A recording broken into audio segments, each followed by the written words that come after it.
Chapter 1. Embracing the Legacy. Crack, crack, crack, that a sudden clap of thunder roused Chen Nan Feng from his stupor. And as he surveyed his surroundings, he was utterly bewildered. Where is this place? How did he end up here? His head throbbed, and his body ached.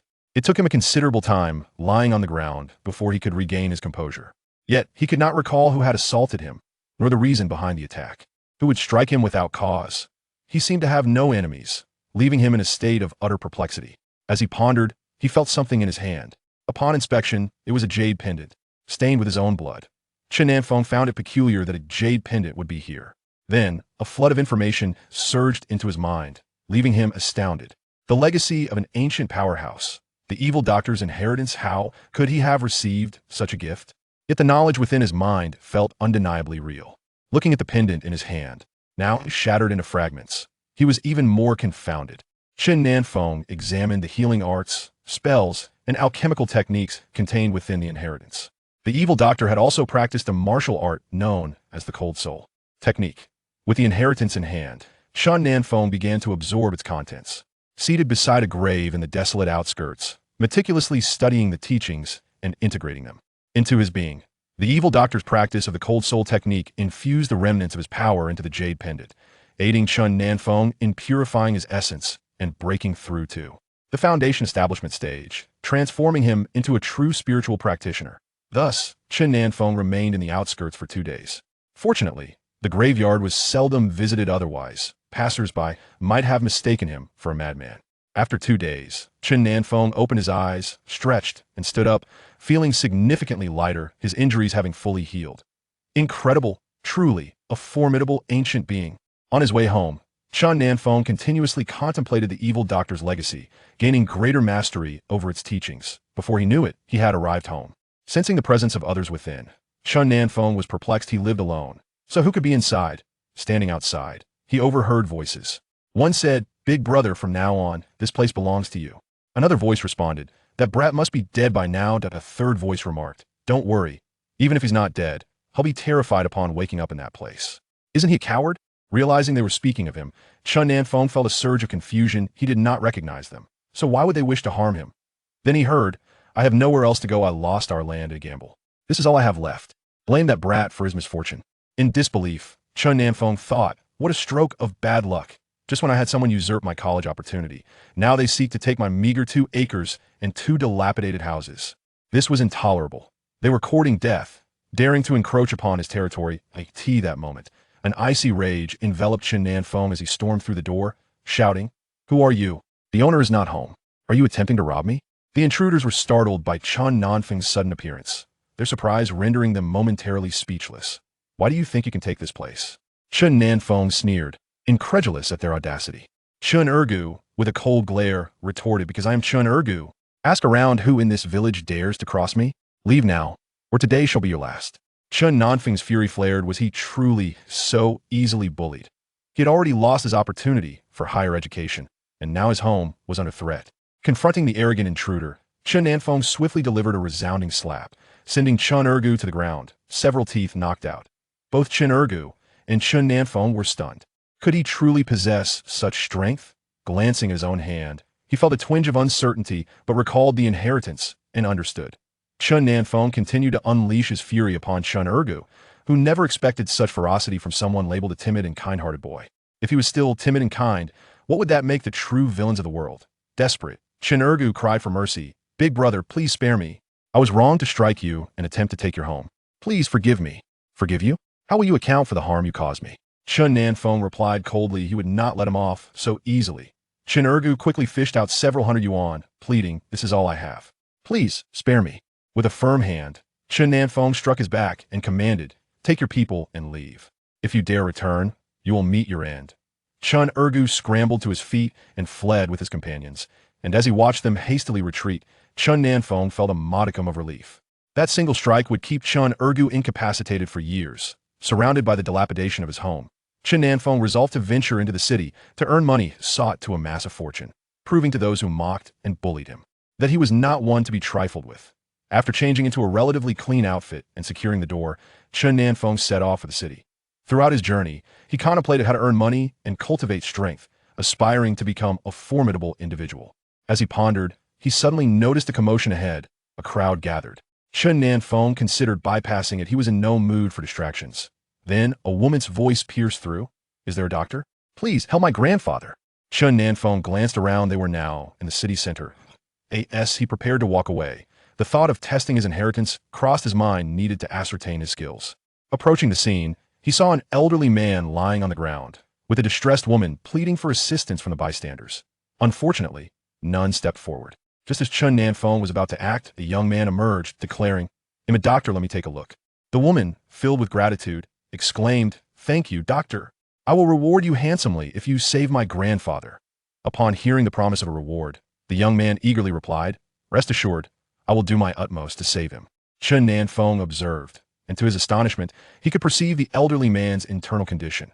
The young man treated him under the assumption it was merely a heart issue, yet the man also suffered from a stroke and lung complications. The young man's efforts only exacerbated the elder's condition, intensifying the woman's distress. It appeared less like a rescue and more like a death sentence. Chen Nan Feng interjected, "If you continue like this, he will die. It's not just a heart issue, he has brain and lung problems as well. Do you intend to kill him?" The woman turned to Chen Nan Feng, but disappointment clouded her once hopeful gaze. He appeared too young. The young man glared at Chen Nan Feng, anger bubbling forth. "Who are you? A country bumpkin, still in your youth, daring to spout nonsense. Don't interfere, leave." At that moment, Chen Nan Feng felt the essence of the evil doctor coursing through him. With a wicked smile, he replied, "Miss, remember this face, he is the one who will bring harm to your grandfather." Having said that, he turned to leave, but the woman urgently called out, "Little brother, can you save my grandfather? He'll offer you 10 million, what do you say?" Little brother, how oddly condescending.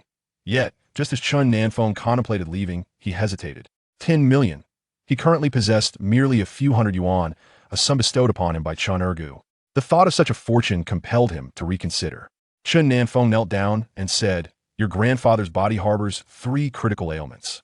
I can assist him, but his heart condition cannot be eradicated, it can only be managed. Do you comprehend this?" Upon hearing this, the young woman exclaimed, "Will the heart condition jeopardize my grandfather's life?" After a moment's reflection, Chen Nan Feng replied, "I currently lack the necessary herbs. Once I have gathered them, I shall address his heart condition, but that will incur additional costs." The young woman, relieved that there was a remedy, promptly declared, "No matter the cost, as long as you can save my grandfather, I will pay whatever you ask." She then glared at the young man nearby, saying, "Get lost, you quack." The young man wanted to retort, but realizing he was indeed powerless to aid the elderly man, and recognizing that both the old man and the young woman were likely not of ordinary. Standing, he chose silence. Onlookers witnessed Chen Nan Feng kneeling before the elderly man, placing his hand over the man's heart and pressing his forehead twice. He then stood and announced, "It is done." The young woman, astonished, thought, "Is it truly that simple? Wasn't it said to be severe? Merely 2 presses, and he is well? Surely this is a jest." Skepticism hung in the air, yet belief soon followed, for the elderly man indeed awoke. Seeing her grandfather regain consciousness, the young woman exclaimed, "Grandfather, you are truly awake." "Thank you, doctor. Here, take this 10 million card. The password is 6 sixes. Also, here's my home address. Please contact us once you have gathered the herbs." Chen Nan Feng gazed at the card in his hand. A whirlwind of emotions enveloped him. 10 million earned in a mere moment. A rural man, devoid of wealth, had just profited immensely from treating a single patient. It appeared that whenever he required funds, he could simply offer his medical services with his newfound legacy. Acquiring wealth had become exceedingly straightforward. He looked at the young woman and said, "Very well, I shall reach out to you once I have procured the herbs. You are my first patient, and I shall ensure your grandfather's recovery." The young man beside them regarded Chen Nan Feng with palpable resentment. If looks could kill, Chen Nan Feng would have perished at that instant. 10 million, just like that, seized by a simpleton. How infuriating. Surrounding observers, although acknowledging Chen Nan Feng's youth, recognized his remarkable medical prowess and began to refer to him as a miracle worker. Before long, Chen Nan Feng departed. Given his current abilities, a swift exit posed no challenge. As he walked away, the young man trailed after him, eager to confront this upstart who had claimed his 10 million. Regrettably, he soon discovered that Chen Nan Feng had vanished without a trace. Enraged, the young man vowed to track him down and settle the score. Chapter 2. Purchasing a home, the aggrieved young man vowed to find a suitable abode and meticulously calculate his options. Chen Nan Feng, contemplating his future life in this new place, decided it was time to acquire a residence. especially now that he had the means. Naturally, he sought a dwelling conducive to his cultivation. Thus, he ventured to a real estate agency. Upon his arrival, the agent, judging by Chen Nan Feng's attire, which seemed worth no more than 100 yuan, lost all interest in assisting him. Feeling disheartened by their superficiality, Chen Nan Feng departed, seeking another agency. After a few steps, he stumbled upon another real estate office. As he entered, a middle-aged woman approached him with a warm demeanor. "Young man, are you looking to rent? What size do you prefer? Will it be for yourself or shared? I wish to purchase a home. Do you have any that are relatively quiet?" Chen Nan Feng inquired. The woman, sizing him up, replied, "A tranquil residence would be a villa, but they're quite expensive." Uncertain of the local property prices, Chen Nan Feng asked, "How much for a villa?" "There are several types. The most expensive exceeds 100 million, while the more affordable ones start around 10 million, she explained. Hearing such exorbitant figures, Chen Nan Feng realized he could not afford a villa. He decided to first buy a more modest property, intending to upgrade once he had more capital. After a moment of contemplation, he asked, "Are there any other quieter options besides villas?" The woman pondered briefly and responded, "There is a somewhat quiet courtyard house available. It is a bit dilapidated and somewhat remote. Would you like to see it? How much is it?" Chen Nan Feng inquired. "The owner is in urgent need of funds, and given its location, it is priced at 5 million, she replied. Upon hearing the price, which was within his financial reach, Chen Nan Feng said, "May I see it first? I would like to decide after viewing." "Of course. I will take you there right away," the woman exclaimed, her excitement palpable. Soon after, she led Chen Nan Feng to the property. Although it was somewhat isolated, it was perfectly suited to his current needs for a quiet dwelling. After surveying the surroundings, Chen Nan Feng was quite pleased. "This is the one. I will buy it," he declared. The woman was momentarily taken aback, unsure if she had heard correctly. "You wish to buy?" Noticing her astonishment, Chen Nan Feng added, "We can proceed with the paperwork now, can't we?" The woman, elated, had not anticipated selling the property so swiftly. She would earn a commission of approximately 20,000. Before long, she assisted Chen Nan Feng with the necessary formalities. Witnessing him make the payment, she was genuinely surprised. One should not judge a book by its cover. Who would have thought that this seemingly impoverished youth could afford a 5 million yuan home? As she bid him farewell with great enthusiasm, she mused, he must be a young master playing the part of a poor man to purchase a property. After all, 5 million is not a sum to be casually withdrawn. Chen Nan Feng gazed at his new home with joy, beginning to arrange the somewhat worn space to his liking. Purchasing a dilapidated house for 5 million is a decision that most would deem unwise. Yet, Chen Nan Feng is not an ordinary individual. He remains unfazed by the property's worn state, knowing that a little tidying up can render it as good as new. In fact, it surpasses the condition of his previous home significantly. To his surprise, upon arriving in the city, he finds himself with a new abode. Chen Nan Feng embarks on the task of organizing his residence, clearing the surrounding weeds and planting an array of fresh vegetables. The house contains numerous rooms, but he only attends to the one he occupies, leaving the others untouched. After thoroughly cleaning the yard, it appears much more inviting and comfortable. He then begins his cultivation, practicing the formidable techniques of the evil physician, known as the cold soul technique. At this juncture, Chen Nan Feng has already established himself as a foundational practitioner, having acquired a modicum of power from the evil physician, which facilitates his training significantly. The environment exudes tranquility, rendering it an ideal setting for his practices. By day, he delves into the inheritance of the evil physician, and by night, he diligently cultivates his skills. One day, Chen Nan Feng feels the need to purchase several new outfits. As his current attire is several years old, his wardrobe has always been sparse, a consequence of his financial struggles, which left little room for discretionary spending on clothing. As he enters a department store to select his garments, a woman's voice suddenly interrupts him. "Don't touch that. If you can't afford it, don't dirty the clothes." Irritation wells up within Chen Nan Feng as he gazes upon the young woman before him, reflecting her disdain. "How do you know I can't afford it? If I couldn't, why would I be here? You're supposed to be a salesperson. How can you treat a customer this way?" He retorts, seething with anger. The young woman scoffs, surveying him from head to toe. "Do you have any idea how much these clothes cost? Selling you would hardly cover it.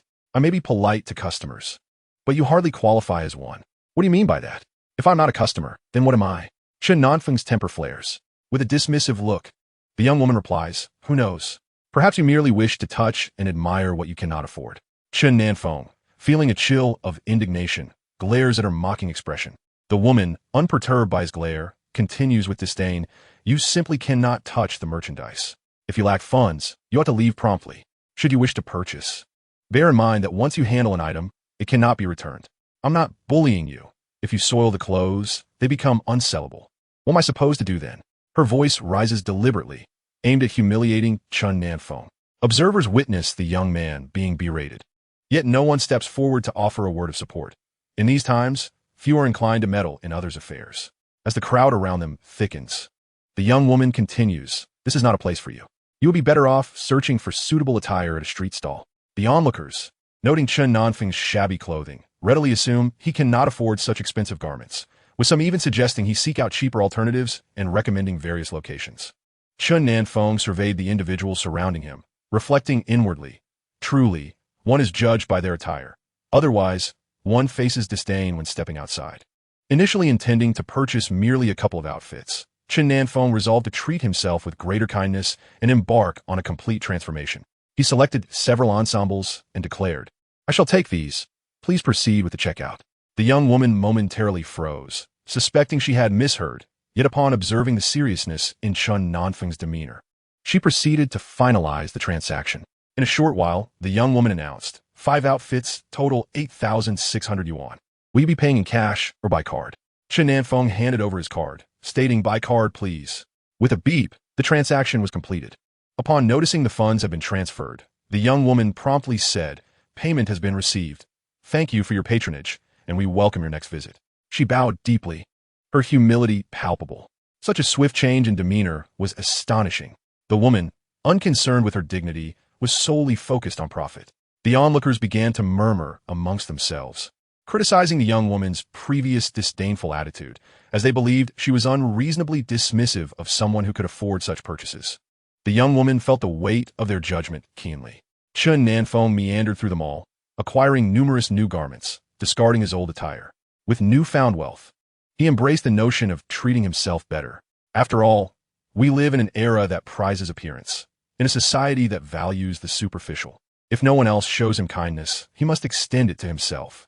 He was confident that with his inheritance of the arcane healing arts, he would surely thrive beyond anyone's expectations. Upon returning home, he discarded all his old clothes, embracing a fresh start. He thought of the elderly gentleman and his granddaughter who had entrusted him with their troubles, and he felt compelled to honor his promise to assist them. Chen Nan Feng began sourcing herbal remedies, preparing concoctions for the elder, blue indigo, aconite, tiger's claw, and various other herbs, over 20 in total, which he transformed into elixirs, making extra for contingency. In truth, Chen Nan Feng had not anticipated the significant stature of the elder. He simply presumed they were affluent, given their generous gift of 10 million yuan. Chapter 3. The Retired General. Indeed, Chen Nan Feng had not foreseen the elder's remarkable background. He merely assumed they possessed considerable wealth, as evidenced by their sudden monetary bestowal. After Chen Nan Feng's departure that day, the elder regained consciousness. His granddaughter had previously called for an ambulance, and upon witnessing her grandfather awaken, they swiftly transported him to the hospital. There, the elder underwent examinations, fully aware of his affliction. He had previously been assessed at the Zhanghai First Hospital, where even the director acknowledged the complexity of his condition, stating it could not be resolved immediately. The director assured him that they would devise a plan and consult specialists on potential treatments. Yet, unexpectedly, the elder experienced another episode. Upon arriving at the hospital, the test results were quickly released. The director, having learned of the elder's new crisis, visited to assess his condition. However, upon reviewing the results, the director was taken aback. What was happening? Had the wrong report been retrieved? The director and the accompanying physician confirmed. Is this truly the elder's report? The physician quickly affirmed, yes. It was just delivered. The director hurriedly approached the elderly man and inquired with curiosity, "Mr. Li, what miraculous remedy have you consumed, or have you encountered some other expert?" At this moment, the elderly gentleman was already aware of his situation. His granddaughter had informed him that a young boy had saved him on the road. Mr. Li, still uncertain, asked, "Is there something wrong with my health? The issues with your brain and lungs have been resolved, and even your heart has shown remarkable improvement. Far better than before. What have you ingested?" Or, the director was genuinely intrigued.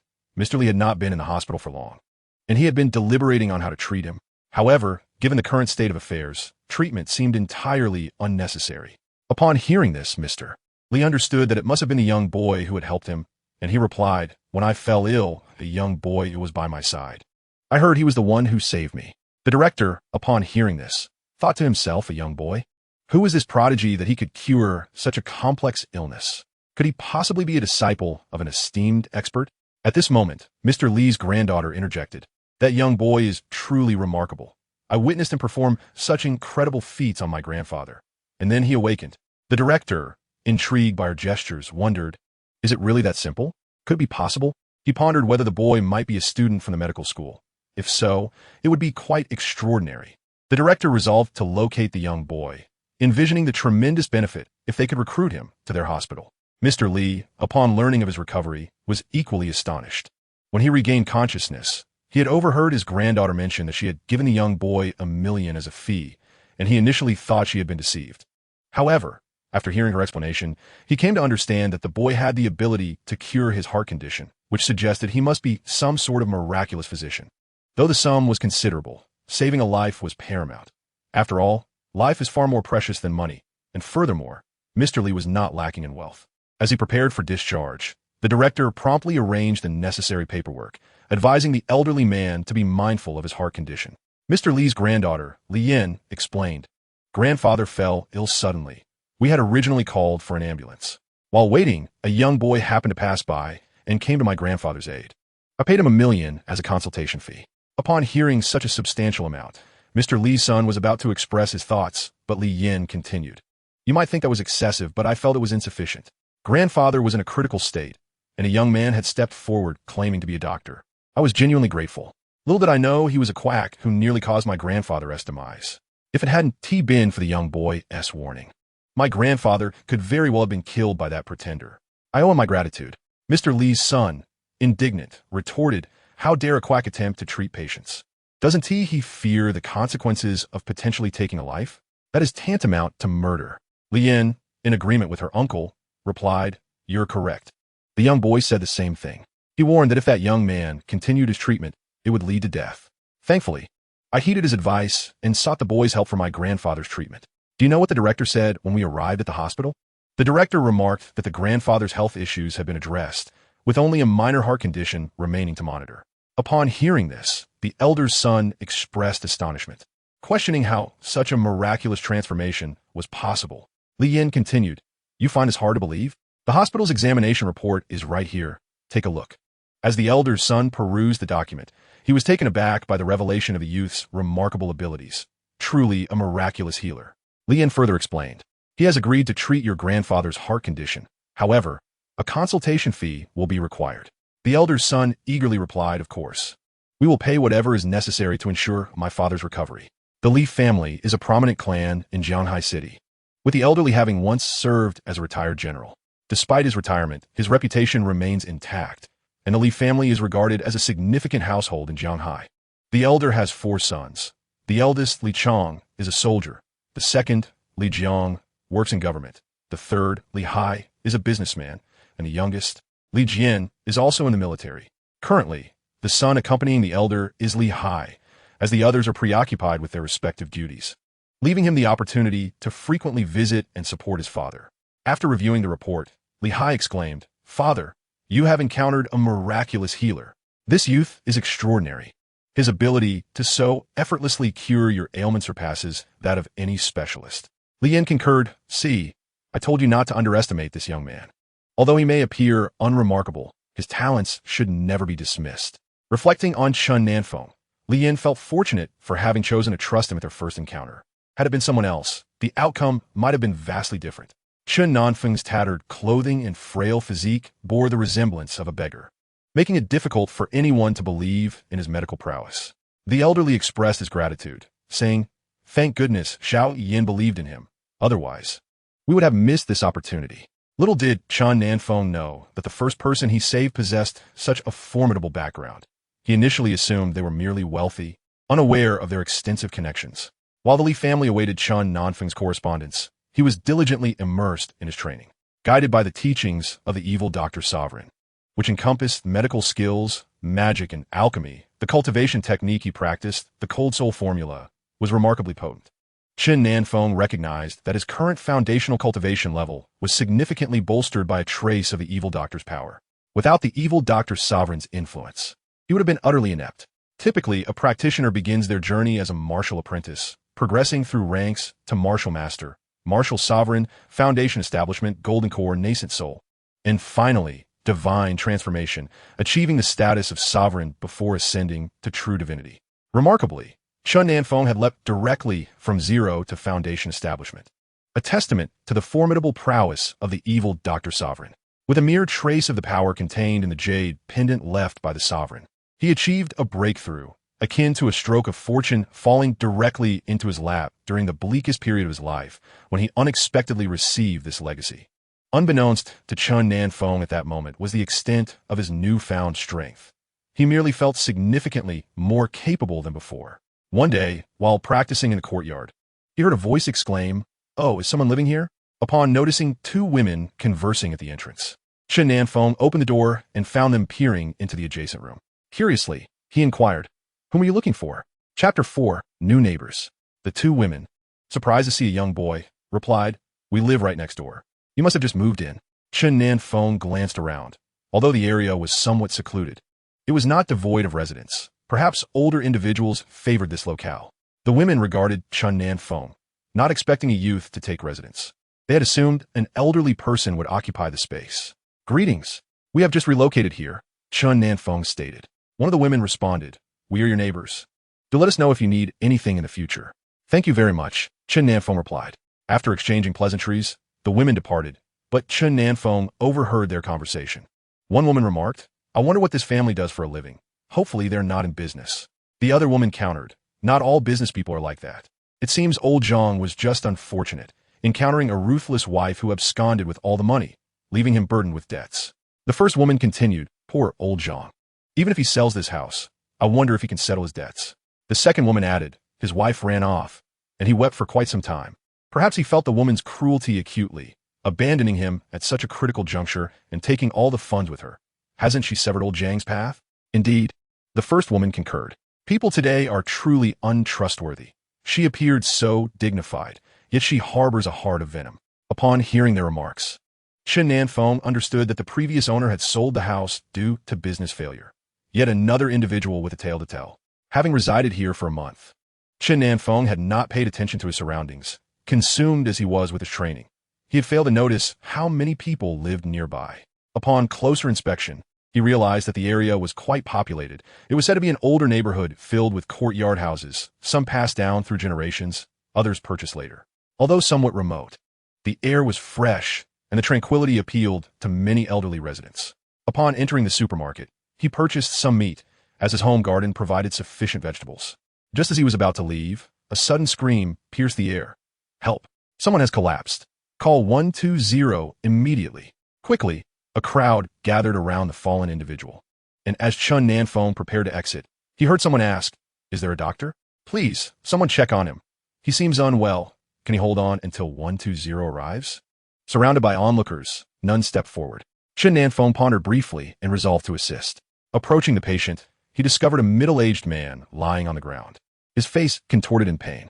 Chen Nan Feng assessed the man's condition, suspecting cardiovascular issues that had led to insufficient blood flow to the brain due to heart failure. Initially reluctant to intervene, Chen Nan Feng could not ignore the man's suffering and decided to offer his assistance. A month prior, Chen Nan Feng might have been unable to provide aid, but now he is capable.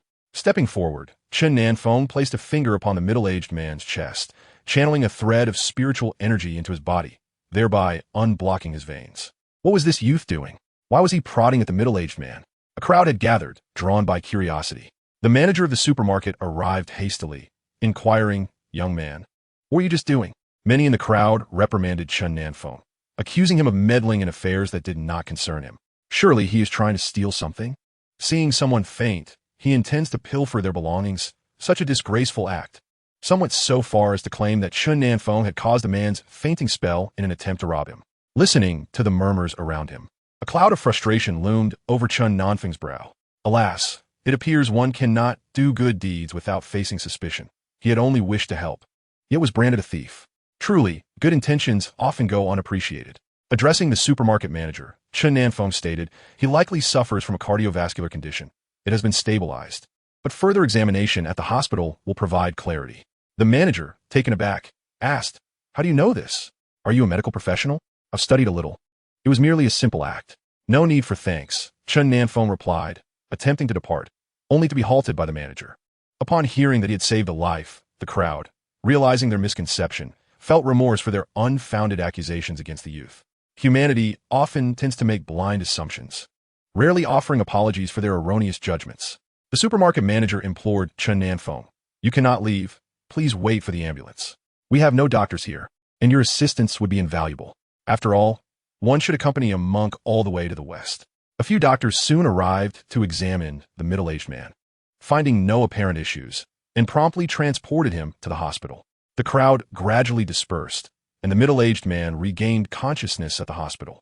Though he was aware of the circumstances, the fleeting moment of unconsciousness had left him disoriented. After Chen Nan Feng's intervention, which alleviated his condition, he had awakened, albeit feeling utterly drained. He had intended to express his gratitude to Chen Nan Feng, yet the youth had already departed, leaving him with only a vague memory of his appearance. Once at the hospital, the middle-aged man had recovered sufficiently for the doctor to express confusion upon reviewing the examination results, stating, "Your tests reveal no issues." "How did you faint?" The middle-aged man was taken aback. No issues? Could it be that the young man had cured him? Was such a thing even possible? He was acutely aware of his own health struggles. Recently beset by troubles, he had been worn thin by stress, intending to visit the hospital once his affairs were settled. Little did he know, he would faint before even reaching the hospital. In truth, the middle-aged man was Zhang Dapeng, the former owner of Chen Nan Feng's residence. Due to business troubles and the loss of family savings to his wife, he had been tirelessly borrowing money to repay debts, leaving him utterly fatigued. With the doctor confirming his well-being, he was advised to rest before being discharged. Upon his discharge from the hospital, Zhang Dapeng made his way to the supermarket, seeking out the manager to discover the identity of the individual who had saved him. Soon, he witnessed a young boy's courageous act of rescue. He resolved to complete his own affairs before expressing his gratitude to the one who had saved him. Having sold his house and settled all debts, Zhang Dapeng now found himself destitute. Nevertheless, he felt an urge to revisit his former home, a place where he had lived his entire life. He would not have parted with it had he not been left with no alternative. When Chen Nan Feng heard someone approaching, he stepped outside to investigate, only to be taken aback by the sight of a middle-aged man. The man, equally astonished, exclaimed, "It's you." Chapter 5. The Stone Gamble. Almost in unison, they repeated, "It's you." The middle-aged man, astonished, asked, "You live here?" "So, it was your family that purchased this house." Chen Nan Feng, surprised to learn that the middle-aged man was the original owner, replied, "You are the former owner of this house? Did you forget something?" Zhang Dapeng quickly waved his hands in denial. No, I merely wished to see who had bought the house and to meet them. I never expected it to be your family." "How wonderful. Where are your parents? May I speak to them about the situation?" "This house is mine. I live here alone," Chen Nan Feng replied. Zhang Dapeng was taken aback. A young boy living alone? What were the adults in his family thinking? He exclaimed, "You bought it, and you live here by yourself?" Chen Nan Feng, observing his astonishment, replied, "I am of age now. I can reside independently." "What brings you here?" Realizing that Zhang Dapeng had come regarding the house, Chen Nan Feng said, "Well, if I decide to sell it, I will certainly inform you." He believed that most individuals would have an emotional attachment to their old homes. Zhang Dapeng expressed his gratitude profusely, thanking Chen Nan Feng for his life-saving act and providing him with a phone number, insisting that he should reach out if needed. After a moment's hesitation, Chen Nan Feng inquired, "I heard about your business failure. Do you have plans for your next endeavor?" Zhang Dapeng responded somewhat helplessly, "Not at the moment. I will consider my options once I gather some capital." Chen Nan Feng, curious, asked, "What kind of business did you run before?" "I used to operate a restaurant. Later, a friend introduced me to the raw stone business, and I made quite a bit of money. However, this business can lead to great wealth overnight or result in utter bankruptcy. I experienced both extremes," Zhang Dapeng explained. "What exactly is the raw stone business?" Chen Nan Feng queried.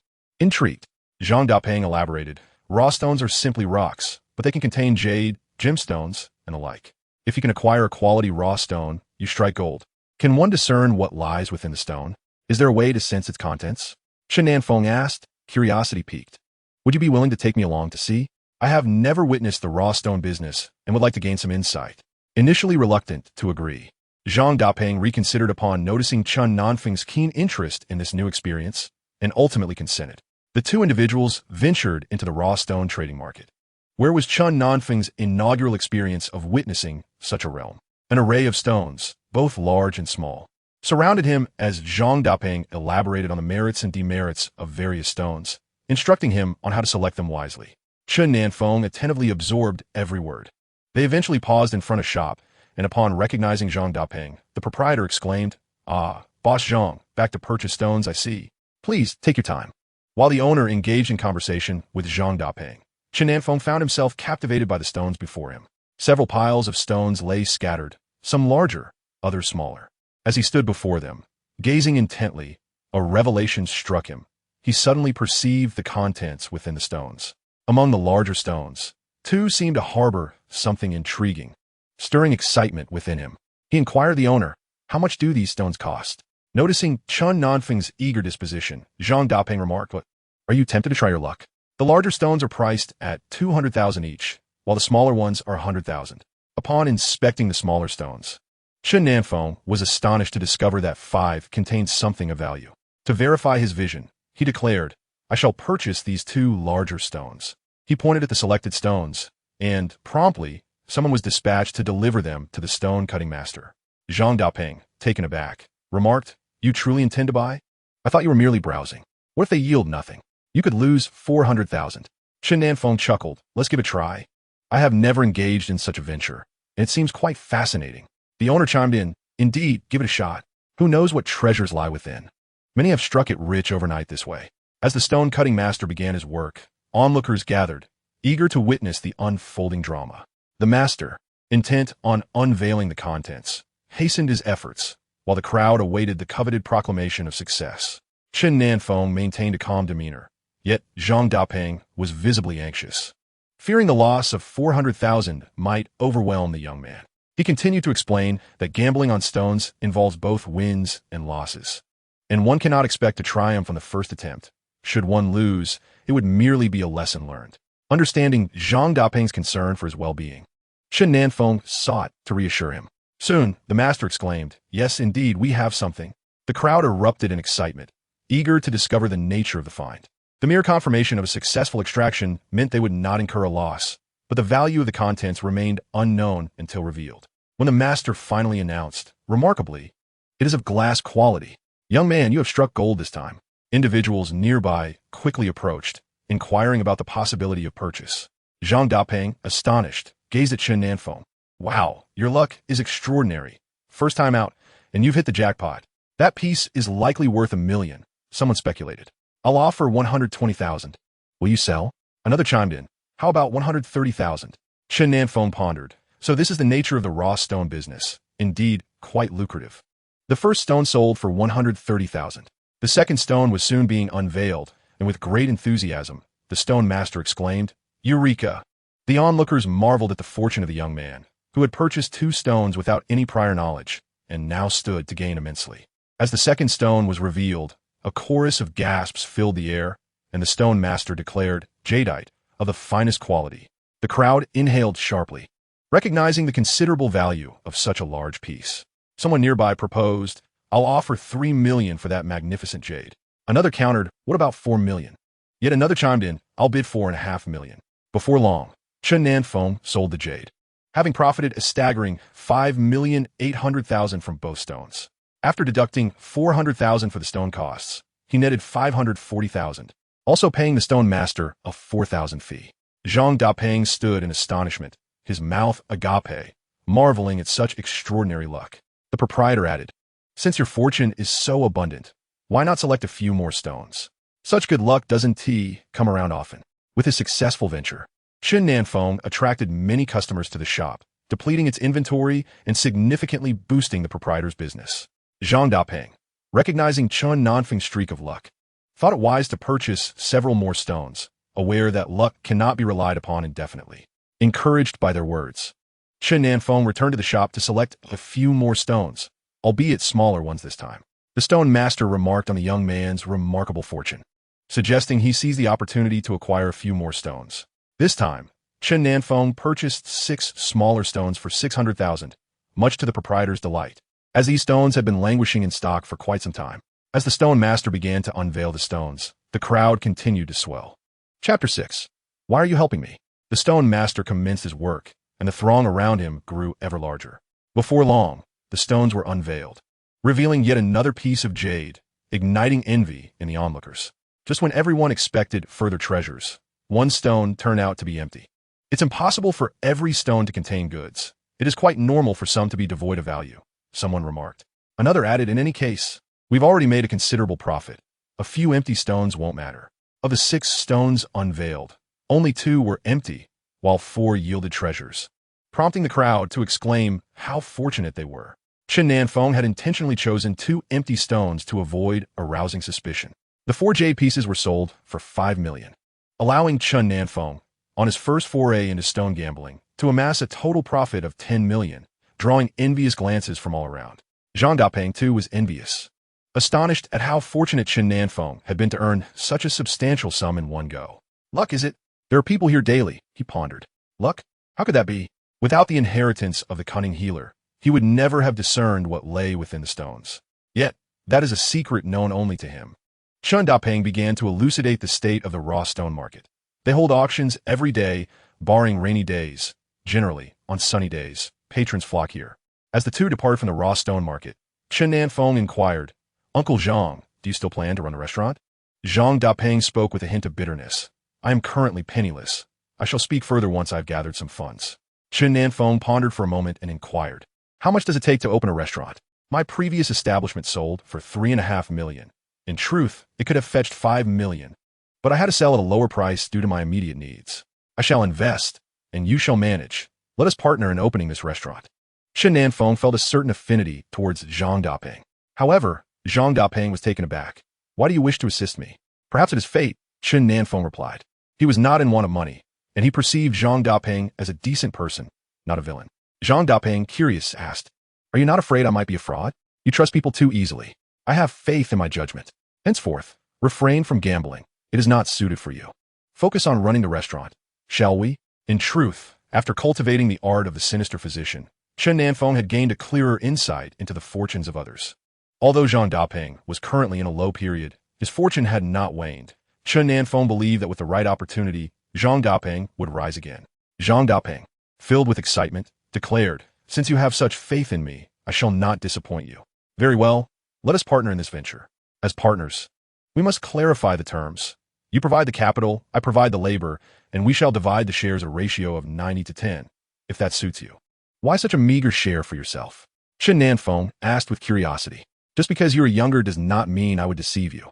You provide the funds. Even if I received no shares, I would have no objections. Securing 10% is already quite favorable for me, Zhang Dapeng replied. How much do you require to open the restaurant? Chen Nan Feng inquired. Zhang Dapeng calculated. Initially, around 5 million. I will first seek a suitable location, then prepare for subsequent matters. Here is 10 million. Consider my investment. Furthermore, you may continue to reside here, as you are already familiar with this place. Zhang Dapeng felt tears welling in his eyes, overwhelmed by gratitude, and gazed at Chen Nan Feng, unsure of what to say. Thank you so much. Without you, I would be forced to rent a place, let alone run a business, Zhang Dapeng expressed. No need for thanks. It seems we are destined to cross paths. In the future, let us conduct business well, and ideally, expand the restaurant to locations nationwide.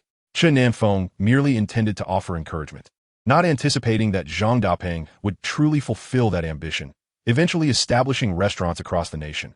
However, that was a tale for another time. I did not expect you to have such confidence in me. Very well, I will not let you down. By the way, I still do not know your name. Zhang Dapeng asked. Feeling a connection with Zhang Dapeng, Chen Nan Feng replied, I am Chen Nan Feng. Shall I address you as boss or young Master Feng? Perhaps young Master Feng would be more fitting, as you appear quite youthful, Zhang Dapeng remarked. Call me as you wish. It is merely a title. After their discussion, Zhang Dapeng settled in, taking to heart that this was now his home. He cleaned the other rooms, rendering the house more refreshing. From that day forth, Zhang Dapeng took charge of Chen Nan Feng's daily life, ensuring that each meal was prepared with great care.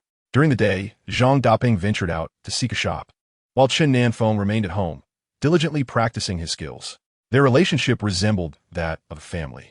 Chen Nan Feng continued his daily training as usual. However, ever since he visited the raw stone market, he began to go there every few days, preferring solitude, leaving no one aware of his excursions. Before long, Zhang Dapeng successfully found a shop in a prime location. Initially, he intended for Chen Nan Feng to have a look, but Chen Nan Feng declined.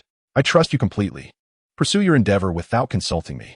My knowledge of business is limited, so please proceed according to your own judgment, Chen Nan Feng stated.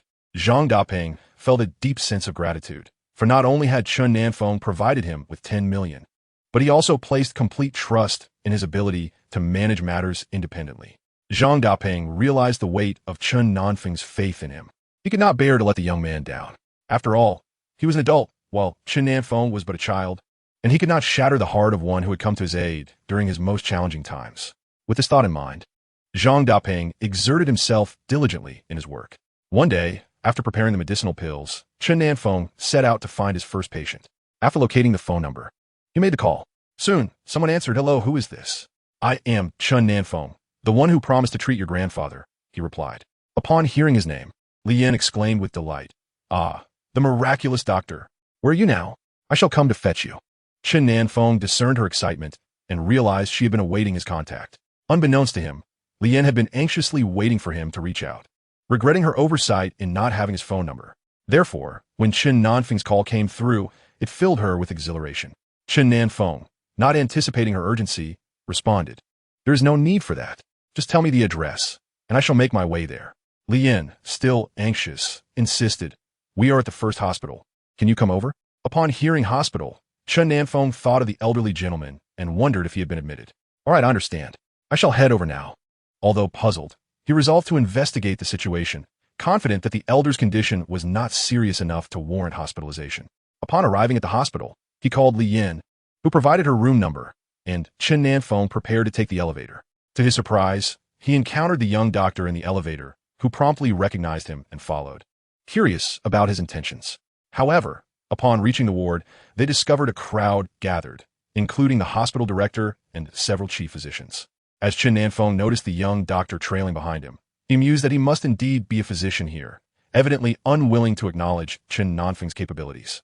Just as Chen Nan Feng approached the door, Li Yan spotted him and upon noticing the young doctor, exclaimed in anger, "So you are the doctor here? I was wondering how someone as incompetent as you could possibly be employed. I never imagined you would be affiliated with the first hospital." The voices at the entrance startled the individuals within the room. The director and several doctors turned their attention towards the young man. Among them, the chief physician inquired, "Xiao Wu, what brings you here?" The young man, Xiao Wu, quickly replied, "Director, I was merely passing by." Alarmed, he hurried to leave, as he had intended to observe Chen Nan Feng in action, unaware that both the director and the chief were present. Remaining in the room would have been perilous. The director anxiously asked, "Miss Li, has the miraculous doctor arrived?" Chapter 7, The Miracle Doctor Arrives. The director, with urgency, repeated, "Miss Li, has the miraculous doctor arrived?" Li Yan promptly responded, "Yes, he has arrived. This is the miraculous doctor." She ushered Chen Nan Feng into the room, and at that moment, everyone's gaze fell upon him, each pair of eyes filled with skepticism. The director scrutinized Chen Nan Feng, questioning, "You are the miracle doctor? Which school do you hail from? Do you possess a medical license?" The director harbored doubts about Chen Nan Feng's credentials, bemused by his youth. He appeared to be merely a college student, perhaps having read only a few medical texts, yet claiming to be a miracle doctor. Alas, today, youth seem utterly misguided. I have not attended school, nor do I possess a medical license. But does that pertain to you? Upon hearing Chen Nan Feng's response, the director grew even more suspicious and hastily retorted, "Miss Li, are you jesting? You claim this boy is a miracle doctor. Is that even conceivable?" Li Yan hurriedly clarified, "He is indeed the miracle doctor. Although he lacks formal education and a medical license, his skills are unparalleled." The director looked gravely at Li Lao and asked, "What is your perspective, Mr. Li?" Li Lao, taken aback by Chen Nan Feng's youth, reflected on his granddaughter's words. Though he had heard that Chen Nan Feng was young, witnessing him in person made even Li Lao doubt. Could such a youthful individual truly be a miracle doctor? Seeing her grandfather's hesitation, Li Yan urgently stated, "I have faith in him. He saved my grandfather. Had it not been for him, my grandfather would have been in grave danger." The director, perplexed, asked, "Are you saying he was the one who saved Mr. Li?" Li Yan affirmed confidently, "Yes, it was indeed him. Initially, the doctors here, just that young man, attempted to treat my grandfather, but there was no improvement. In fact, he nearly exacerbated the situation. If not for the miracle doctor, I cannot fathom what would have become of my grandfather. Despite Li Yan's fervent assertions, the director remained unconvinced. As Chen Nan Feng's youth was disconcerting, the director proceeded to pose a serious question. Mr. Li, do you trust him? Recalling how Chen Nan Feng had rescued him, Li Lao calmly responded, I believe in him. Let him proceed. Li Yan stood beside Chen Nan Feng and said, I apologize for the unexpected call. I merely wish to have you come and take a look, as they have exhausted all options. She guided Chen Nan Feng to the bedside and implored, Miracle Doctor, I beseech you to assist. Chen Nan Feng beheld a middle-aged man lying on the bed, eyes tightly shut, pallid in complexion. It appeared to be a case of heart disease, likely a hereditary condition. Yet, before Chen Nan Feng could act, a doctor beside him voiced skepticism. Director, he lacks a medical license. He is not permitted to treat patients. What if something were to go awry? The director found himself in a difficult position. He, too, harbored doubts about Chen Nan Feng, given the latter's tender age and lack of formal education. What mastery of medicine could one possess without having attended university? Nevertheless, the patient's family held faith in him, leaving the director with no alternative, for the hospital was bereft of effective solutions. Surgery was the only recourse, albeit with minimal chances of success. Moreover, the patient's unique identity compounded the director's dilemma. At that moment, Old Li spoke up, beckoning Chen Nan Feng over. Child, come here. I have a question for you. Chen Nan Feng hesitated briefly before approaching, inquiring, Elder, what is it? Old Li gestured towards the patient lying on the bed. Can you discern his ailment? Heart disease, likely hereditary. Chen Nan Feng replied. The director and the doctors were taken aback. How could one ascertain a diagnosis from just a glance, let alone determine its hereditary nature? One doctor speculated. He must have overheard our discussion about the patient's condition. Otherwise, how could he possibly know? Old Li turned his gaze to Chen Nan Feng. Can this illness be cured? Chen Nan Feng glanced at Old Li and then at Li Yan. Yes, but the consultation fee will be separate. The chief physician exclaimed with indignation, Young man, do you seek to profit here? This is a hospital, not a marketplace for you to haggle. Old Li shot a stern look at the physician. As long as the patient can be cured, the cost is of no concern. Chen Nan Feng coldly surveyed the onlookers. All of you, please leave. I prefer not to be disturbed while treating the patient. Li Yan quickly reassured him. Divine Doctor, rest assured, we shall leave everything in your capable hands. She assisted Old Li out, followed by the director and the other doctors. Once they had exited, Chen Nan Feng retrieved his prepared pills, thankful he had made a few extra. Anticipating their necessity, while examining the elder, he had sensed an issue with the heart.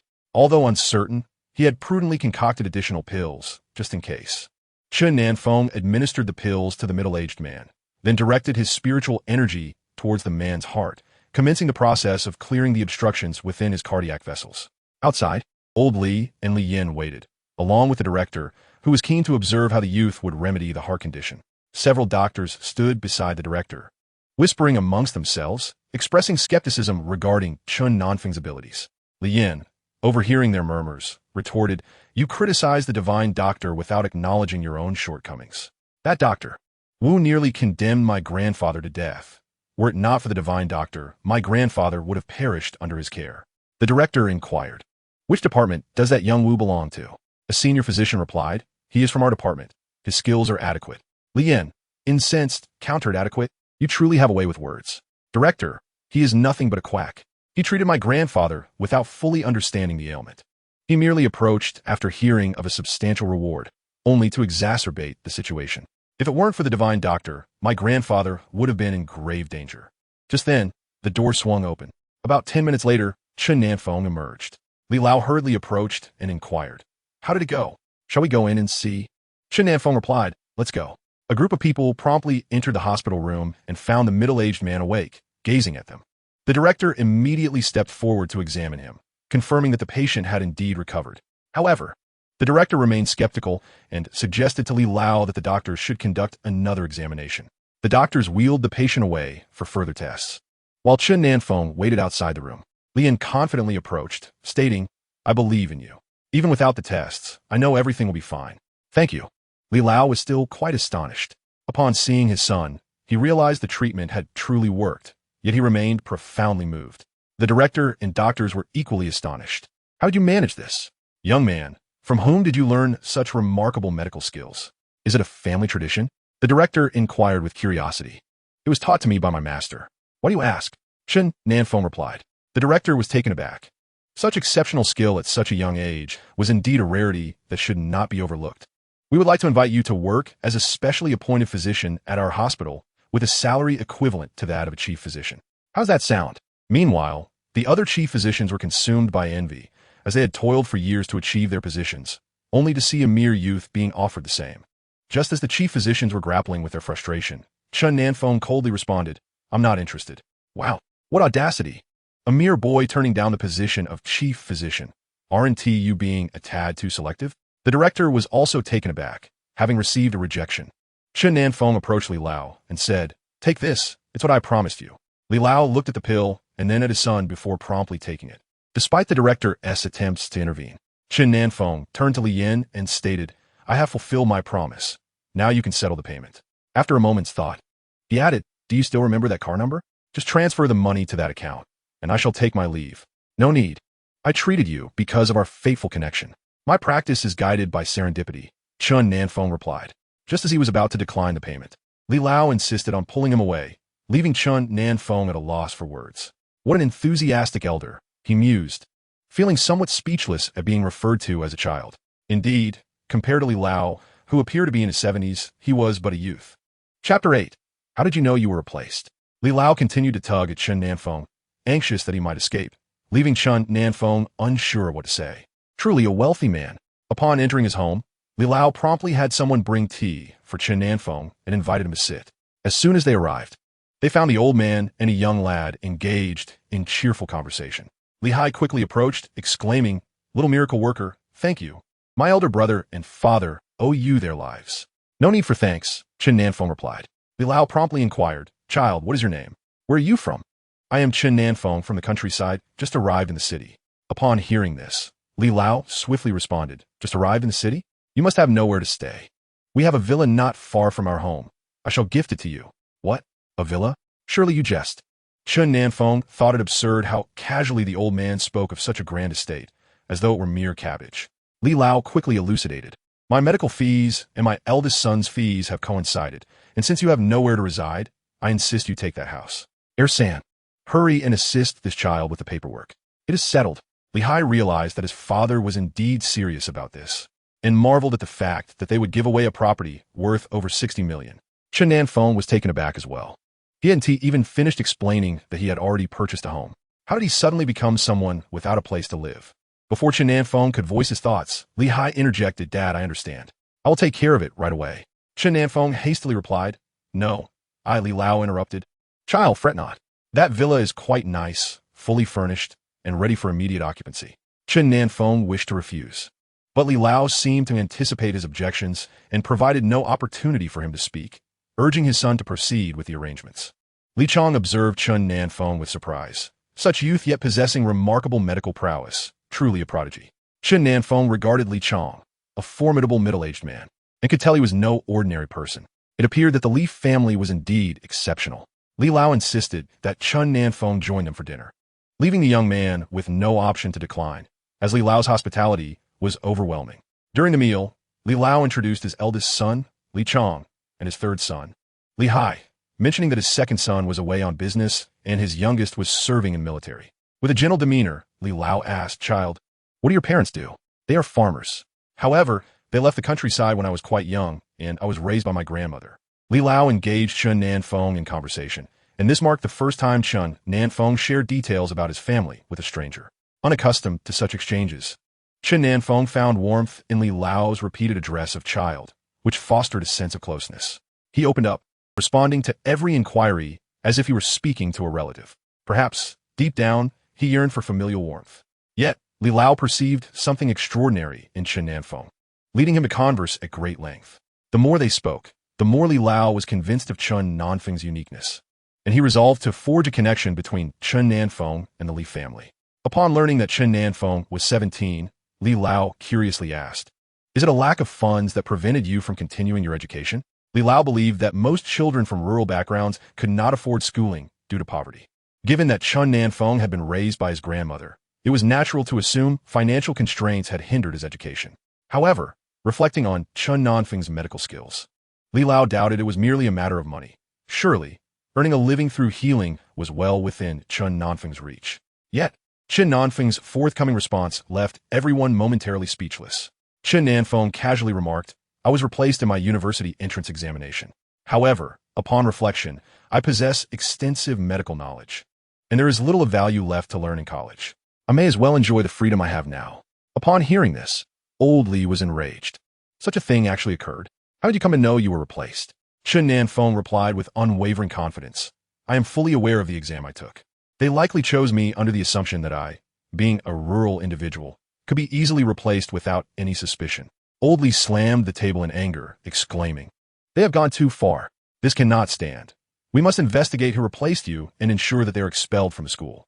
Li Chang concurred, believing that such treatment of a child was unacceptable. Your child is a child, just as anyone else's. Li Yan also expressed her disdain for the impostor, deeming their actions utterly shameless.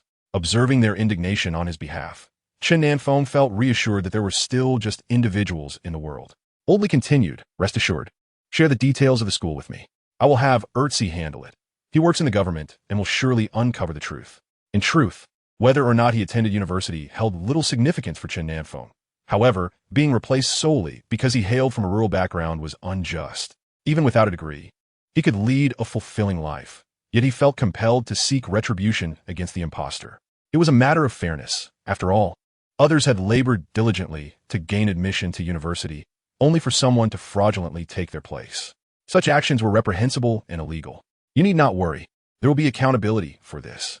Besides, you are remarkably skilled at such a young age. Even experts cannot compare to you.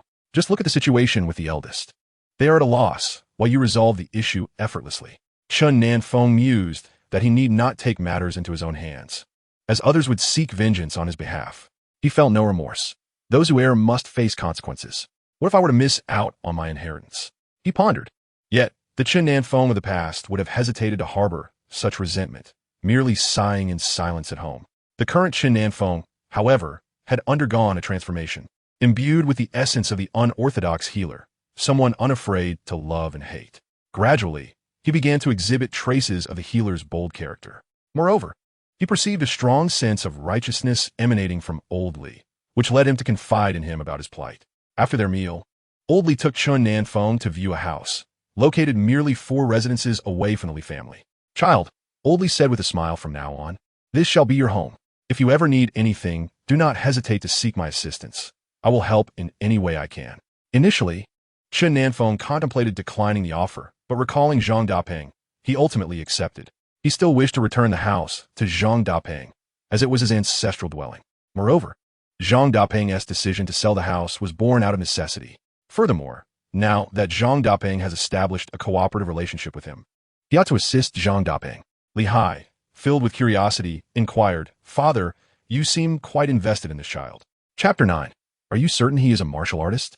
Li Hai continued, Father, you seem quite invested in this child.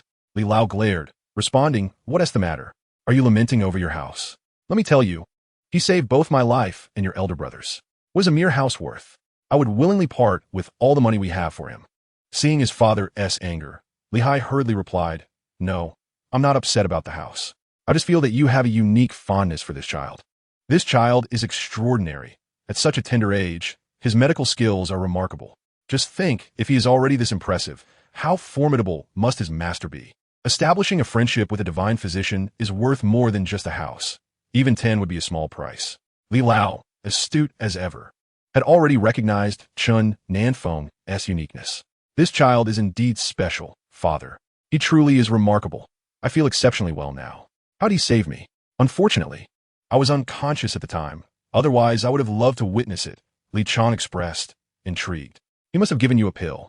He gave me one as well, and I feel much more energized. I even suspect he might be a martial artist, Li Lao posited, raising a startling question. Upon hearing this, Li Chang responded, A martial artist? That's impossible. I couldn't tell. Li Lao cast a disdainful glance at his eldest son, saying, You would know since you're not a martial artist. I heard from Xiao Yin about the method he used to save me. He must be a martial artist. Li Hai, astonished, asked, Father, are you certain he is a martial artist? Li Lao, cunning and calculating, replied, I am fairly certain. He saved me. He utilized spiritual energy. Consider this. How many martial artists exist throughout the entirety of Huaxia? To date, there are likely fewer than 3,000. One can only imagine how precious martial artists are. Li Chong quickly stated, if he is indeed a martial artist, I would like to take him to the military.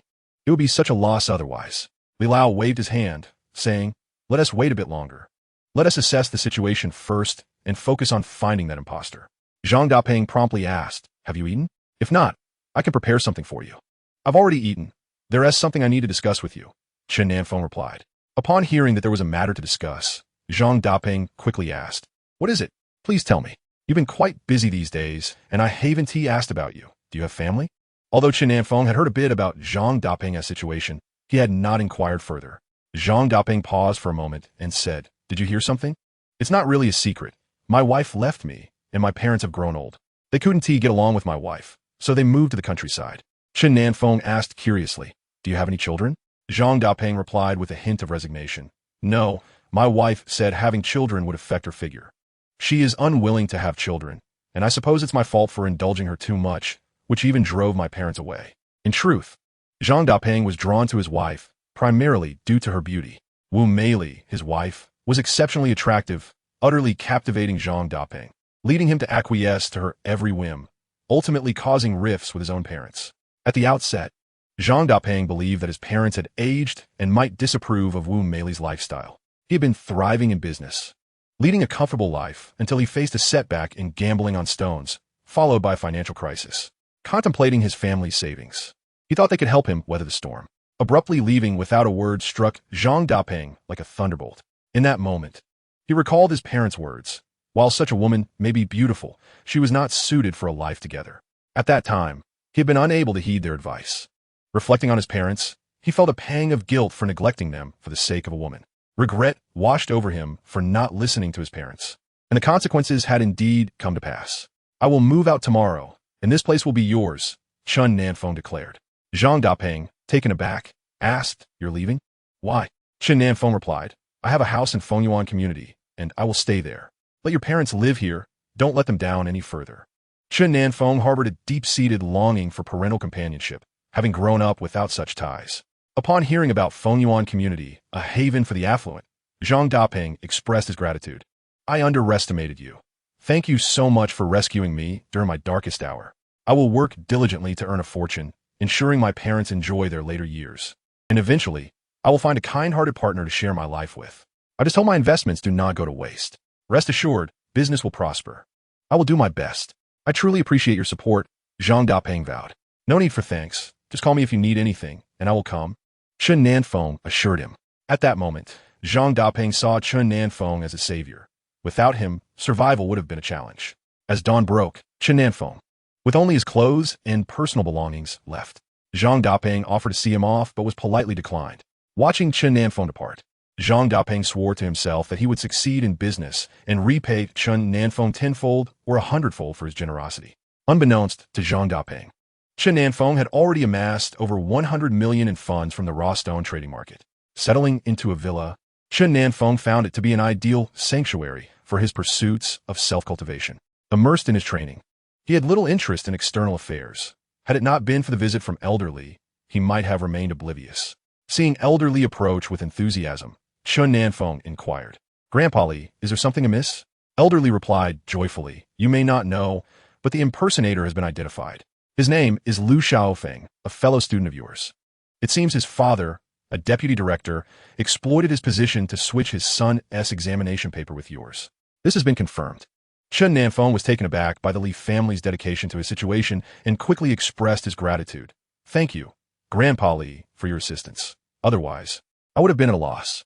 In truth, Chen Nan Feng could have managed it himself, but with Elder Li's help, the process became much more straightforward. Unbeknownst to Chen Nan Feng, Li Lan's son is none other than Li Jiang, the mayor of Jianghai City. He was further astonished to learn that a student had been substituted during the college entrance examination. He could hardly fathom such an occurrence happening in the city under his jurisdiction, prompting him to promptly establish an investigative team to delve into the matter. Before long, the team identified the impersonator. This incident had far-reaching consequences, as the imposter, Lu Xiaofeng, was currently enrolled at the prestigious Jinghua University. Upon arriving at Jinghua University, the investigative team approached the president, conveying their intentions, which left the president utterly astonished. He had not anticipated that a substitute student could be among their ranks. The president swiftly consulted Lu Xiaofeng's homeroom teacher to inquire about the student's academic performance. The teacher was perplexed. How could such an ostensibly outstanding student possess such a poor foundation? Lu Xiaofeng had failed his assessments and ranked at the bottom of the class. Upon hearing that Lu Xiaofeng was the substitute, the teacher mused, it all makes sense now. I was wondering how he managed to perform so poorly. He consistently placed last in our 2 tests. In no time, a shocking revelation swept through Jinghua University. Everyone became aware of the presence of a substitute student, and the school had decided to expel Lu Xiaofeng. The students were in an uproar, incredulous that a substitute had infiltrated their institution, and they felt a profound sense of embarrassment. Lu Xiaofeng's classmates were in turmoil, grappling with the revelation that he was, indeed, an imposter, and he promptly left in disgrace. The family was engulfed in despair, with Lu Xiaofeng exclaiming in frustration, "Who betrayed us? Wasn't it said that our scheme was foolproof? How could we have been discovered?" Chen Nan Feng's homeroom teacher, aware of his substitution, expressed regret, having assumed that Chen Nan Feng simply underperformed on the exam. Some classmates viewed Chen Nan Feng's replacement as justified, reasoning that he was devoid of any advantages. Not a single teacher or student came forward to speak on his behalf. Chen Nan Feng, an orphan abandoned by his parents at a young age, had been raised by his grandmother, who eventually passed away, leaving him alone in the world. He was inherently an honest, introverted, and insecure individual, isolated from his peers and often ridiculed. Nonetheless, curiosity lingered as to who had revealed the truth. Surely, it must have been someone in the know. Soon after, another piece of news emerged. Jinghua University had extended an invitation for Chen Nan Feng to visit the campus, which he declined. Many were baffled. If Jinghua University had made such an overture, why would Chen Nan Feng refuse? Was it due to grievances against the institution? In truth, those at Jinghua University had never even laid eyes on Chen Nan Feng. They could only reach out to government officials regarding his situation. Li Zhang's response was that Chen Nan Feng had declined the invitation, with no explanation provided. Jinghua University, left with no choice, had to let the matter rest, pondering whether Chen Nan Feng was being overly obstinate. The situation had been clarified, and the school had offered him a chance. Yet his refusal seemed to indicate a lack of appreciation for their gesture.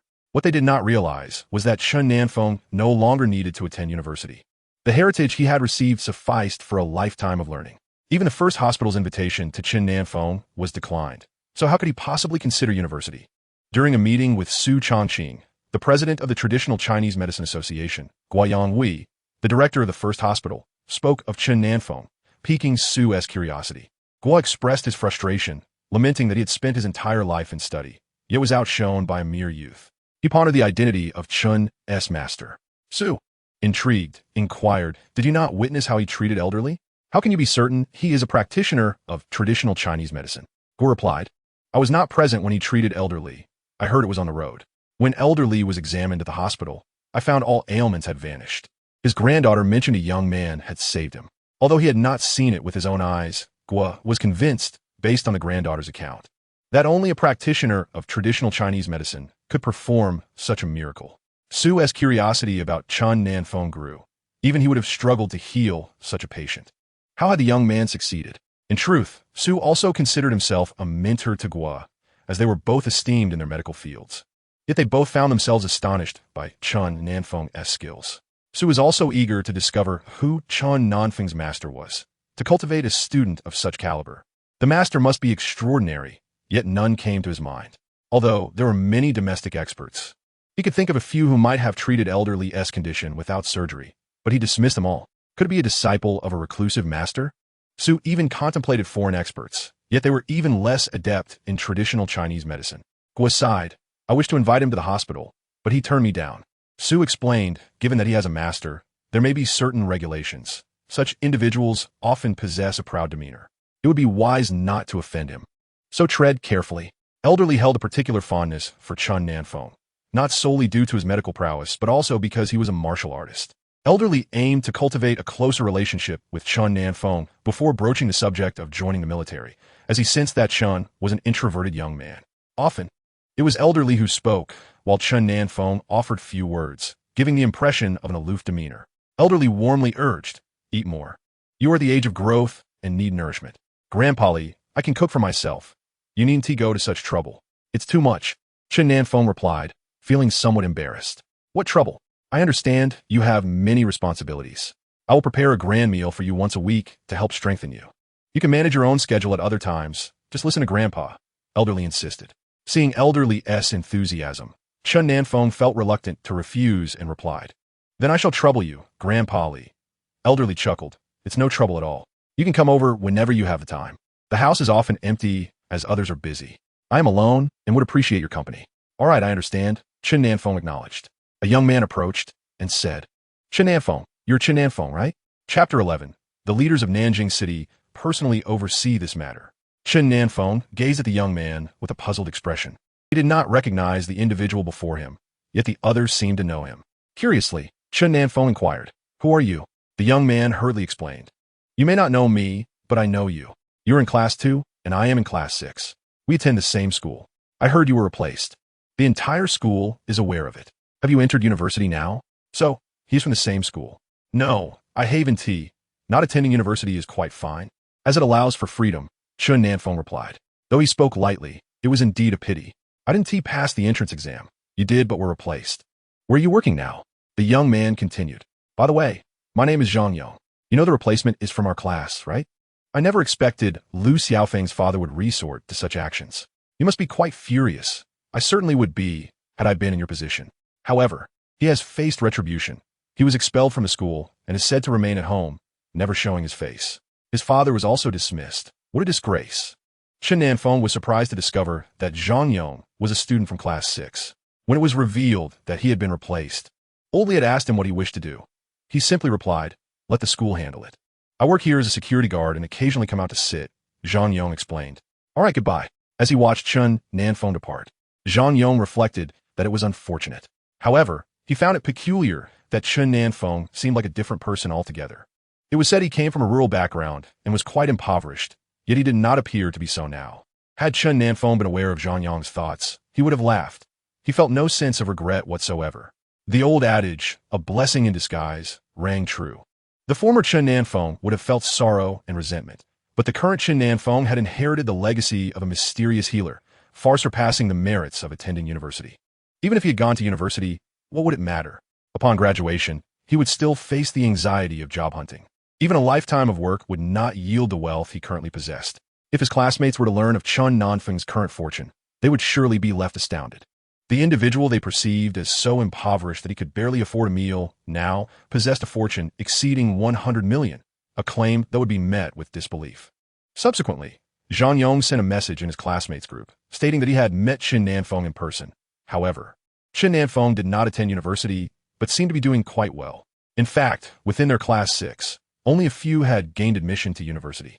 The rest had not passed, as they were generally considered underperformers, and it was a significant achievement for anyone to be accepted. Among the classmates, those who were close to Lu Xiaofeng spoke up in his defense, arguing that even if Chen Nan Feng had been accepted, he would not be able to afford it, and it would be better if the spot were given to someone else to avoid wasting an opportunity. Others felt that even if he could not afford it, that was Chen Nan Feng's concern, and it did not justify the replacement.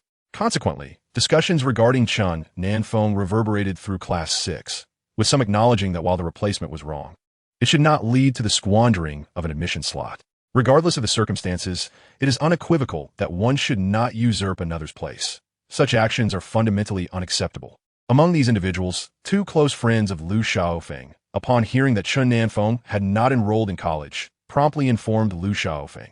Upon learning that someone had spotted Chen Nan Feng, Lu Xiaofeng, who believed that it was someone else who had reported him, never considered that it could have been Chen Nan Feng himself. Lu Xiaofeng's father, aware of Chen Nan Feng's situation, was convinced that Chen would not report him, which led him to take Chen's place. Chen Nan Feng, a rural youth with no guardians, lived like an orphan and was, moreover, a timid boy.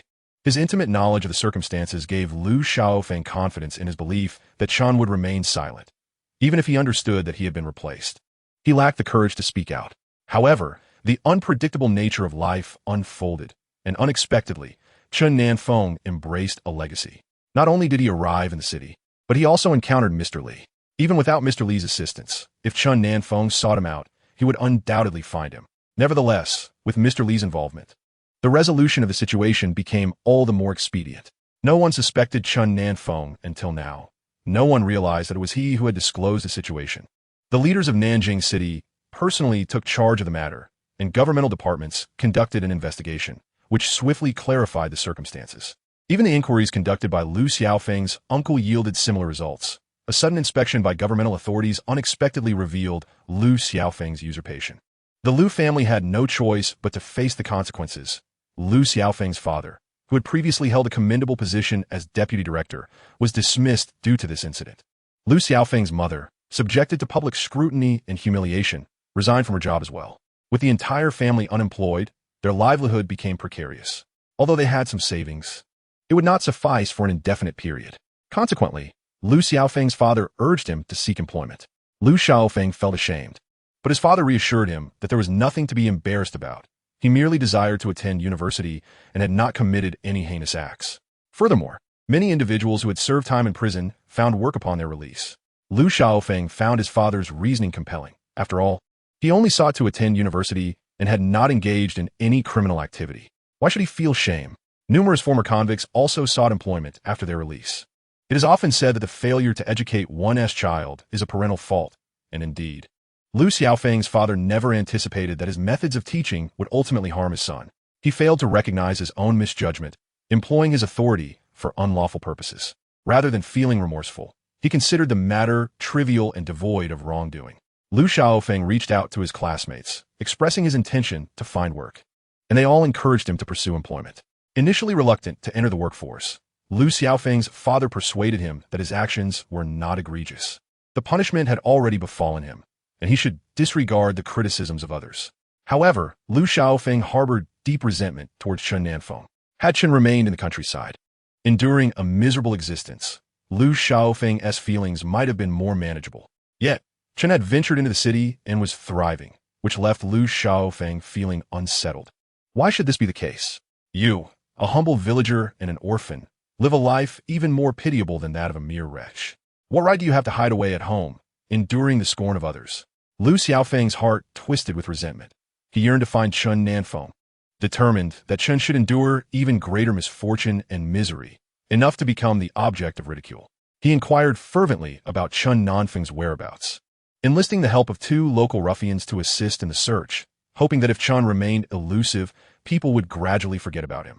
Meanwhile, Chen Nan Feng was diligently honing his skills, delving deeper into the esoteric practices of the nefarious healer, increasingly convinced that such a healer was indeed a master, the most exceptional physician in the world. One day, he ventured to a traditional medicine hall to procure herbs. Upon arrival, he purchased a considerable quantity of medicinal plants and, as he prepared to leave, encountered the director of the first hospital. Upon seeing Chen Nan Feng, Guiyang Hui exclaimed in surprise, "Ah, little divine doctor, is it you? Have you come here to buy herbs?" With polite demeanor, Chen Nan Feng replied, "Greetings, I am here to purchase herbs." Chapter 12. There may be none like him in all of Huaxia. Gua, filled with enthusiasm, beckoned Chen Nan Feng, saying, "Come, come. Just the person someone has been eager to meet." Chen Nan Feng wished to decline, but Gua insisted and led him to a private area behind the medicine hall. Upon arrival, Gua stated, "This traditional medicine hall belongs to my master, who has taken a keen interest in you and has long wished to meet you." Internally, Chen Nan Feng scoffed. "He is interested in me, yet I have no interest in him." Soon, Gua introduced Chen Nan Feng to his master, an elderly gentleman with flowing white hair. The elder paused momentarily upon seeing Chen Nan Feng and remarked, "You are." Gua quickly interjected, "This is the little divine doctor. I happened to encounter him at the entrance and brought him to meet you." Upon hearing the term divine doctor, the elder's eyes widened, and he exclaimed, "You are the little divine doctor he speaks of? You are quite young. Come, come, have a seat." Chen Nan Feng took a seat, and Gua explained, "What a coincidence. He came to buy herbs. Otherwise, we might not have crossed paths for some time." Chairman Su, with a warm demeanor, inquired, "My child, from whom did you learn your medical skills?" "From my master," Chen Nan Feng replied. The chairman continued, "Where is your master from?" I pondered among the experts in the country. There seems to be no one of such remarkable talent. Your master is. I apologize, but my master has instructed me not to disclose details about him. I hope you understand, Chen Nan Feng replied. The chairman nodded understandingly. That is quite reasonable. There are indeed some great individuals who prefer to remain low-key, shunning disturbances and the awareness of their existence. Chen Nan Feng found this explanation satisfactory. The matter of his apprenticeship remained a secret he would guard closely. The chairman further inquired, "I have heard that you cured Mr. Li. I have reviewed his medical history, and with my skills, I could not resolve his ailment. Yet you managed it with ease. How remarkable, my child. It was merely a coincidence, Chen Nan Feng replied modestly. I have a patient here. Might I ask you to take a look? The chairman requested. Rest assured, the consultation fee will be substantial. I have heard of your high fees, so these matters are not a concern. Chen Nan Feng wished to decline. Yet upon seeing the elderly president, his white hair and warm, benevolent demeanor, he reluctantly acquiesced. The president, noticing Chen Nan Feng's lack of opposition, joyfully exclaimed, Let's go see him at once. On their way, the president elaborated, This patient is also an elder. He suffers from hypertension, diabetes, and coronary heart disease. There may even be gastric issues, and I suspect gastric cancer, though it's still in the early stages. However, should surgery be necessary, his body might not withstand it. Director Gua added, He is quite advanced in age, and I worry that surgery could prove perilous. Upon arriving, Chen Nan Feng was taken aback to discover they were at Fengyuan Community, the same neighborhood he resided in. The president led him into a household, where a young man promptly answered the door, recognizing the president and Director Gua, and ushered them inside. The president, guiding Chen Nan Feng further in, appeared familiar with the surroundings. The young man remarked, Grandpa Su, Uncle Gua, my grandfather is waiting for you. The president, somewhat excited, responded, I have brought a miraculous doctor to assess his condition. If not, surgery may be the only option. Upon hearing the term miraculous doctor, the young man glanced at the youth beside the president, pondering if it could be the very boy before him. As they entered the room, Chen Nan Feng saw an elderly man lying on the bed, likely of similar age to the president. Who called me? I am in better health than you. Come see me once you are well, the president jested. I may not have another chance, the elderly man replied.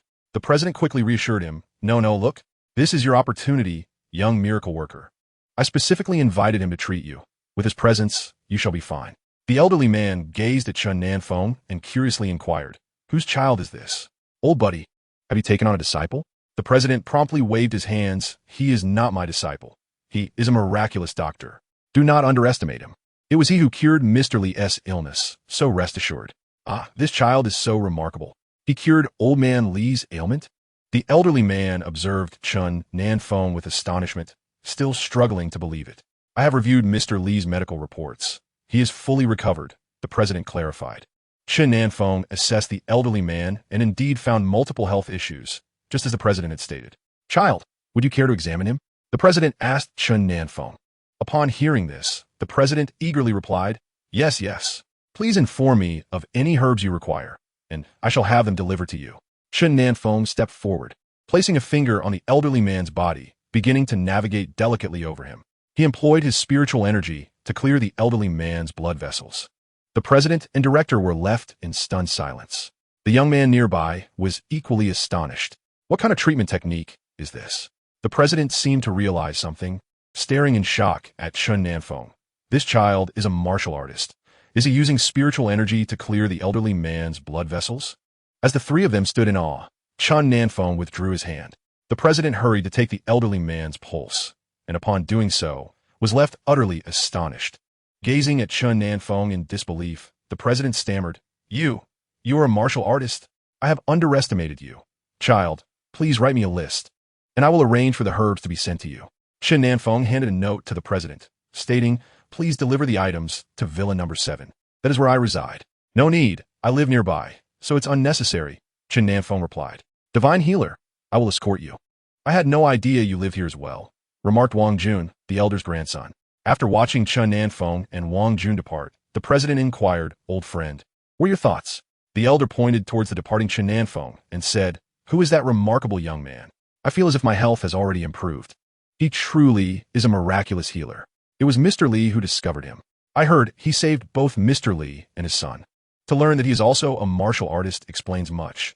He possesses the ability to heal using spiritual energy, something ordinary physicians cannot achieve. Curious, Director Gua asked, Master, what is a martial artist? The president reflected for a moment and replied, I have heard that martial artists are exceedingly rare. There are likely no more than 3,000 throughout all of Huaxia. I only had the fortune to hear a bit about them. But to witness one firsthand is indeed astonishing.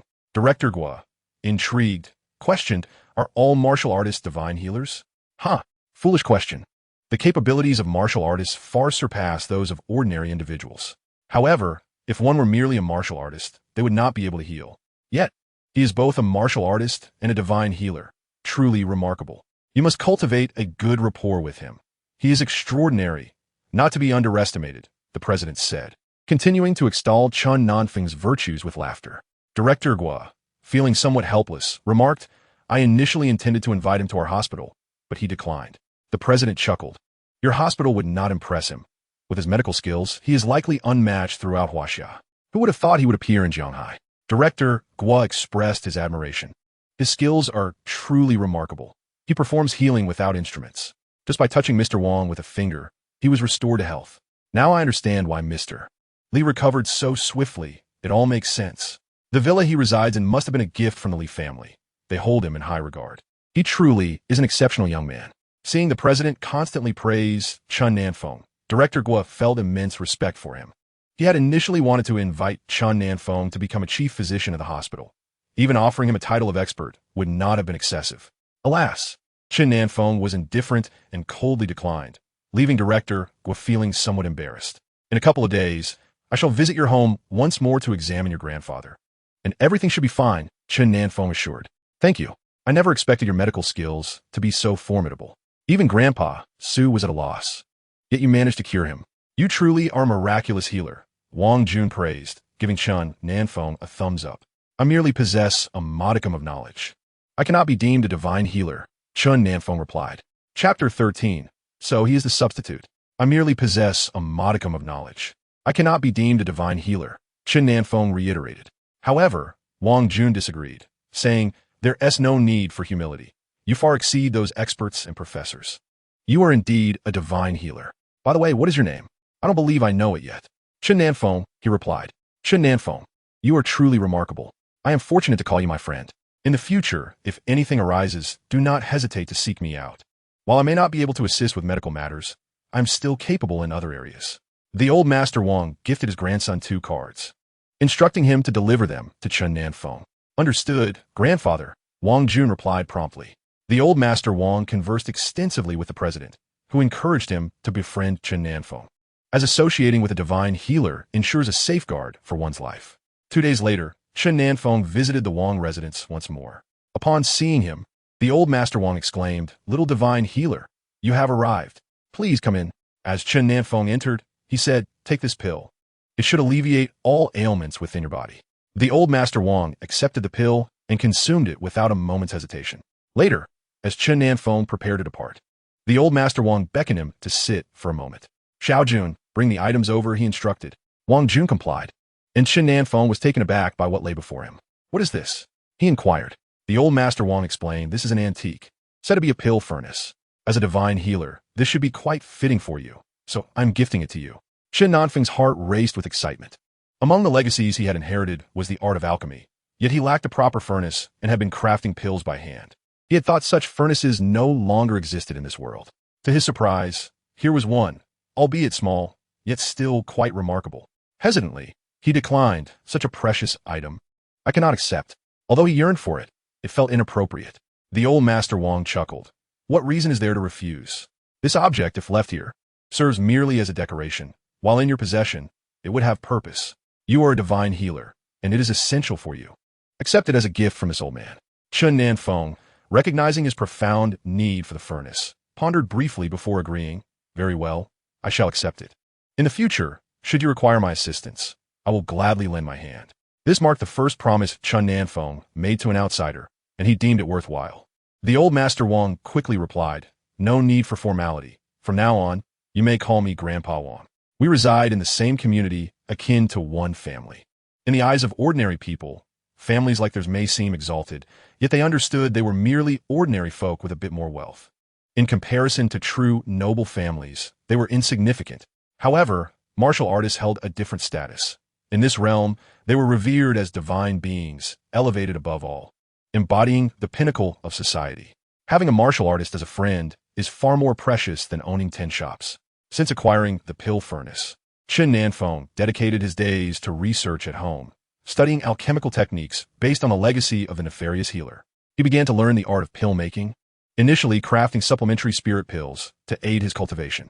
After several days of diligent study, he finally succeeded in producing a spirit supplement pill. Upon consuming it, he felt his cultivation process becoming markedly smoother. The effects were indeed impressive, With the spirit supplement pill, his training speed had significantly increased. Chen Nan Feng seldom ventured outside, choosing instead to devote himself to his practice, feeling that breaking through to the golden core stage was exceedingly challenging. Despite his tireless efforts, he found himself unable to achieve the breakthrough. If a martial artist were present at this moment, he would undoubtedly unleash a torrent of curses upon him. For throughout the entirety of China, there exists not a single foundational practitioner, and only 2 masters remain, both of whom have surpassed their 70s. The rest are mere martial apprentices and practitioners, with individuals like Chen Nan Feng regarded as the foremost in the nation. Chen Nan Feng seldom ventures outside, which has left Liu Xiaofeng in a state of distress, prompting him to search for Chen Nan Feng far and wide, even enlisting the assistance of 2 petty thugs. Each day, he finds himself obliged to provide them with meal allowances, despite lacking any personal income, which soon leads him to borrow money from acquaintances. Several classmates, seeing that although he did not manage to enter university, he appeared to come from a well-off family, willingly lent him funds. However, as days passed without a glimpse of Chen Nan Feng, Liu Xiaofeng found himself in a financial bind. Just as he was on the brink of despair, one of the thugs reported that they had located the person he sought. The group coordinated and awaited Chen Nan Feng's arrival. Liu Xiaofeng, accompanied by the 2 thugs, also summoned 2 of his classmates to confront Chen Nan Feng. Chen Nan Feng had stepped out to procure some essentials for his daily life. At the same shopping center, he acquired various necessities and some food. As he exited the mall and strolled along the street, he was intercepted by the 2 thugs. Confused and not recognizing them, Chen Nan Feng inquired, "What is it?" "Step aside." The thugs menacingly retorted, "Someone wants to see you. Come with us, and do not attempt to flee, or we shall not be merciful." Observing the throng of passers-by around him, Chen Nan Feng assessed the situation and decided that the crowd made it inconvenient to resist. Thus he followed the 2 thugs. Had this been the former Chen Nan Feng, he would have surely succumbed to fear, perhaps even weeping in fright. Yet the current Chen Nan Feng was a different man. Those who dared to provoke him were merely courting their own misery. The thugs led him to a narrow alley, where he soon discovered the presence of several others. It seemed they had specifically targeted him, though he did not recognize any of them. Liu Xiaofeng was taken aback upon seeing Chen Nan Feng. This was not at all what he had envisioned. Wasn't he supposed to be a rural dweller? Wasn't he said to be an orphan, impoverished? Wasn't he characterized as timid and cowardly? The reality contradicted the information he had gathered. For Chen Nan Feng's eyes bore no trace of fear, nor did he exhibit any demeanor of timidity. Observing Chen Nan Feng's attire, it was evident that he was far from impoverished. His clothing surpassed theirs in quality. Liu Xiaofeng, uncertain, ventured, "Are you Chen Nan Feng from class 2? Upon hearing this, Chen Nan Feng pondered whether they were classmates, but he did not recognize them. Perhaps they were students from another class. "I am indeed Chen Nan Feng from class 2. "Who are you?" he inquired with curiosity. "You truly are Chen Nan Feng. I am Liu Xiaofeng from class 6. Understanding dawned upon Chen Nan Feng. This was the individual who had replaced him. However, what was the purpose of this confrontation? Pretending ignorance, Chen Nan Feng replied, "I do not believe I know you." Astonished, he thought to himself, what audacity! Such shamelessness knows no bounds. However, Liu Xiaofeng seemed utterly unfazed by any sense of wrongdoing. Instead, he appeared even more audacious. He projected an air of superiority, as if he were invincible, looking down upon others like mere ants. Chen Nan Feng felt a surge of indignation within him. Is there truly such a shameless person in this world? How utterly disgraceful it is to usurp someone else's opportunity for higher education and to speak of it so nonchalantly. How bizarre. Chapter 14. Indeed, such shameless individuals exist in this world. It is astonishing to witness someone so devoid of shame, taking another's place in university and justifying it as if it were the most natural thing in the world. Chen Nan Feng, taken aback by Liu Xiaofeng's audacity, remarked with a cold smile, "I truly have gained insight today. You have taken someone else's place in university and now demand that I kneel in apology? How absurd! What wrong have I committed?" Yet, Liu Xiaofeng boldly retorted, "What wrong have you committed? Your error lies in coming to the city. A country bumpkin like you ought to remain in the countryside. It was your presence that drew attention to my deception. Otherwise, I would still be studying at the university. Because of you, my father was dismissed and my mother resigned. All of this is your fault. If it weren't for you, our family would be happy now. You have ruined my family. Shouldn't you compensate for that?" Chen Nan Feng scoffed. Unbelievable. There truly exists such a brazen individual. To twist black into white and white into black with such conviction. You have usurped another's opportunity for university, claiming it was for their own good, that they couldn't afford it and that you were merely being kind. Now that the school has discovered your deceit and expelled you, you blame me for merely existing. How do your parents' mistakes have anything to do with me? Is there no sense of justice left in this world? It seems that this entire family is composed of morally corrupt individuals capable of such actions. Chen Nan Feng erupted in anger. I have encountered shamelessness before, but never to this extent. If you wish to attend university, you ought to take the entrance exams yourself. Your parents' dismissal is their own doing and has nothing to do with me. If you're looking to vent your frustrations on me, you've certainly chosen the wrong target. Upon hearing this, Lu Xiaofeng hastily threatened, Chen Nan Feng, a mere country bumpkin, dare to act so brazenly here? Do you not realize where you are?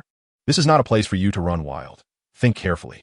Chen Nan Feng interrupted without hesitation. Let me make this clear, do not provoke me. If you dare to take someone else's place, you must be prepared for the consequences when your deceit is unveiled. This is of your own making and concerns no one else. Lu Xiaofeng, contemplating, thought to himself, wasn't Chen Nan Feng supposed to be timid and insecure?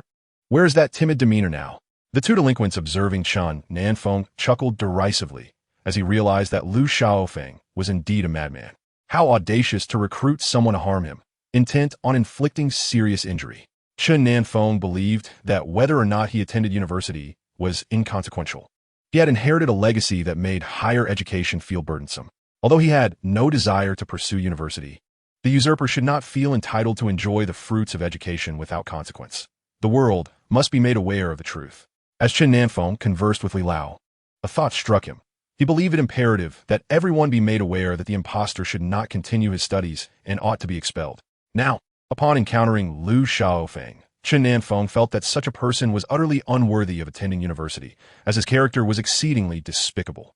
Two ruffians, observing Chen Nan Feng's seemingly frail demeanor, contemplated how to approach him, careful not to deliver a fatal blow, lest the situation escalate. They advanced, launching simultaneous attacks on Chen Nan Feng from either side. To the astonishment of the onlookers, however, it was not Chen Nan Feng who was struck, but rather the two ruffians themselves. Lu Xiaofeng was taken aback. It appeared that Chen Nan Feng was not merely a novice. They had underestimated him gravely. The assertion that he was timid and meek was patently erroneous. The two ruffians, sprawled on the ground, struggled to rise, their fear of Chen Nan Feng mounting. How could this be? Wasn't he supposed to be weak and inept? This was nothing short of a massacre. He had dispatched them both with ease, despite their own reputation as tough individuals. Chen Nan Feng coldly remarked, "Do not provoke me. Your expulsion is a consequence of your own actions. Should you dare to confront me again, it will be you who regrets it."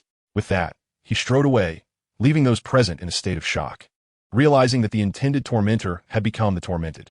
The two ruffians, unwilling to let the matter rest, expressed their dissatisfaction. One of them said, "Young Master Lu, it seems your investigation was flawed. He is quite formidable. We will need to enlist our older brother's assistance, for it is beyond our capabilities."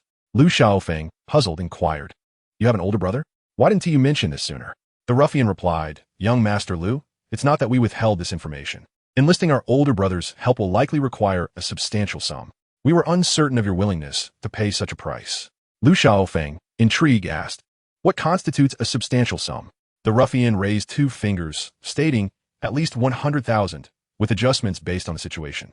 Upon hearing this amount, Lu Xiaofeng thought, 100,000 it shall be, as long as I can ensure Chen Nan Feng is banished to the countryside, never to return to the city.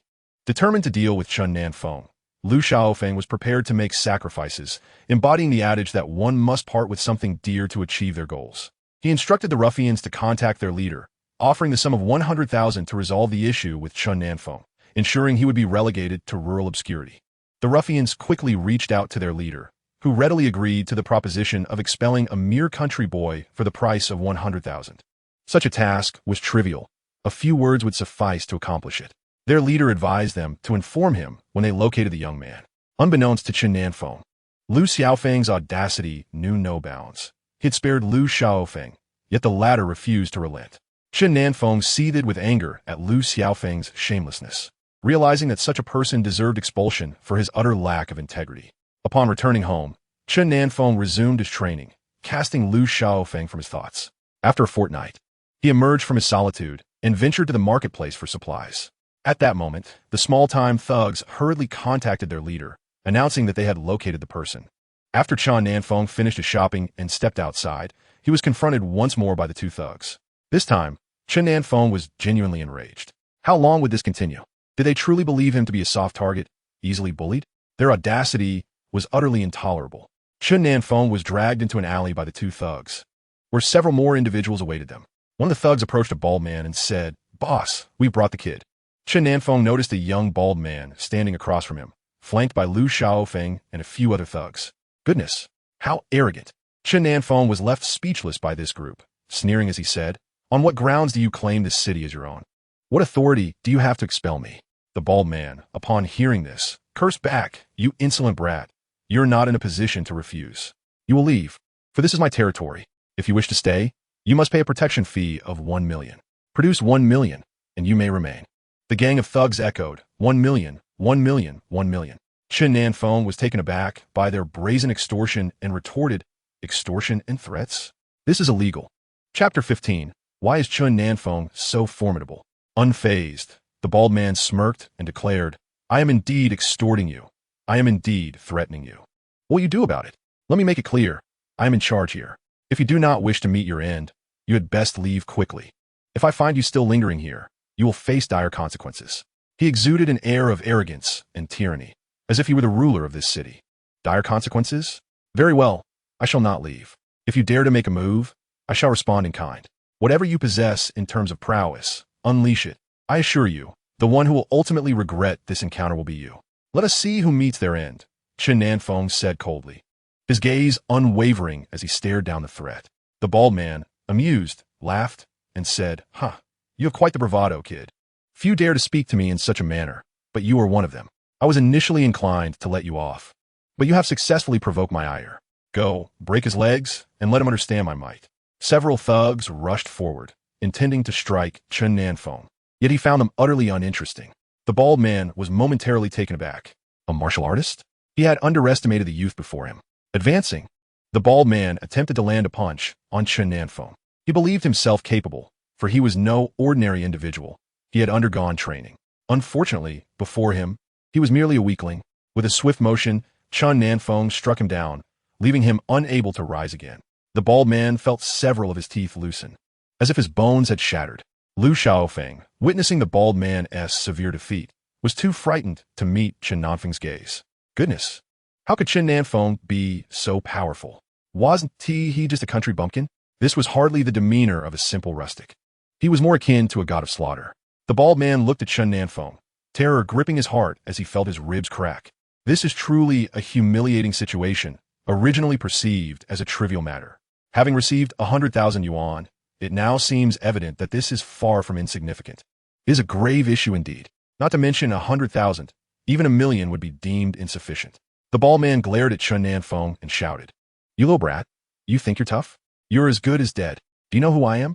I'm Changge, the notorious leader of the underground forces in Jianghai. This time, your fate is sealed." Chen Nan Feng, however, remained unfazed and replied, "Changge, excellent. Bring him here.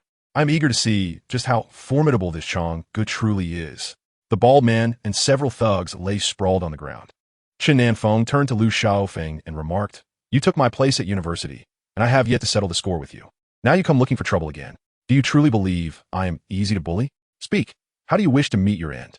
Liu Xiaofeng regarded Chen Nan Feng with the fear of a condemned man and quickly exclaimed, "Don't come any closer. My uncle is the head of the police department. If you provoke me, you will regret it." Chen Nan Feng responded with 2 swift slaps, sneering, "You claim I'll regret it if I provoke you. And he claims I'll regret it if I provoke him. It appears both of you have significant connections. Why don't you call for assistance? I shall wait here to see who meets their demise first." Upon hearing Chen Nan Feng's challenge to call for help, the bald man hastily dialed Changge, informing him of his predicament and pleading for rescue. Liu Xiaofeng also made a call to his uncle, Liu Yijuan, reporting that he had been assaulted and requesting his uncle's intervention. Noticing both had made their calls, Chen Nan Feng declared, "Since you both have summoned aid, I shall do the same. Let us see whose allies are more formidable." The 3 factions awaited their reinforcements, and soon enough, Changge sent his most competent subordinate to address the situation. Upon seeing the bald man on the ground, the burly, scar-faced subordinate chuckled. "Bald gang, look at you now. What happened? Who did this to you?" The bald man, upon recognizing the scar-faced man, quickly inquired, "Where's Chang'e? Has he not arrived?" The scar-faced man, displaying disdain, replied, "You think you're important enough for Chang'e to concern himself with your trivial issues? He sent me as a favor. Don't push your luck." The bald man, now devoid of confidence, stammered, "No, I." He pointed at Chen Nan Feng, gritting his teeth. It was that little brat. At a loss for words. The bald man had not anticipated Chen Nan Feng's remarkable prowess. The scar-faced man turned his attention to Chen Nan Feng, declaring, "Listen, no matter who you are, bald gang belongs to Chang'e. By striking one of his men, you have slapped Chang'e in the face. Consider yourself fortunate if I merely break your hands."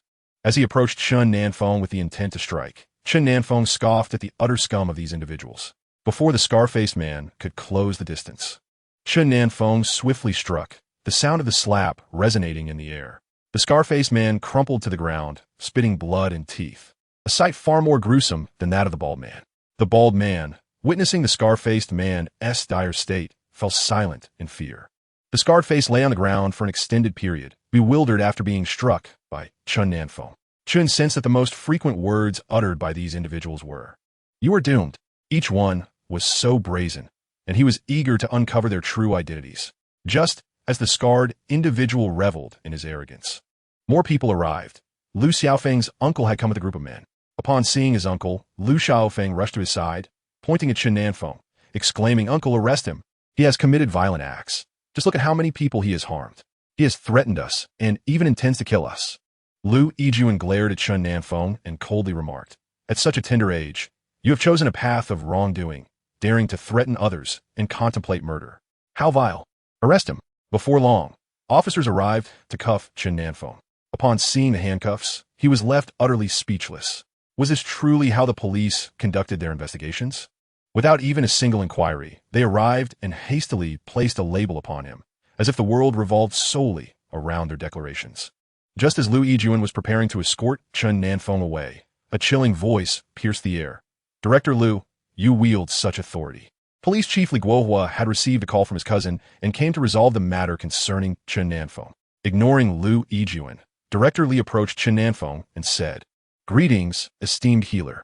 My cousin has sent me to handle this situation. Please leave it to me." Chen Nan Feng cast a glance at the director and replied, "Very well. This individual is a substitute. He was expelled from school and persistently seeks to trouble me. This bald man, claiming to avenge him, insists on confronting me repeatedly.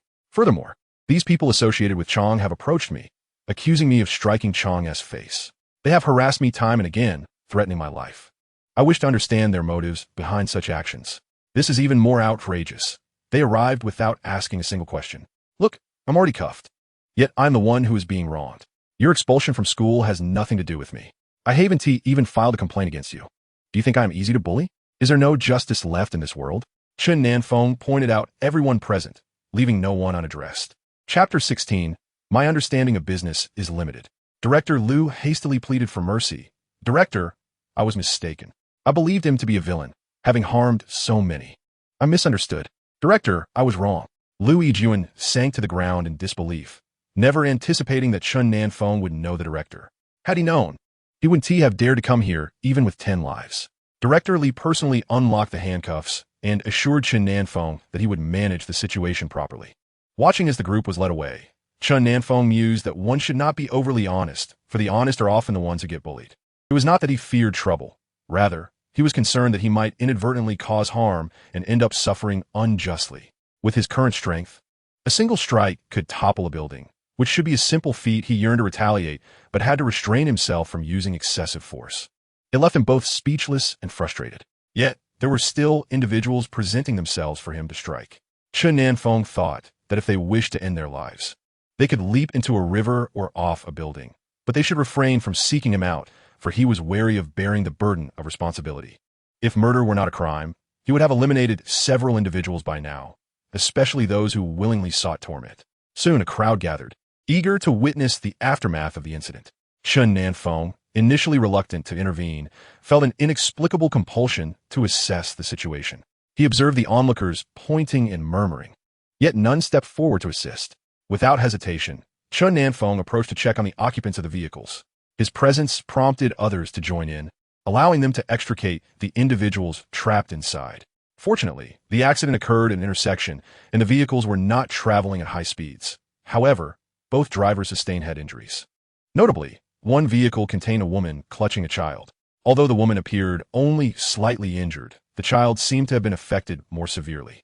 Despite the woman's embrace, the impact had nonetheless harmed the child. Chen Nan Feng quickly assessed the situation and found the child unconscious, while the woman appeared dazed, weeping as she held her child.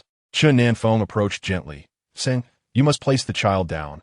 Holding him like that is not advisable." Upon hearing his words and noticing his youth, the woman disregarded him, continuing to cry while holding her child.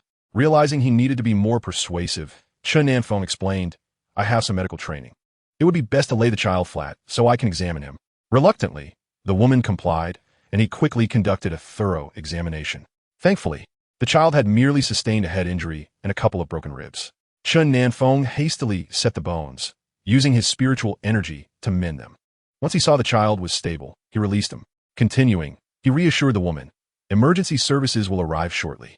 The child has suffered a head injury, which may result in a concussion, but rest assured, he will be all right."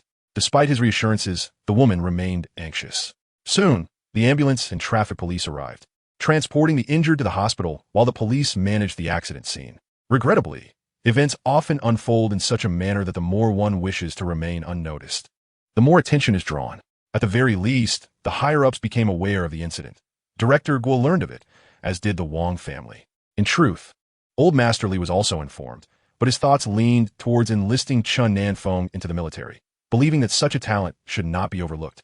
Being a military man himself, Old Li was eager to facilitate Chen Nan Feng's recruitment. Li Chong mentioned encountering a young martial artist and sought confirmation from a master. If the boy was indeed one, he wished to bring him into the military. It was rumored that there were around 3,000 martial artists, yet fewer than 1,000 served in the military, with many engaged in various professions elsewhere. Li Chong believed that if Chen Nan Feng was a martial artist, he ought to join the military, otherwise it would be a great loss. That day, Chen Nan Feng received a call from Zhang Dapeng, inviting him to the restaurant for a discussion. Upon arriving at the location, Chen Nan Feng was pleasantly surprised by the restaurant's grandeur. The large sign Red Wind and Phoenix Restaurant. Zhang Dapeng greeted him warmly, urging him to enter, exclaiming, "You've never visited before. I wanted you to see it. What do you think?" Chen Nan Feng nodded and replied with a smile, "You should proceed as you envision. I am not well versed in the ways of business." Zhang Dapeng elucidated, "The name is one I have chosen. You are the great boss, and I am the small one. I believe it holds significant meaning to name it after ourselves. You have no objections, do you?" "None at all. Proceed as you wish," Chen Nan Feng replied. Upon hearing Chen Nan Feng's words, Zhang Dapeng expressed his joy. "Then I shall proceed with my vision. Rest assured, I will not let you incur any losses." Chen Nan Feng merely smiled, reflecting that in the past, he would have been concerned about such matters due to his financial struggles, where every penny was precious.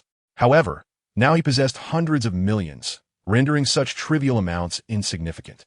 Initially, Chen Nan Feng had no intention of meddling, yet his attention was drawn to a young boy struggling to support a woman, his face etched with sorrow.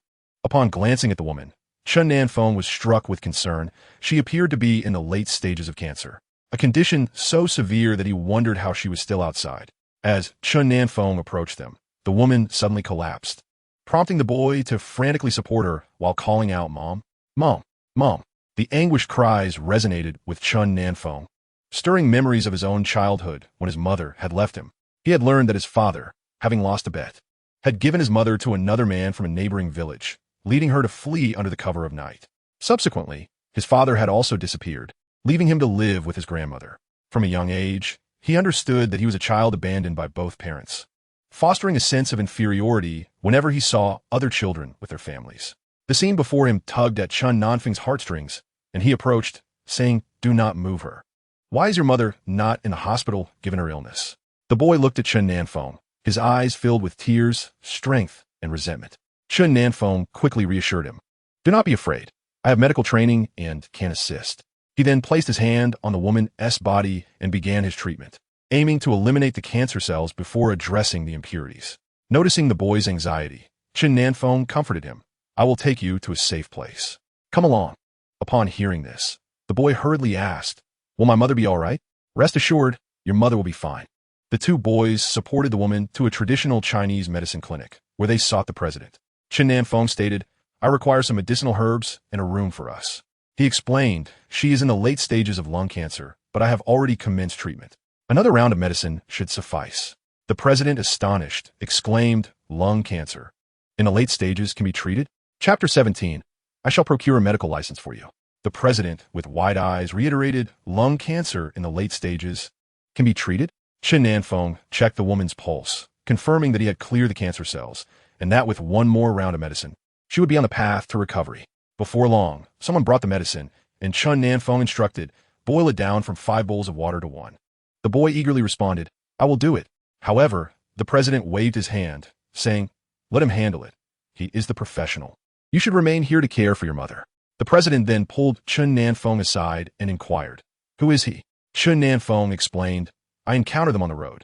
His mother collapsed beside me, and I offered my assistance. The president pondered for a moment and suggested, how about this? I shall arrange for you to obtain a medical qualification certificate.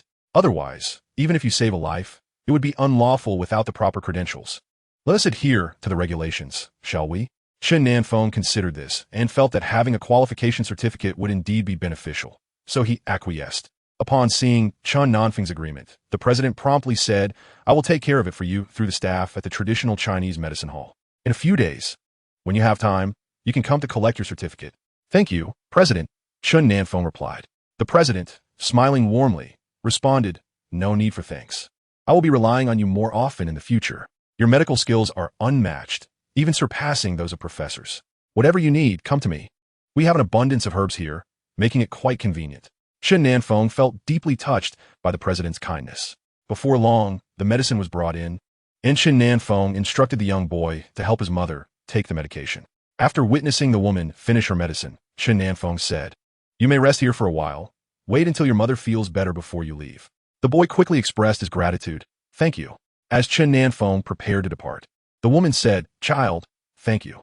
I did not expect your medical skills to be so remarkable. May I ask you a favor? Of course, Chen Nan Feng replied. The woman hesitated slightly. My son has endured much hardship alongside me. I wish for him to become your apprentice and learn medicine from you. What do you think? However, Chen Nan Feng shook his head. My medical skills are not something he can easily learn. Are you locals here? We are not. We have come from outside the region. I am unwell, and my son did not pass the college entrance exam last year. I originally intended for him to continue studying, but he has chosen to stay by my side instead, the woman said with a hint of resignation. And where are you staying? Chen Nan Feng inquired. The woman replied, somewhat awkwardly, we just arrived and have yet to find a place to live. Understanding the underlying issue of finances, Chen Nan Feng said, I will introduce you to a place where you can temporarily reside until you find a home. And you, now that your mother's feeling better, should return to your studies and aim for a university to ease your mother's worries. The woman expressed her gratitude once more. Thank you. You are truly a good person. Such kindness is rare these days. By the way, my name is Su Ruping and my son is Ling Yan. Chen Nan Feng then called Zhang Daping to explain the situation of the mother and son, asking if he would allow them to stay temporarily until they found a permanent residence. Without hesitation, Zhang Daping agreed, saying, there are plenty of houses available. Let them come. Who has faced difficulties at some point? I was once in your care as well. Chen Nan Feng provided Su Ruping with an address, directing them to a location with ample housing suitable for their needs.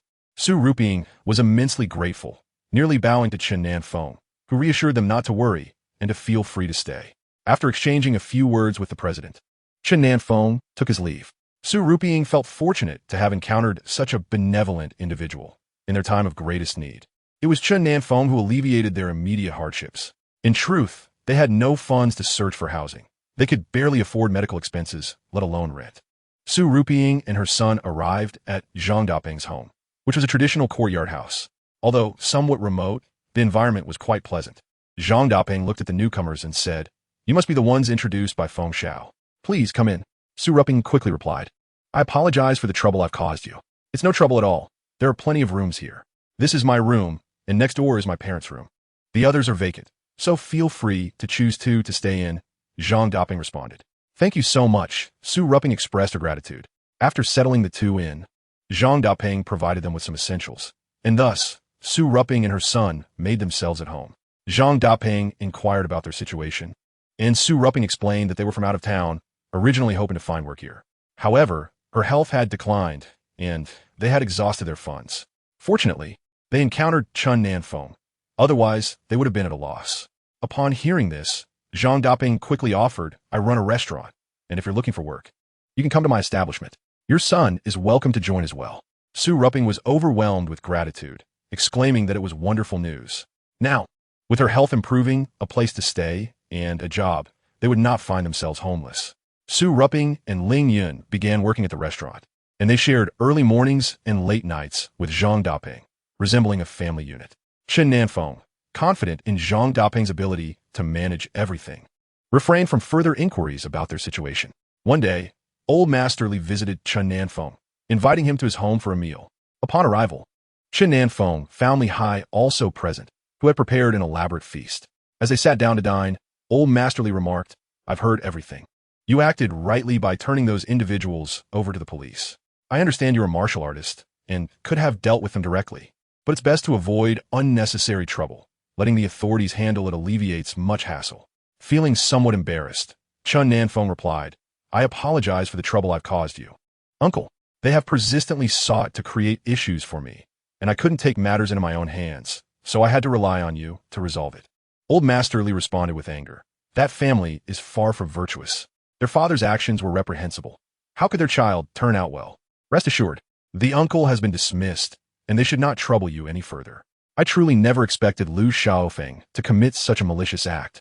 At such a young age, how could he be so cruel? Chen Nan Feng found it hard to fathom that he was of the same age as Lu Xiaofeng. Yet the latter's deeds surpassed the expectations of maturity. The adults are selfish, and the children have been spoiled, unable to discern right from wrong. Old Master Li sighed.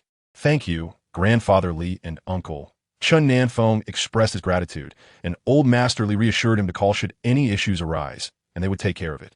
Chen Nan Feng remained deeply appreciative of the Li family, who treated him like one of their own. Old Master Li truly regarded Chen Nan Feng as a grandson, knowing he was a martial artist, and often pondered when he could send him to the military. Being a soldier himself, he understood the nation's need for such talents and kept this in mind. Time flew by, and the years passed swiftly. Chen Nan Feng practiced diligently, feeling a noticeable change in his physique. One day, a woman, seeing Chen Nan Feng, exclaimed in surprise, It's you. I was looking everywhere for you. What are you doing here? I reside here, Chen Nan Feng replied. Upon hearing such a coincidence, the woman quickly exclaimed, You reside here as well? How wonderful. Please, come to my home for a visit. Chen Nan Feng contemplated declining the invitation, yet the woman, unfazed by his reluctance, took his hand and led him to her residence. As he arrived at her home, Chen Nan Feng mused to himself, What a remarkable coincidence. Chapter 18. So, you have saved our family once more. Upon entering the woman's abode, Chen Nan Feng was struck by the serendipity of the encounter. It turned out she belonged to the Wang family. Spotting Chen Nan Feng, the elderly Mr. Wang promptly called out, Child, what brings you here? I was just thinking of inviting you over, and here you are. The woman, noticing the interaction between her father and Chen Nan Feng, chimed in with a smile, Father, do you know him? Mr. Wang, observing his daughter with Chen Nan Feng, inquired with curiosity, Oh, you are acquainted with him as well? The woman continued, I have been searching for him and fortuitously crossed paths with him. What a stroke of luck. He is the one who saved my life. Do you not see the significance of knowing him? If it weren't for him, I might not be here today. Mr. Wang responded, So you're the miraculous physician I have heard about. If not for you, my child's life would have been in peril. The doctors stated that without timely intervention, her safety would have been compromised. We owe our gratitude to you for being present to rescue us both. Mr. Wang's face brightened with a smile. So, you have once again saved a member of our family. It seems we are indeed fated to cross paths. The woman, equally amused, replied, I never anticipated such a coincidence. By the way, my name is Wang Lan. Should you need anything in the future, do not hesitate to ask. Do not mention it. Your child is now well. Is she not? Chen Nan Feng inquired. She is indeed fine, staying at her grandmother's house. By the way, I have something for you, Wang Lan said, cheerfully handing him a card. This will grant you complimentary access at our coffee shops. No, thank you. Mr. Wang has already provided me with something, Chen Nan Feng replied. Wang Lan laughed. Oh, but what my father gave you pertains to our family's restaurants. I own a coffee shop, and you shall enjoy free services at Blue Sky Coffee. Please accept it. It is of little value. Chen Nan Feng had never tasted coffee, being from a rural background. He could barely afford meals, let alone indulge in such luxuries. Accepting Wang Lan's card, he said, Very well, I shall accept it. Thank you. Little did he realize that saving a single life would lead him to the Wang family. At that moment, Chen Nan Feng remained oblivious to the profound connections he shared with both the Li and Wang families, which rendered him an irreplaceable figure within the city. With the protection of the Li and Wang families, along with the president of the Traditional Medicine Association, Chen Nan Feng became someone whom the prominent families dared not provoke. Since acquiring the alchemy furnace, Chen Nan Feng had immersed himself in the study of various elixirs. However, he found himself at a loss, as many medicinal herbs were unfamiliar to him, some even unheard of. The president imparted extensive knowledge about herbs, emphasizing the necessity for Chen Nan Feng to expand his understanding of herbal medicine. Nevertheless, the president made a request. Should Chen Nan Feng encounter any complex ailments, he hoped he would lend his expertise. Chen Nan Feng agreed, recognizing that he would require a plethora of herbs and establishing numerous connections with the Traditional Medicine Association. Cultivating a good rapport with the association would ultimately benefit him greatly. Moreover, the president treated him exceptionally well, even facilitating the acquisition of a medical license, granting him the privilege to save lives. Without such credentials, even if one were a miraculous healer, they could not recklessly intervene in others' ailments, lest they be used as a pawn by those with ulterior motives. The legacy of a nefarious healer encompasses a plethora of herbs, some of which he recognized, while others remained unfamiliar. Through diligent study, he uncovered the myriad benefits of these herbs. The tome bestowed upon him by the president was a treasured compendium of herbs, proving immensely beneficial to his research on elixirs. While Chen Nan Feng was engrossed in his herbal studies at home, Ling Yun sought him out, catching Chen Nan Feng by surprise.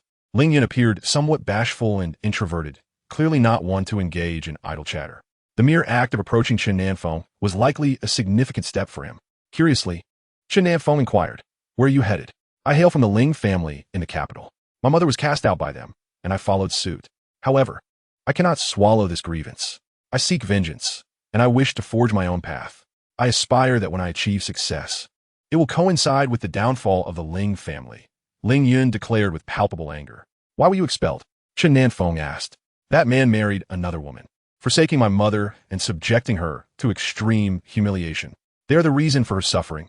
Ling Yun seethed. "Do you have any passions or aspirations?" Chen Nan Feng probed further. "I intend to study abroad. I have a keen interest in computers. If possible, I wish to learn more," Ling Yun replied. Having recently earned 15 million, Chen Nan Feng casually offered Ling Yun a portion of his fortune.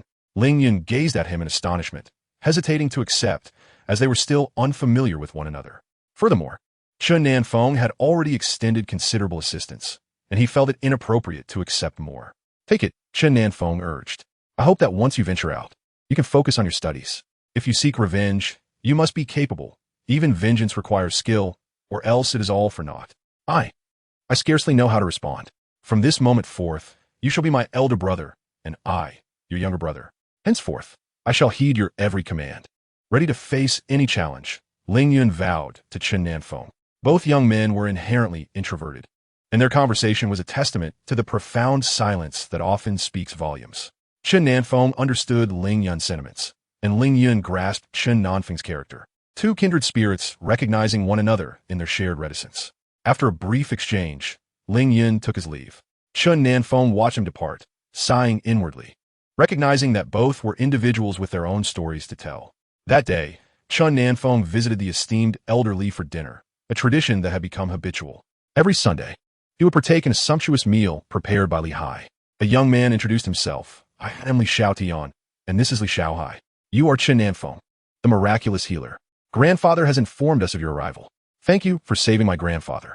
I must say, you appear quite youthful. I would estimate you to be no older than 15, certainly not the 18 years of age you claim. Perhaps my slender build contributes to my youthful appearance." "Greetings to you both," Chen Nan Feng replied. Old Master Li hastily urged, "Eat more, you're too thin. Look at those two, they're as robust as oxen." Chen Nan Feng felt he had consumed a considerable amount, yet he remained slender. In the past, he had often gone hungry and was frail, but now, despite his ample intake, he still did not gain weight, which he attributed to his cultivation practices. After the meal, the family gathered to converse. Li Xiaotian, with an expression of admiration, remarked, "Chen Nan Feng, you are so young yet possess such remarkable medical skills. It's truly impressive." Chen Nan Feng replied modestly, "I only grasp a little and am still in the midst of learning." Chapter 19. I'm still seeking guidance from the president. I only comprehend a fraction and am continuing my studies, Chen Nan Feng added. Old Masterly interjected. There is no need for you to be so humble. I have heard from Old Wang that even the president of the traditional Chinese medicine hall holds you in high regard. I am still learning from the president, who has assisted me greatly, Chen Nan Feng stated. Indeed, studying under the president will benefit you, as he has devoted his life to the study of medicine and possesses a wealth of experience. Engaging with him will be advantageous for you, Old Li advised. Li Xiaotian curiously inquired. I heard you were a martial artist. Is that true? Chen Nan Feng replied. I am unsure how they define martial artists. My master taught me. But he is a recluse and forbids me from speaking of him. I understand, reclusive masters often have their peculiarities. I envy you. I've heard that in Huaxia. There are only about 3,000 martial artists, with roughly 1,000 in the military. Quite a treasure indeed, Li Xiaotian remarked. Chen Nan Feng was surprised to learn of the scarcity of martial artists, pondering the levels of the others. Deep down, he wished to understand more about martial artists. Curious about his own standing. Was he considered a master? Although his inheritance contained vast knowledge, he had only scratched the surface. The cultivation of the malevolent physician's cold soul technique was exceptionally challenging, and despite his prolonged efforts, he had yet to show signs of a breakthrough. Should other martial artists discover this, they would undoubtedly label him a prodigy. The path of cultivation is not an easy one. In Huaxia, there are 2 masters, both venerable elders. Most other martial artists are still apprentices, with very few reaching the level of martial masters. Currently, Chen Nan Feng was at the foundation building stage, arguably the foremost in Huaxia. Following foundation building comes the formation of elixirs, and Chen Nan Feng was preparing for that breakthrough. After Chen Nan Feng departed, Li Xiaotian expressed, I envy Chen Nan Feng. He is a martial artist and exceptionally unique. You should foster a good relationship with him. Old Masterly responded, we may not have the opportunity to connect, as time is not on our side. That may not be the case. Perhaps one day you will cross paths. Li Xiaotian countered. Old Masterly had long desired to send Chen Nan Feng to the military, believing that such talent should not be wasted. Yet he had not found the right moment. That day, while Chen Nan Feng was at home studying herbs, Zhang Dapeng called, asking young Master Feng, do you know anyone from the Wang family? Chen Nan Feng inquired, what is the matter? Please, go ahead. Zhang Dapeng hurriedly replied, there's a young master from the Wang family causing a commotion here. If you're acquainted with the Wang family, please communicate with them. Any issues can be resolved amicably. We cannot allow this to disrupt our business. If you do not know them, I shall devise another plan. I know the Wang family. I will come immediately, was the response. Zhang Dapeng found Chen Nan Feng rather enigmatic, believing he must be well connected, and pondered inquiring if he was indeed familiar with the Wang family. Should he not be acquainted, Zhang Dapeng could always consider other options, even if it meant incurring additional losses. At that moment, the restaurant was enveloped in a cacophony, where a young man was boldly asserting that Fengpeng restaurant must compensate him, or he would shut it down. In truth, this young man was indeed from the Wang family, which also operated a restaurant. Infuriated by the emergence of a competing establishment, the young master was determined to reclaim what he deemed his family's territory. Accompanied by a raucous entourage, he arrived at the restaurant, ordering an array of dishes, only to later claim they were poorly prepared or even counterfeit, incessantly seeking to stir trouble. Zhang Dapeng understood their intentions and, upon hearing the mention of young Master Wang, recognized their identity and promptly called Chen Nan Feng. Upon arriving at the Wang residence, the elder Wang greeted, Ah, you are here. Come, take a seat. Wang Jun is not at home, however, to which Chen Nan Feng inquired, Is that so? I have encountered a dilemma at my restaurant. I heard the young master from your family is causing a disturbance, and I wanted to see if Wang Jun could assist in addressing this issue. Upon hearing this, the elder Wang chuckled. You have opened a restaurant? We too are in the restaurant business. I even have a card for you to dine at our establishment. So, you have ventured into this field as well? Yes, it is a recent endeavor, named Fengpeng Restaurant, Chen Nan Feng replied. Gulme, let us visit and see which young rascal dares to cause a ruckus at your establishment, the elder Wang declared angrily. I appreciate your assistance, elder Wang, Chen Nan Feng acknowledged. Not a bother at all. I find myself quite bored at home, and it would be refreshing to accompany you.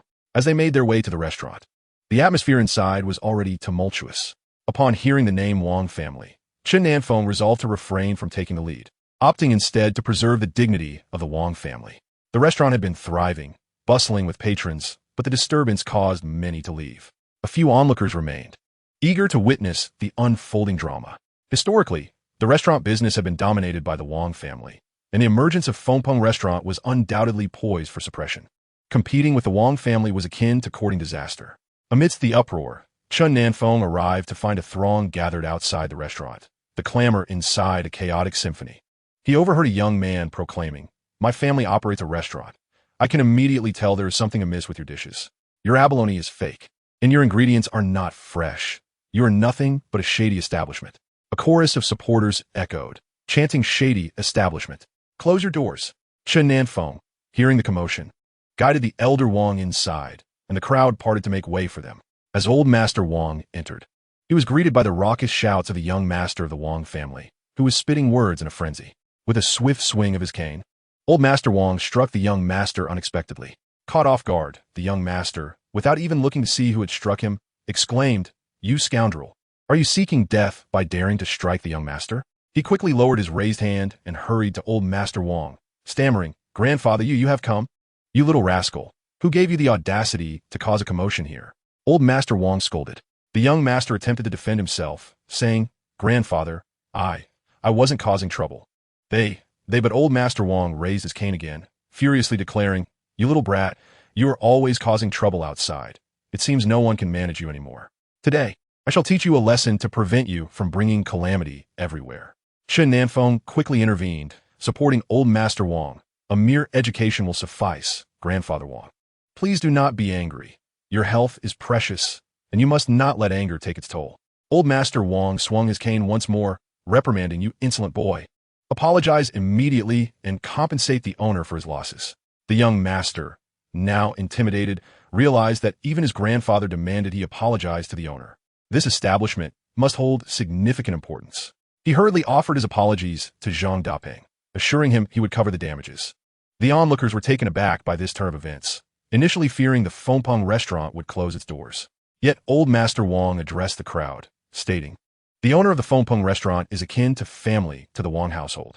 I hope everyone will continue to support and patronize the Fengpeng restaurant."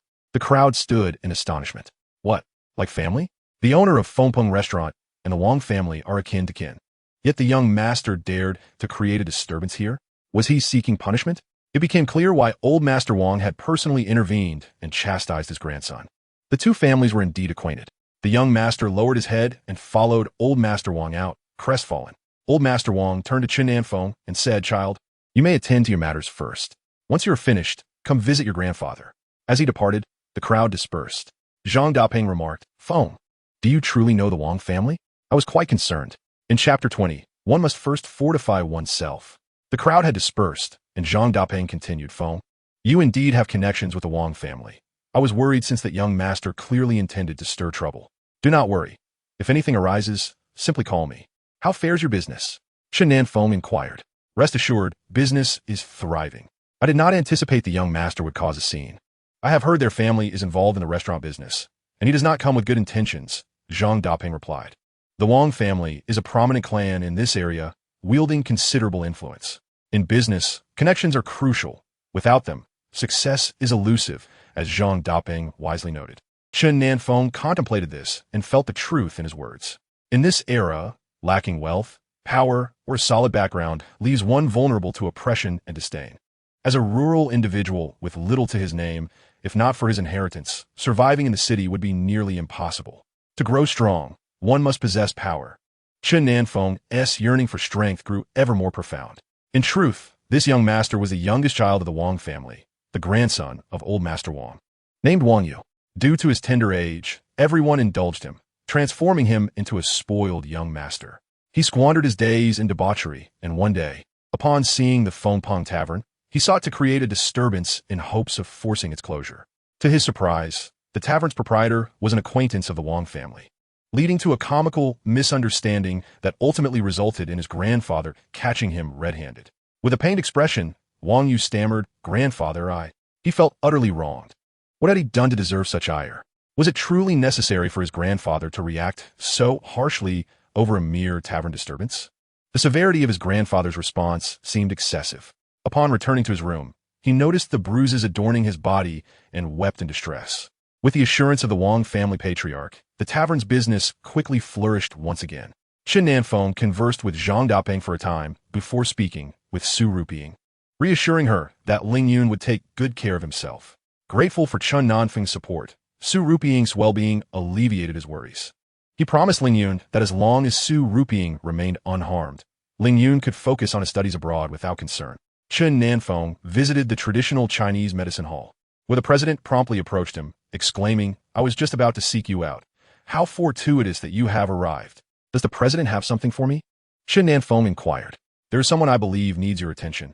I think there's hope for him, but..." The president led Chen Nan Feng to an inner chamber, where, upon entering, Chen Nan Feng was taken aback.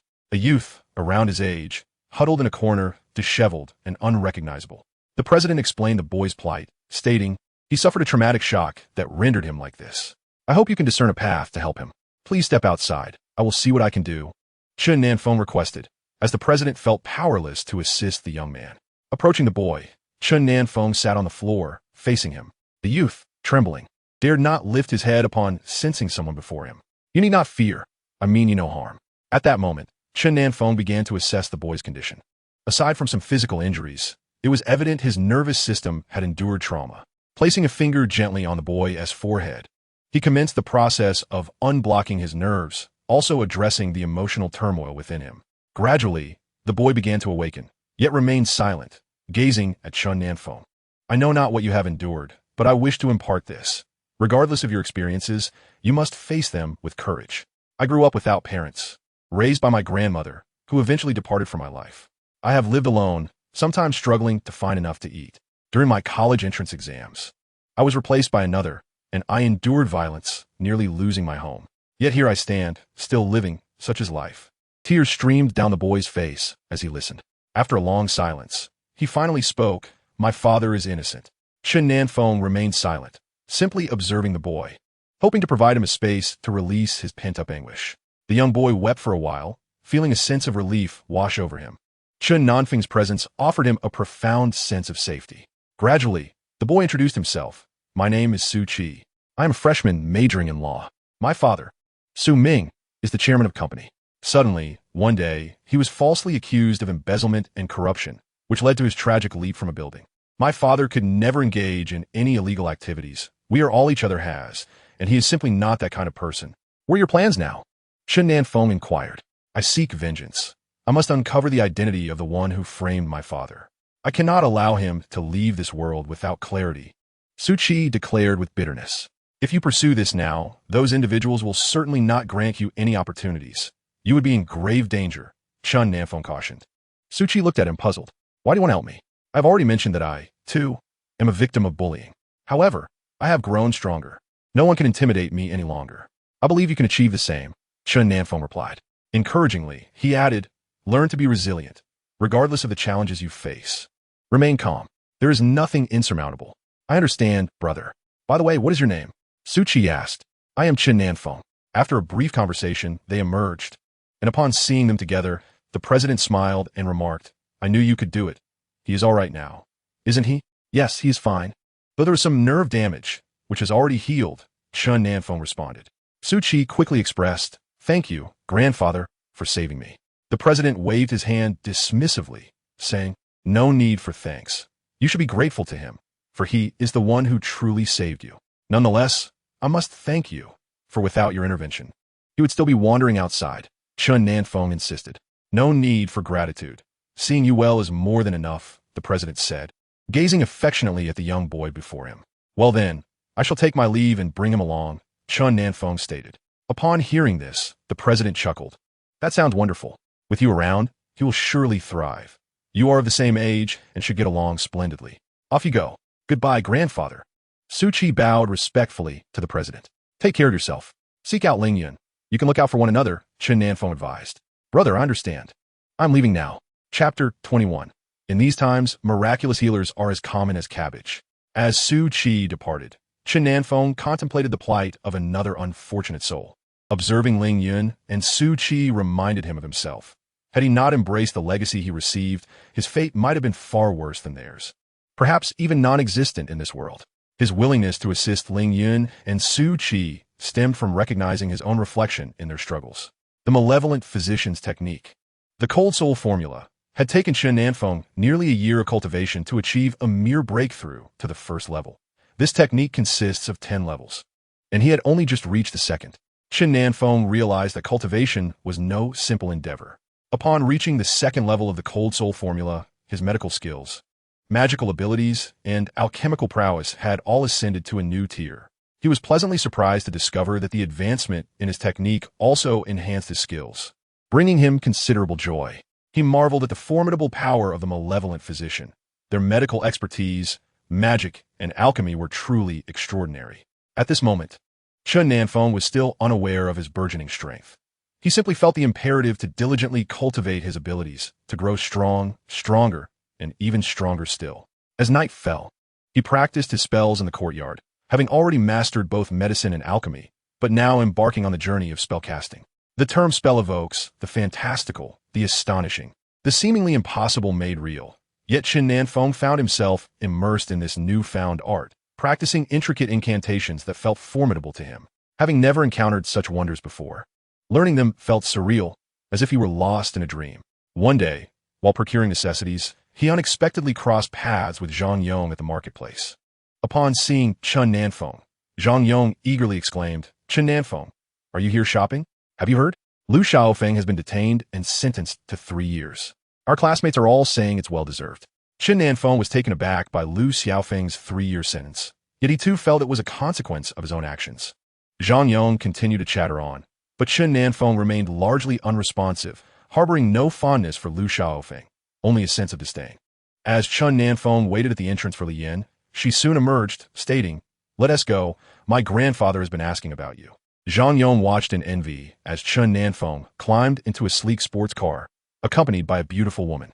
He couldn't help but feel a mix of admiration and jealousy. Never expecting Chen Nan Feng to be thriving so well, despite not attending university. Li Yin explained, "I'm currently in my 4th year and have begun my internship. Once I complete it, I'll be joining the military. By the way, are you considering enlisting?" Upon hearing military, Chen Nan Feng realized he was not yet ready to join. He still had much to learn from the president. "I cannot join the military just yet. I'm still studying under the president. Perhaps it would be best to wait," he replied, feeling that the time was not right. Li Yin, however, smiled and said, "I hope you'll join. It would be a shame for someone with your talent to miss out. Please think about it." "All right, but not now. Let me study with the president for another 2 years," Chen Nan Feng responded. "Fine, take your time. You're still young, perhaps in 2 years. When you're a bit older, it'll be the right time," she encouraged. Just then, the elderly approached with a smile. "I was just about to call for you. I see you've run into each other." He quickly beckoned. "Come here, my child. I have something to discuss with you." "What is it, Grandpa Li?" Chen Nan Feng inquired. "One of my old comrades is ill, and the hospital has given up hope. I would like to ask you to help," the elder said earnestly. "Of course, I would be glad to assist," Chen Nan Feng replied, his medical skills having reached a remarkable level, perhaps surpassing even the most esteemed professors in the country. Moreover, Chen Nan Feng wished to treat more patients to gauge the true extent of his medical prowess. He preferred challenging cases, the more complex the better, as he believed that exposure to such difficulties would elevate his skills. Seeing Chen Nan Feng's agreement, the elderly quickly added, "Then let Xiaoyan escort you there. They are waiting." Upon hearing this, Li Yin promptly said, "Let us go. I'll take you." The two departed swiftly, with Li Yin providing details about the patient's condition along the way. The patient is 76 years old, suffering from numerous ailments, the specifics of which remain unclear, yet the situation is quite troublesome. It took 2 individuals half a day to arrive. Li Yin remarked, "This is the capital. Once you are finished with your duties, I shall take you around." To her surprise, Chen Nan Feng discovered that they were at a military hospital. Li Yin led him into a ward that was already crowded with people. Numerous doctors surrounded the patient, engaged in discussion, while many others listened intently. Observing the throng, Li Yin inquired, "May I ask who the director is?" "I am Li Yin, and I have brought the miraculous physician." Everyone in the room turned their gaze towards the entrance, where a youth stood behind Li Yin. The director's brow furrowed at the sight. In that moment, an unsettling silence enveloped the room, all eyes fixated on Chen Nan Feng. The director regarded him, sensing an air of calm and composure about the youth. His gaze profound and inscrutable, emanating an enigmatic aura. Several doctors beside the director grew visibly agitated. "What? A miraculous physician? What is this? This boy is a healer?" Family members of the patients also expressed their disbelief. Someone finally spoke up. "Are you joking? He is a miraculous physician? He likely hasn't even perused a medical text." Another doctor added precisely. Medicine is a serious matter. Not just anyone can practice it. And miraculous physicians? In these times, anyone can claim to be one. The director, however, gestured for silence, stating, Lian, your grandfather has contacted me. Please come in. Lian pulled Chen Nan Feng into the ward, her annoyance rising as she faced the room full of skeptics. Do not judge a book by its cover. He is indeed the miraculous physician who saved my grandfather's life. If it weren't for him, you wouldn't even have the opportunity to consult him. As others attempted to interject, the director interposed, Miraculous physician, please examine the patient. Chen Nan Feng scanned the crowd, noting their doubtful expressions. Reluctant to take action, he considered the kindness of the elderly, who had treated him better than his own grandfather. He replied coolly, I typically refrain from intervening.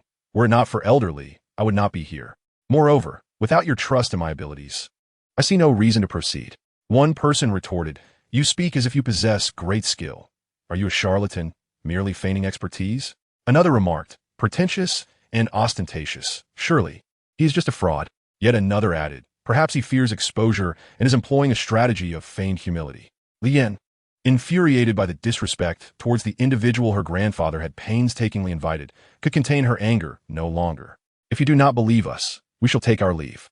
But your words are excessive and insulting. Who are you to demean others? Each of you lacks skill and yet harbors jealousy towards those who do. You are unworthy of being called doctors. The director, equally incensed, declared silence. Allow the miraculous physician to attend to the patient. However, Chen Nan Feng merely scoffed. If you wish for me to examine him, I now choose not to. We are leaving. Chapter 22. The miraculous physician's skills could only be described as extraordinary. Yet, Chen Nan Feng coldly stated, if you wish for me to examine him, I now choose not to. We are leaving. As Chen Nan Feng turned to leave, someone behind him remarked, he may not even possess a medical license, yet he dares to flaunt himself and deceive others. Could he be a charlatan? The youth of today are truly ignorant and audacious, brazenly engaging in deceit without fear of the law. Lian scoffed, a charlatan? You dare to utter such words? Even a charlatan would surpass you. If you are not a charlatan, then treat him.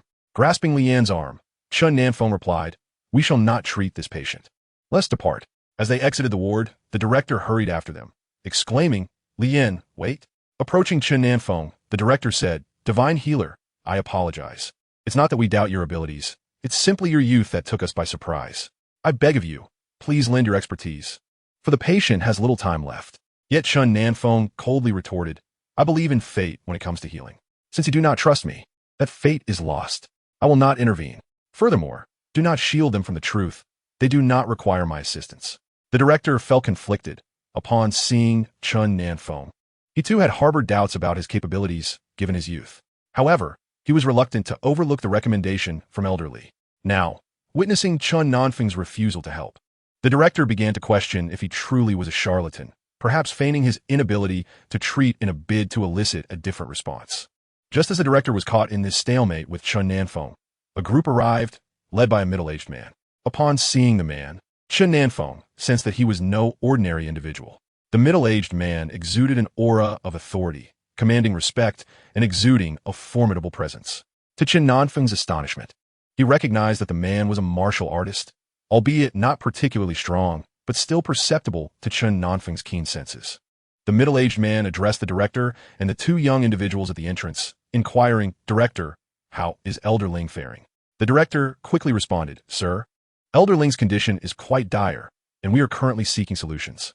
Seeing the superior arrive, someone hastily suggested, Director, let him go. In front of so many witnesses, he is unlikely to deceive us any longer. Keeping him here would only invite ridicule. The director looked at Chen Nan Feng and implored, I beseech you, divine healer, to lend your hand. Consider it a request from your humble director. Before he could continue, Lian interjected, Greetings, sir. I am Lian, and I was sent by my grandfather specifically to treat you. However, the lack of courtesy shown by others has offended the divine healer, causing him to withhold his assistance. Upon hearing divine healer, the middle-aged man suddenly brightened. You are Elder Li's granddaughter. You are Chen Nan Feng, the young divine healer. So elderly truly did summon you. Both Lian and Chen Nan Feng were taken aback. Do you know me? Chen Nan Feng inquired. The middle-aged man laughed heartily. I have long admired your reputation. It precedes you. Young divine healer, I implore you to save Elder Ling. The middle-aged man had not anticipated that the youth before him was Chen Nan Feng. He had received a detailed report from Li Chong regarding Chen Nan Feng's involvement, indicating that efforts were underway to bring him into the fold of the military. The middle-aged man continued, Chen Nan Feng, let us first attend to Elder Ling. We can converse later. Li Yan tugged at Chen Nan Feng, who replied, very well. The middle-aged man led Chen Nan Feng into the ward, where the atmosphere grew solemn as the occupants fell silent at his arrival. Everyone, please step outside.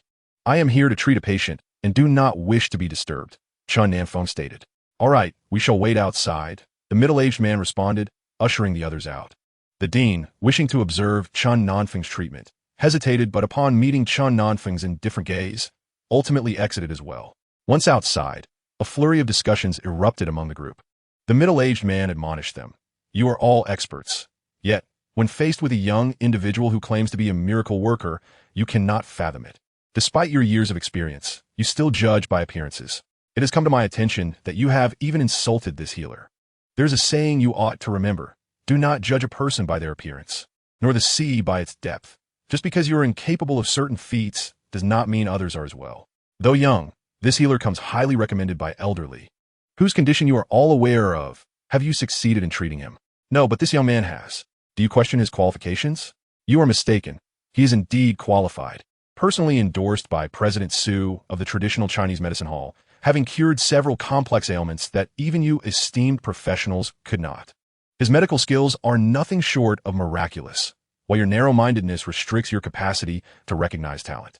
The group felt their faces flush with embarrassment as they were chastised by a youth. With a sigh, the middle-aged man began conversing with Li Yan. How is your grandfather?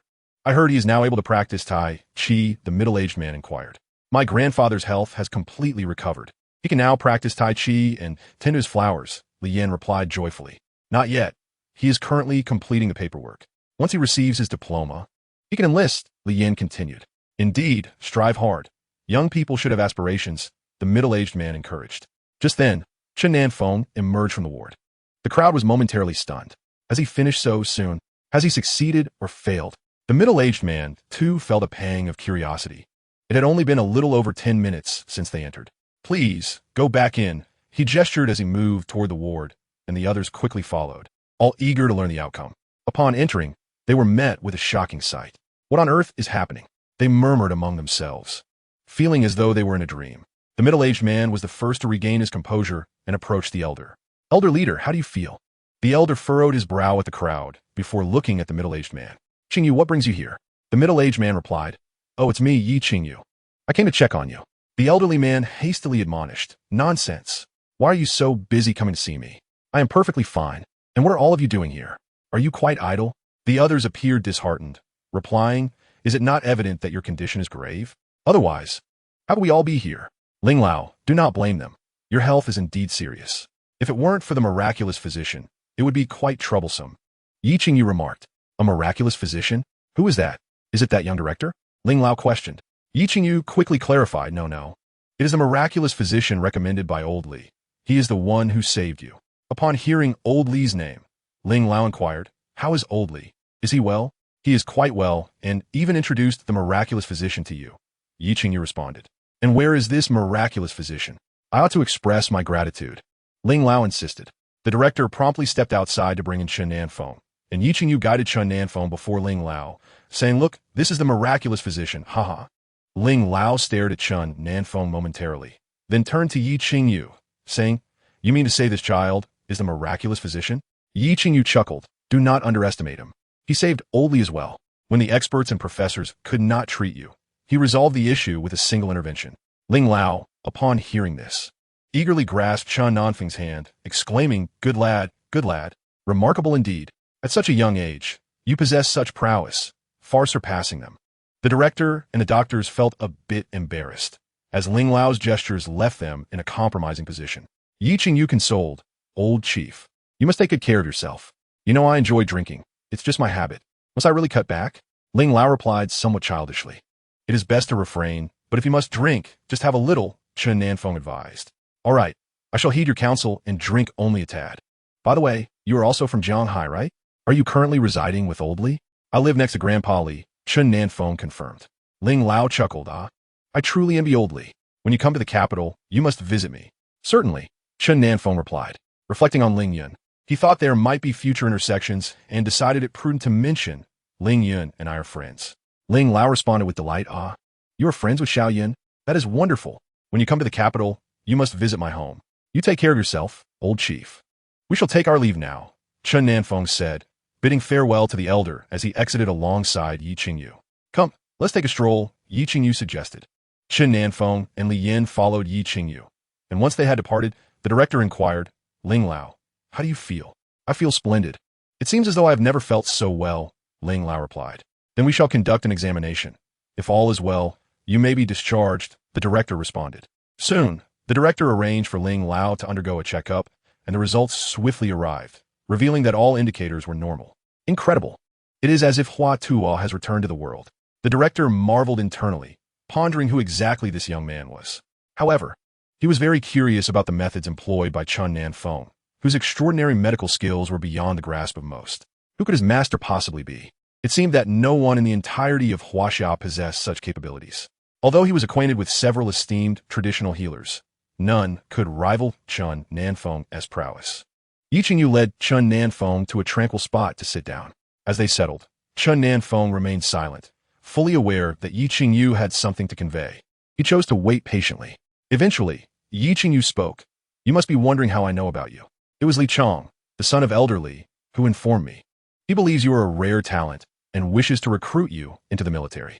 However, he mentioned he has yet to find the right opportunity to approach you. You are a martial artist, aren't you?" "You are as well," Chen Nan Feng discerned immediately. "How could you tell?" "I can't seem to gauge your abilities," Yi Qingyu inquired. Intrigued. "I am stronger than you. Perhaps that is why you cannot perceive it," Chen Nan Feng casually remarked. "Wow, that is quite a blow to the ego. This child lacks the decorum of respecting his elders," Yi Qingyu thought to himself, somewhat taken aback. Yet, Chen Nan Feng was not one to spare feelings. He spoke candidly. "Are you willing to join the military? Talents like you are in high demand," Yi Qingyu asked. "Not at the moment. I still have much to learn from the president. I may need to wait a while," Chen Nan Feng replied. "With your medical skills, you still require further learning? I doubt anyone, including President Su, could surpass you," Yi Qingyu expressed, astonished by Chen Nan Feng's humility. "The president has more experience than I do and possesses a deeper knowledge of medicinal herbs. I still have many herbs that I have yet to master fully. I am currently researching alchemy, and I need to familiarize myself with numerous herbs, which will take time," Chen Nan Feng explained, acknowledging the president's extensive knowledge. "What do you know about martial artists?" Yi Qingyu queried. "It seems to be a hierarchy beginning with martial apprentices, followed by martial masters, martial sects, foundation establishment, core formation, nascent soul, spirit transformation, and finally, divine transformation. Is that correct?" Chen Nan Feng articulated. "In Huaxia, there are only about 3,000 martial artists, with merely 1,000 serving in the military. The entire nation boasted 2 martial sects, one of whom was currently the chief instructor in the military, overseeing their training. The other was a prominent figure in Nanjiang, yet both were now of advanced age." Yi Qingyu pondered for a moment before continuing. "The one in the military is my father. He has been at the level of a grandmaster for many years, but has been unable to break through. If possible, I would like to request your guidance for him. Would you be willing?" Chen Nan Feng was taken aback. "Me? Yes, you. I can see your profound abilities, and I believe you could offer valuable insight to my father. He is now advanced in years, and if he does not break through soon, he may never have the opportunity again," Yi Qingyu implored, his eyes filled with hope. Yet, Chen Nan Feng hesitated. Could he truly guide another in their cultivation? "Do not feel burdened. I merely ask you to engage in a conversation with him. The outcome will depend on chance. Would you not agree?" Seeing Yi Qingyu's earnestness, Chen Nan Feng finally responded, "I cannot guarantee any results, but I am open to the idea of a discussion. In the capital, the Yi family stands as one of the prominent clans." Yi Qingyu brought Chen Nan Feng to the Yi residence, where the elder Yi, upon noticing the young man by Yi Qingyu's side, sensed an aura of strength emanating from him. The elder Yi, a man of discernment, recognized that Chen Nan Feng was extraordinary. Typically, young individuals would instinctively wish to avoid his gaze. Even martial artists dared not meet his eyes, for he possessed an intimidating presence that commanded respect without a word. However, Chen Nan Feng was different. He exuded calmness and composure, his aura rivaling that of the elder, accompanied by a sense of dominance that transcended his own. Yi Qingyu quickly interjected, "Father, we have guests." "It must be this young fellow. Do come in," the elder Yi welcomed. "Greetings, elder," Chen Nan Feng replied. Hello, Grandpa, Lien added. The elder Yi gestured warmly. No need for formality. Where do you hail from? He scrutinized Chen Nan Feng curiously, pondering. A divine physician? Surely he must be a martial artist. The elder was taken aback, sensing a subtle yet potent spiritual energy surrounding Chen Nan Feng, though his cultivation level remained elusive. The only explanation for this was that Chen Nan Feng's abilities surpassed his own. But how could that be? How old could he possibly be? Has he even reached adulthood? Indeed, he could very well be my teacher. Am I right, young man? The elder Yi chuckled, his expression revealing his astonishment. You jest. I would not dare to assume such a title, Chen Nan Feng replied. What is there to shy away from? In the path of cultivation, strength reigns supreme. If one lacks the courage to acknowledge this, how can they hope to progress further? Let us converse. Qing Yu, please take care of this young lady. The elder Yi took Chen Nan Feng aside for a private discussion. Meanwhile, Yi Qingyu and Li Yin engaged in conversation. Eager to learn more about Chen Nan Feng, Li Yin recounted her first encounter with him, detailing the incident where he was replaced during an examination and subsequently troubled by the imposter. In truth, Li Yin had learned much of this from the elder Yi, as she had been preoccupied with her internship and preparing for her enlistment, often away from home. Upon her return, she had heard of Chen Nan Feng's exploits and lamented the ignorance of those who troubled him. Their conversation revolved solely around Chen Nan Feng, and Yi Qingyu was surprised to discover the myriad experiences he had endured.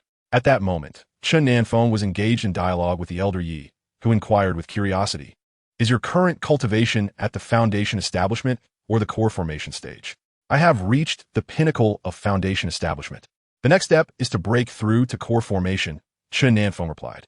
The elder Ye's expression shifted to one of astonishment, filled with admiration. Impressive. Who is your master? I have not heard of such a formidable figure.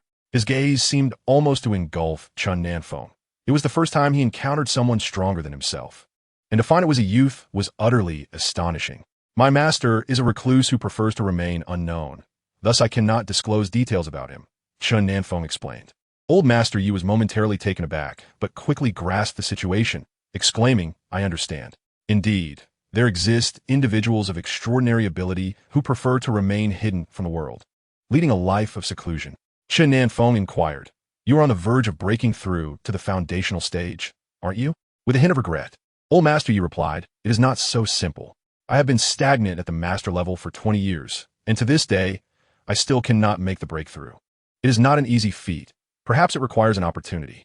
I shall provide you with an opportunity and see if it leads to success.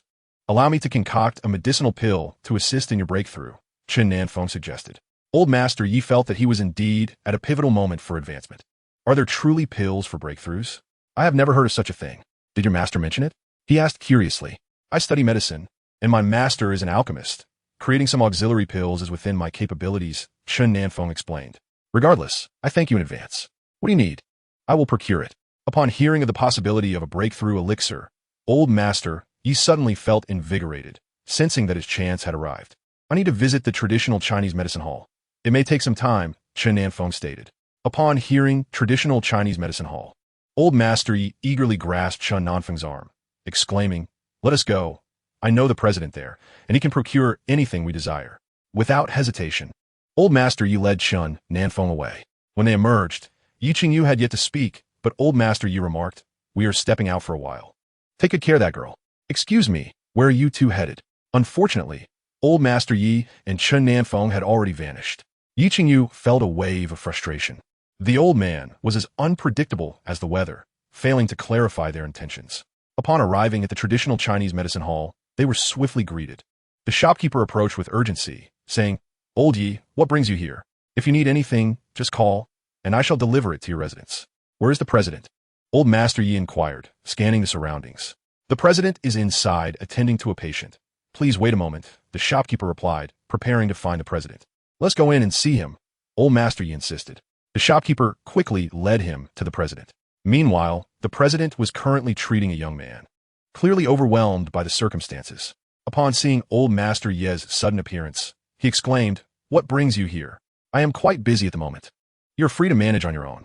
No worries, continue with your work. Just let me know if you require assistance, Old Master Yi reassured him. The president raised an eyebrow, stating, Your assistance would not suffice. I feel quite helpless at present. Old Master Yi, with an air of mystery, responded, That may not be the case. Observe him. He is a divine physician and exceedingly capable. The president glanced at Chen Nan Feng and chuckled. Who is this young man? Surely he cannot be your grandson. I do not recall having seen him before. Old Master Yi guided Chen Nan Feng inside, saying allow him to take a look. He can resolve this. Before the president could object, Old Master Yi interrupted, gesturing towards Chen Nan Feng. Let him give a try. After nudging the president to make way, the president, still curious, was silenced as Old Master Yi pointed to Chen Nan Feng, implying that he should simply observe. As Chen Nan Feng approached, he saw a young man lying on the bed, his complexion pale and devoid of color. It appeared he had fallen victim to some malevolent scheme. Upon hearing this, the president promptly exclaimed, Indeed, it is the Black Hand. I have heard that he was assaulted by a group of individuals, and now he bears several injuries within his body, particularly to his head, which may also be severely affected. You all may leave. I shall take it from here. Chen Nan Feng interjected. The president intended to question why he alone should stay, but was swiftly pulled away by Elder Yi, who waved his hand, instructing everyone else to depart. The other doctors, seeing the president's exit, had no choice but to follow suit, though they pondered whether it was appropriate to leave such a young individual behind. Once the president was led far away, he voiced his frustration. What on earth are you doing? You leave him here alone. What if something happens? Do you have any better solutions? Trust him. He will not disappoint you, Elder Yi replied. The president, puzzled, inquired, Who is he? A divine doctor. One even more skilled than you. Do you believe it? Elder Yi responded. The president, feeling helpless, realized he had no viable alternatives. Hearing the term divine doctor, he mused that nowadays anyone could claim such a title. Just as the president was about to ask further questions, Elder Yi reassured him. Wait and see. There will be surprises. In the hospital room, Chen Nan Feng gazed at the young boy and was reminded of his own past, when he too had been struck with a black stick and nearly lost his life. Had he not accepted the inheritance, he would have surely perished. Chen Nan Feng proceeded with the treatment, thinking how tragic it would be for one so young to depart this world. Outside, however, the president was too anxious to converse with Elder Yi. His mind was solely focused on the patient's condition. Just as the president intended to enter the room, Chen Nan Feng emerged instead. Upon seeing him, the president's mind immediately raced to the conclusion that all hope was lost. He dismissed any illusions, stepping into the room to check on the boy and prepare to notify his family. However, upon witnessing the child open his eyes, staring blankly at him, the president exclaimed, You are awake. How is it that you have awakened? Oh, I thought. No, it is wonderful that you are awake. The president was rendered almost incoherent, overwhelmed with excitement and unsure of what to say. The boy on the hospital bed suddenly inquired, Where am I? You are in a hospital. Wait here while I call your family, the president replied, hastily notifying the boy's relatives. Soon, a throng of people arrived to see the young boy. The president then approached Chen Nan Feng, filled with enthusiasm, and asked, Who are you? Chen Nan Feng, somewhat speechless, replied, I am who I am. My name is Chen Nan Feng. Upon hearing this, the president rushed forward to embrace Chen Nan Feng, exclaiming in delight, You are Chen Nan Feng. You are so young. Elder Yi, curious, asked, Oh, do you know him? The president quickly explained. When Su, the president, was processing his qualification certificate, he introduced him to me. I reviewed the materials brought by President Su, and he truly surpasses us all in skill.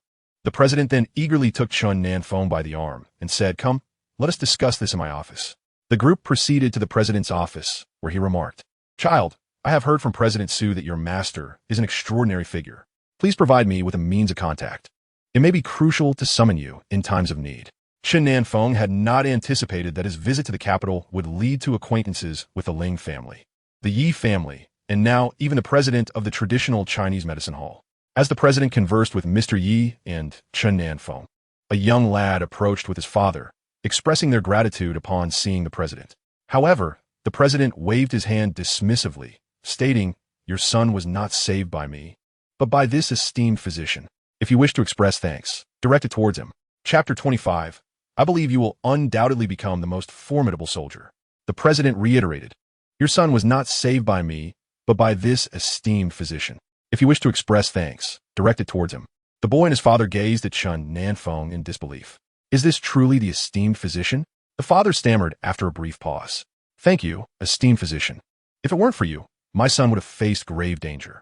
The father produced a card, saying, Please accept this token of appreciation. Though I am uncertain of your needs, my surname is Xiao. Should you require anything in the capital, do not hesitate to seek us out. The Xiao family will repay your kindness generously. You truly ought to thank him, the president interjected. He is the most renowned physician in the country, surpassing even us old-timers. His medical skills are nothing short of extraordinary.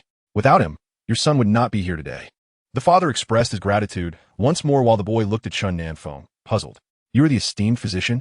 I have a modicum of understanding, Chen Nan Feng replied modestly. The boy continued.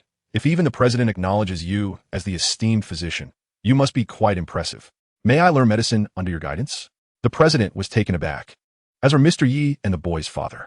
However, each of them shared a thought. The realm of children is one they do not comprehend, where whims reign supreme. Suddenly, the boy's unexpected declaration left Chen Nan Feng momentarily speechless, to which he replied, I am still learning myself. I cannot teach you. Then let us learn together. Following you would surely provide me with more knowledge than I could acquire in school. What do you mean? The boy's father hastily interjected. My son, Xiao Yi, is currently a medical student. He is not fond of studying medicine. It was his mother's insistence. After a quarrel at home, he ran away and unfortunately encountered some trouble. Esteemed physician, could you please take him under your wing for a few days? He is quite stubborn. Esteemed physician, I wish to accompany you and observe how you heal others. I want to learn. In truth, Xiao Yi harbored doubts about Chen Nan Feng being the esteemed physician. How could someone so young possess such a title? Shouldn't esteemed physicians be of an age similar to the president, venerable and gray-haired? Yet, with the president's endorsement, this belief was no longer an option. Hence, he yearned to follow the physician and learn. However, Chen Nan Feng declined. You cannot learn my skills. It would be best for you to continue your studies in school. I am capable. Anything you can learn, I can as well. The self-assured Xiao Yi felt his pride swell in response to Chen Nan Feng's words. Just as he prepared to speak again, Mr. Yi interjected. He possesses abilities you cannot hope to attain, child. You are quite ambitious, but some things cannot be learned through mere determination. Xiao Ye's father gazed at Mr. Yi, momentarily stunned, before exclaiming, You are Mr. Yi? I thought you were an expert from the traditional Chinese medicine hall. Young man from the Xiao family, you recognize me? Xiao Ye's father quickly interjected, I met old Master Yi during his birthday celebration, but there were too many people. He didn't pay me any mind. How is old Master Xiao? He continued. Father is well. Thank you for your concern, Xiao Ye's father replied promptly. Nevertheless, ignoring the opinions of others, Xiao Yi pressed on. I must repay the life-saving grace. I cannot offer my body in return, so I shall acknowledge you as my elder brother. Chen Nan Feng felt a touch of exasperation, pondering how he and Xiao Yi, belonging to the same generation, could be so disconnected. Observing Chen Nan Feng's silence, Xiao Yi continued, from this day forth. You're my dear brother. By the way, are you from the capital? No, I'm from Jianhai, Chen Nan Feng replied. Perfect. I have a villa in Nanshan, and I shall gift it to you, my brother. When you come to the capital, you'll have a place to stay, Xiao Yi exclaimed with excitement. Ah! Chen Nan Feng was at a loss for words, and could only change the topic, asking, if you don't like medicine, what do you enjoy? Xiao Yi responded eagerly.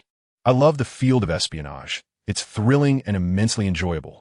Chen Nan Feng felt a dark cloud loom over him as he cautioned. Being a spy is no easy task. One must be proficient in many skills and possess great strength, for one might not even know how they met their demise. In the past, Chen Nan Feng had regarded spies as the most formidable individuals in the world. Xiao Ye's father remarked, he watches spy films every day, and those agents excite him. Today's youth are so hard to understand. Children of this age are all like that. They are young and will comprehend things better as they grow, the association president added. Suddenly, Chen Nan Feng seemed to have an epiphany, suggesting, why not enlist in the army? You can learn a great deal there. I've heard that being a special forces soldier is akin to being a spy. Upon hearing this, Xiao Yi eagerly exclaimed, Brother, let us go together. Imagine us as invincible brothers, conquering the world. I cannot go now. I still have to learn from the president. Perhaps we can speak of it again in 2 years, Chen Nan Feng replied. Ah, you're already so formidable and still need to learn? How about this? I will wait for you, brother. In 2 years, we will join the army together, Xiao Yi declared. Why not enlist now? Chen Nan Feng inquired. I'm waiting for my brother to enlist with me.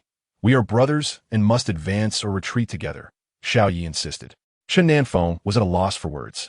Realizing that this fellow embodied the spirit of a chivalrous leader, firmly believing in loyalty and camaraderie, just as Chen Nan Feng was unsure of how to respond.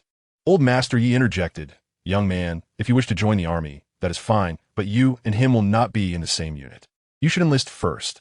Even if he joins later, he will not be in your division. Xiao Yi, hearing this, quickly asked, why not? We joined together. Why can't we be in the same unit? His status is special and differs from yours. If you wish to join the army, wait until you qualify for the special forces, Old Master Yi explained. Noticing Old Master Yi's hesitance, Xiao Yi suddenly had a revelation. Could it be that my brother is a spy? Aren't you a divine doctor? Oh, I understand now. Spies often have mysterious identities.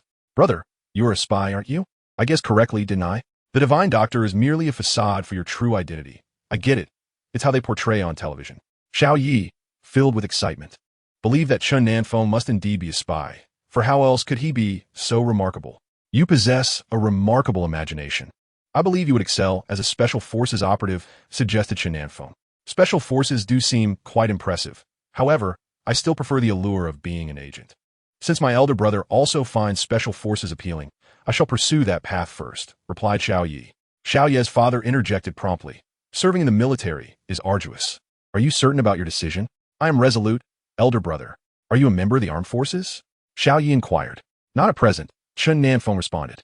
Then you intend to join in the future, correct? After a moment's contemplation, Chen Nan Feng replied, barring unforeseen circumstances, that is likely. Thinking of old Li, who had long wished to recruit him into the military, Chen Nan Feng's mind wandered to his aspirations of cultivating and enhancing his abilities. Young man, if you wish to join the military, that is permissible. However, once enlisted, do not show cowardice. Conduct yourself like a true man. Do you understand? Admonished old Yi. I am certainly not a coward. I will undoubtedly be the finest special forces soldier, declared Xiao Yi with bravado, eliciting bemused glances from the others, including Xiao Ye's father, who felt a twinge of embarrassment. Very well, you may join the military. Work diligently. I believe you will become an exceptional soldier, Chen Nan Feng encouraged. Agreed. I shall await your arrival at the military base. You must come swiftly. Chen Nan Feng regarded Xiao Yi as forthright and possessing a commendable disposition. He believed he would thrive in the military. Brother, I shall take my leave now. Remember, I await your arrival, Xiao Yi said, leaving Chen Nan Feng momentarily speechless. Finding the remark somewhat awkward, before he could respond, his father pulled him away. Observing Xiao Ye's departure, the president remarked, Ah, youth is indeed a precious time. Today's youth are increasingly challenging to manage. Their thoughts are often incomprehensible, and one can never predict their next move, Old Yi noted. Indeed, children are often this way. By the way, did you come here for a specific purpose? The president inquired, as if a thought had struck him. Chapter 26. How is it that someone so young can cultivate to such an impressive level? Indeed, children are often this way. By the way, did you come here for a specific purpose? The president inquired, as if a thought had struck him. Old Yi, upon hearing the president's question, appeared as though he had suddenly recalled something, exclaiming, Ah, this troublesome boy has caused me to forget my important matters. The president chuckled. You still refuse to admit your advancing age? I am indeed getting older, truly older. I am here accompanying the divine physician. He requires medicinal herbs. And I brought him to see if you have what he needs, Old Yi explained.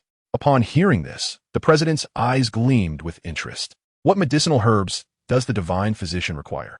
What ailments are being treated? We can exchange insights. The president eagerly anticipated Chen Nan Feng's elaboration on the patient's condition and preferred treatment methods, hoping for additional insights into other complex maladies. Chen Nan Feng produced a list, stating, These are the herbs I require, and I need them in abundance. The president accepted the list and examined it.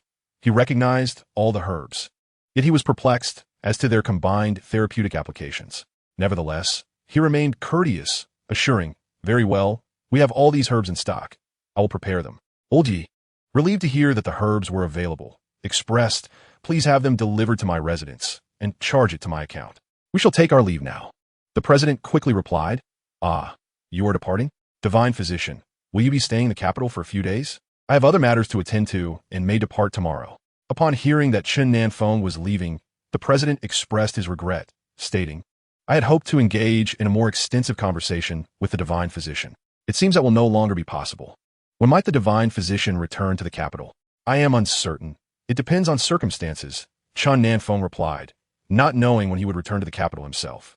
Old Master Yi grasped Chen Nan Feng and began to leave, wishing to avoid further idle conversation with the president, for with just a few more words, they might truly be unable to depart. The president's reluctant gaze made Old Master Yi feel that he could linger no longer, and he promptly exited. The night passed in silence, and at dawn, Chen Nan Feng emerged. Old Master Yi, filled with excitement, inquired. Child, how did it go? Chen Nan Feng produced the pills and said, you should enter seclusion. Take one each day. I estimate that within 3 days, you should be able to break through. In truth, Chen Nan Feng had discerned that Old Master Yi had already reached the pinnacle of the martial grandmaster level, merely lacking an opportunity. With the aid of the spirit-replenishing pill, a breakthrough would be assured. Old Master Yi gazed at Chen Nan Feng with exhilaration, scarcely believing, can I truly break through? It should be possible. This way, you might live for at least another 200 years, Chen Nan Feng assured him. Upon hearing this, Old Master Yi beamed with joy, saying, child, thank you. I have one more favor to ask of you. Looking at Chen Nan Feng, his eyes sparkled with a cunning reminiscent of the wolf and Little Red Riding Hood. Chen Nan Feng had not anticipated that Old Master Yi would have further requests and consider declining, as Li Yan was still waiting for him. I am currently the chief instructor of the military warriors. If I enter seclusion, there will be no one to oversee them. Could you substitute for me for a few days? Just a few days. I cannot rest easy otherwise. Chen Nan Feng immediately refused, saying, I am not equipped to teach. You should seek someone else. However, Old Master Yi replied earnestly, no, I cannot trust anyone else. You must understand, they're a secretive group, and outsiders must not be made aware. In truth, ever since Old Master Yi had encountered Chen Nan Feng, he had formulated a plan to appoint him as the chief instructor. Such exceptional talent should not be overlooked. It would be a tremendous loss for someone of his caliber not to serve in the military. Moreover, Old Master Yi had already resolved that Chen Nan Feng would succeed him, for he was aging and believed it time for the younger generation to step forward. You are a warrior, and you will be joining them in the future, so consider this an opportunity to familiarize yourself in advance, Old Master Yi continued. Chen Nan Feng found himself unable to refuse. It was apparent that Old Master Yi would not let him leave easily. Reluctantly, he acquiesced. Very well, just for a few days. I have other matters to attend to as well. Old Master Yi, elated by Chen Nan Feng's agreement, eagerly insisted, no, I must first take you to them. Once you are settled, I will enter seclusion. Chen Nan Feng sensed that Old Master Yi was intent on ushering him into the military prematurely. Yet he felt that now was not the right time, as he too was on the brink of a breakthrough. There were numerous tasks yet unfinished, including several pills that required further research. Old Master Yi led Chen Nan Feng into the military, revealing a covert division composed entirely of warriors. The sheer number of martial artists astonished Chen Nan Feng. Old Master Yi called out, and a group of individuals quickly gathered around him. He introduced from now on, he shall be your chief instructor. I have matters to attend to for a few days, so you are to heed his guidance. A middle-aged man questioned, Chief Instructor, who is he? He looks so young. How can we listen to him? He is merely an ordinary child. After giving his instructions, Old Master Yi departed, leaving the group gazing at Chen Nan Feng as if he were curiosity. The middle-aged man inquired, are you truly a martial artist? Or perhaps a foundational powerhouse? Indeed, Chen Nan Feng replied. The crowd encircled him with questions. Where are you from? Who is your master? How did you cultivate so effectively? Observing that most of the individuals were considerably older, Chen Nan Feng thought to himself that it was no wonder they were curious about him. There seemed to be no other young individuals present. The middle-aged man continued. How did the chief instructor find you? How could someone so young cultivate to such a remarkable level? Feeling the weight of their gazes, Chen Nan Feng stated, I am merely here for a few days. You need not concern yourselves with me. Please, continue your training. The group, intrigued by his reticence, became even more fascinated by his enigmatic presence. Chen Nan Feng found a quiet spot to sit and began to meditate. As he remained silent, the others also returned to their training. Although their minds were filled with questions about him, the more he refrained from speaking, the more mysterious he appeared to them. Chen Nan Feng understood their curiosity. It was not every day that such a young individual came to replace the chief instructor. 3 days later, Old Master Yi finally achieved a breakthrough in his foundational level, coming to comprehend the reason behind Chen Nan Feng's advanced cultivation. However, he was mistaken in his assumption, believing that Chen Nan Feng had relied on pills to enhance his abilities, unaware that Chen Nan Feng had attained his prowess through a legacy. While cultivating, Chen Nan Feng would occasionally consume supplementary pills as the higher the level. The more arduous the breakthroughs became. Without the aid of elixirs, he would find it nearly impossible to progress. He entrusted Old Master Yi with 3 pills, confident that they would assist him in his advancement. Having reached the peak of the martial sovereign realm, Old Master Yi was but a step away from a breakthrough. And with the elixir's assistance, it would be an uncomplicated endeavor. Chen Nan Feng remained engrossed in his cultivation, awaiting Old Master Yi's return. In Chapter 27, I thought I was surely doomed this time, Old Master Yi observed Chen Nan Feng engaged in his training alongside the others, which contrasted with his expectations. Wasn't it supposed to be Chen Nan Feng instructing them? Why were they all focused on their individual practices? Upon seeing Old Master Yi arrive, Chen Nan Feng queried, "Did it truly take you 6 days to achieve your breakthrough?" Old Master Yi quickly shook his head, replying, "No. I broke through 3 days ago and then stabilized my foundation." "What's the matter?" He then eagerly pulled Chen Nan Feng aside, saying, "Hold on. This is a gift from the Ling family. Please accept it. Additionally, here is something from me as well. When you next visit the capital, do be sure to come to my home." Noticing Chen Nan Feng's urgency, Old Master Yi asked, "Are you in a hurry? Do you have something to attend to?" Chen Nan Feng glanced at Old Master Yi and replied, "Yes, I have matters to attend to. I must take my leave." Old Master Yi hastily inquired, "What is the matter? How may I assist you?" Upon hearing this, Old Master Yi was momentarily taken aback, realizing the profound advancements Chen Nan Feng had achieved in his cultivation. Goodness, a prodigy indeed. Observing Chen Nan Feng's hurried departure, Old Master Yi quickly added, "The vehicle is prepared for you. Moreover, the president has provided you with an abundance of medicinal herbs. Knowing your considerable usage, please call me when you next arrive, and I shall send someone to fetch you." As Chen Nan Feng exited, he was pleasantly surprised to find a car awaiting him, dispelling any doubts he harbored about Old Master Yi's sincerity. He promptly entered the vehicle and expressed his gratitude to Old Master Yi, saying, "Please extend my thanks to the president." The car soon sped away, and Old Master Yi felt a pang of regret, lamenting the loss of such an extraordinary talent. Inside the car, Chen Nan Feng closed his eyes to recuperate while the driver, a soldier, respected the silence, choosing not to speak. As they approached Jianghai, a traffic accident ahead caused their vehicle to come to a halt. "Chief, when did I become a chief?" "Please, do not address me as such," Chen Nan Feng corrected. "It is the chief who stated you are his successor. Thus, you are indeed the chief," the soldier replied, realizing he might have been ensnared by Old Master Yi's machinations. Chen Nan Feng swiftly exited the car and approached the scene of the accident. He observed a crowded bus and a lone individual trapped in a smaller vehicle. Addressing the soldier beside him, he instructed, "Please assist the person in the small car. I shall tend to those on the bus." The soldier promptly went to aid the individual, while Chen Nan Feng began his rescue efforts on the bus. As he neared the bus, an idea struck him regarding his magical abilities. He formed a hand gesture, and an invisible light penetrated the bus, visible only to him. Overjoyed by his success with the spell, he entered the bus to find numerous individuals in disarray. He began to carry them out one by one. By this time, a crowd had gathered, and upon witnessing Chen Nan Feng's heroic actions, others joined in to assist. The passengers of the bus were swiftly rescued, and Chen Nan Feng conducted thorough examinations on each individual. There were 28 passengers, 3 of whom sustained severe injuries. He administered basic treatment to stabilize their conditions. Next, he approached the individual from the smaller vehicle, and the young soldier remarked, "Chief, it appears quite serious." Chen Nan Feng began his assessment.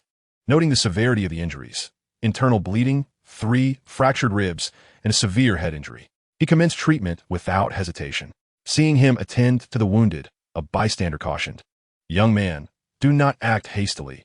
It would be wiser to wait for an ambulance. You may find it difficult to explain should anything go awry." Chen Nan Feng surveyed the gathering crowd, who were whispering and pointing.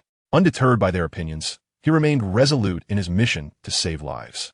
In no time, he successfully revived the young man. Upon seeing himself sprawled on the ground, a youth began to administer treatment. The young man quickly grasped the situation and expressed his gratitude, saying, "Thank you, brother. I thought I was done for this time. You are a miraculous healer. I shall repay your kindness with all my heart. From now on, we are brothers." Chen Nan Feng observed the youth, pondering, are the thoughts of these young individuals so unrestrained? Yet I too am young. Why do I feel a generational gap between us? In truth, Chen Nan Feng had once been a reserved, reclusive, and insecure child, unaccustomed to social interactions. Later, he embraced the legacy of a rogue healer, who was similarly solitary. It was this very quality that earned him the title of rogue healer. Deep down, Chen Nan Feng still identified as introverted and aloof, despite the cheerful and exuberant individuals surrounding him, whose influence seemed negligible. As Chen Nan Feng set out to assist others, the youth followed closely, observing his efforts. Soon, police officers and paramedics arrived, collaborating to assist the injured into the vehicles. Chen Nan Feng felt a slight thrill within. His incantations had indeed borne fruit. As he boarded the vehicle, he cast a spell of stillness upon those inside, ensuring that their injuries ceased to worsen. He merely needed to treat the 3 individuals until help arrived. Once the injured had been taken away, Chen Nan Feng prepared to leave, only to find the young man still at his side. Chen Nan Feng regarded him with curiosity and asked, "Shouldn't you attend to the accident with the police?" The youth replied nonchalantly, "Let the lawyer handle it. By the way, where are you headed?" Chen Nan Feng contemplated asking why the youth was following him, but refrained. Instead, the young man continued, "May I ride with you? My vehicle is broken down. What is your name, brother?" As they walked, Chen Nan Feng responded, "I am Chen Nan Feng. Where do you wish to go? I could take you there." The youth replied, "I will accompany you. You mentioned my body needs care, and I know nothing of medicine. It is more reassuring to stay by your side." Chen Nan Feng felt a cloud of uncertainty pass over him. The former version of himself would have certainly declined. He had always lived alone, unaccustomed to engaging with others. Yet, the current Chen Nan Feng found himself indifferent to the young man's presence, as if they were already familiar, and chose not to address it further. Upon reaching the vehicle, they found a young soldier waiting. The youth exclaimed in surprise, "You are a soldier?" Chen Nan Feng intended to explain, but recalling that Mr. Li and Mr. Yi had both sought to recruit him into the military, he realized that entering the army was inevitable and opted to remain silent. As Chen Nan Feng got into the car, the young man followed suit. Chen Nan Feng inquired, "Where shall I take you?" The youth quickly waved his hands and insisted, "No, brother, you just saved my life. I'm still quite weak. Please allow me to accompany you." Chen Nan Feng fell silent, and the soldier asked, "Where are we headed now?" Chen Nan Feng replied, "To Jianghai." The young man exclaimed, "Brother, you are from Jianghai? I just came from there and didn't expect to encounter a car accident. I thought this was the end for me. But what a twist of fate to meet you, brother." Chen Nan Feng was rendered speechless. "Fate, brother?" Was the young man overly enthusiastic? Chapter 28. The capital is far more bustling than here. Chen Nan Feng was at a loss for words. Was the young man excessively fervent? He understood that the old master Yi must have spoken of him. Everyone addressed him as chief, leaving no room for refusal. As he watched the soldier depart, the young man expressed his astonishment. "You are actually an officer. How old are you?" "Brother, you are impressive." His face radiated admiration. Gazing at Chen Nan Feng as if he were an idol, Chen Nan Feng felt uneasy under such scrutiny. The young man's gaze was unreserved, making him question the young man's sanity. Chen Nan Feng inquired, "Are you from Jianghai?" The young man quickly waved his hand. "No, I am from the capital. My name is Bai Fei, and I have business dealings with the Wang family here. You know Wang Jun, right? We have business ties." So, he was acquainted with Wang Jun. Chen Nan Feng hadn't anticipated that. It seemed he would have to let Wang Jun take the young man away, or else he would be unable to shake him off. Upon seeing Wang Jun, Bai Fei exclaimed, "Wang Jun, you also know the divine doctor?" Wang Jun, surprised, responded, "Aren't you supposed to be gone? How come you are at the divine doctor's home? Do you know each other?" "Ah, don't mention it. I nearly met my early demise, but fortunately encountered the divine doctor. Otherwise, I might have been buried underground by now," Bai Fei recounted. What happened?" Wang Jun asked, puzzled. Bai Fei, still shaken, recalled the terrifying car crash. "I was in a car accident halfway through. I nearly died, but luckily met my brother. Otherwise, it would have been truly perilous." Wang Jun was astonished. "A car accident? You actually had an accident? Thank goodness you were all right. What a stroke of luck." "What luck? If I hadn't met my brother, I might have been gone by now," Bai Fei replied, still haunted by the memory. "Do you two know each other?" Wang Jun inquired curiously. "You could say my brother saved me, and that is how we became acquainted," Bai Fei explained. "I have matters to attend to. Please take him to your home." Chen Nan Feng interjected. "Brother, do you have something to attend to? I can help." Bai Fei offered enthusiastically. "Then you should come to my place. Let him handle his business." Wang Jun suggested. "How long will you be gone? I still have things to handle. Otherwise, I will come looking for you next time." Bai Fei pondered aloud. "I'm not sure. It might take half a month if all goes smoothly," Chen Nan Feng replied. "Then I want to wait for you. I will come to find you next time. By the way, give me your number so I can call you when I arrive," Bai Fei said.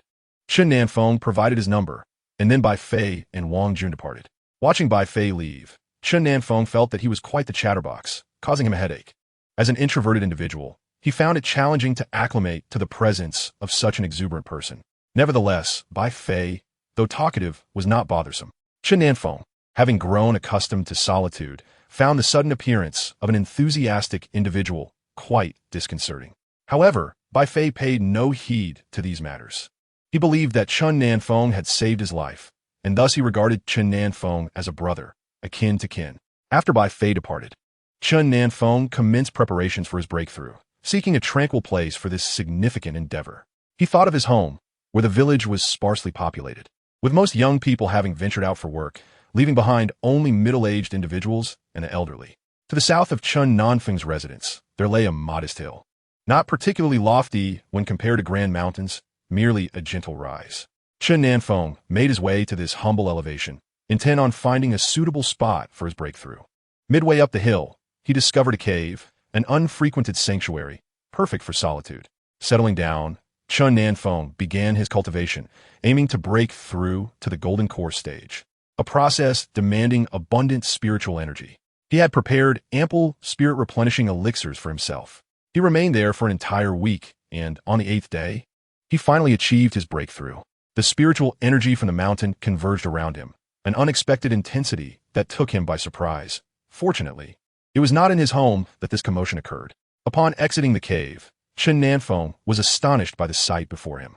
Many trees appeared withered, transforming the once verdant mountain into a landscape of desolation. To his further astonishment, the very site of his breakthrough was now blanketed in a layer of snow. It was summertime. How could there be snow? Observing the scene, Chen Nan Feng marveled at the formidable power of the sinister physician. The techniques he wielded were nothing short of extraordinary. It seemed almost otherworldly that he could summon snow. Such phenomena defied logic. Perplexed, he could only conclude that the sinister physician was indeed an extraordinary being. I stepped out for a moment. Lien has gone to school, Chen Nan Feng remarked. She has graduated and, after completing her formalities, reported to the military. She visited the capital and said it was quite pleasant. Indeed, the capital is far more bustling than here, Li Lao responded. Both Old Ling and Old Yi hope you will join them. I assured them there is no rush. Take your time to settle your affairs first. It was also rumored that Chen Nan Feng had saved many lives, with the elderly Wang being among those he rescued. Despite being merely a youth, Chen Nan Feng's medical skills surpassed those of seasoned specialists. The Bai family, upon hearing Bai Fei's account, found it difficult to believe that a young man could outshine experts and professors. Was it truly possible? Yet, Bai Fei would not fabricate such tales. Especially given the reports of the accident, which had left his car in ruins, there was no doubt about it. Fortunately, the passengers on the bus had survived without life-threatening injuries. As they had received timely medical attention, the hospital was actively seeking the doctor responsible. The hospital stated that had it not been for this physician's early intervention, several lives could have been at risk. Upon hearing this, Bai Fei declared, "It was Chen Nan Feng who saved us. I was the most severely injured after saving me." He went on to assist the others. Bai Fei's father gazed at his son with gratitude, saying, "Such a remarkable young man. We ought to express our heartfelt thanks to him. Indeed, I share the same sentiment. I have already recognized him as my brother, and furthermore, regarding the business venture in Shanghai, I wish to give him half of it," Bai Fei stated with pride. Chapter 29. This is a VIP card. Bai Fei continued, "Rest assured, Father, I will not interfere with the family business. Although I have established my own company, albeit modest in scale, I wish to bestow half of it upon my brother. He is a soldier and surely lacks financial resources. I want to ensure he earns a comfortable living." Bai Fei, in his naivety, assumed that Chen Nan Feng, being a military man, must certainly be without wealth. He initially intended to gift money to Chen Nan Feng, but reconsidered, pondering whether Chen Nan Feng would even accept it. Moreover, he thought, what if it were all spent? He believed his brother should not be deprived of funds, as he himself was affluent and could not let his brother suffer financially. After Chen Nan Feng's departure, he conferred with Wang Jun about renaming the company to Feng Fei Company. The Bai family in the capital is also a prominent household, with extensive business interests across the globe. Unlike the Xiao family, the Bai family, though fewer in number, has a more substantial business empire, albeit with a smaller population. The Xiao family, on the other hand, boasts a larger membership and equally significant business ventures. Bai Fei's father remarked, "Given his exceptional qualities and the fact that he is your savior, I propose this. You may manage your business as you see fit. I will grant you an additional 20% of the family shares, which you may allocate to him, even if your business does not yield profit. The family shares alone should suffice for him, providing approximately 2 billion each year, which should be adequate." "Thank you, Father. Even if you hadn't mentioned it, I plan to share with him. He is my brother, and I must ensure he enjoys the same privileges as I do," Bai Fei replied joyfully. "To have a divine healer associated with our family is indeed a blessing. We must nurture this connection. I will speak to your grandfather about it." Hearing his father's endorsement of Chen Nan Feng, Bai Fei was elated, for this recognition from his family for his brother was truly significant. In truth, Bai Fei possessed 5% of the family shares, amounting to an annual distribution of 5 billion. He intended to allocate half of that to Chen Nan Feng, with his father adding another 2%. Bai Fei's spirits soared, and he resolved to ensure that Chen Nan Feng received at least half. Unbeknownst to Chen Nan Feng, his act of saving Bai Fei had inadvertently increased his own assets by 30 billion annually. Additionally, for the Xiao family, as Xiao Yi entered the military, his account also swelled with new assets, which would automatically split into two portions, one for Xiao Yi and one for Chen Nan Feng. Little did Chen Nan Feng realize that international markets had birthed two multinational corporations, Fengyan Technology Company, Limited, and Fengqi Law Firm Company, Limited, both of which had achieved remarkable success and fame. The presidents of these two companies were none other than Chen Nan Feng himself, with Ling Yun as one chairman and Su Qi as the other, until one day, when Chen Nan Feng ascended to the pinnacle of the world's wealthy elite. They finally recognized that he was indeed a true master. However, that was merely an afterthought. At present, Chen Nan Feng was engrossed in the study of the arcane arts of the malevolent healer, delving into extensive research until he grasped the profound intricacies of these spells. Having successfully transcended the Dan formation, his magical prowess had significantly advanced, granting him dominion over the manipulation of time, immobilization, and invisibility. After numerous attempts, he triumphed, astonished by the remarkable capabilities of the malevolent healer's spells. On this particular day, Chen Nan Feng ventured to the shopping mall to procure some essential supplies, only to encounter Zhang Yong, who was presently under reprimand from an individual. As Chen Nan Feng approached, he overheard the harsh words being directed at Zhang Yong. If you're not interested in working, then just leave. You've been late twice this month. Another tardiness and you're out. Zhang Yong hastily defended himself, saying, Captain, I did request leave. My father is in the hospital. The captain, brimming with arrogance, retorted, Did I approve your leave? If I didn't, it doesn't count. One more time, and you're gone. Don't make me repeat myself. Once the captain departed, Chen Nan Feng inquired what happened. Why does he treat you this way? Zhang Yong replied, He is the captain, and we must all appease him. I lack the means to do so, which makes him target me. In his heart, Chen Nan Feng pondered the harsh realities of life. Working under the scrutiny of others, while tending to the land at home, was no easier, as even the weather could thwart one's efforts, rendering their toil in vain. Observing Zhang Yong's quiet endurance in the face of adversity evoked Chen Nan Feng's empathy, prompting him to ask, Doesn't the owner of this mall intervene? How could such a person hold the title of captain? The owner is from the capital. It's said to be the property of a prominent family there, Zhang Yong explained. Upon hearing the capital, Chen Nan Feng's thoughts drifted to Bai Fei and Xiao Yi, both scions of distinguished families engaged in commerce. Curiosity piqued, Chen Nan Feng asked, What is the surname of this owner? Zhang Yong replied, I believe it is Xiao. I heard it belongs to the Xiao family from the capital. Chen Nan Feng was taken aback to learn that this mall was indeed a property of the Xiao family. Recalling Xiao Yi, the young man of similar age, who seemed to navigate life with much more ease and grace than he did. After exchanging a few words with Zhang Yong, Chen Nan Feng entered the mall to begin his shopping. After selecting various items, he presented a card from the Xiao family at the checkout. Upon seeing the card, the attendant became visibly flustered and quickly called for the manager, who arrived promptly. Chen Nan Feng observed the attendant's palpable anxiety and wondered if there was an issue with the card. The attendant, with utmost courtesy, stated, Please hold on. Our manager will be with you shortly. Chen Nan Feng inquired, Is there a problem with my card? The attendant hurriedly gestured, No, not at all. This is a VIP card, and our manager must personally attend to you. Upon realizing the significance of the card, Chen Nan Feng replied, There's no need for such trouble. I only wish to purchase some necessities. Please proceed with the checkout. Just as the attendant was about to say more, the manager had already rushed over, exclaiming, Esteemed guest, with this VIP card, everything in our mall is complimentary.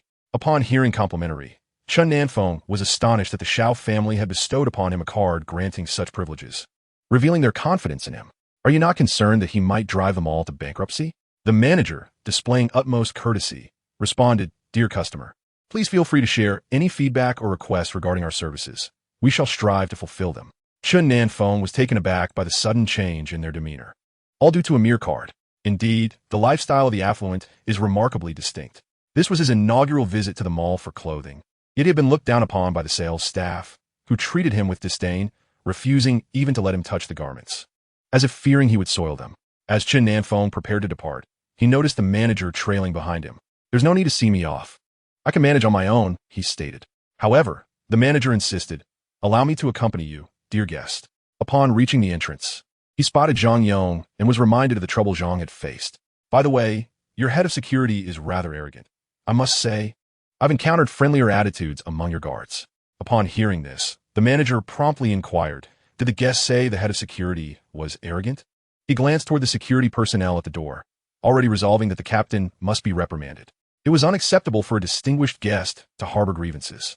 Indeed, when I arrived, that captain was strutting about as if something significant had occurred. It certainly does not reflect well on them all, Chen Nan Feng remarked. I will address this matter. Rest assured, it shall not happen again. The manager bowed and escorted Chen Nan Feng out, determined to replace the captain. As Chen Nan Feng approached Zhang Yong, he paused deliberately and said, this security guard is quite commendable. You might consider promoting him to captain.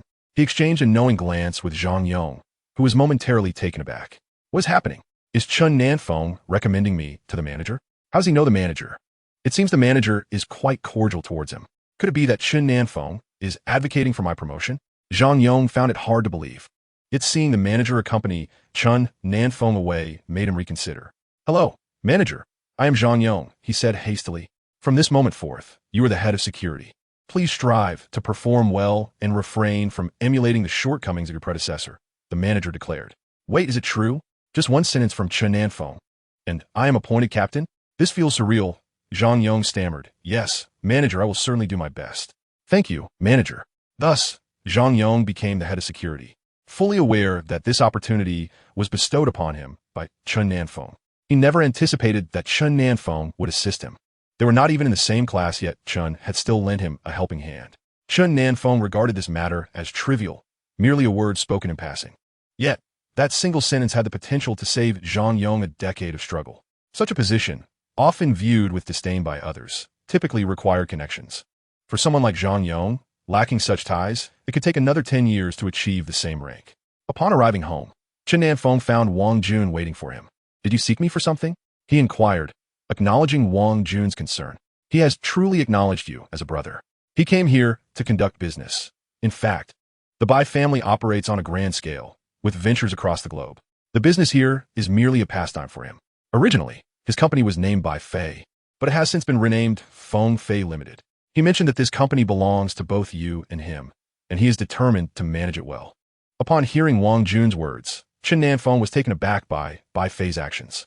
He had saved Bai Fei almost casually, yet Bai Fei regarded him as a brother.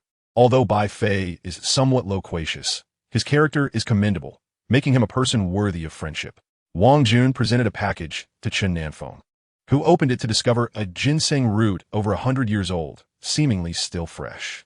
This must have been recently unearthed, Chen Nan Feng exclaimed in astonishment. Knowing you needed such things, I happened upon them at an auction house and decided to purchase it, Wang Jun explained. Chen Nan Feng, surprised by the mention of an auction house, responded, they sell such items at auction houses? You'd be amazed at what auction houses offer. By the way, there is indeed one here, owned by Bai Fei. He even mentioned taking you there for some leisure next time, Wang Jun added, intrigued by the auction house. Chen Nan Feng thought it would be wonderful to acquire precious herbs. At this moment, he was in dire need of rare medicinal herbs, such as ginseng and reishi, with older specimens being preferable for concocting essential elixirs. Noticing Chen Nan Feng's interest in ginseng, Wang Jun suggested, if you're keen, we could visit the auction house next time they hold one, which occurs every half month. I'll come by to accompany you. That would be splendid. Just inform me when, Chen Nan Feng replied, eager to explore the auction house and test his fortune. After Wang Jun departed, Chen Nan Feng gazed at the substantial ginseng root in his hand, contemplating the numerous elixirs he could concoct. He began the process of refining the elixir, noting that the ginseng possessed a hint of spiritual energy which would enhance the efficacy of the restorative elixir. Reflecting on his recent breakthrough into the core formation stage and the numerous restorative elixirs he had consumed, he realized that future advancements would be increasingly challenging. Therefore, he needed to seek a place that could facilitate his cultivation. It was said that the Changbai mountain region was abundant in ginseng, though it posed significant dangers. Considering his current cultivation level, he believed he could manage. Chen Nan Feng made preparations and resolved to venture to Changbai Mountain, hoping to unearth ginseng and reishi. However, he did not anticipate that Changbai Mountain was also a coveted destination for martial artists, a place imbued with the spiritual energy conducive to their cultivation. Upon reaching the foot of Changbai Mountain, he sensed the presence of spiritual energy, albeit mild, sufficient for martial artists. Gazing at the majestic mountain range before him, Chen Nan Feng felt a surge of excitement. It was his first encounter with such breathtaking scenery. As he ascended the mountain, he found the environment exceptionally suited for his cultivation, prompting him to extend his stay.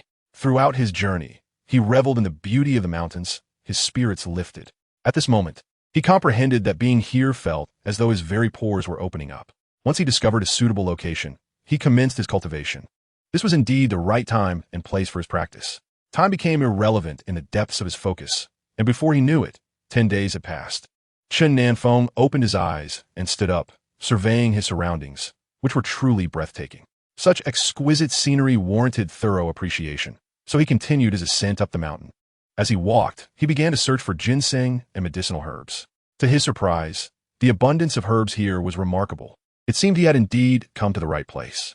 When he finally spotted a ginseng plant, elation surged within him. This was the first ginseng he had discovered. My goodness, it must be at least a century old. He felt he had struck gold. Eagerly, Chen Nan Feng began to dig it up. But just as he was about to extract it, a voice commanded, "Put down the ginseng." The audacity of the tone irked Chen Nan Feng. Was he being robbed? It seemed the individual had mistaken his target. Ignoring the man, Chen Nan Feng tucked the ginseng away and prepared to leave. The man, infuriated by being ignored, rushed in front of Chen Nan Feng and exclaimed, "You insolent brat! Did you not hear what I said? I told you to put down the ginseng. How dare you disregard me? You are courting death." Chen Nan Feng cast a cold glance at the young man before him and retorted, "Why should I put it down just because you say so? Who do you think you are?" The young man smirked condescendingly. "Who am I? I am a master of this place. How dare you come here to dig up ginseng? Do you wish to die?" Upon hearing the young man's claim, Chen Nan Feng scoffed. "You're the master of this place. You truly have the audacity to assert that this land belongs to you?" The young man boasted, "Indeed. This land has belonged to my family for generations. It is all ours. This land belongs to the nation, not to you. Even if you reside here, it is not your estate. Are you not being excessively presumptuous?" Chen Nan Feng retorted angrily. The young man, incensed by Chen Nan Feng's words, raised his hand to strike him. He sneered at Chen Nan Feng, believing that this blow would leave the insolent youth battered. However, just as he thought of the consequences for Chen Nan Feng, he found himself unable to move. His hand halted midair, and he was paralyzed in place. Shocked, he stared at the boy before him, fear creeping into his heart. What was happening? What was wrong with him? Chen Nan Feng regarded the young man and said, with such arrogance and tyranny, "Do your elders know of your behavior? Relying on your status as a martial artist to bully others, you are unworthy of the title." Although the young man was immobilized, he could hear Chen Nan Feng's words, which only deepened his astonishment. This boy had discerned his identity as a martial artist. He was aware of the existence of martial practitioners. Who on earth was he? As Chen Nan Feng turned to leave, the young man's anxiety grew. Who could rescue him? He was deep in the mountains, unable to move. What would happen if he encountered a wild beast? This was a formidable adversary. Someone who had never faced defeat was now genuinely frightened. Chapter 31. To untie the knot. What must I at first? Despite the fear that gripped him, he did not believe he had erred. Instead, he felt that the boy had offended him and would surely pay the price. He had already condemned Chen Nan Feng to death in his heart. If he were to regain his freedom, he would ensure that Chen Nan Feng would pay dearly. However, would he ever be free again? He had come here alone, having grown familiar with the surroundings through his daily visits, never anticipating that he would encounter unforeseen events or individuals. Previously, he had crossed paths with others seeking ginseng, but he had always managed to rob them without incident. Yet, unexpectedly, the one time he thought he could not fail, he faltered. At this moment, the young man was cursing Chen Nan Feng's ancestors in his heart, vowing to take his life. Just as despair began to engulf him, a figure appeared, addressing him. "Jin Xiao, what practice are you engaged in?" The young man, known as Jin Xiao, found himself unable to speak or move, simply staring at the person before him, desperately wanting to articulate his thoughts, yet unable to do so. The newcomer, mistaking Jin Xiao's silence for concentration, chose not to disturb him. Jin Xiao felt an intense frustration. Did this person not realize he was in distress? Was he truly oblivious? Jin Xiao longed to curse him, yet his voice escaped him, and he could only watch helplessly as the figure before him gradually faded away. Tears welled up in Jin Xiao's eyes. What was he to do? Would he perish here? Jin Da Xiao furrowed his brow. Unable to move or speak, was this truly a form of cultivation? Suddenly, Jin Da Xiao exclaimed, "Where is Xiaowen? Take me to see him at once." The young man, sensing Jin Da Xiao's sudden urgency, hurriedly led him to Jin Xiao's location. Upon arrival, they found Jin Xiao frozen in place, maintaining his previous posture. Jin Daxiao anxiously declared, "This is bad. Xiaowen is in trouble." He began to assess Jin Xiaowen, finding no visible injuries, yet he remained immobile. Entering the room, Jin Daxiao instructed, "You stay here. I will fetch grandfather." He rushed to the elder's quarters and said, "Grandfather, Xiaowen is in trouble. Please, come quickly." The elder appeared remarkably calm, showing no signs of concern, understanding that even if something had gone awry, it likely wasn't of great significance. He observed his grandson's anxious demeanor and inquired, "What has you so flustered?" "Xiaowen has encountered an issue in the mountains. He cannot move or speak," Jin Daxiao exclaimed. The elder furrowed his brow at the news of immobility and muteness. He promptly rose and made his way to the main hall, where he discovered Jin Xiaowen lying on the ground, frozen in his original stance, one hand raised high, with a defiant expression on his face, clearly indicative of a confrontation. The elder pointed at Jin Xiaowen, only to be astounded. His spiritual energy could not penetrate Jin Xiaowen's body. It was as though he had struck a stone, unyielding and impenetrable. Unbeknownst to him, when Xiao Wu encountered Xiaowen, he was entirely alone, with no one else present. Jin Daxiao remarked, "Indeed, when I saw Jin Xiao, he was already like this. I thought he was in the midst of cultivation. He appears to be in a state of agitation, seemingly eager to engage in conflict. It appears he has encountered a formidable adversary, one so powerful that even I am unable to contend with him. Could it be him? That seems implausible. Grandfather, do you mean to suggest that Xiaowen has been placed under a prohibition?" Young Master Jin inquired curiously. With a commanding gesture from the elder Jin, the entire Jin family mobilized. A cadre of martial artists ascended the mountain in search of this master. Yet this is a vast mountain range. Even a single Jin family member would struggle to locate anyone, let alone 10.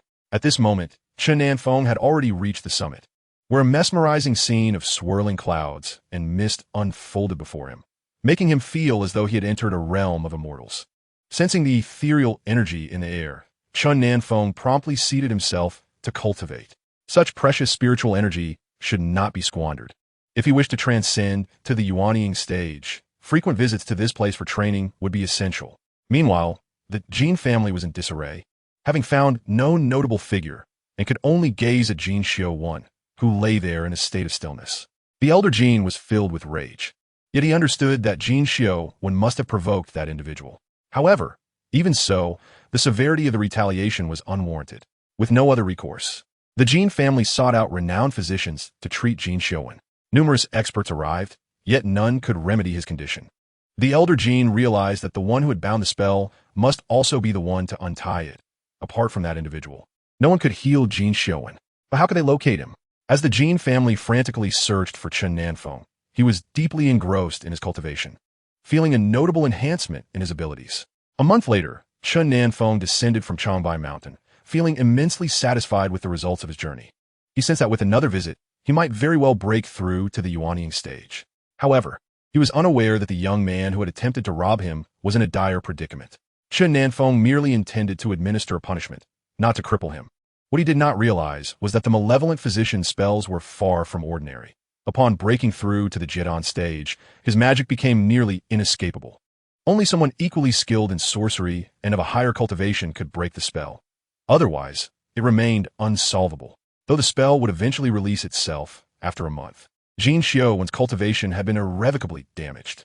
A martial artist's spiritual energy cannot be sealed in a day or two, but rather over the course of a month.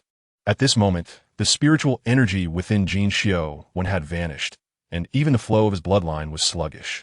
The experts concluded that he could only be gradually rehabilitated, though they could not guarantee what level of recovery he might achieve. Chapter 32. I told you my brother is no ordinary man. Jin Xiaowen immediately erupted in anger. What did it mean that he had provoked someone? Shouldn't it be that the other person had instigated him? Grandfather, But the elder Jin waved his hand, signaling him to cease. Do not lie. I know you too well. If you do not speak the truth, how can I save you? Speak plainly and honestly. Jin Xiaowen gazed into his grandfather's indifferent eyes and could only confess. I encountered a young lad in the mountains who was digging up a ginseng root. I boldly declared that this mountain belonged to my family, and dared him to excavate ginseng in my territory. Such insolence could only lead to his demise. I threatened him to surrender the ginseng, but he refused. I intended to teach him a lesson, yet for some inexplicable reason, I found myself unable to act. I never anticipated his prowess. Grandfather, I implore you to help me seek vengeance. Old Master Jean swiftly delivered a sharp slap, exclaiming in fury, "Do you dare to rob? You claim this mountain is yours? Your audacity is astonishing. Even I, your grandfather, would not presume to speak so brazenly. You assert that you were confronted by a mere boy. Are you certain he was just a boy?" Jean Xiaowen trembled, unable to meet his grandfather's gaze.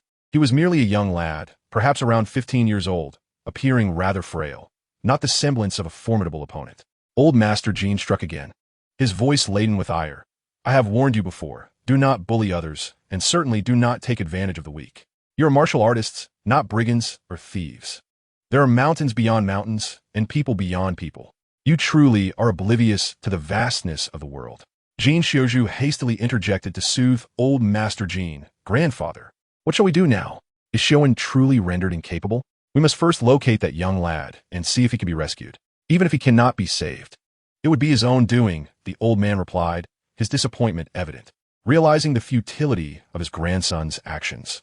Old Master Jean lamented that mindless individuals only bring about calamity, and further instruction would be of no avail. The Jean family began their search for the boy based on Jean Xiaowen's meager clues, yet they could not find Chen Nan Feng, especially not in the expanse of the southern river region. Unexpectedly, a journey to Changbai Mountain significantly enhanced his cultivation. He sensed that with just a couple more visits, he might achieve another breakthrough. One day, Wang Jun sought out Chen Nan Feng, remarking, "I come by several times, but you were never here. Tomorrow, there is an auction.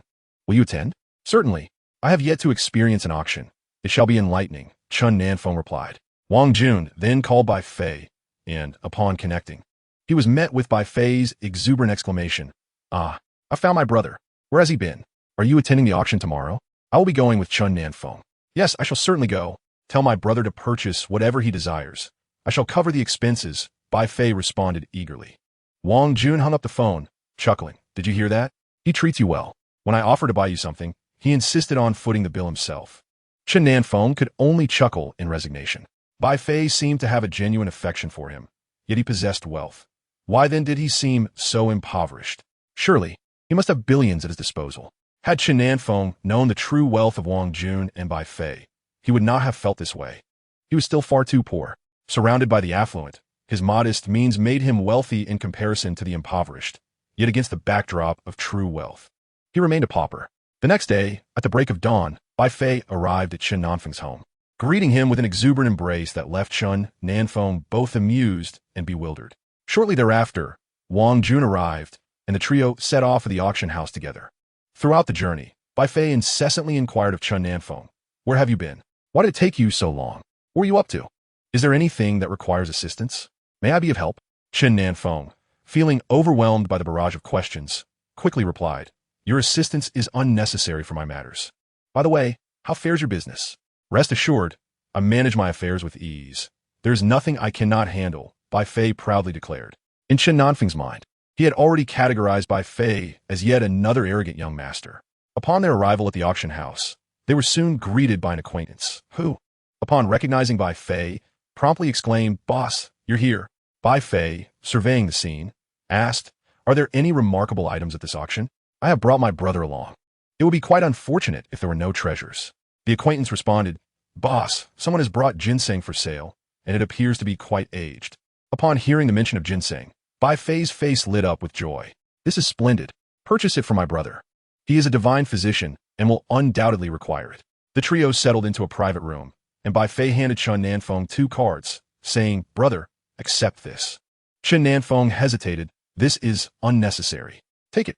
It is a gift from your elder brother. I will ensure that future earnings are deposited onto this card.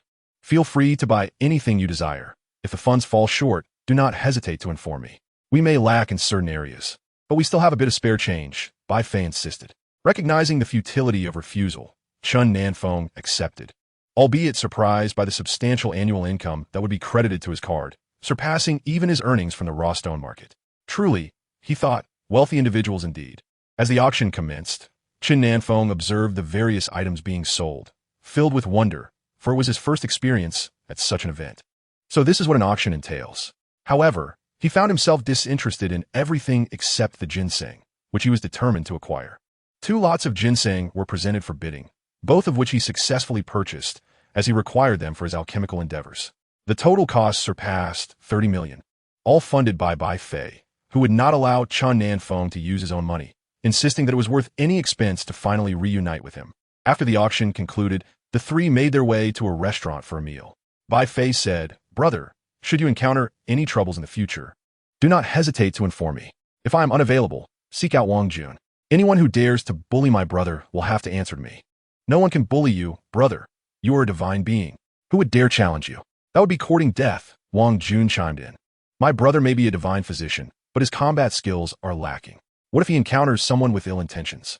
"He will need my protection," Bai Fei explained. "You are unaware of his prowess. He is a martial artist. Does he require your protection?" Wang Jun scoffed at Bai Fei. Bai Fei was taken aback for a moment. Astonished, "A martial artist? Brother, you are a martial artist. What? Does it not seem so?" Chen Nan Feng chuckled. Bai Fei leapt to his feet, circling Chen Nan Feng in excitement. "My goodness, brother, you truly are remarkable. You are a hidden gem. I had suspected you were no ordinary person, and I was correct. Brother, from now on, I shall rely on you for protection, while I had the audacity to claim I would protect you. How ludicrous! In the event that you encounter any insurmountable challenges, I shall endeavor to assist you." Bai Fei has shown remarkable kindness towards him, enough to stir a sense of gratitude within Chen Nan Feng. "Brother, splendid. In the future, should I require assistance, I will turn to you," Chen Nan Feng remarked, acknowledging Bai Fei's commendable nature. Bai Fei, with a thumbs up, expressed his admiration, recognizing Chen Nan Feng not only as a miraculous physician, but also as a martial artist. With his formidable abilities, it is conceivable that one day he might indeed be called upon for help, Wang Jun observed. "I had no idea my brother was so formidable." "Very well, brother. I shall merely focus on making money.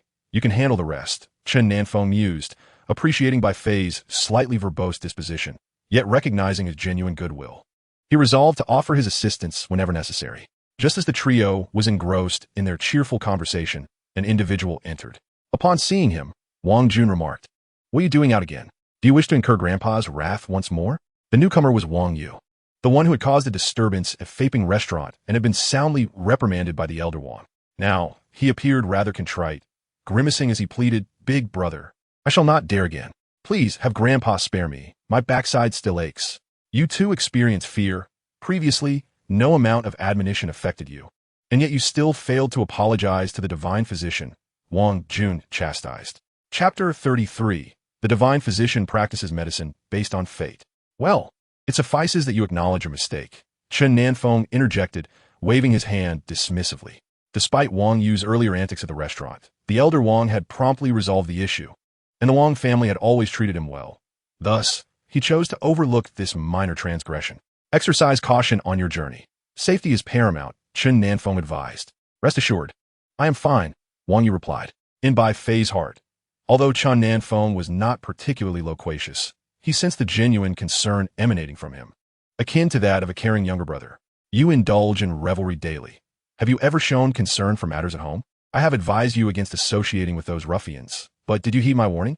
Wang Jun scolded, leaving Wang Yu speechless, who could only respond, "I understand my error. Can you persuade Grandpa not to strike me on sight? I promise to refrain from causing any more trouble." During his time at Changbai Mountain, Chen Nan Feng had discovered 2 ginseng roots, and coupled with the 2 he had recently acquired, he now possessed ample resources to concoct numerous elixirs. He had acquired the ability to produce various healing potions, including wound-healing elixirs, hemostatic potions, spirit-replenishing pills, and detoxifying remedies, although many others remained beyond his reach due to the unavailability of necessary herbs. The heritage of the malevolent physician contained numerous elements that Chen Nan Feng was yet to master, but what he had learned thus far was already sufficient for his studies. One day, Zhang Daopeng called Chen Nan Feng, inquiring, "Are you free? If so, do come by for a visit." Upon arriving at the restaurant, Zhang Daopeng said, "We have developed some new dishes. I would like you to sample them." Su Rupiing, upon seeing Chen Nan Feng, asked, "Has Xiaoyan contacted you? I am somewhat concerned for him." "No, but if you are worried, you might consider visiting him." "Do you have his address?" Chen Nan Feng inquired. "I do not. He has only called once to assure us of his safety, and since then, there has been no further communication," Su Rupiing replied. "Is it necessary to locate him?" Chen Nan Feng asked. "Rest assured, perhaps they are simply preoccupied with their studies. Moreover, there is another individual accompanying him. The 2 should be looking out for one another, so there should be no cause for concern," remarked Chen Nan Feng. "Is there another person? Wasn't he alone?" Su Rupiing inquired with curiosity. Chen Nan Feng then elaborated on Su Qi's circumstances, assuring her that they should indeed be together at this moment. Upon learning that another child is with her son, Su Rupiying felt considerably reassured and expressed her gratitude once again to Chen Nan Feng. When Chen Nan Feng arrived, President Su was already awaiting him. Upon seeing Chen Nan Feng, he said, "I was worried I wouldn't find you. There is someone who requires your attention." President Su guided Chen Nan Feng to the hospital room, where numerous individuals were gathered, presumably family members. Upon seeing the president, a middle-aged man asked, "President, what is the situation? Is there still no hope?" President Su replied, "We have located a miraculous physician. Let's have him take a look." The middle-aged man glanced at Chen Nan Feng and questioned, "Is the miraculous physician truly the young lad beside you? It cannot be, can it? When will the miraculous physician arrive?" He inquired further. The president pointed to Chen Nan Feng and stated, "This young man is indeed the miraculous physician. Do not be deceived by his youth. His medical expertise is extraordinary. Allow him to examine the patient." The middle-aged man regarded Chen Nan Feng with skepticism, pondering how someone so young could possess such prowess. Yet, given the president's assurance, he felt compelled to consider the possibility.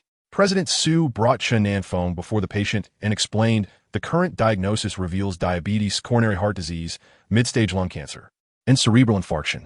The most pressing issue is his advanced age and declining bodily functions.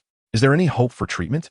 Although President Su provided a detailed account of the patient's condition, Chen Nan Feng had already grasped the situation clearly. The onlookers, witnessing the interaction between the president and Chen Nan Feng, began to question whether the president was indeed growing old, as he appeared to heed the words of a child. Aside from the president, no one in the room regarded Chen Nan Feng with any semblance of respect. A nearby woman remarked, "President, you can't possibly mean this young lad is the miraculous physician. He is hardly of age. Have you made a mistake?" Another voice chimed in, "Indeed, judging by his appearance, he must be a high school student. Who would believe such a person could be a miraculous physician?" Yet another added, "President, while you may be esteemed enough to be called a miraculous physician, it seems excessive to include those who have yet to mature." President Su, incensed by their remarks, retorted, "You are being utterly unreasonable. He is indeed a miraculous physician, but he seldom intervenes. Should you dare to offend him, do not lament the consequences of his inaction." Upon hearing this, the middle-aged man quickly interjected, "What are you all doing? Apologize to the miraculous physician at once." Faced with the middle-aged man's ire, the crowd hastily offered their apologies. The middle-aged man continued, "Forgive their ignorance, dear physician. I implore you to save my father." Initially, Chen Nan Feng had no intention of intervening, yet President Su's continuous praise compelled him to act. Not wishing to place the president in a difficult position, addressing the crowd with a flat tone, he instructed, "Everyone, please leave." As some attempted to voice their objections, the middle-aged man firmly stated, "Leave at once. Did you not hear what the miraculous physician said?" The crowd dispersed, and President Su patted Chen Nan Feng on the shoulder, saying, "Do not take their words to heart. To save a life is greater than building a 7-story pagoda.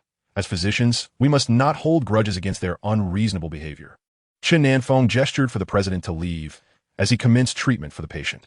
Outside the ward, a middle-aged man conversed with the president, inquiring, "President, is the divine physician affiliated with the traditional Chinese medicine hall?" The president responded, "He is a special individual within our community. Do not be deceived by his youth.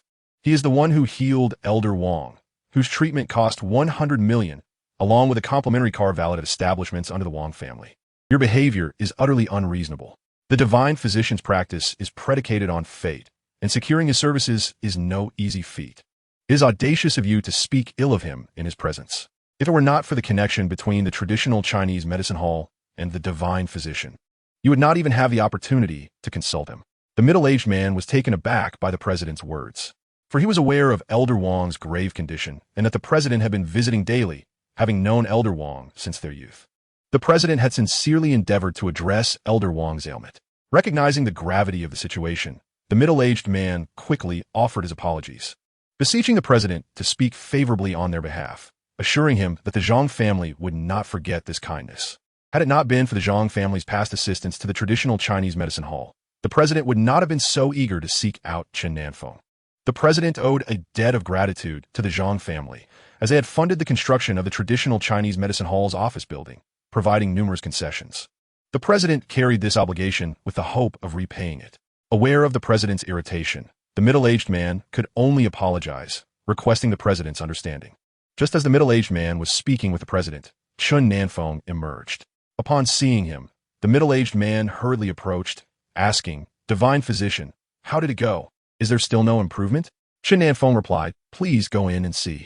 The middle-aged man, thinking it might be a final farewell, rushed into the ward. A crowd followed him, and before they could grasp the situation, they began to exclaim, "I told you not to trust him. You refused to listen. How could such a young lad possibly be a divine physician? If the president cannot cure him, how could he find a so-called divine physician? Do you really think they grow on trees?" Upon entering, the middle-aged man was left speechless. The group that followed him was equally astonished. What was happening? The middle-aged man quickly stepped forward, asking, "Father, how do you feel?" Elder Zhang replied, "I feel perfectly fine. Why are you all so anxious? Is something the matter?" The middle-aged man, uncertain, continued, "Father, are you truly not feeling unwell?" Elder Zhang, with an air of indignation, retorted, "You scoundrel, do you wish for me to be ill?" The middle-aged man quickly waved his hands, insisting, No. Do you not recall your illness? It was the president who summoned the divine physician to save you. I merely wish to confirm." Elder Zhang, as if struck by a realization, exclaimed, "I was ill, and it was President Su who saved me, right? I knew it. In critical moments, only President Su could come to my rescue. I must express my gratitude to him." The middle-aged man clarified this time, "It was not merely the president who saved you. It was the divine physician he engaged." Elder Zhang replied, "Isn't the president himself a divine physician? Then who else could be a divine physician?" The middle-aged man, unable to articulate his thoughts, hastily departed in search of the president and the miraculous physician for clarity. However, he encountered only the president, as the physician had already vanished. Chen Nan Feng briefly spoke with the president before taking his leave. Understanding the man's reluctance to face others, the president permitted him to go. "Where is the physician?" inquired the middle-aged man. "He has departed, leaving the consultation fee behind. You may take old Zhang with you." The president replied, "Isn't another examination of the body necessary?" The middle-aged man questioned. The president believed that a patient treated by the miraculous physician required no further examination, as all indicators were perfectly normal. Just as it had been with Elder Li, so too with Elder Wang, whom he had specifically examined, yielding entirely normal results. The president marveled at Chen Nan Feng's medical prowess. He felt as if he had squandered his years, for in comparison, he seemed less capable than a mere child. Initially, the man's condition was grave, and the president found himself a loss. It was only through his pleading that he agreed to attempt a solution, stating that there was one who could save him, though it was uncertain if he could be found. In the end, the president did locate him, a youthful savant of medicine. However, their group had shown disrespect to the physician, angering him. The president had implored him for assistance, and thus, the physician had indeed intervened, but after his deed, he departed. The group appeared quite troubled. Could they truly be blamed? The physician appeared scarcely of age. How could they place their trust in him? The middle-aged man engaged in conversation with old Zhang about how the miraculous physician had also saved Elder Wang, leaving old Zhang astounded. A youth with such exceptional medical skills is indeed a miraculous physician. He exclaimed. The Wang family had offered 100 million and a supreme card as consultation fees. "What shall we provide?" the middle-aged man asked. Old Zhang waved his hand grandly, a villa fit for an emperor and a gold card of 100 million. The middle-aged man, who was none other than the eldest son of old Zhang, Zhang Hongyi, personally delivered these tokens of gratitude to Chen Nan Feng's residence. Zhang Hongyi visited the traditional medicine hall to inquire about the physician's whereabouts. Although the president had initially hesitated to divulge this information, Zhang Hongyi insisted on expressing his apologies and gratitude in person, prompting the president to reveal the address. Upon locating Chen Nan Feng's home, Zhang Hongyi learned that it had been a gift from the Li family, deepening his admiration for Chen Nan Feng. In Jianghai, the Li family was regarded as the foremost clan, followed closely by the Wang family, with the Zhang family trailing thereafter. It was remarkable to discover the physician's connections with both the Li and Wang families. Who wouldn't wish to associate with a miraculous physician? Cultivating such a relationship was tantamount to safeguarding one's life. Zhang Hongyi knocked on the door, and, upon Chen Nan Feng's emergence, he remained silent. Zhang Hongyi quickly stated, "I apologize. My family has been quite unreasonable and disrespectful towards you. I am here to express my regrets." "No need," Chen Nan Feng replied coolly. "There are apologies to be made, as well as gratitude to be expressed. This villa and this card, please accept them," Zhang Hongyi urged. Chen Nan Feng did not take them, But Zhang Hongyi promptly placed the items in Chen Nan Feng's hands, insisting, "Please do accept this small token of appreciation. Do not refuse. One villa is but a small token? What then constitutes a grand gesture?" Chen Nan Feng mused. Wealthy individuals possess such generosity, casually bestowing houses and cards. Had it been the former Chen Nan Feng, witnessing such occurrences would have undoubtedly moved him to tears. However, the Chen Nan Feng was not so fortunate, surrounded by those who mocked and scorned him. Yet, the present Chen Nan Feng had grown indifferent. He simply replied, "Very well, I shall accept it." Upon seeing the items received, Zhang Hongyi took his leave. Once home, Zhang Hongyi informed his father that the divine physician had connections with both the Li and Wang families, indicating that the physician had become a distinguished guest among them. You must also find a way to cultivate a good relationship with the divine physician. In critical times, he could prove to be a lifesaver. In this era, who remains oblivious to such wisdom? The elder Zhang remarked. The Zhang family was engaged in real estate, having constructed homes for both the Li and Wang families. Zhang Hongyi had recognized the residence of Chen Nan Feng as one gifted by the Li family, who had purchased 2 properties, while the Wang family had acquired another pair. Later, when the imperial villas were completed, both families opted not to buy, feeling content with their current homes. The Zhang family, having retained 3 units of the imperial villas for future networking purposes, decided to gift one to Chen Nan Feng upon encountering him. At this juncture, Chen Nan Feng remained unaware that the imperial villas were the pinnacle of luxury. Having previously seen the most expensive property, a villa exceeding 100 million, suggested by a woman at the agency, he had intended to purchase it once he amassed wealth.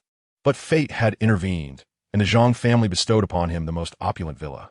Nevertheless, Chen Nan Feng did not venture to inspect the property, as he was content with his current abode, which was also adjacent to the Li and Wang families, fostering amicable relations that dissuaded him from relocating. While Chen Nan Feng was immersed in his cultivation at home, Oldie arrived, visibly anxious. Observing his distress, Chen Nan Feng inquired, "What has transpired?" Chapter 35. This seemed to challenge his understanding of reality. As Oldie struggled to catch his breath, he implored, "Child, please, save me. If we delay any longer, it will be too late. We can discuss this on the way." He ushered Chen Nan Feng to the entrance, where a vehicle awaited. "Child, you must go. I shall not complicate matters further. Hurry." Oldie opened the car door, urging Chen Nan Feng to enter. Upon stepping inside, Chen Nan Feng noticed 2 individuals, a driver and a middle-aged military officer. The officer promptly saluted, stating, "Greetings, Commander. We are from certain military unit. Due to an unforeseen situation, the commander has requested your presence. He is already awaiting you." The officer appeared quite nervous, unsure of how to address the notably youthful Chen Nan Feng. In his mind, he questioned whether the commander had erred in dispatching him to escort such a young divine physician. Though Chen Nan Feng was oblivious to the specifics, the palpable tension among them suggested that something significant was amiss. After nearly 7 hours of travel, they finally arrived at their destination, where a throng awaited their arrival. Even Yi Qingyu was present. Upon seeing Chen Nan Feng, Yi Qingyu hurriedly approached him, expressing, "I never anticipated that I would trouble you once more. The situation is quite urgent. Everyone else is at a loss, and we can only seek your assistance." Chen Nan Feng followed her into a hospital room, where 3 individuals lay in bed, surrounded by numerous specialists who were intently monitoring the patient's conditions. The experts cast curious glances at Chen Nan Feng as he entered with Yi Qingyu, perplexed as to why a youth was brought in at such a critical moment. Yi Qingyu addressed the group of specialists. "You need not be bewildered. He is the divine physician. Now let him handle the patients." The hospital director and the specialists were incredulous. Could this boy truly be a divine physician? Was it even possible? Chen Nan Feng approached the bedside, examining each patient in turn. After assessing all 3, he instructed, "You may all leave." The director and the specialists hesitated, questioning whether they could trust this youthful figure. However, Yi Qingyu took the lead, saying, "Everyone, let us exit and heed the divine physician." Once outside the room, the director inquired curiously, "Commander, where did you find this divine physician? He seems far too young." Yi Qingyu regarded the group of specialists, noting their skeptical expressions. "One cannot judge a book by its cover. When I first encountered him, I, too, was astonished and found it hard to believe. Yet, I understand that appearances can be deceiving. Otherwise, we would surely be left embarrassed." However, the director remained unconvinced, remarking, "It is simply astounding. I had envisioned a divine physician akin to Elder Gu and others of his ilk. To see such a youth is indeed hard to accept." The specialists shared this disbelief, yet, with the commander's endorsement, they resolved to cast aside their doubts. They could hardly reconcile the notion of a young divine physician with their traditional image of elderly healers. Commander, all 3 patients inside are critically ill. Can this divine physician truly remedy their ailments? The director queried. Have faith in the divine physician, Yi Qingyu replied, while others may be unaware. She knew that Chen Nan Feng was not only a divine physician, but also a martial artist. The director and the specialists felt powerless. They had awaited Chen Nan Feng for 2 days.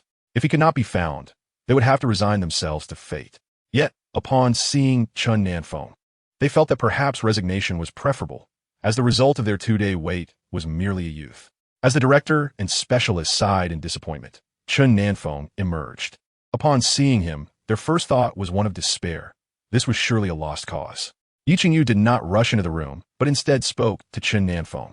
You must be weary. Are you well? The director and specialists were bewildered. Should not the commander first inquire about the patient's conditions? Why was he instead showing concern for Chen Nan Feng, as if the patients were secondary to him? Chen Nan Feng waved his hand dismissively. I am fine. The issues concerning the 3 patients have been resolved. They will require some recuperation. The director, upon hearing that the problems had been addressed, eagerly asked, Divine Physician, are you implying that the patients have been cured? The individual with the broken leg has had his nerves repaired, and the bones have been set. If you secure him properly and allow him a few days of rest, he should be just fine. The director, upon hearing the news, could scarcely believe it and hurried to the ward to observe how Chen Nan Feng was treating the patients. Unfortunately, he found himself unable to comprehend the methods employed. Yet he noted that the conditions of the 3 patients had stabilized and returned to normal. Witnessing their recovery left the director profoundly astonished. How could this be achieved? The patient with the broken leg had been deemed a candidate for amputation, while the one with severe brain damage had been given up on. The director stood in disbelief. Having dedicated his life to medicine, he had never encountered such miraculous events before, nor could he have imagined them. This seemed to shatter his previous understanding of medical possibilities. No wonder the superior had advised them to wait and reconsider. It appeared there had been prior planning involved. When the director and the experts emerged, Chen Nan Feng and Yi Qingyu had already departed. Yi Qingyu led Chen Nan Feng to the lounge, engaging in conversation. It has been successful. Elder Yi is doing quite well now. Isn't he? Chen Nan Feng inquired. Indeed, he seems to have regained much of his youth, though he constantly speaks of you, hoping for your swift enlistment. Yi Qingyu replied with a smile. Not just yet. I still have some matters to clarify and need to learn from the president. I cannot join the military at this moment, Chen Nan Feng responded. Upon hearing this, Yi Qingyu offered, if there is anything I can assist you with, please let me know, and I shall do my utmost to resolve it. You may not be able to help me. Please convey to Elder Yi that I require additional time, Chen Nan Feng stated. Very well. I shall await your prompt return to duty, Yi Qingyu replied. While they conversed, the director rushed over, visibly excited, and exclaimed, Divine Doctor, you are still pursuing your studies, correct? I would like to reserve a position for you. How would it be for you to join our hospital upon graduation? Director, he will not be working at your hospital. It would be wise to abandon such notions, Yi Qingyu interjected. Why not? A talent like him is precisely what we need. His medical skills are nothing short of extraordinary, earning the respect of us seasoned veterans, the director insisted eagerly. He has more pressing matters to attend to. However, should you encounter challenges in the future, feel free to seek his counsel. I am confident he will assist you, Yi Qingyu advised. Disappointed, the director realized that securing the Divine Doctor services would not be easy and resignedly remarked, Ah, such a pity. Divine Doctor, do remember to consider us when you seek employment in the future. Director, he intends to join the military and cannot work here, Yi Qingyu reiterated. Once the matters are resolved, I shall take my leave, Chen Nan Feng declared. Yi Qingyu called out to Chen Nan Feng, if everything is settled, do come find me. You must know that the position of chief instructor is yours. Chen Nan Feng felt ensnared by Elder Ye's expectations, realizing he had little choice in the matter. Just as he was about to depart, a voice called out, Wait, Divine Doctor, may I learn from you? Yi Qingyu turned to the young man who had stepped forward, exclaiming, Xiao Hao Yu. Yet, Yi Hao gazed at Chen Nan Feng and said, Divine Doctor, I too am studying medicine. I follow you to learn? My medical skills are beyond your reach, Chen Nan Feng replied. Yi Hao wanted to say something further, but was stopped by Yi Qingyu. Yi Hao looked at his uncle and asked, Why are you stopping me? Isn't he a divine physician? I also study medicine. What is wrong with wanting to learn from him? Yi Qingyu glanced at Chen Nan Feng and quickly offered an apology. I apologize. He is my nephew Yi Hao. A bit foolish, Please disregard him. Chen Nan Feng nodded and turned to leave. Yi Hao, watching Chen Nan Feng depart, anxiously exclaimed, "Uncle, what are you doing? He is my savior. What is wrong with wanting to learn from him? You are in the military. How can you possibly learn from him? Have you lost your mind?" Yi Qingyu replied, "Uncle, you misunderstand. I am impressed by his extraordinary medical skills and wish to recruit him into the military. Don't you think he is a talent worth nurturing? It would be such a waste if he doesn't join. If he could enter the special forces, I would be able to be with him every day," Yi Hao boasted. "Even if he joined the military, he wouldn't be with you. Stop dreaming. He belongs to your grandfather's circle. Watch your words," Yi Qingyu admonished. "What? He is also a martial artist? How remarkable at such a young age. I envy him greatly," Yi Hao said. Yi Qingyu, observing Yi Hao's adoration, chose not to engage further. After ensuring everything was settled, he reported to their father. Yi Hao, Wu Viang, and Li Ming were all astonished to learn the young boy had saved them. They all looked up to Chen Nan Feng, eager to befriend such an extraordinary and cool young divine physician. Later, upon learning that Chen Nan Feng was a martial artist, Yi Hao's admiration deepened. After saving them, Chen Nan Feng departed, and the three regretted that they hadn't properly thanked him or had a meaningful conversation. In truth, among the trio, Yi Hao belonged to the Yi family, Li Ming to the Li family, and Wu Xiang was an ordinary person. The three had set out on a mission together, only to encounter a severe car accident. Upon hearing of Yi Hao's predicament, Elder Yi immediately thought of Chen Nan Feng. When informed that the hospital could not provide a solution, he swiftly asked Elder Li to find Chen Nan Feng. Elder Li, knowing that Li Ming was involved, was extremely anxious. He found Chen Nan Feng and urged him to come along, wishing he could accompany them, but ultimately decided against complicating matters. He trusted that as long as Chen Nan Feng intervened, everything would be fine. The driver had initially intended to refuse, but Chen Nan Feng said, "Traveling at night can be perilous. It would be wiser to depart tomorrow." The driver spent the night at Chen Nan Feng's home, and as dawn broke, he bid farewell and departed. Around noon, Elder Li arrived, inviting Chen Nan Feng to his home for a meal. During lunch, Elder Li explained, "The three you saved yesterday included one from the Yi family, one from ours, and their comrade. They were on a joint mission when the accident occurred, and the hospital was at a loss. Elder Yi promptly called me to locate you. Fortunately, you were available. Otherwise, we would have faced great trouble." Chen Nan Feng had not anticipated the involvement of the Li family, but recognizing the seriousness of the situation, he reassured Elder Li, "Rest assured, they're all safe now." Old Li felt that without Chen Nan Feng, his grandson would indeed be in peril this time. Although he had long prepared himself mentally, concerns still lingered. Once one chooses to serve in the military, one must be perpetually ready for sacrifice. As a soldier himself, he understood this all too well. However, Old Li believed that if Chen Nan Feng were to join the army, it could significantly mitigate the risk of loss of life. Deep down, he yearned for Chen Nan Feng to enlist immediately. Yet, he also recognized that Chen Nan Feng had his own aspirations and that it might take some time before he could enlist. That day, Bai Fei called, saying, "Brother, are you free? There is an auction tomorrow. Let us go take a look together." Upon hearing about the auction, Chen Nan Feng felt it would be worthwhile to attend, as there might be some valuable finds, and thus he agreed. The following day, Bai Fei came to pick him up for the auction, accompanied by Wang Jun. The trio arrived at the auction, where the host promptly attended to them. As soon as Bai Fei sat down, he began to introduce. "I've heard there will be ginseng at this auction.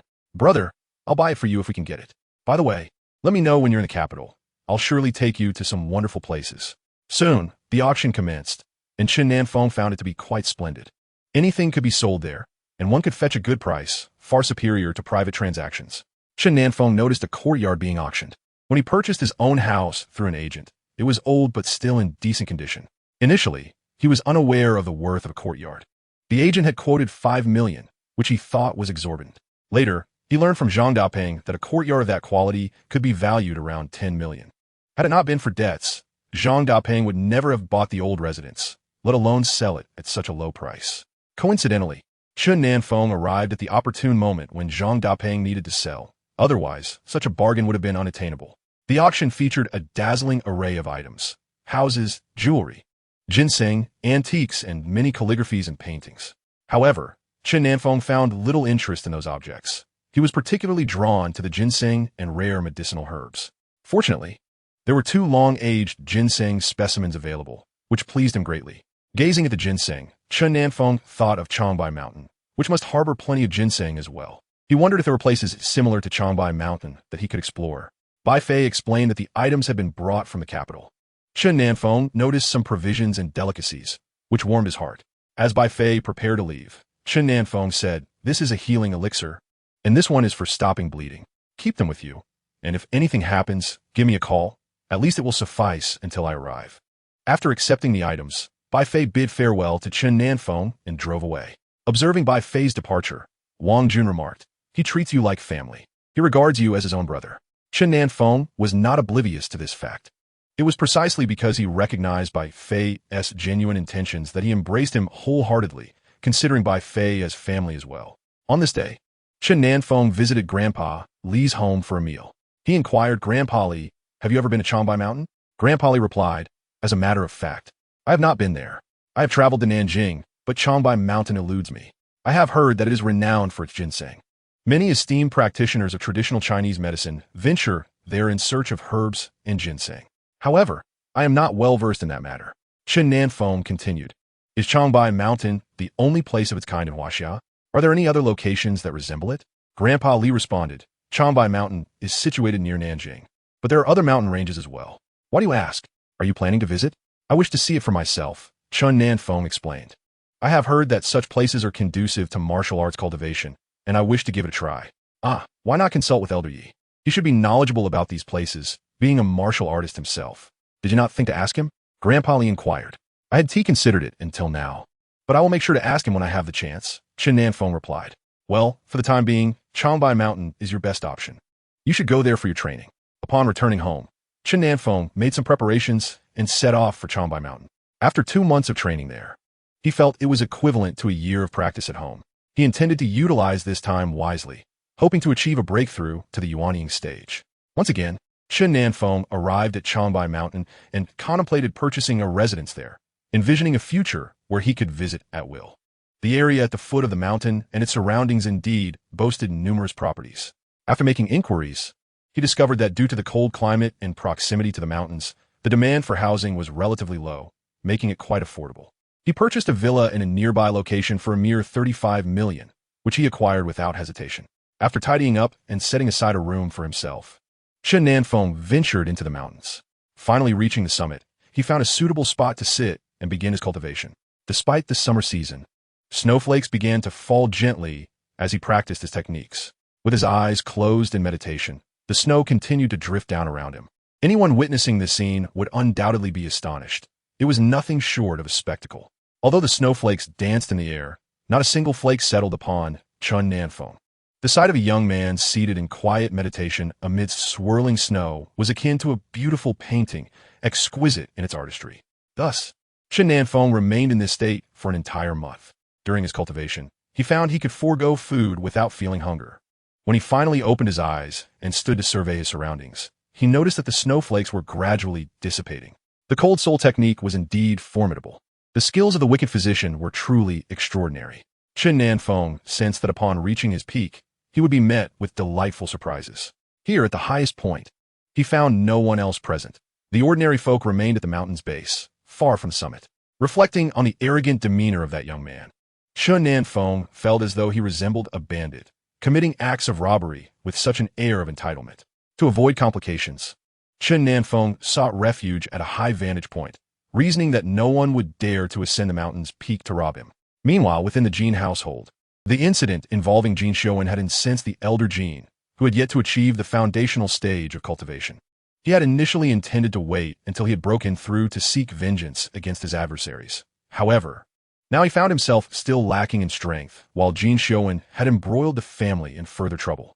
The gravity of this predicament was one he felt powerless to resolve, and the existence of stronger opponents only intensified the elder Jin's yearning for power. Regrettably, the more he aspired to break through, the more elusive it became. When a cultivator's mind is beset by distractions, it becomes a perilous situation. Jin Xiuwen, rendered utterly incapable of cultivation, was devoid of any spiritual energy, reduced to the status of an ordinary person. The mere thought of Chen Nan Feng filled him with seething rage, compelling him to vow to hunt down and eliminate Chen Nan Feng. Despite the elder Jin's admonition to approach Chen with courtesy should they meet again, Jin Xiuwen, a spoiled child at heart, dismissed his grandfather's counsel. As a martial artist of the Jin family, he took immense pride in this identity. Yet Chen Nan Feng had shattered that pride, leaving him unwilling to accept such humiliation. He roamed the vicinity daily, lingering at the foot of the mountain, convinced that if Chen Nan Feng had entered the mountain once, he would surely return. Lacking knowledge of Chen's whereabouts, he could only bide his time, hoping for an opportunity. Fortune smiled upon him one fateful day when he spotted a youth approaching from afar, igniting a tempest of hatred within him. At last, he had his chance. Gripping a sword in his hand, Jin Xiuwen felt the weight of his current predicament. Once formidable, he now lacked any martial prowess and felt the sword's heft as a burden. Yet, the prospect of avenging himself upon Chen Nan Feng made every ounce of effort worthwhile. Day after day, he had traversed the area with his sword, awaiting Chen Nan Feng's appearance, and now, as he finally saw him, his pent-up resentment surged forth. In Jin Xiuwen's mind, Chen Nan Feng was already a dead man. He unleashed a torrent of curses, calling him every vile name he could conjure. Had verbal abuse the power to slay, Chen would have long since perished. With a fierce determination, he charged at Chen Nan Feng, sword raised, intent on delivering a lethal blow, believing that only through such an act could he find solace. Alas, the beauty of his ambition met a harsh reality. As he lunged forward, Chen Nan Feng countered with a swift palm strike, sending Jin Xiuwen hurtling through the air, landing with a sickening thud, likely fracturing several bones in the process. Now, bloodied and broken, Jin Xiuwen glared defiantly at Chen Nan Feng. His voice slurred as he spat, "You bastard, I will kill you."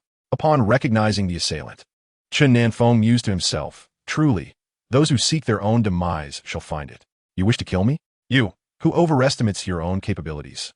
It seems my previous lesson did not deter you. Commendable courage, yet you will find no opportunity to act." Employing the cold soul technique, Chen Nan Feng sealed Jin Xiuwen, transforming him into a snowman, resolving to eliminate any future threats. Not long after Chen Nan Feng's departure, Jin Xiuwen was discovered, and the sight of the snowman left everyone astonished. The elderly Jin bellowed in fury, "That wretched boy! I warned him against recklessness, yet he chose to ignore my counsel. He is courting disaster." Witnessing her brother's demise, Jin Xiuzhu was equally enraged, yet they lacked any clues regarding the identity of the murderer. Grandfather Xiuwen. Chapter 38. I had intended to invite him to work with me. Jin Xiuzhu contemplated that Xiuwen had been slain at the foot of the mountain, indicating that the perpetrator was likely nearby, someone who frequently ventured into the mountains, and their paths had unfortunately crossed, resulting in Xiuwen's tragic end. Upon hearing of Jin Xiuwen's death, his father vowed to find the culprit, determined to avenge his son. Momentarily taken aback, Jin Xiuwen's father recalled his father's words and gazed at his son, uncertain of how to proceed. He yearned for vengeance, yet his own capabilities were insufficient. Pursuing revenge could potentially embroil him with the Jin family, a price too steep to bear. However, the thought of the murderer remaining unpunished gnawed at him, leaving him in a state of turmoil. Elder Jin regarded his son with disappointment, lamenting his lack of foresight and impulsiveness. If our family were populated with such individuals, the Jin family would surely face ruin. Observing his grandfather's disappointment in his father, Jin Xiuzhu hastily defended him. "Grandfather, my father is merely overwhelmed. The blow of Xiuwen's death has profoundly affected him. Once he regains his composure, he will see reason." Elder Jin surveyed the gathered Jin family members and remarked, "I have always advised you to maintain a low profile and refrain from provoking trouble. Xiuwen has entangled himself with a formidable opponent. He only has himself to blame. Had he not attempted to rob that individual, he would not have faced such repercussions. Look at Xiuwen, daring to wield a sword against a stronger foe. How foolish. Father, who is this person? Even if Xiuwen instigated trouble, must it have resulted in his death? Is that not excessively cruel?" Jin Xiuwen's father questioned, before casting blame on others. "Have you reflected upon your son's actions? He instigated a robbery and sought to take a life. It was the other party who spared him. Yet, in his arrogance, he dared to confront that individual again. Do you think it is easy to provoke a powerful being? The dignity of the strong must not be violated. Xiuwen has brought this fate upon himself." Elder Jin retorted with fury. The Jin family fell silent, left with no words to express their sentiments.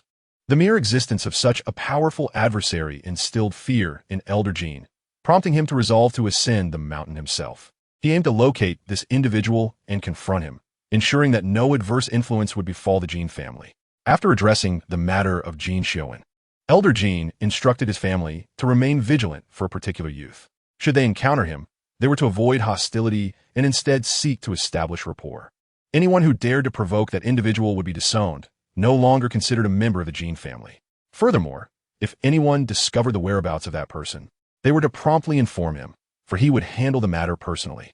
The spiritual energy absorbed on the mountain had elevated Chen Nan Feng's cultivation by 2 levels, now leaving him but a step away from breaking through to the nascent soul stage.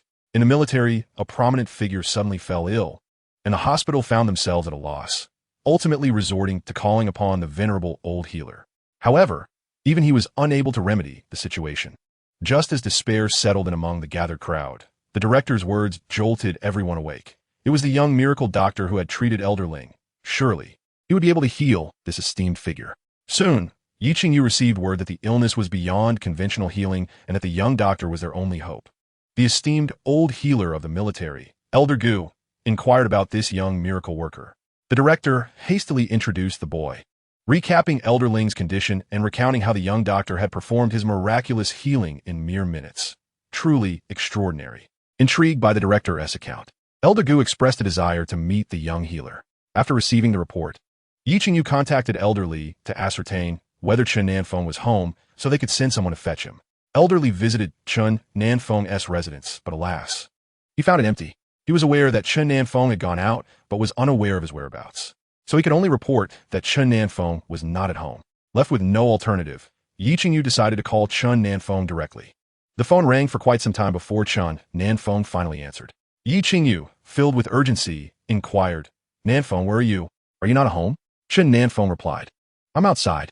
Upon hearing Changbai Mountain, Yi Qingyu realized it was far too distant and had no choice but to dispatch a plane to retrieve him. "Just wait there. I'll send a plane to fetch you. Please send me your address," Yi Qingyu instructed. Chen Nan Feng relayed his address, after which Yi Qingyu promptly called the director to ensure that the patient's condition was closely monitored. The miracle doctor would arrive shortly. The military acted with remarkable efficiency, first bringing Chen Nan Feng to the local base before sending a plane to pick him up. Yi Qingyu awaited Chen Nan Feng's arrival at the hospital, accompanied by the director and Elder Gu.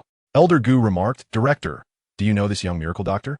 He has saved many lives, including those of our people. He is an extraordinary child." Yi Qingyu responded, "Indeed, he is as remarkable as the director describes. Can he truly be as divine as you say? Listening to you, it feels as though you are speaking of a reincarnation of Hua, Ta, or perhaps a celestial being descended to our realm." Elder Gu, perplexed by the director's exaggerated praises, noted, "One moment you speak of Hua Tuo's return, the next of miraculous feats and celestial beings. If this continues, you might as well declare him a deity." Yi Qingyu countered, "The director speaks no falsehood. His skills are indeed extraordinary, unmatched in finesse. I had hoped to invite him to work with me. However, my establishment is far too modest to attract him," the director remarked. "He has far more significant duties to attend to and will not linger in any one department." Yi Qingyu replied, "Is he not a miracle doctor? Is this not the finest and most crucial place for him to be?" Elder Gu inquired. As they engaged in this discussion, Chen Nan Feng finally arrived. Upon seeing him, the director was filled with excitement. However, Elder Gu frowned, questioning whether this youth could truly be the revered miracle doctor. Could it be possible that this was the boy they had spoken of, the one said to possess extraordinary skills? It seemed implausible. Yi Qingyu hastened to greet Chen Nan Feng, saying, "I would not disturb you unless absolutely necessary. We have exhausted all options and reluctantly sought your assistance. It has indeed affected your affairs, hasn't it?" "Not at all," Chen Nan Feng replied. The director promptly approached to elucidate the patient's condition and the measures they had undertaken, yet to no avail. "We have truly run out of alternatives, and thus we have troubled the divine physician," he lamented. Chapter 39. He truly wished to walk away. The director continued to explain the patient's situation and their attempted remedies. But alas, nothing seemed to work. He led Chen Nan Feng into the ward, with old Gu following closely, eager to observe Chen Nan Feng's treatment methods. Upon entering, Chen Nan Feng was greeted by a room full of people. The director instructed, "All of you, please step outside and allow the divine physician to attend to the patient." Suddenly, someone spoke up, "Director, this divine physician is just a boy. He hasn't even graduated yet. Are you sure you aren't being deceived?" Another chimed in, "Indeed, Director. Are you certain he is a divine physician? He is no more than a living Hua Ta." Yet another remarked, "Though the general has retired, you cannot be so dismissive." The director flushed with embarrassment. He had painstakingly invited this divine physician, only to have his efforts belittled.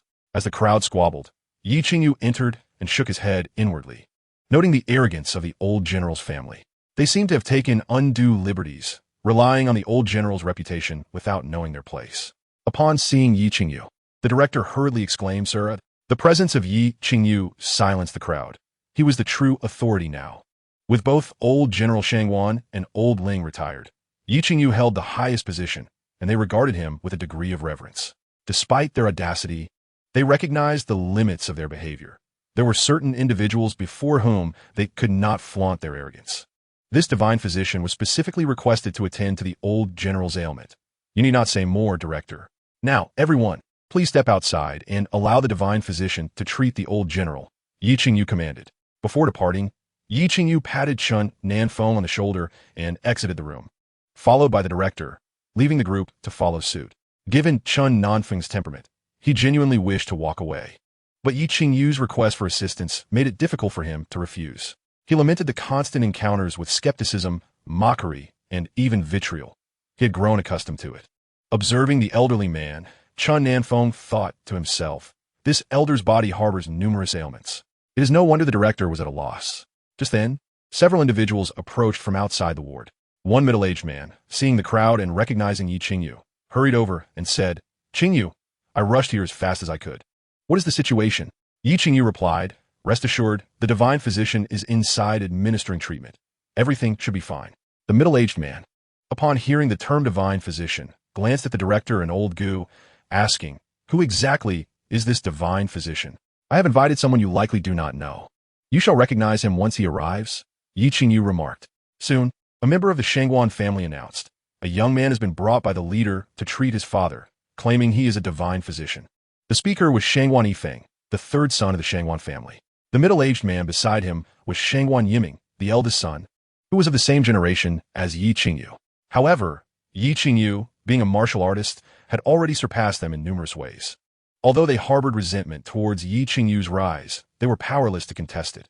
After all, he was a martial artist and indeed an exceptionally talented individual. They dared not act presumptuously in front of Yi Qingyu, yet their demeanor shifted when addressing Shangwan Yiming, the most authoritative figure in the Shangwan family at present. Shangwan Yiming furrowed his brow, surveying Shangwan Yifeng and the others, feeling a profound disappointment in them. The individual whom Yi Qingyu had sought out could not possibly be ordinary.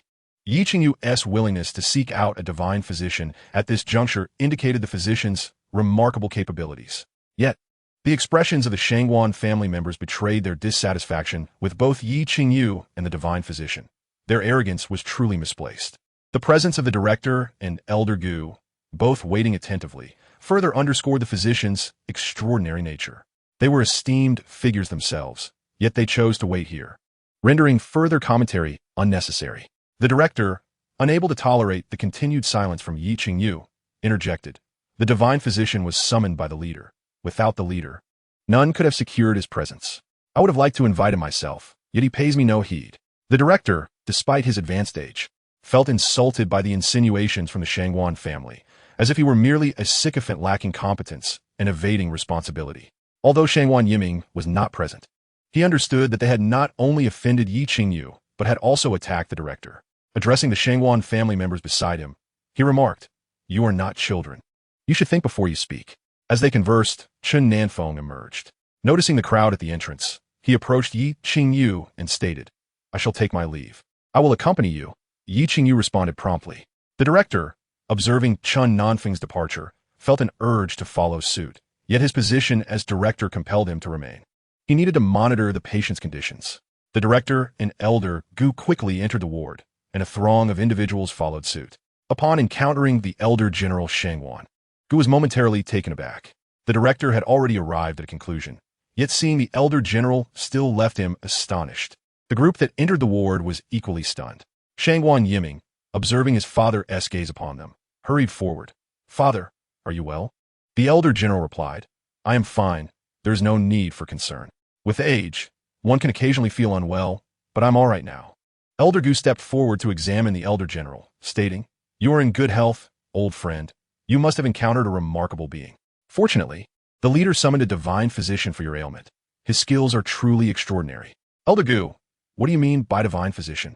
Are you not the divine physician yourself?" The elder general inquired, perplexed. "Huh, am I, an old man, to be considered a divine physician?" is you all who have exaggerated my abilities. The true divine physician remains the most unassuming, Elder Gu replied. Shangguan Yiming elucidated, is the divine physician invited by Qingyu, rumored to surpass even Elder Gu and the dean. General Shangguan surveyed the surroundings and remarked, ah, Qingyu has arrived as well. Where is she? And where is the divine physician?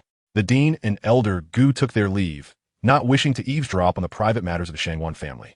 Once the outsiders had departed, Shangguan Yiming inquired, Yi Feng, speak up. How have you treated the divine physician? How have you treated Qingyu? And how have you treated the dean? Shangguan Yi Feng, unable to meet his father's gaze, remained silent.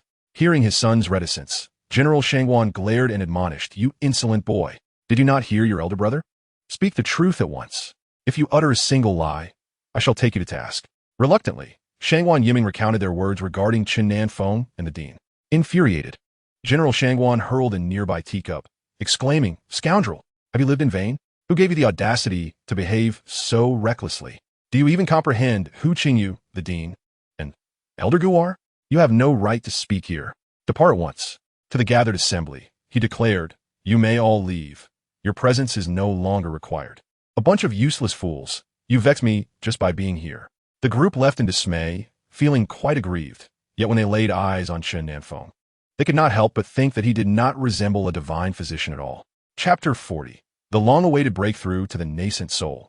As the group departed, Shangguan Yiming, witnessing his father's ire, quickly interjected, Father, there is no need to be angry. I shall speak with Qingyu and see how to apologize to the divine physician and the dean. I will make amends. Very well, go ahead. I have no further matters to attend to here. Make sure to offer a sincere apology. We were in the wrong, General Shangguan replied. Upon exiting, Shangguan Yiming sought out the dean, delivering a multitude of apologies. Although the dean was quite upset, he did not hold a grudge over such an incident. However, he felt it was utterly unjust for both Qingyu and the divine physician to be subjected to such doubt. They had struggled to secure the divine physician's involvement, and for him to be disparaged after Qingyu's arduous efforts was simply intolerable. Shangguan Yiming contacted Qingyu, and upon connecting, he said, Qingyu, I am truly sorry for the trouble caused. Where are you? I would like to come and apologize in person. There's no need for that. The divine physician has already departed. Do not dwell on it. I have assured him that your concerns for the old general were without malice, and he understands. Rest easy. Qingyu responded. Thank you, Qingyu. I recognize how challenging it must have been for you to invite the divine physician, and I regret any inconvenience caused. By the way, I should send a token of gratitude to the divine physician. It cannot simply end like this, Shangguan Yiming stated. Actually, the Ling family has offered 100 million in consultation fees to the divine physician. If it were not for him, old Ling would have been in peril. 100 million? Shangguan Yiming exclaimed. Then surely we must offer something comparable. Qingyu, how can I ensure that my gift reaches the divine physician? Shangguan Yiming inquired, realizing he was unfamiliar with the divine physician and had no knowledge of his origins. Simply present the gift to Li Chong and let him deliver it on your behalf. In truth, it was Elder Li who first discovered the miraculous physician and subsequently recommended him to Elder Ling. Without Elder Li's intervention, we might still be oblivious to the existence of such an extraordinary healer.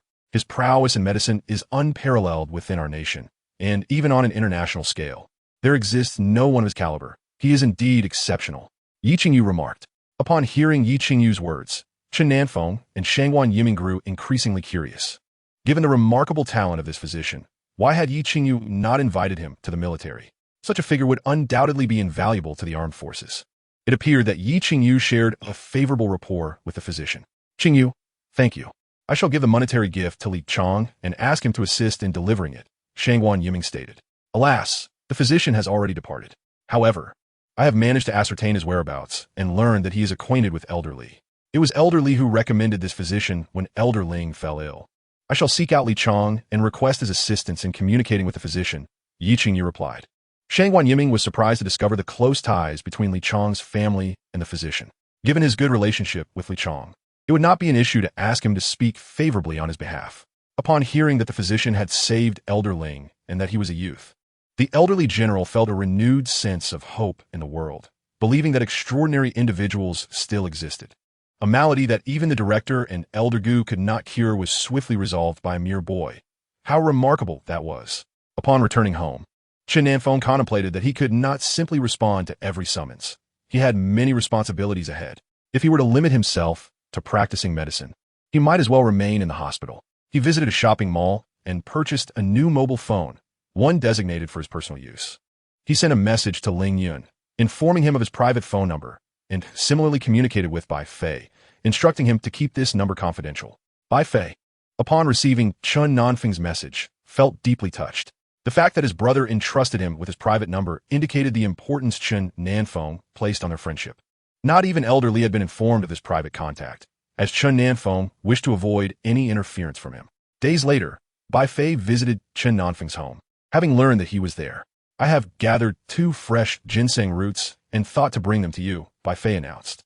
Upon seeing the ginseng, Chen Nan Feng recognized their value. He was indeed in need of such potent herbs to aid in his breakthrough to the nascent soul stage, as they would provide the spiritual energy he required. After sharing a meal, Bai Fei departed, fully aware that his visit was primarily to deliver the ginseng.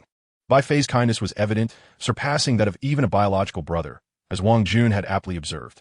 Chen Nan Feng had not anticipated that a simple act of saving someone would forge such a profound bond.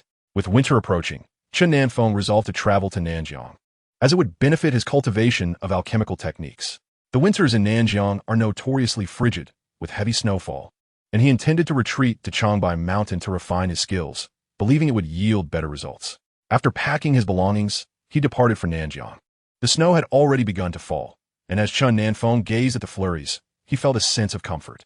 He practiced the cold soul technique, which seemed to thrive in the chill of winter. As he practiced his cultivation technique, snowflakes began to drift gracefully through the air.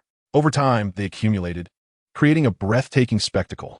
Chen Nan Feng ascended the mountain and found a serene spot at the summit to sit down and commence his meditation.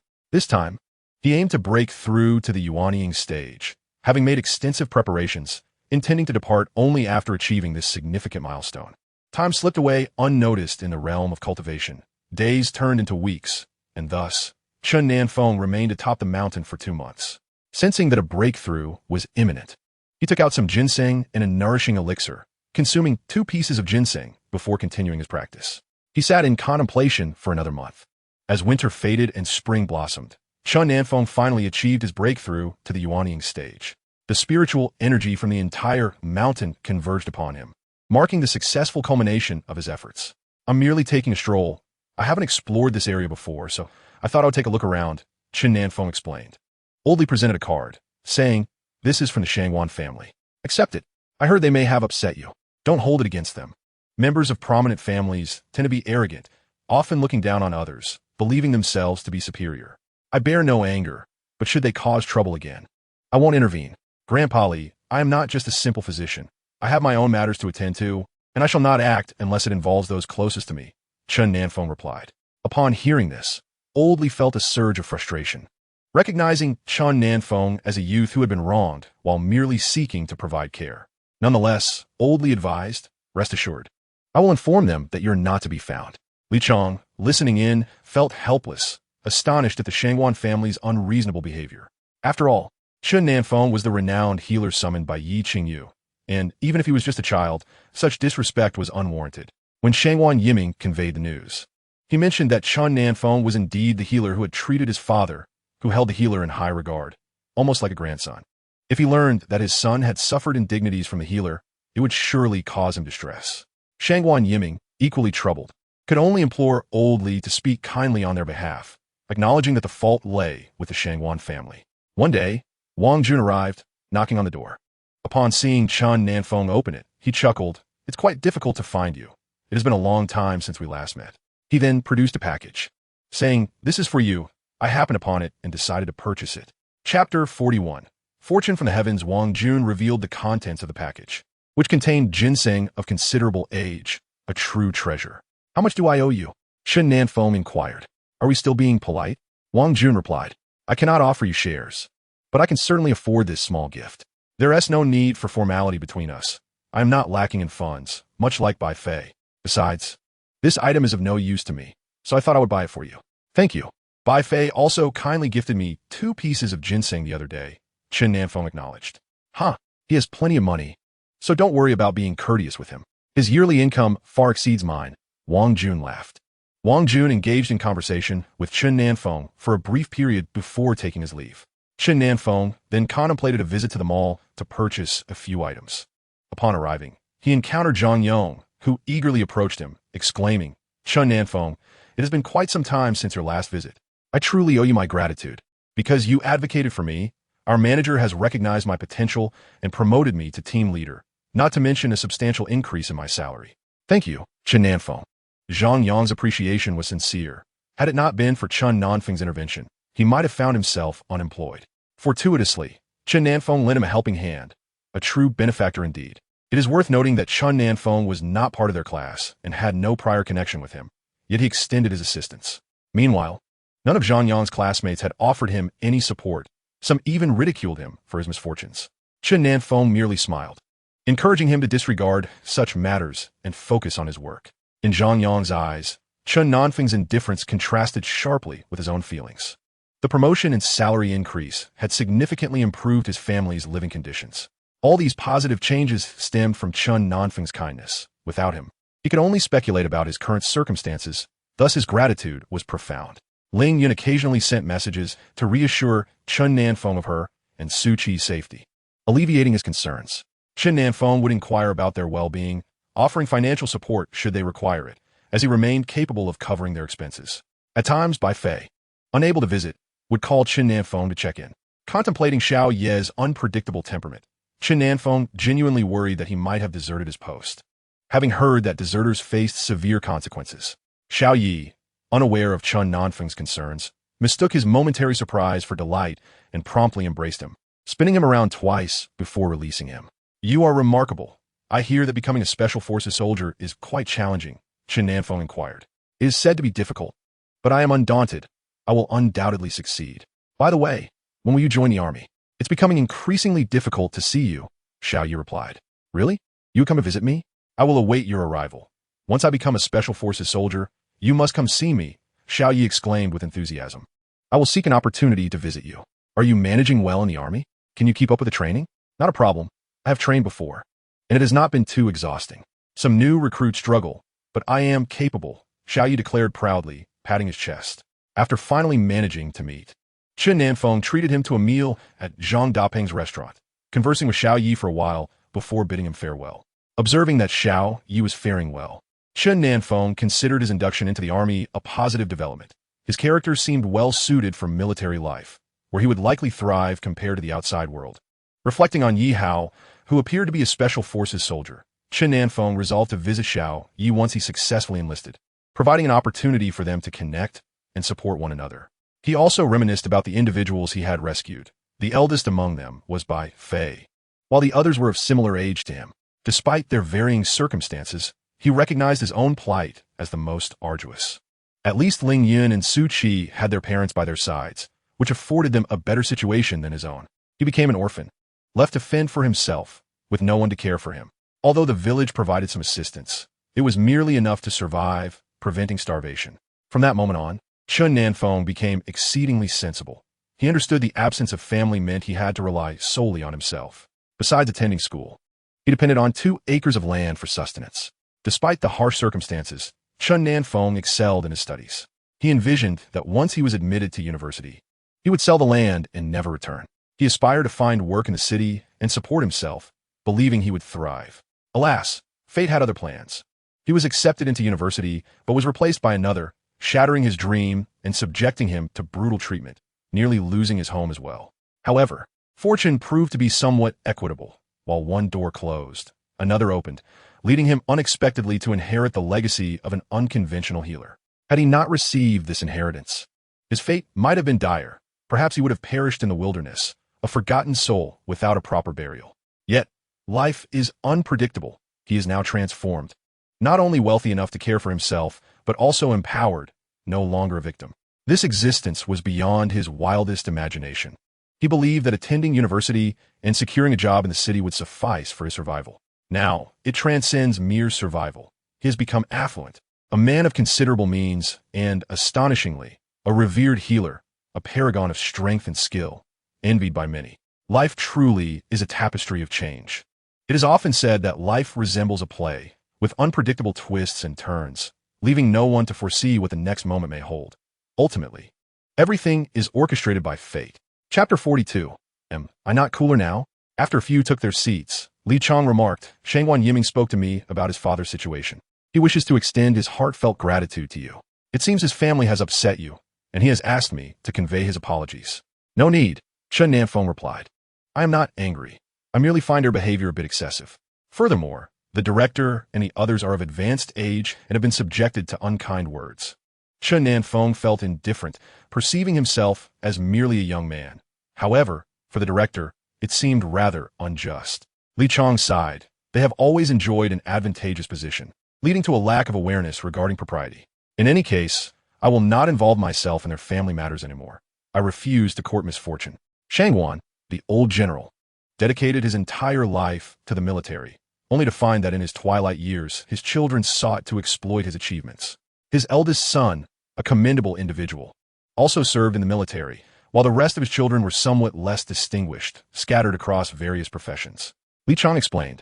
Chen Nan Feng understood that individuals from prominent families often carry their own pride, some of whom gradually became extravagant. Children from impoverished families are unlikely to indulge in such excesses, as their very survival is a struggle, leaving no room for frivolity. Within the Li household, both Li Chong and the elderly spoke highly, urging Chen Nan Feng to remain unperturbed, emphasizing that such behavior was merely a manifestation of a minority and not indicative of the general populace. After breaking through to the nascent soul stage, his magical prowess also ascended, and he realized the necessity of practicing flight. Individuals at the nascent soul level could soar through the skies, and he ought to dedicate himself to this endeavor. Chen Nan Feng set forth once more, this time journeying northward. In the farthest reaches of the north lay a grand mountain, lush with dense forests. The deeper one ventured into the woods, the more towering the trees became, obscuring the sunlight above. Occasionally, wild beasts would emerge, providing the perfect opportunity for him to hone his spells. Within the mountainous terrain, encountering these creatures allowed Chen Nan Feng to rapidly enhance his magical abilities. The cold soul technique advanced to its third layer, elevating his medical skills, sorcery, and alchemy to new heights. If the master of the cursed medicine were present, he would undoubtedly chastise him for being an anomaly. Chen Nan Feng was truly a prodigy in cultivation. Upon reaching the innermost depths of the mountain, Chen Nan Feng commenced his flight training. Initially, he stumbled and fell several times, but gradually he grasped the essentials, enabling him to fly with relative ease. The ability to soar through the skies filled him with joy, as he finally felt the essence of a true warrior. The mountain itself housed a trace of spiritual energy, and Chen Nan Feng deemed this locale suitable for cultivation. Though not as splendid as Changbai Mountain, it was still commendable. After a month's sojourn in the mountains, the association's president sought him in vain. Bai Fei had visited once, but he was not found. Wang Jun also came to check on him, only to discover his absence. Mr. Li had attempted to visit several times, yet he too was left without a glimpse of Chen Nan Feng. Concerned about Chen Nan Feng's prolonged absence, Mr. Li pondered his status as a martial artist, which brought him some understanding. The president had 2 patients requiring Chen Nan Feng's expertise, yet he could not locate him, having heard that Chen Nan Feng had departed. No one knew Chen Nan Feng's whereabouts. If he wished to remain unreachable, he could indeed elude all. 2 months later, Chen Nan Feng emerged from the mountains, receiving a message from Xiao Yi, stating that he had entered the special forces and hoped Chen Nan Feng might visit him when time permitted. Chen Nan Feng made his way to the Yi family, where the elder Yi greeted him with a beaming smile, exclaiming, "Child, come, please sit. What brings you here? Is there something you need?"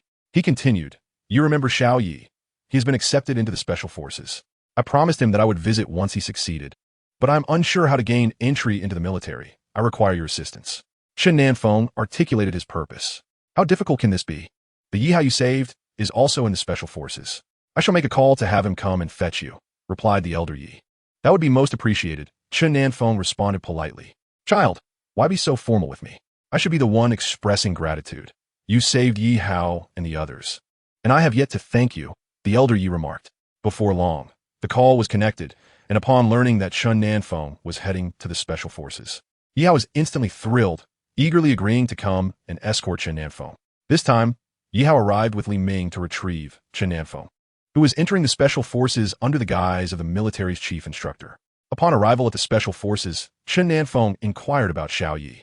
As if summoned, Xiao Yi soon appeared.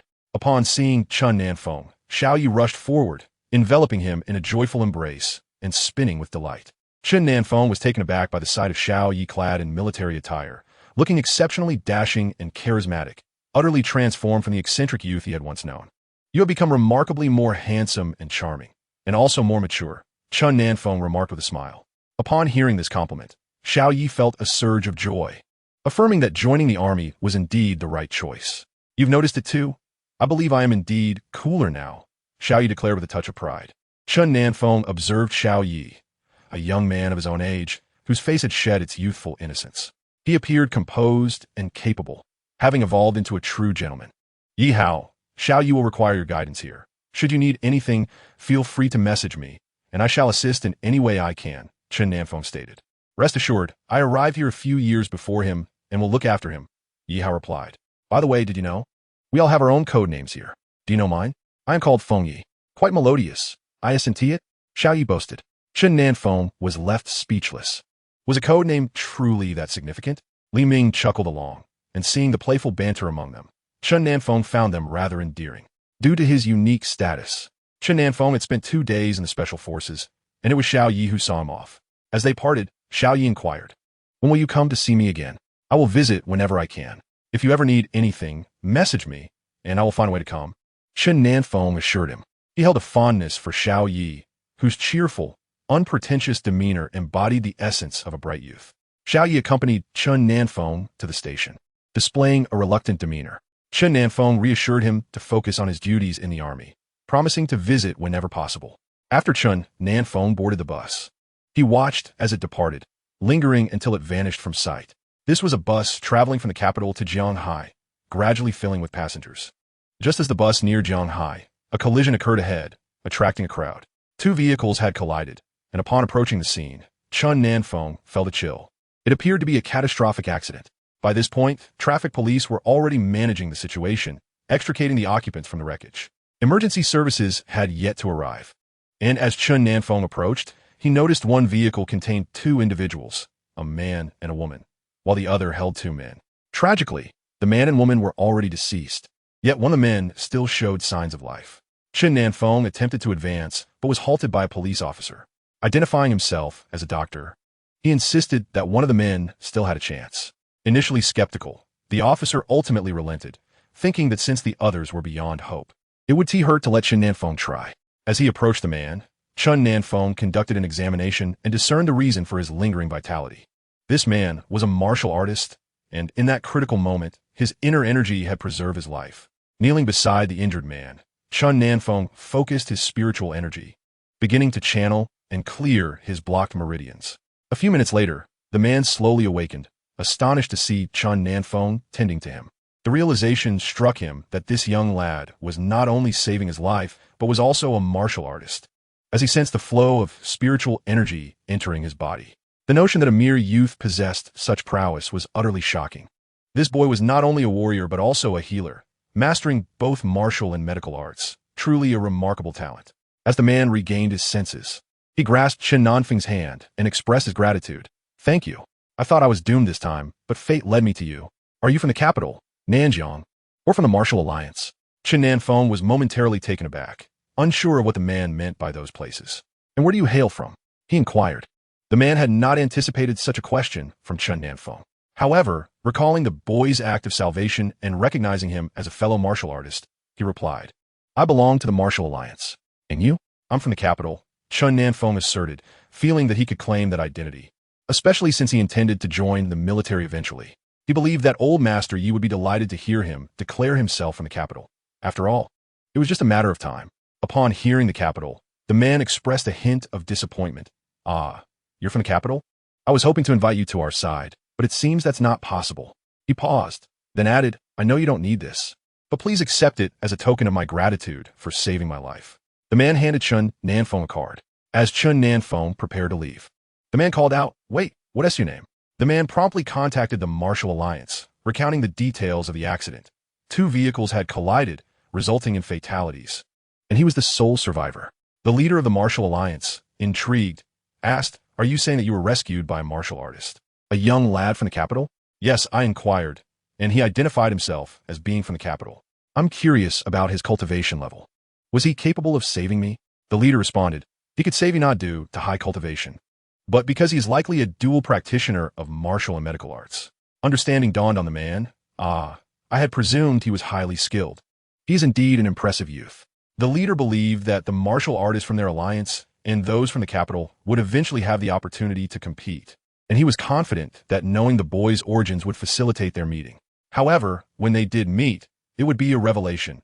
He was no ordinary novice. He was a master.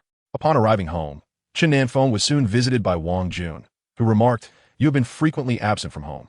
Bai Fei came by once to deliver ginseng, and the president has been looking for you. I had some matters to attend to. Bai Fei is well, I hope?" Chen Nan Feng queried. "Yes, he simply wished to catch up with you. He's been purchasing ginseng at every opportunity. Take a look at his collection," Wang Jun replied. Opening the bundle, Chen Nan Feng discovered 2 ginseng roots and even a rare mushroom. His heart warmed at the thoughtfulness of Bai Fei. He truly cared for him. "I shall visit the president. I wonder what he needs to discuss," Chen Nan Feng concluded. "What is the matter?" "Surely, it concerns a medical consultation," Wang Jun chuckled. When Chen Nan Feng arrived at the president's office, the president eagerly exclaimed, "You have finally graced us with your presence. I feared you had vanished. I stepped out for a moment. Did you summon me for something?" Chen Nan Feng inquired. "There were 2 patients awaiting your expertise, but alas, you were not found, so I had to forego one. However, 1 patient remains, and as fortune would have it, you have arrived just in time. Should fate favor us, we may yet find a remedy. Otherwise, it is simply beyond his destiny," the president lamented. The president led Chen Nan Feng to the ward, where a somber gathering of individuals appeared to be bidding farewell to a patient. Upon seeing the president, a middle-aged man implored, "President, is there truly no hope left?" The president surveyed the room and replied, "I shall not relinquish the final opportunity. Please step outside. If there is a chance to save him, I will seize it." The middle-aged man quickly responded, "I beg you, President." Once the room had emptied, the president turned to Chen Nan Feng. "The patient is in the late stages of leukemia. Is there any hope for recovery?" Chen Nan Feng observed the patient, whose condition was dire, breathing shallow and labored. With a swift incantation, he enacted a spell to halt the deterioration. "President, please procure some medicine," Chen Nan Feng instructed. Upon hearing the need for medicine, the president felt a glimmer of hope and hurried to prepare it. Chen Nan Feng first channeled his spiritual energy to obliterate the malignant cells in the patient's bloodstream, then expelled the impurities from the body, finally administering a medicinal pill to the patient. Shortly, the president returned with the medicine, and Chen Nan Feng said, "Prepare half the medicine in water for her to drink, and let the other half steep in the bath for around 2 hours. She should be well thereafter." "President, you heard correctly. She is indeed on the path to recovery. Once she awakens, she will need time to recuperate, for illness takes a toll on the body," Chen Nan Feng assured. The president, filled with excitement, nodded vigorously. "I understand. I understand. Thank you. You have once again saved a life." As Chen Nan Feng lifted the spell, the president witnessed the patient's breathing normalize, and her complexion improved significantly. "Come, let us meet the patient's family. They should express their gratitude to you," the president urged. However, Chen Nan Feng declined, requesting the president to handle the matter himself. He departed swiftly, preferring to avoid the family's expressions of gratitude, which he found cumbersome. Watching Chen Nan Feng leave, the president sighed. "What a remarkable young man. It is a pity he cannot simply practice medicine. Such extraordinary skills are rare in this world." The president prepared the medicine and informed the patient's family. "Administer this to her, and for the other portion, let her soak in the bath for 2 hours." The middle-aged man, anxious, asked, "President, does this mean she will be all right?" "She is safe now. The divine physician has personally intervened. Your child is out of danger," the president replied. The middle-aged man expressed astonishment. "Divine physician? What do you mean? Was it not you who saved her?" The president quickly gestured. "It was not I, but the divine physician. Indeed, the young man you just saw. He is the true healer. Rarely does he intervene, and your child has been fortunate to receive his aid." A middle-aged man inquired with curiosity, "Is that young man a miraculous physician? I had assumed he was your apprentice," although Chen Nan Feng preferred to keep his identity concealed. The president felt it imperative for the patient's family to know who had saved their child, for a debt of gratitude must not be forgotten. Before long, the patient regained consciousness. Upon seeing her family nearby, she exclaimed, "Am I still alive?" The middle-aged man, filled with excitement, responded, "Indeed, you are alive. Thanks to the miraculous physician, you are very much among us." "Father, mother, I am alive," the girl cried out. Chapter 44. How could someone survive such a calamity? The girl said, her disbelief evident. The middle-aged man and woman were at a loss for words, tears streaming down their faces, overwhelmed with emotion. Initially declared dead by the president, their daughter had been revived, and as parents, their joy was immeasurable. They had feared that a dark-haired individual would bring them the news of their daughter's demise. Yet now, witnessing her vitality, their hearts swelled with happiness. In truth, the middle-aged man was Su Weiyang, the third son of the Su family from Jianghai, a prominent clan engaged in commerce, with establishments scattered across various locales. The patient was their daughter, Su Yao, who had recently graduated from university and was just beginning her career when she was suddenly struck by acute leukemia, her condition proving dire. By the time it was diagnosed, it was already at a late stage. She was brought to the president for treatment, who had only hoped for a miracle. They had only one daughter, and it was unfathomable to them that she could succumb to death so soon after beginning her journey in life, having never even experienced love. Their despair was palpable until Chen Nan Feng appeared, offering them a glimmer of hope. The family embraced tightly, weeping together in relief. When the president arrived and saw the family, he remarked, "The child is well. You should rejoice." "Rejoice? We are overwhelmed with joy," Su Weiyang exclaimed. "We never anticipated that our child would truly be safe." "Thank you, President." "Thank you, miraculous physician." Su Weiyang hastily expressed his gratitude and inquired, "President, where does the miraculous physician reside? I wish to thank him personally." "He resides in Fengyuan community, and his name is Chen Nan Feng. If you wish to express your gratitude, you may seek him there," the president replied. When Su Weiyang arrived at Chen Nan Feng's residence, he quickly announced, "Miraculous physician, I am Su Weiyang, the father of the child you saved. I have come to extend my heartfelt thanks for your life-saving intervention." Su Weiyang presented 2 cards to Chen Nan Feng, contemplating how remarkably young he appeared, yet possessing such extraordinary medical prowess, truly a remarkable young man. Having heard the president's praises of Chen Nan Feng, Su Weiyang was astonished. If even the president spoke so highly of him, he must indeed be extraordinary. Observing Chen Nan Feng's youth, Su Weiyang felt the president's commendations were well-deserved. While miraculous physicians might not be uncommon, those of such tender years were exceedingly rare. Su Weiyang gifted Chen Nan Feng 200 million and a supreme card, granting him complimentary access to all their commercial establishments. After bidding farewell to Su Weiyang, Chen Nan Feng was preparing to resume his cultivation when he received a call from the president. "Is the miraculous physician available? Please come to the first hospital. There's a patient in need of your expertise. A vehicle is already en route." Sensing the urgency in the president's voice, Chen Nan Feng assured him he would await the arrival of the vehicle, which soon arrived, with Director Guo personally coming to escort him. Upon seeing Chen Nan Feng, they hurriedly urged him to enter the vehicle, stating, "Divine Doctor, I sincerely apologize for the trouble. It is a matter of utmost urgency. He is a special patient, and I hope you can save him." The vehicle swiftly arrived at the hospital, where the director led Chen Nan Feng to the intensive care unit. Numerous doctors were engaged in the resuscitation of patients. Upon noticing the director, they promptly inquired, "Director, has the divine doctor arrived?" "Yes, indeed," the director replied. A cluster of doctors and nurses then turned to Chen Nan Feng, asking eagerly, "Is this the divine doctor?" The director nodded and promptly urged Chen Nan Feng to assess the patient's condition. As Chen Nan Feng approached, he observed a young man whose body was drenched in blood. It appeared as though he had suffered severe burns, reminiscent of both fire and explosion.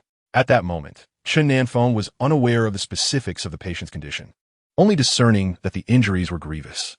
The director interjected, explaining he was injured by explosives during a robbery a group of criminals had taken hostage, and he was wounded in his brave attempt to rescue them. "Is there still hope?" Chen Nan Feng, impressed by the young man's valor despite his dire state, promptly instructed the director, "Please have the president prepare these medicinal herbs. I will write you a prescription. Off you go." The director, clutching the prescription penned by Chen Nan Feng, hastened to the traditional medicine hall. Upon learning of the required herbs, the president quickly gathered them for the director to take away. Chen Nan Feng first worked to mend the patient's bodily injuries and then proceeded to realign the fractured bones. Next, he turned his attention to the treatment of the severe burns. He believed that, relying solely on the hospital, many of the young man's wounds would remain untreatable. However, he was determined that this exceptional individual should be saved. Before long, the director returned, and Chen Nan Feng instructed, "Prepare a bath with those herbs for him. He should soak daily for 10 consecutive days, and he should be well on his way to recovery." "Doctor, will he be all right?" the director inquired. "He will be fine. As the charred skin gradually heals, he shall recover completely," Chen Nan Feng assured him. Thank you so much. We are fortunate to have you. Otherwise, he would truly be in grave danger, the director expressed gratefully. After providing a few final instructions, Chen Nan Feng departed. However, the hero's revival became widely known. The criminals had taken a hostage, only to be thwarted by the courageous young man who rescued them, sustaining grave injuries in the process. Initially, many believed the young man would not survive, but soon word spread that he had indeed lived, having been saved by the first hospital. The first hospital gained a remarkable reputation, with even its doctors basking in the reflected glory. However, this news reached the leader of the criminals, who pondered the implications. If the young man could be revived from such devastation, what of his own brother? This operation had been orchestrated by the underground forces of Zhanghai. They had initially intended to use the hostage as leverage, never anticipating that a young man would disrupt their plans. The explosives were originally intended as a contingency, not meant to be deployed. However, when a young man unexpectedly intervened to save the hostage, the criminals panicked, leading to an accidental detonation that injured both him and the criminals. Nevertheless, the remaining accomplices managed to extract their wounded comrade, unwilling to fall into the hands of the police, and thus fled the scene. However, sustaining such severe injuries without seeking hospital care is tantamount to a death sentence. In desperation, the gang leader devised a plan to abduct the hospital director, for only he could save his brother. The director, taken aback, never anticipated becoming a target for the criminal underworld. He was seized by the kidnappers on his way to work. Upon arrival at their hideout, the blindfold that shrouded the director's eyes was removed, revealing the men surrounding him. "Who are you?" he inquired, astonished at their audacity to perpetrate such an act in broad daylight. "Do you not realize this is a crime?" At that moment, a middle-aged man with dark skin and a menacing demeanor stepped forward. "Do not be alarmed, director. We harbor no ill intentions. We merely seek your assistance. If you save our comrade, we shall ensure your safe departure." The director was escorted into a room where he saw an injured individual lying on a bed. Instantly comprehending the gravity of the situation, this was indeed a matter concerning the gang. The middle-aged man asserted, "If you can save that young man, surely you can save him as well." "I cannot save him," the director replied. "If you refuse to help, do not expect to leave this place," the man threatened. "Consider your family. Their safety is now in jeopardy." Furiously, the director retorted, "You dare to threaten me?" The man coldly replied, "You may perceive it as such. Are you not a healer, sworn to save lives? Do you wish to refuse? This place is inadequate for treatment. You must take him to a hospital," the director insisted. "That is not an option. Inform me of your needs, and we shall proceed with the treatment here. If we could have gone to a hospital, we would have done so already." "Please understand," the middle-aged man countered. "You cannot treat a patient here. This is hindering his care. You must take him to a hospital. I assure you, I will keep your identities a secret if you accompany me." "What do you say?" the director proposed. "That is too great a risk," the man replied. "This is not merely a risk. It is a matter of life and death. If you genuinely wish to save him, he must be transported to a hospital. His condition is precarious. Your actions are not saving him, but endangering him further," the director insisted. Observing the hesitation in the middle-aged man's demeanor, the director continued, "Rest assured, I am a physician. I will do my utmost to save him. Regardless of your criminal affiliations, I will treat all patients equally, for in the eyes of a doctor, there is only the patient." The man faltered, pondering whether to trust the director. Looking at his suffering brother on the bed, he ultimately resolved to take him to the hospital, albeit with a warning. If the director dared to inform anyone or disclose their identities, his family would pay the price. Swiftly, the director transported the patient to the hospital. Although the delay had already taken its toll, the injuries were not as grave as the young man's. Yet still quite complicated. In a moment of desperation, the director sought the president's assistance and seized an opportunity to explain the situation, hoping the president would contact Chen Nan Feng for treatment of the gang member. The president, incensed by the lawlessness of the situation, could only acquiesce to the director's request and proceeded to seek out Chen Nan Feng. At that moment, Chen Nan Feng was dining at the Li residence. The president, through Wang Jun, managed to reach Chen Nan Feng, and upon encountering Elder Li, he offered his apologies, saying, "I am sorry for the interruption." The president pondered for a moment, realizing the necessity to clarify the situation. Otherwise, Chen Nan Feng could find himself in peril. The matter at hand involved the young man who had rescued the hostages. It was reported that the young man had been treated at the first hospital, and in response, the kidnappers had abducted the hospital director, demanding that he save one of their own. This particular criminal was not as gravely injured as the young man, yet the delay had rendered the situation precarious. The director insisted on transferring the injured criminal to a hospital for proper treatment. Otherwise, recovery would be impossible. The kidnappers consented, but not without threatening the director's family, warning him that should he dare to alert the authorities or disclose any information, his family would suffer dire consequences. With no viable alternatives, the director was compelled to seek the assistance of the miraculous healer to save the criminal, lest he and his family face grave danger. Upon hearing this, Old Li was filled with outrage, unable to comprehend the audacity of those who would threaten the director. Was their arrogance truly boundless? Chen Nan Feng, astonished that his act of heroism had led to such complications, recognized that saving the criminal would only embolden their arrogance further. Yet, failing to act would unjustly endanger the innocent director and his family. Determined to intervene, Chen Nan Feng resolved to confront the criminals and witness their audacity firsthand. Old Li, however, insisted on sending assistance, concerned that Chen Nan Feng might be endangered should the criminals turn their aggression toward him. No need. I shall investigate myself, Chen Nan Feng replied. The president felt the need for preparation. One could not venture forth without caution, lest the criminals take notice of him. As Chen Nan Feng departed, Old Li promptly alerted the special police force, detailing the imminent threats to the director, his family, and Chen Nan Feng. Upon receiving the information, the special police made swift arrangements. Upon arriving at the hospital, the director felt a deep sense of remorse for involving Chen Nan Feng. Yet the grim reality was that only he could save the patient. In hushed tones, the director advised, "Once you have completed the rescue, leave discreetly. There are numerous individuals lurking outside, so please exercise caution." Nodding in acknowledgement, Chen Nan Feng assessed the patient as condition.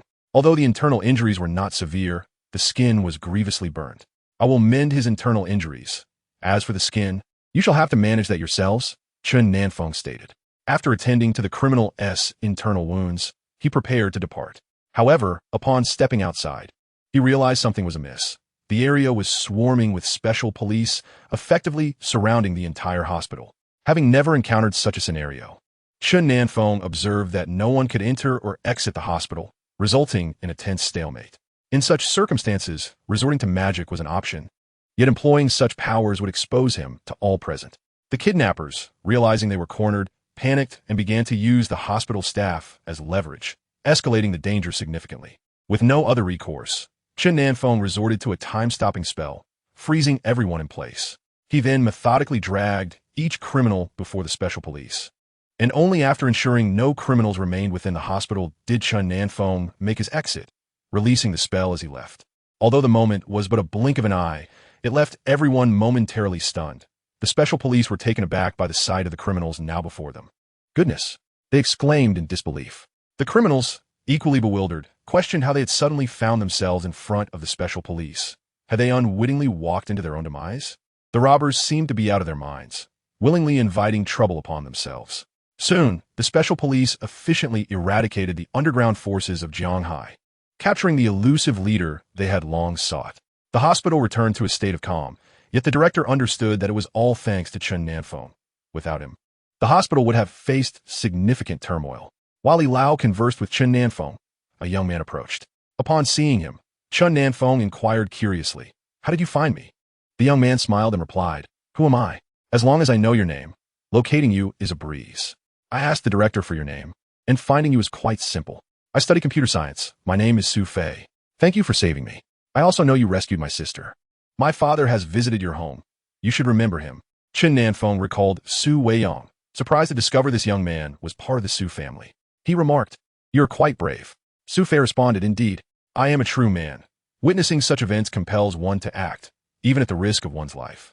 It's disgraceful for men to use women as hostages. Such individuals do not deserve to be called men." Li Lao chimed in. "The Su family has raised a fine son. Young man, well done." Flattered, Su Fei looked at Li Lao and said, "Grandpa has a keen eye. I cannot tolerate those who bully the weak. They're scum." Chen Nan Feng was impressed by Su Fei's character. He radiated a sunny disposition and sincerity. Su Fei remarked, "Brother, I didn't expect you to be so young and yet possess such remarkable medical skills. In comparison, I feel quite insignificant. You are the true master. I thought I was doomed this time, yet you saved me completely, preserving my handsome face. Do you know, when I awakened, I feared I was disfigured and was even contemplating cosmetic surgery abroad. The director informed me that I suffered no damage, and I was astounded. Brother, you are extraordinary. I'm grateful to have you as a friend. Come visit my home whenever you have time.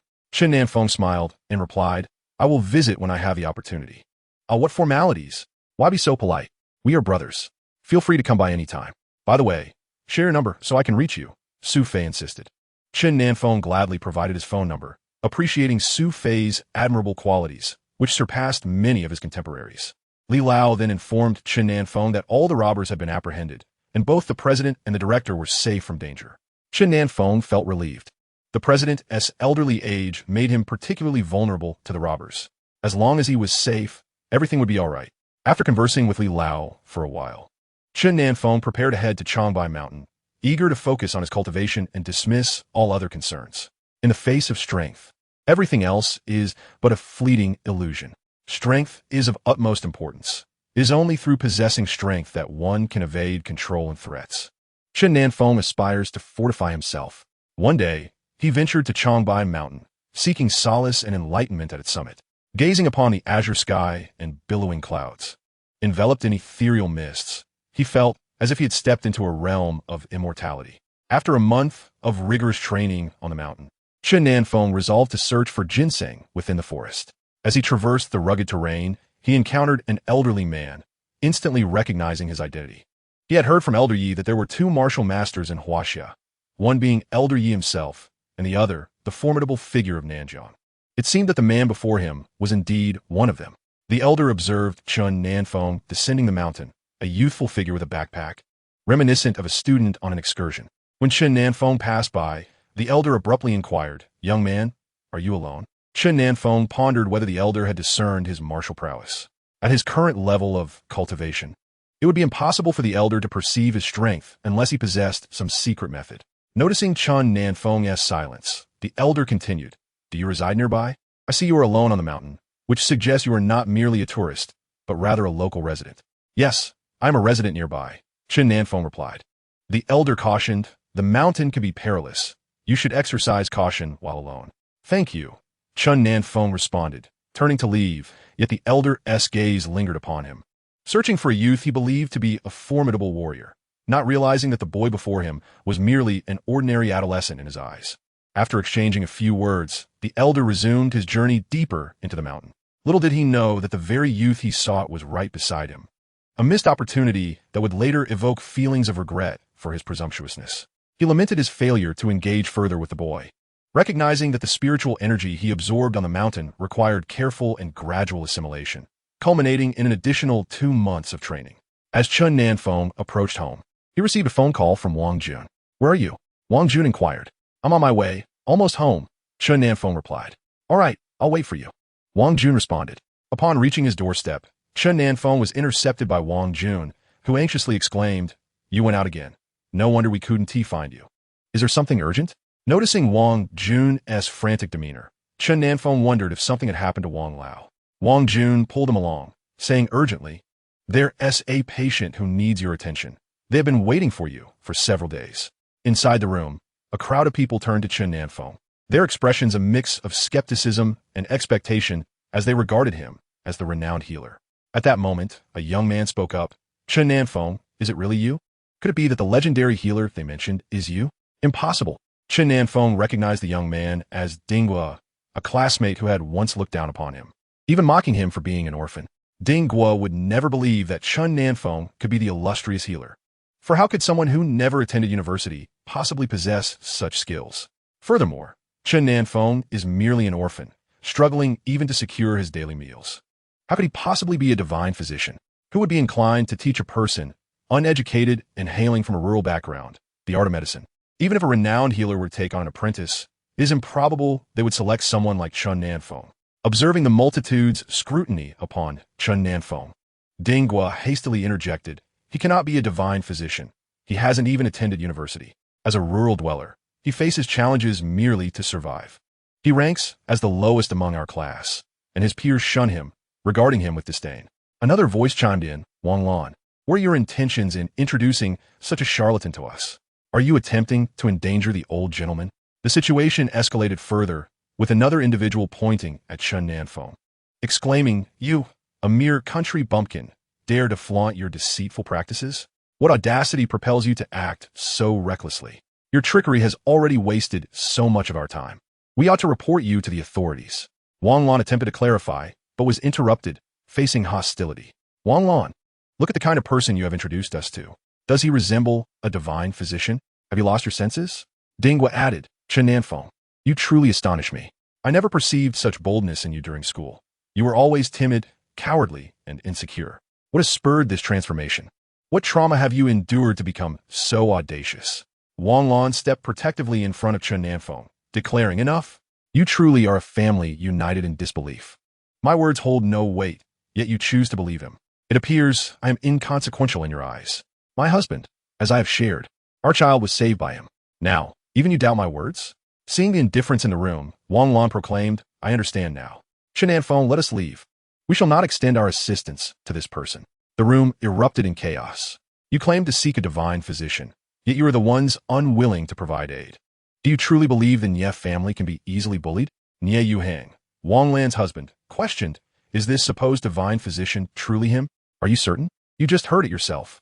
He has not even attended university. How could a rural individual possibly be a divine physician? Have you been deceived? He did not treat our child. You merely imagined it. Wang Lan retorted angrily. Very well, Nie Yuhang, how cruel you are to utter such ignorant words. It has become clear to me, your family prefers to trust a stranger rather than believe in me. Very well, let us depart. Wang Jun, overhearing the conversation, felt a surge of indignation. The Nie family had the audacity to seek out Chen Nan Feng, only to drive him away. The president, equally incensed, watched Chen Nan Feng leave and sighed. You have driven away the divine physician. This place cannot provide the healing you require. You would do well to seek the finest hospital instead. The eldest son of the Nie family, Nie Yuba, hurriedly approached and said, President, you are the miraculous physician. We believe in you. Please treat my father. The president scoffed, I am no miraculous physician. The true healer you seek has been driven away by you. It would be best for you to leave quickly. I cannot treat this patient. The Nie family found themselves at a loss. What should they do now? They had brought their father here based on Wang Lan's words, and now, suddenly, the miraculous physician was gone. What were they to do? The president urged them to depart, leaving the Nie family no choice but to seek admission at the first hospital. Upon seeing the patient, the hospital director shook his head in despair, stating they could not provide the necessary care. However, upon hearing of the connection between the Nie and Wang families, the director kindly suggested, since you're related to the Wang family, they know of a miraculous physician. If you could enlist their help, your elder might surely recover. At our level, we cannot treat elder Nie. You should seek the miraculous physician. As the elder's condition deteriorated, Nie Yuba and Nie Yuhang had no choice but to turn once again to the Wang family. At that moment, the Wang family patriarch, Old Wang, was in a fit of rage, feeling disrespected. They prefer to trust an outsider rather than their own kin. Such relatives were best avoided. Despite all their pleas, Nie Yuba and Nie Yuhang found no success. Wang Jun looked at the Nie family and said, My sister has gone to great lengths to find the miraculous physician. Yet, you managed to drive him away after finally securing his presence. Do you think miraculous physicians are as common as cabbages, easily summoned at will? Let me tell you, he has already left, and even if you kneel and beg, it will be of no use. Nie Yuhang turned to Wang Lan and asked, You cannot just watch my father perish, can you? Your heart is too cruel. You say my heart is cruel? Aren't you being rather callous yourself? I told you he is the one who saves our children, and I say he is the one who can save my father. Do you believe me now? You would rather trust an outsider than your own kin. Now you accuse me of cruelty. Who, then, is truly heartless? Your father's fate rests in your own hands. No one else is to blame. It is all your fault, and it has nothing to do with anyone else. Wang Lan shouted furiously. Nie Yuba quickly apologized, saying, Sister-in-law, please speak kindly to the miraculous physician. Let us first save our father. Time is of the essence. I'm sorry, but the miraculous physician has already departed. As for where he went, I do not know. You will have to seek another esteemed healer, Wang Lan replied. Nie Yuhang looked at Wang Lan and said, Even if I am in the wrong, I have already apologized. What more do you want? If anything happens to my father this time, we will divorce. No need for you to say it. I have already decided to divorce you. I'm not foolish enough to stay with someone who does not trust me. I will send you the divorce agreement, Wang Lan retorted. The director, witnessing their exchange, quickly inquired, So, have you managed to summon the miraculous physician? Nie Yuba replied, I have heard that the miraculous physician has left. Now, we must rely on your utmost efforts to save him. Elder Nie, despite being a retired figure of significance in the province, still carried himself with an air of superiority, as if others were meant to seek his favor and curry his goodwill. Regrettably, they encountered Chen Nan Feng. Had it been the president, perhaps he would have intervened out of respect for the elder, but Chen Nan Feng would not. He came to rescue, not to endure humiliation, and even threatened to summon the police, truly underestimating his resilience. Had it not been for the Wang family's intervention, he would not have appeared at all. It was astonishing that due to a mere word from Dinghua, they managed to drive him away, genuinely mistaking him for an easy target. Such individuals were not worthy of his assistance. After exiting with Wang Lan, he merely informed Wang Jun of his imminent departure and vanished from the crowd's sight. Rather than squander time in such a manner, he preferred to immerse himself in the joy of cultivation. Indeed, his focus should be on honing his skills. Chen Nan Feng journeyed to Nanjing, determined to dedicate himself to rigorous practice. The sinister physician had granted him a legacy. He ought to cherish it, as such an opportunity is not afforded to everyone. Given this chance, neglecting it would be a gross waste of the physician's teachings. From this moment forth, he resolved to channel his thoughts into his cultivation. Upon his departure, he became untraceable, leaving the Nye family in utter disarray. The hospital director stated that if a divine physician could not be secured, they should prepare for the elder's final arrangements. Nye Yuba exclaimed in anger, "Look at what you have done. You speak without understanding, merely heeding Dinggui's words. You insult and drive away the divine physician. What shall we do now?" Nye Yuba's wife retorted, "What do you mean? Dinghua spoke no falsehood. He is merely a classmate of his, a mere country bumpkin, a fraud." Slap! A resounding blow landed on Ding Xiang's face, leaving her in shock as she stared at her husband, struggling to comprehend that she had just been struck by him. Staring in disbelief at Nye Yuba, she furiously declared, "Nye Yuba, how dare you hit me? I will not stand for this." The hospital room descended into chaos as Nye Yuba and Ding Xiang became embroiled in a fierce altercation, the noise resembling that of a bustling marketplace. Soon nurses arrived, witnessing the brawl among the patient's relatives, and promptly interjected, "This is a hospital. Please maintain decorum." Nye Yuba straightened his attire and addressed the gathering. "We must now prepare for the worst." At that moment, Elder Nye was on the brink of death, gazing at the assembled crowd with a sigh before departing this world. Perhaps he too felt a sense of disappointment. Though gravely ill, he understood the gravity of his situation and left with lingering regrets. The Nye family had relied heavily on Elder Nye as their pillar. With his passing, there was no one left to support the family. After the elder's funeral arrangements were completed, Wang Lan sent the divorce papers to Nye Yuhang, and soon thereafter, they were officially divorced. Nye Yuhang, having secured the position of deputy director due to Elder Nye's influence, had long been riding high on his success. When Wang Lan proposed divorce, he readily acquiesced, believing that, with his abilities, finding a young woman would pose no challenge. Post-divorce, he felt liberated, free to live as he desired. Alas, such is the nature of humanity. While aspirations may be noble, reality often unfolds contrary to one's wishes. It was only after facing numerous setbacks that Nye Yuhang realized his true worth. But that is a tale for another time. Following Elder Nye's departure, the connections that the Nye family once cherished began to fade away. Chapter 48. A divine healer is not easily acquired. The Nye family, following the departure of Elder Nye, found themselves distanced from those once close to them. Their misfortunes stemmed from their own actions. They were related by marriage to the Wang family, who had sought the services of a renowned healer for Elder Nye's ailment. However, the healer was driven away by the Nye family, leading to the elder's untimely demise at the hands of his own progeny. Li Lao remarked, "I had anticipated that with Elder Nye's illness, the Wang family would surely summon the divine healer. Who would have thought they would be so callously dismissed? It is utterly disgraceful." Li Jiang added, "Elder Nye's contributions have been squandered by his children. Without him, I wonder how they will continue their arrogance." With a tone of disdain, Li Lao noted that the younger generation seemed oblivious to the gravity of their situation. Soon, news of the Nye family's predicament spread like wildfire throughout the city. Many learned of Wang Lan and Nye Yuhang's divorce, which had coincidentally occurred during Elder Nye's passing, drawing widespread condemnation toward Wang Lan, who was perceived as a pragmatic woman. Wang Lan's pleas were compelling, with the president of the Traditional Medicine Association and the head of the first hospital as witnesses.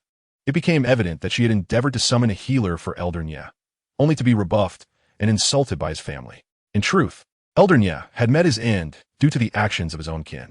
Initially, bystanders had criticized Wang Lan for her perceived opportunism, but upon discovering her relentless efforts to secure the healer for the Nye family, only to have him insulted and driven away. The tide of public opinion shifted. The blame was now directed squarely at the Nie family. As a consequence, Nie Yuhang was reassigned to a subordinate unit in the suburbs. And Nie Yuba also faced job changes. In no time, the Nie family's former glory had faded as whispers of their offense against the healer circulated. Several prominent families began to conspire against them, making life increasingly difficult for the Nie family. Nie Yuhang, who once held a semblance of pride, found himself looked down upon, and his work environment became increasingly unbearable. Although the Nie family had once wielded a modicum of influence, it had only been a matter of relative comfort, sustained by their salaries. Now, reliant solely on their own earnings, they began to grasp the harshness of their new reality. Nie Yuhang had previously thrived on the support of Wang Lan, who, as a member of the Wang family with her own successful career, had been instrumental in his achievements. It is often said that one should not forget the well-digger when drinking water. Yet Nie Yuhang, having benefited from Wang Lan's contributions, had trampled upon her goodwill. It was only after her departure that he realized his own insignificance. The Nie family swiftly faded from public view following Elder Nie's passing. As for Dinghua, upon encountering Chen Nan Feng, he felt a pang of jealousy. Chen Nan Feng was no longer the same individual. He had transformed into a figure of elegance and refinement. Though still slender, he emanated an aura of sanctity and inviolability. The former Chen Nan Feng, clad in tattered garments, had been a source of disdain. Once ostracized by his classmates, Chen Nan Feng now stood resplendent in high-end attire, courtesy of Bai Fei. Although he lacked knowledge of fashion brands, he instinctively understood that Bai Fei selections were of superior quality. It has come to my attention that Chen Nan Feng has now garnered a reputation as a miraculous healer, prompting Dinghua to express his disbelief. He immediately recounted incidents from their school days, branding Chen Nan Feng a fraud and urging the Nie family to expel him. Subsequently, Dinghua disseminated a message among their classmates, claiming to have seen Chen Nan Feng, who had undergone a dramatic transformation, parading around and deceiving others while proclaiming himself a divine physician.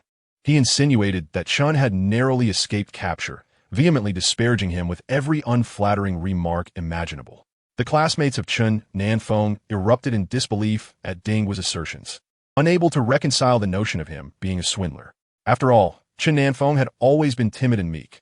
How could someone of his disposition engage in deceit?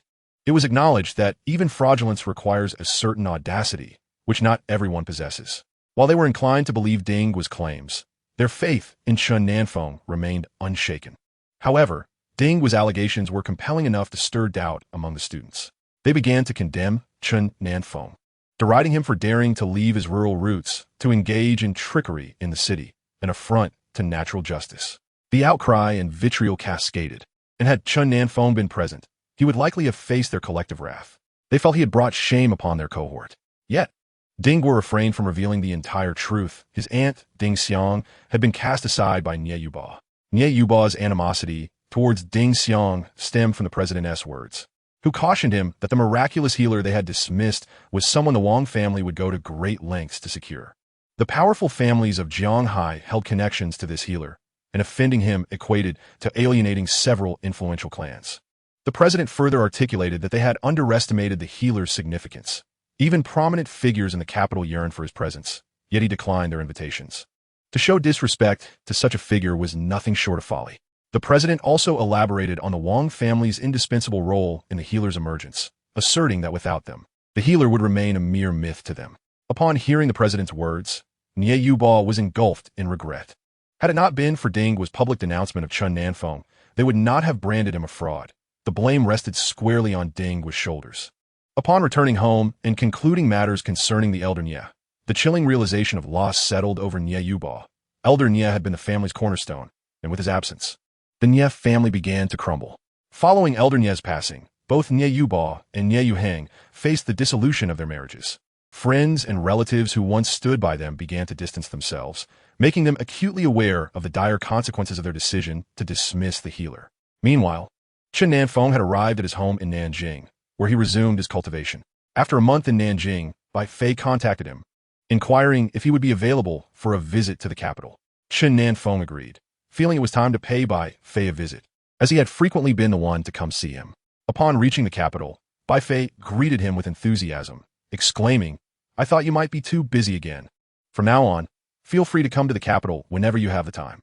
To celebrate Chen Nan Feng's arrival, Bai Fei had reserved a private room in the city's most opulent restaurant, where the two friends engaged in lively conversation, with Bai Fei dominating the dialogue, while Chen Nan Feng listened intently. As the two enjoyed their meal, Bai Fei encountered an acquaintance, a classmate with whom he shared a good rapport, and invited him into the private room. Bai Fei introduced, "This is my brother, Nan Feng. He is my classmate, Ling Tian." Ling Tian looked at Chen Nan Feng with a puzzled expression. "Your brother?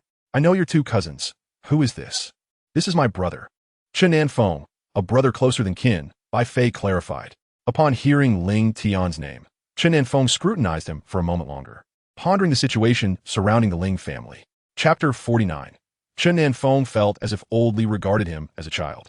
After Ling Tian departed, Chen Nan Feng inquired, "Do you know much about the Ling family?" Indeed, the Ling family is a prominent clan in the capital. However, many of their members serve in the military. As their patriarch has a military background, most of the children have followed suit, save for the youngest son, who has been engaged in business, Bai Fei explained. Upon hearing Bai Fei's words, Chen Nan Feng deduced that the youngest son of the Ling family must be Ling Yun's father. Ling Lao seems to be quite impartial. He does not show favoritism toward his son, Chen Nan Feng remarked. "Yes, I've heard that Ling Lao holds a great fondness for his youngest son. It's surprising to see him act so harshly this time. Could it be for the sake of his little grandson?" Bai Fei pondered curiously. "When Ling Lao fell ill, I took action. I mentioned to him that his grandson, Ling Yun, is my friend," Chen Nan Feng replied. "Ah, you saved Ling Lao. No wonder. How did you come to know Ling Yun?" Bai Fei inquired with interest. Ling Yuan's lack of integrity was appalling. Abandoning his family was one thing, but allowing his child to suffer so was unconscionable. Bai Fei expressed his indignation. Bai Fei felt deeply moved by this. He admired Chen Nan Feng for his unwavering loyalty to those he considered his own, standing together through all circumstances. "Brother, rest assured, the Ling family will not act against you. If they were to unjustly challenge you, I would be the first to oppose it. Though the Ling family holds significant power, the Bai family is not to be trifled with. I stand by you," Bai Fei affirmed. After a moment's reflection, Chen Nan Feng continued, "There is another person, Xiao Yi, from a Xiao family. I also saved him. He later joined the military and acknowledged me as his elder brother. I will look out for him." Bai Fei chuckled. It seems you have quite the knack for rescuing people. I should get to know them better to avoid a situation where family members are unrecognized. In the capital, there are Ling Lao and Ling Yun, Xiao Yi, Yi Hao, and I have connections with Yi Lao as well.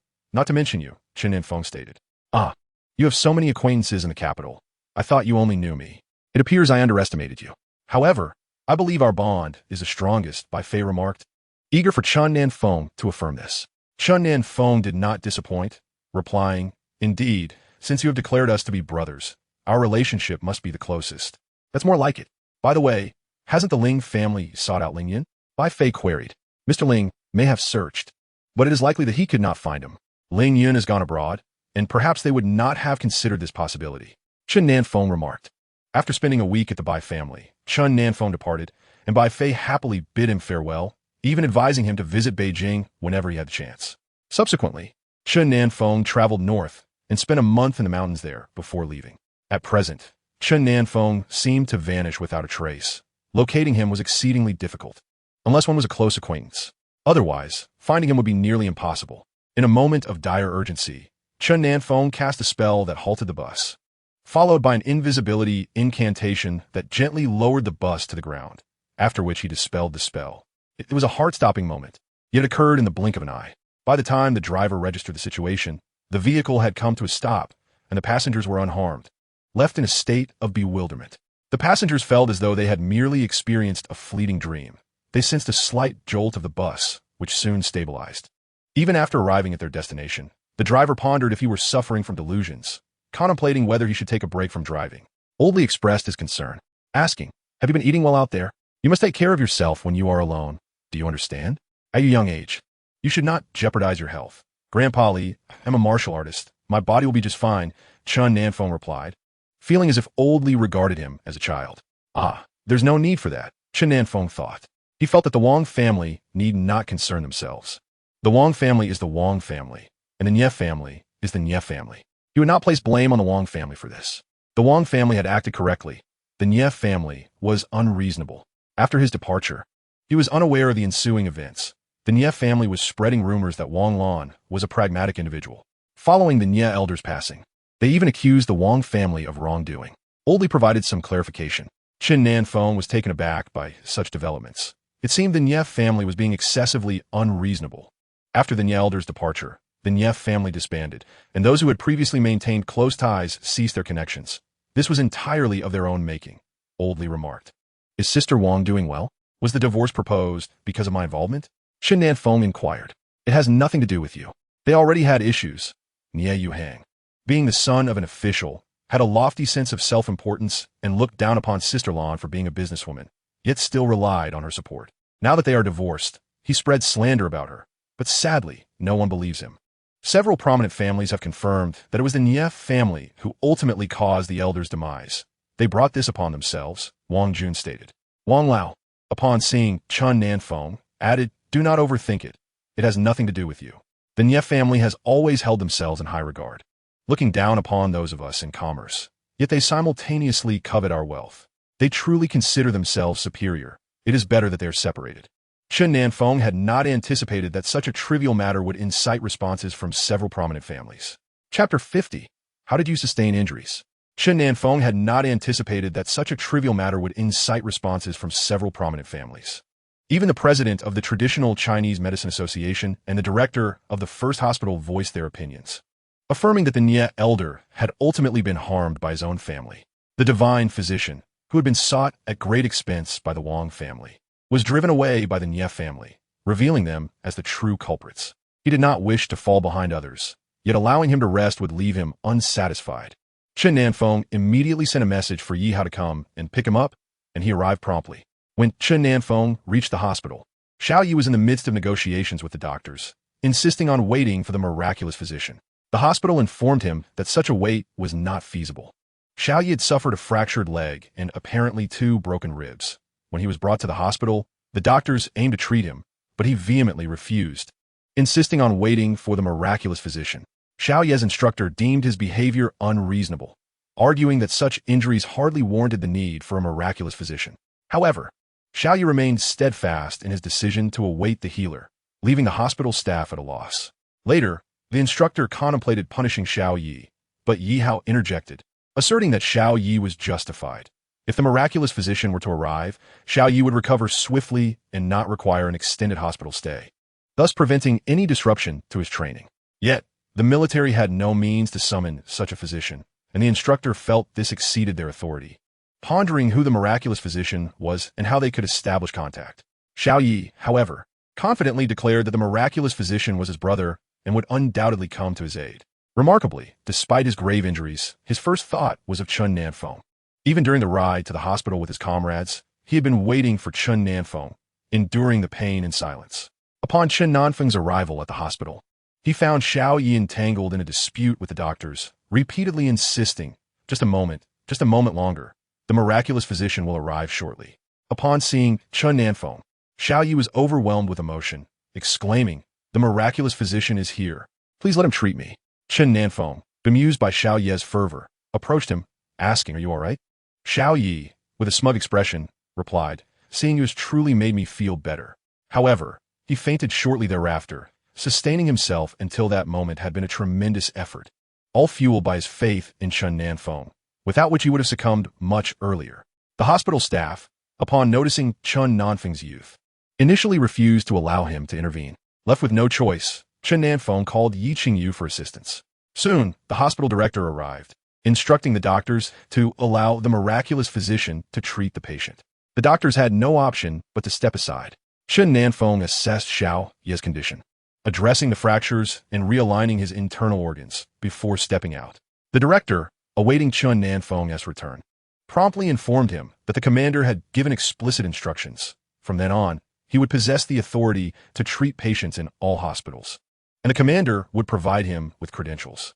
After resolving matters at the hospital, he was to visit the commander. Chen Nan Feng nodded in acknowledgement, waiting alongside Yi Hao, who quickly explained, Xiao Yi trains very hard. He often says he cannot bring shame upon you, expressing his eagerness for you to see how accomplished he has become once you join the army. Chen Nan Feng felt a warmth in his heart. Xiao Yi had once led a promising life, yet his decision to enlist was spurred by a single remark from him. Now, Xiao Yi was exerting every effort to earn him pride, demonstrating an unwavering dedication that knew no bounds. Yi Hao spoke extensively about Xiao Ye's experiences in the military, evoking immense admiration from Chen Nan Feng. Although Xiao Yi was of the same age as Chen, he exhibited remarkable courage and resilience. After a brief wait outside, Xiao Yi emerged and exclaimed, "Big brother, it's still you who impresses me. I knew you would help me recover swiftly. They didn't believe me, but look, I was right. Be more careful. Sit down. Even if you feel well, you must rest for a few more days," Chen Nan Feng advised. Upon hearing this, Xiao Yi quickly responded, I still need a rest. I feel perfectly fine." Seeing Xiao Ye's enthusiasm, Chen Nan Feng shifted the topic. "I need to visit the capital. I require your guidance. Please request a leave from your instructor." Yi Hao promptly interjected, "There's no need for that. I'll handle it. Just tell them that the divine doctor is taking you to the capital. You can rest assured." Xiao Yi, filled with joy, eagerly pulled Chen Nan Feng to leave. But Chen Nan Feng reminded him, "Let's find a vehicle first. Why the haste? I'll take you both. Just wait a moment while I ask for leave," Yi Hao said, hurrying off. "Big brother, are you quite familiar with Yi Hao? He seems to take good care of me," Xiao Yi inquired curiously. "I once saved him and have connections with his family patriarch," Chen Nan Feng replied. "No wonder he looks after me. It's because of you." "I was puzzled about why he was so attentive," Xiao Yi remarked. "If he cares for you, how did you end up injured?" Chen Nan Feng asked, intrigued. "Come on, big brother, we can't take advantage of his kindness. Just because he looks after me doesn't mean I should feel superior and do nothing. The more he cares, the harder I must strive, right?" Xiao Yi asserted. Chen Nan Feng gave a thumbs up in agreement, recognizing Xiao Ye's character. He was not one to indulge in trivial pleasures. Otherwise, he wouldn't have joined the military. Old Master Yi, uninterested in their conversation, tugged at Chen Nan Feng, saying, "Come, let's step outside for a moment." Yi Hao promptly followed suit. But Old Master Yi instructed, "You stay home. We have some matters to attend to." Confused, Chen Nan Feng looked at Old Master Yi and asked, "Where are we going?" "You'll find out when we arrive," Old Master Yi replied, leading Chen Nan Feng away, leaving Yi Hao watching them depart, feeling somewhat frustrated. Grandfather is being quite secretive. Why can't I go with them? I'm merely curious. What is the big deal?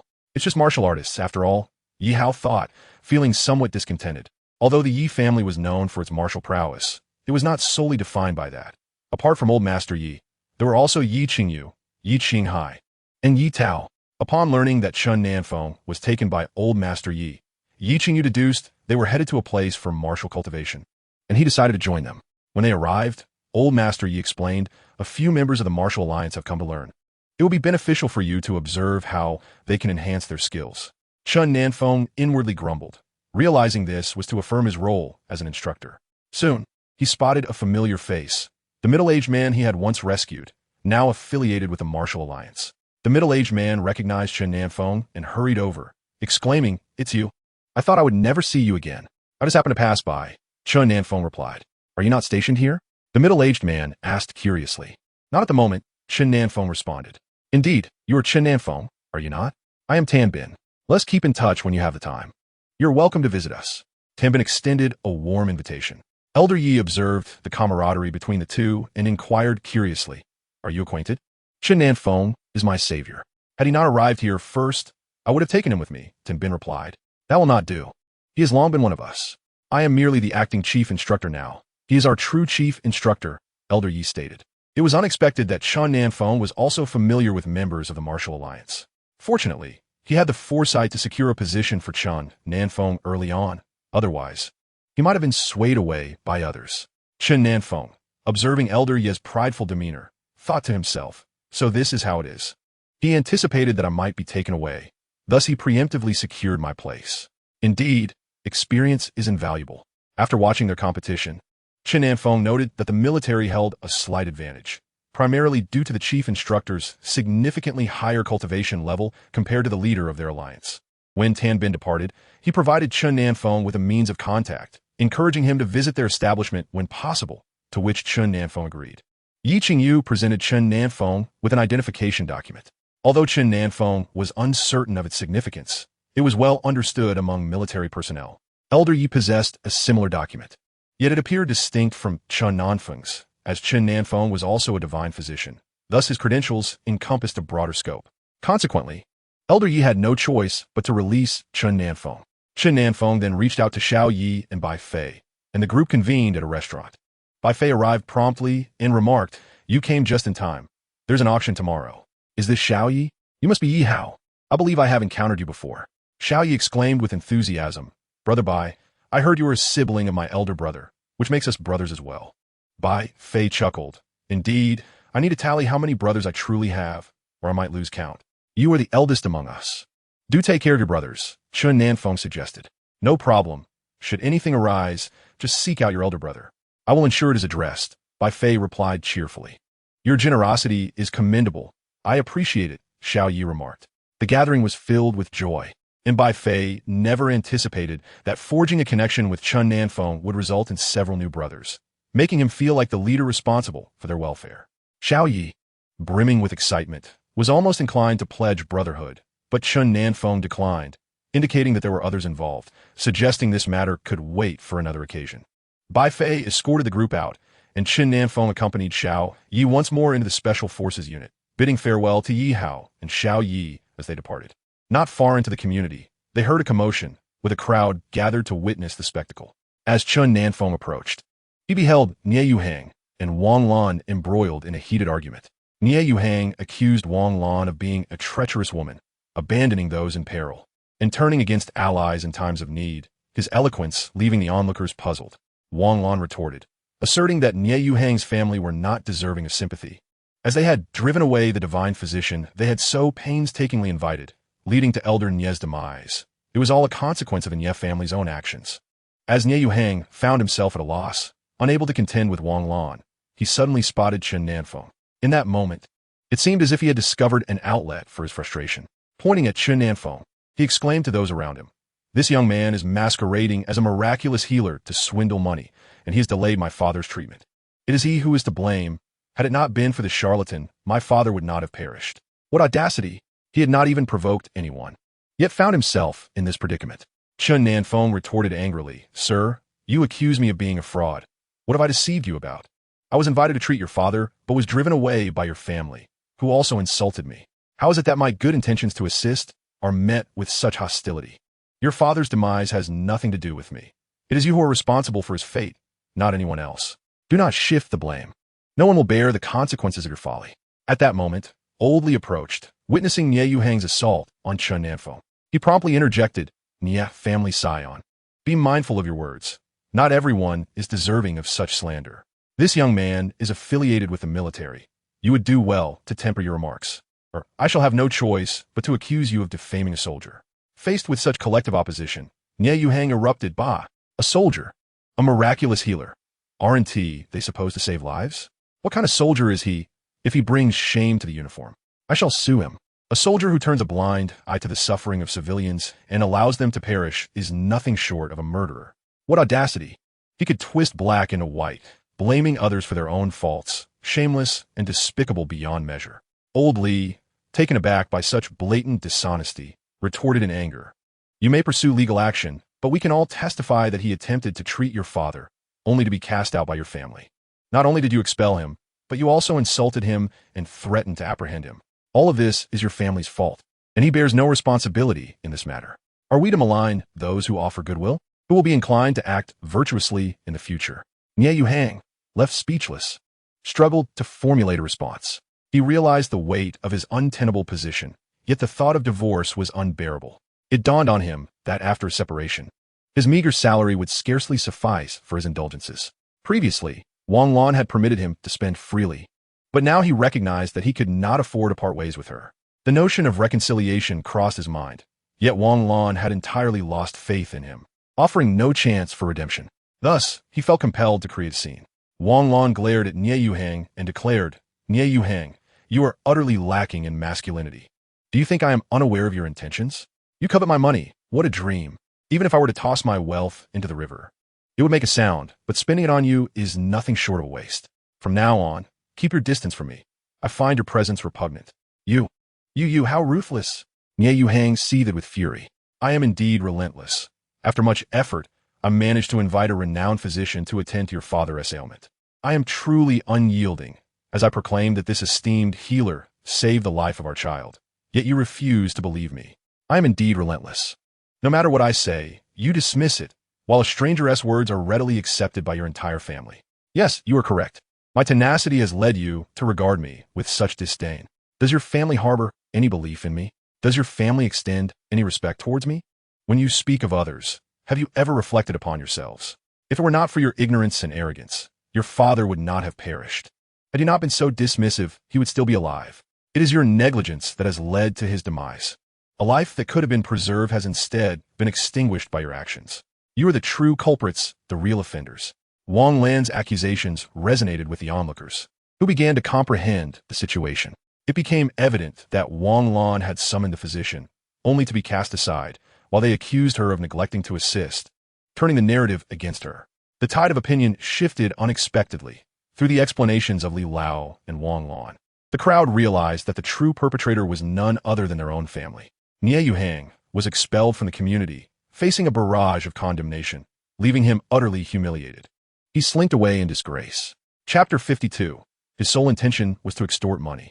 Witnessing his disheveled retreat, Wang Lan felt half of her anger dissipate. No, it's merely that the Nie family is exceedingly unreasonable, Chen Nan Feng remarked. I had never perceived their transgressions to this extent before. This instance has unveiled their true nature.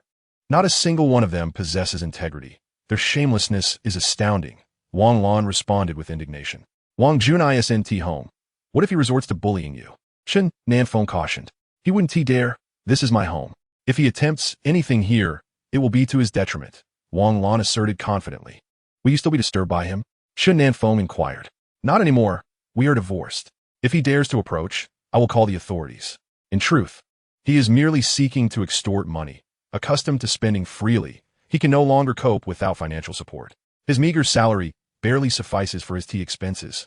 Wang Lan replied. Exercise caution. He may act out of desperation. Be vigilant while out and about, Chen Nan Feng advised. Indeed, I will remain vigilant, Wang Lan affirmed. After spending some time at the Wang residence, she proceeded to the Li household, where Li Lao commented, Did you see? He is nothing but a scoundrel. Ignore him, for he is devoid of shame. I shall not be bothered. I simply find his character appalling, Chen Nan Feng remarked. I have never encountered someone so shameless. Adept at distorting the truth, able to turn black into white. It is truly remarkable, he continued. Suddenly, Chen Nan Feng recalled his classmate Dinghua and pondered the nature of his connection to the Nie family, as if he were one of them. Nevertheless, Dinghua would undoubtedly spread rumors about him. What does it matter? I have no close relationships with anyone. Let them say what they will. As long as I find peace in my own life, that is sufficient. As for those classmates, none have treated me kindly. They have all ostracized and ridiculed me, showing no pity whatsoever. Fortunately, I have transformed. I have become someone they can no longer aspire to reach. I'm now several streets ahead of those classmates. While they're still engaged in their studies at university, I have achieved a semblance of success, at the very least a life free of worries. If those classmates were to discover that Chen Nan Feng, whom they once ridiculed and scorned, now stands at the pinnacle of the world, I wonder what their thoughts would be.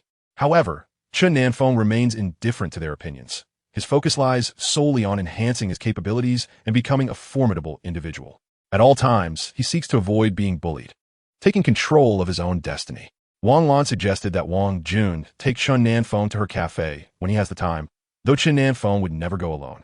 Perhaps if he had a girlfriend, he might consider it, but for now, he is still quite young. In truth, Chen Nan Feng is not as young as he seems. He is already 19, yet he appears to be around 15, still in his youthful phase. Wang Jun approached Chen Nan Feng with an invitation to dine together. Early in the morning, the two set out, and Chen Nan Feng, curious, wondered why they were going to eat so early. Upon arrival, he realized they were at a cafe. Seeing Chen Nan Feng, Wang Lan eagerly greeted him. Have you never been to a cafe before? Once you grow up and have a girlfriend, you'll come here often. This is my first time in a cafe. I've never had coffee before, Chen Nan Feng replied. Since it's your first time, let's start with a coffee mixed with cream. Plain coffee can be quite bitter, and I fear you might not take to it, Wang Lan suggested. As Wang Lan prepared the drinks, Chen Nan Feng and Wang Jun engaged in conversation, sitting by the window, observing the bustling street outside and reflecting on the hardships of life. Just as they were leisurely sipping their coffee, an unexpected car accident occurred outside. Chen Nan Feng immediately dashed out, witnessing a sports car speed away like an arrow, leaving an elderly man lying on the ground, neglected. How could this be? No sense of decency. They hit someone and didn't even glance back before fleeing, he exclaimed. A crowd quickly gathered, and Wang Jun called for an ambulance. Chen Nan Feng assessed the situation and realized that if they waited for the ambulance, The elderly man might not survive. With no other option, he took action, placing his fingers on the man's body and beginning to channel his energy. When the ambulance arrived, the elderly man had regained consciousness and mistakenly believed that Chen Nan Feng was the one who had struck him. As the paramedics lifted him onto the stretcher, one of the doctors urged, "You should accompany him. In case anything arises, your presence may be required." Chen Nan Feng had initially hesitated to go, but Wang Jun insisted. The driver fled after hitting him. "You should notify his family." The doctor, indifferent to their protests, insisted that someone had to cover the costs and pulled Chen Nan Feng onto the ambulance, with Wang Jun following suit. Inside the vehicle, the elderly man remarked, "You're not the ones who hit me, are you?" Wang Jun quickly clarified, "We are not the culprits." That driver fled. "My friend here is a doctor, and he is the one who is helping you. Otherwise, you wouldn't be able to converse with us now." After a moment's reflection, the elderly man conceded that given the severity of the accident, he should not be in such good condition. Turning to Chen Nan Feng, he said, "Young man, you may be young, but your medical skills are remarkable." The ambulance swiftly arrived at the hospital, where the doctors commenced their examination of the elderly gentleman. However, after a thorough assessment, they found him to be in perfect health, devoid of any injuries, which perplexed the physicians. Nevertheless, they attributed it to a miracle. Yet, the old man knew the truth. It was Chen Nan Feng who had saved him. Had it not been for Chen, he might have met his end that day. Initially, the hospital was hesitant to allow Chen to accompany them, anticipating expenses, but with the old man unharmed, the examination costs were minimal. Regardless, Chen Nan Feng paid, earning the doctor's approval. The elderly man looked at Wang Jun and inquired, "Do you recognize me, young man? I am a member of the Wang family. I have seen the elder before." Wang Jun replied, "Haha, so you're one of the Wang clan's offspring. Is this gentleman also of your kin?" The old man asked. "This is Chen Nan Feng. He resides in my neighborhood. We are like brothers," Wang Jun explained. Elder Duan interjected, "Let us invite our guests inside before we continue our conversation." Chapter 53. The Challenge from the South River Tycoon. Elder Duan laughed heartily. "It is an honor to finally meet you. We have heard much about the Nye family's affairs. As for the so-called divine doctor, their misdeeds are of no concern to you." Wang Jun elaborated. "While we were enjoying coffee at a cafe, we witnessed a car accident. A vehicle struck a pedestrian and fled the scene, leaving the victim in an appalling state, not even bothering to call for an ambulance. They vanished without a trace. However, you should be able to review the surveillance footage to identify the perpetrator. We must not let that scoundrel escape justice." Upon hearing this, Duan Xianen promptly dispatched someone to investigate the surveillance. How despicable, to hit someone and run without a shred of morality. Yet Elder Duan remained unfazed, chuckling. "Although I have brushed with death, encountering a divine doctor is indeed a stroke of fortune. It is fortunate that the divine doctor was nearby. Otherwise, I would have met my end today." "There's no need for gratitude," Chen Nan Feng replied. "Very well," Chen Nan Feng concurred. A servant soon reported, "We have determined that the vehicle belongs to the son of the deputy mayor. What shall we do now?" "Let it be. We can discuss it over coffee another time," Chen Nan Feng suggested. Elder Wang quickly arranged a meal for the two gentlemen. After they finished dining, Chen Nan Feng took his leave. Upon arriving home, Chen Nan Feng received a message from Yi Qingyu, announcing that the South River Tycoon had issued a challenge and intended to confront the capital tycoon. "If you have time, do come to witness the spectacle." The South River Tycoon. Could it be that martial sovereign? And the capital tycoon must be Elder Yi. Has the South River Tycoon also made a breakthrough to challenge him? Chen Nan Feng pondered as he prepared to head to the capital, sending a message to Bai Fei as well. Before long, upon his arrival, Bai Fei was already there to greet him. Observing Chen Nan Feng, he inquired with curiosity, "Are you also here to witness the duel between the two tycoons? I was just about to call you to see if you were interested in joining the commotion. You all seem to be quite aware of the situation. Has it garnered such widespread attention?" Chen Nan Feng responded, "This is quite a significant matter, everyone knows. The South River Tycoon and Elder Yi have faced off before, with Elder Yi supposedly gaining the upper hand. Elder Yi remained in the capital while the other went to South River, but neither seems willing to concede," Bai Fei explained. Chen Nan Feng mused himself at their age. They still engage in such combat. It appears that martial artists are indeed quite audacious. The following day, as dawn broke, Bai Fei and Chen Nan Feng made their way to the challenge arena, only to find it teeming with spectators. A vast crowd had gathered, eager to witness the impending clash between two formidable figures. Although the champions had yet to arrive, the audience was already buzzing with anticipation. Soon, the esteemed Jin Pengzhu from Nanjing graced the stage, followed by the illustrious Yi Shengxiong from the capital. As the two venerable elders stood atop the platform, surrounded by onlookers. Some in the crowd began to chant in excitement.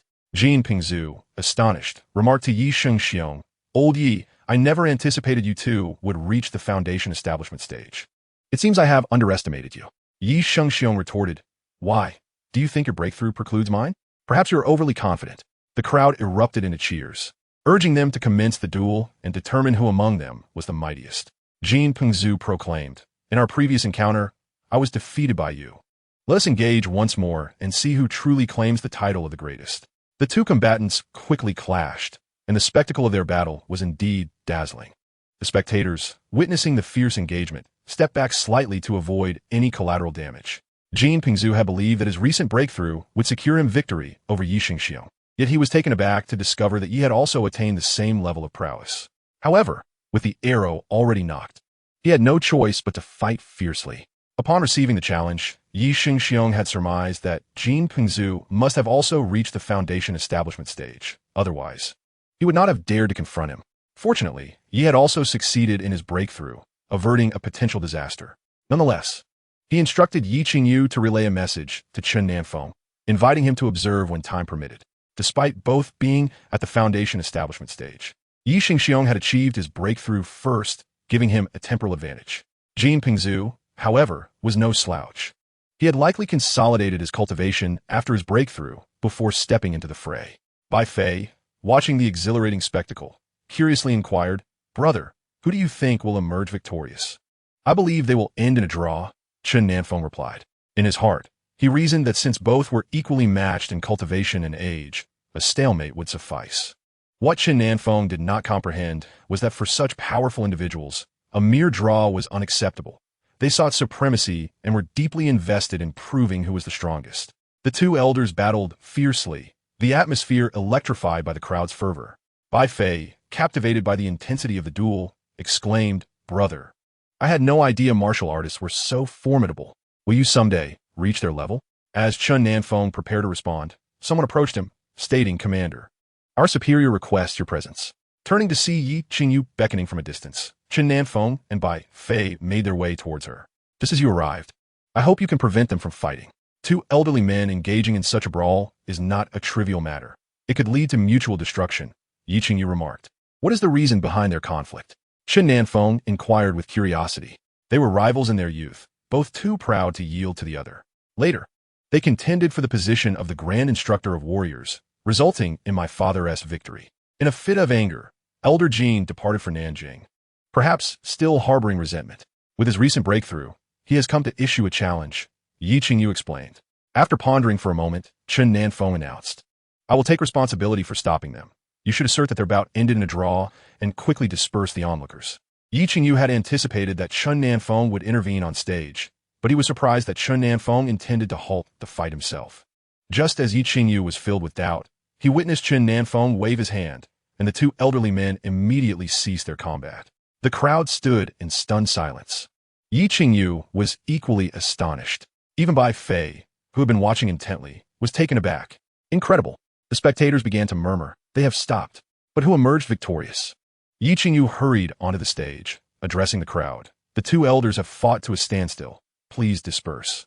The audience resumed their chatter, bewildered by the abrupt cessation of the fight after so much commotion. Some remarked, "These two old men must be quite bored at home to engage in such antics here." Others commented, "Perhaps these two elders are unwell, performing like jesters. One might mistakenly believe they were masters battling, but it turns out to be mere folly." However, there are also those who acknowledge their prowess, stating, despite their age, they still possess the spirit to engage in a spirited exchange. In any case, opinions varied widely. The two elders were escorted to the carriage prepared by Yi Qingyu. At that moment, the magical restraint was lifted, and both elderly gentlemen overheard the surrounding murmurs. Their faces flushed with embarrassment. Yi Shengxiong expressed his confusion, shaking his head. "I do not know. Suddenly, I found myself unable to move." "What about you?" "I experienced the same sensation, as if bound by some unseen force. Yet I saw nothing," Jin Pengzhu replied. To Jin Pengzhu's astonishment, he asked, "Are you a warrior? Was it your doing just now? How did you manage it?" Yi Qingyu quickly waved his hand, smiling. "It was not me. I lack such abilities. It was our instructor who intervened." Jin Pengzhu turned to Yi Shengxiong. "You are no longer an instructor, are you?" I have aged. It is time for the younger generation to take the lead. The current youth surpasses us by far. One cannot resist the passage of time, Yi Shengxiong reflected. Jin Pengzhu was taken aback. Could there be other formidable individuals? May I meet this strong figure? I am quite curious about his identity, Jin Pengzhu inquired. He has already departed. However, if the elder wishes to meet him, I can arrange another time. You might as well come to my home for a visit. Yi Qingyu suggested. Jin Pengzhu appeared puzzled. Your home? Why would I go to your home? It has been ages since the two of you last met. Why not reminisce together? Yi Qingyu proposed. Oh, do not overthink it. He is my son, inviting you to visit our home. Come along, Yi Shengxiong urged. The two elders departed, and after ensuring the subsequent matters were handled, Yi Qingyu took his leave as well. Chen Nan Feng and Bai Fei went to a restaurant, preparing for a grand feast, with Bai Fei brimming with excitement. Bro, I had no idea you were this formidable. You must look out for me from now on. My life is in your hands, Bai Fei exclaimed. Sure, when you find yourself in peril, just send me a message, and I will come to your rescue. However, before I arrive, ensure that you stay alive and await my assistance. Chen Nan Feng replied with a smile. All right, I understand. I will hold on until you come. Bai Fei assured him. The two jested playfully, caught off guard by their newfound camaraderie. Neither had anticipated such a day would come for them. In the midst of their cheerful conversation, someone arrived with a letter for Chen Nan Feng, an invitation from Yi Qingyu requesting his presence at the Yi residence. As someone wished to meet him, Chen Nan Feng understood that what was destined to happen would eventually unfold. There was no point in evasion. It was better to confront the situation head-on. Although he was unaware of the young man's relation to the elder, he could only surmise that the young man must have perished by now. After informing Bai Fei, Chen Nan Feng made his way to the Yi household. Upon his arrival, Jin Pengzhu was rendered speechless. It's you? He exclaimed in astonishment. It is I. If you wish to seek vengeance, feel free to find me. I shall be waiting. Chen Nan Feng stated calmly. During my visit to Nanjing, a young man attacked me multiple times. I spared him, yet he persisted in his attempts to kill me, leaving me with no choice but to retaliate. That young man must be related to you, I presume, Chen Nan Feng elaborated.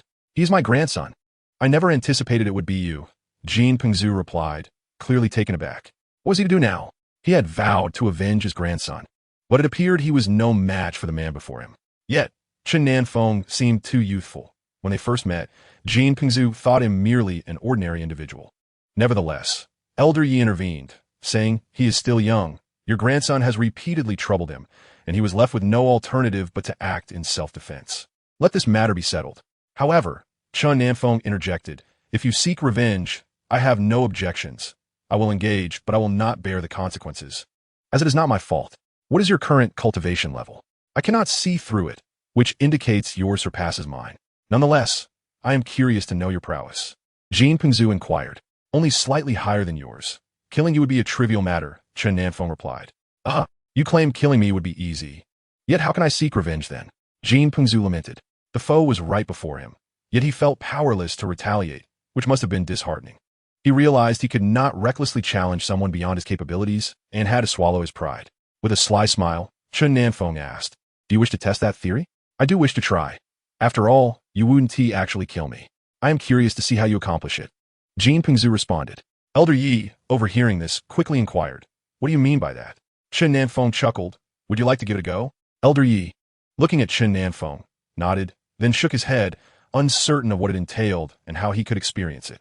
Nevertheless, he was intrigued to discover what Jin Pengzhu had been referring to. With a mere gesture, Chen Nan Feng caused the air to turn frigid, reminiscent of the onset of winter. Jin Pengzhu observed snowflakes accumulating upon him, rendering him immobile. Soon, he found himself transformed into a snowman, while Elder Yi, testing the substance with his hand, discovered it to be genuine snow. What on earth? Elder Yi exclaimed, unable to contain his astonishment. He realized he was witnessing true snow, not a figment of his imagination. Jin Lao attempted to dispel the snow with his spiritual energy, but it clung to him stubbornly, proving insurmountable even for his foundational cultivation, let alone those of lesser prowess. At that moment, Jin Pengzhu felt the chilling breath of death, an overwhelming sensation of suffocating fear washing over him. Chen Nan Feng dissipated the snow covering him, and Jin Pengzhu gazed at him as though he were a specter. What kind of technique is this? It defies comprehension. In an instant, the snowflakes vanished, prompting Elder Yi to inquire, what is this technique? I have never encountered anything like it. Jin Pingzhu echoed his sentiments, expressing awe at this unprecedented display of power. This is a technique cultivated by my master, kept from public knowledge, Chen Nan Feng revealed. Elder Yi regarded him with admiration, stating, "Your master must be an unparalleled expert. Truly invincible. They possess a certain sentience. Unless your cultivation surpasses mine, it is quite difficult to dispel them," Chen Nan Feng explained. Astounding. Elder Ye's face radiated envy. "Forget about your master. You are truly remarkable, my boy. Simply extraordinary." Jin Pingzhu, still shaken, remarked, "Thank goodness I didn't come seeking vengeance. Otherwise, I would have been oblivious to my demise." Chen Nan Feng, with a nonchalant smile, replied, "Feel free to seek revenge whenever you wish, but do not involve your family. Their arrival would only spell their doom. Though it was my first act of killing, it was provoked by his relentless pursuit of my life. I did not instigate trouble, yet I am unafraid of it. Rest assured, I shall keep your matters confidential. Let that incident lie in the past, for he brought it upon himself. I hope you can comprehend that," Chen Nan Feng added. After exchanging a few words with the two elders, he departed for Bai Fei's residence, realizing that the heart's turmoil of the southern Jiang overlord might have been alleviated. Unfortunately, Chen Nan Feng had overestimated him. It wasn't a resolution of his inner conflict, but rather an inability to act, forcing him to endure. Once Chen Nan Feng had left, Jin Pingzhu inquired, "Who is he? Where did you find this enigmatic youth?" Elder Yi chuckled. "It was a fortuitous accident. He is not merely a martial artist. He is also a divine physician. I never anticipated that a healer could possess martial prowess. Upon discovering him, I resolved to step aside. Such talent must not be lost. You are indeed fortunate to have encountered him. Such a prodigy is rare in this world. We have truly aged, and the future belongs to him now," Jin Pingzhu remarked. The two most formidable foundational cultivators, upon witnessing Chen Nan Feng, understood in their hearts that they had grown old. In the realm of the strong, there are always stronger individuals. And indeed, the future belongs to the youth. Their competitive spirits, once alive with the desire to be the best, faded in the wake of Chen Nan Feng's emergence, leaving them with a profound sense that the world had irrevocably changed. Jin Pingzhu strode into the capital with great confidence, believing he would secure first place and redeem his past failures. However, his aspirations were dashed by the unexpected presence of Chen Nan Feng, which left him somewhat disheartened. As Chen Nan Feng was about to depart, Elder Yi requested a visit to his home. Upon arrival, Elder Yi reassured him, saying, "Do not worry. He will not mention that matter again." When he left, he extended an invitation for you to visit South River. "I understand. I have met him once." "Perhaps he did not realize I was the one," Chen Nan Feng replied. "What business do you have in South River? I thought you had never been there." Elder Yi inquired curiously. "Elder Yi, I wish to know if there are other places akin to Changbai Mountain," Chen Nan Feng asked. "Changbai Mountain? Why? Are you seeking ginseng? You can find it at the traditional Chinese medicine hall. Why venture all the way to Changbai Mountain?" Elder Yi was perplexed, noting that many sought ginseng from there. "No, I sense that Changbai Mountain possesses a certain spiritual energy that aids in cultivation. Are there such places in the capital?" Chen Nan Feng pressed. "While there is nothing exactly like Changbai Mountain in the capital, there is a rather decent place. Allow me to show you," Elder Yi replied, leading Chen Nan Feng away. Upon arrival, Chen Nan Feng indeed felt a hint of spiritual energy. It was a mountainous area, albeit not comparable to Changbai Mountain. Elder Yi chuckled. "The environment here is quite pleasant, and I sometimes come here myself. Is this place open for anyone to visit?" Chen Nan Feng asked. "Not quite. It is restricted for martial artists. Aside from them, few come here. Did you not notice the lack of people? The martial artists arrive here regularly for their training," Elder Yi explained. Chen Nan Feng was surprised to discover such a place in the capital dedicated to martial artist cultivation. It was a rather commendable idea. "Once you're in the capital, feel free to come whenever you wish. You have your credentials, after all. If anyone inquires, simply show them," Elder Yi added. Curious, Chen Nan Feng asked, "Master, who is this road killer you mentioned?" Laughter erupted among those nearby, one person chiming in, "Young man, you are still naive. A road killer refers to someone who drives under the influence. They are intoxicated yet still take to the roads, endangering themselves and others." Now it made sense. A road killer was merely a drunk driver, leading him to believe it was an actual assassin. Chen Nan Feng, who had yet to learn to drive, had never considered it before. He previously lacked the means, and now, with wealth, he found little desire to learn, preferring to rely on his own legs instead. Onlookers gathered, yet the traffic police had arrived, awaiting the ambulance to remove the injured and clear the road, as more vehicles continued to accumulate. Chen Nan Feng leaned forward and spotted the severe collision between two cars, realizing the situation was dire. As he attempted to move closer, the traffic officer stopped him. Chen Nan Feng produced his credentials, stating, "I am a doctor and wish to see if there is any hope for the victims." Upon hearing this, the officer promptly allowed him through. Upon reaching the scene, Chen Nan Feng observed two individuals in one vehicle, a middle-aged man and a young woman, while the other car held a man and a young woman. The traffic officer was explaining the circumstances, noting that the middle-aged man and the young woman had already succumbed. A young man and woman in another vehicle were still alive, but their condition appeared dire. The four individuals had been extricated by the traffic police, lying on the ground. Chen Nan Feng approached to assess the situation, astonished that a single car accident had befallen all four. He knelt beside the young man, remarking, "I never imagined your life would be so resilient. Fortunate for you that I was here." With a gentle touch of his spiritual energy upon the young man's heart, he began to mend the blood vessels and fractured bones, leaving the traffic officer momentarily stunned by such an extraordinary method of rescue. After restoring the young man's vitality, Chen Nan Feng turned his attention to the young woman, relieved to note that she still clung to life. He administered treatment to her just as the ambulance arrived. In Chapter 57, after reviving the young man, he glanced back at the young woman, thankful for her lingering breath, and tended to her once more. At that moment, the ambulance arrived. Chen Nan Feng informed the attending physician, "These two are stable. However, the other two have succumbed."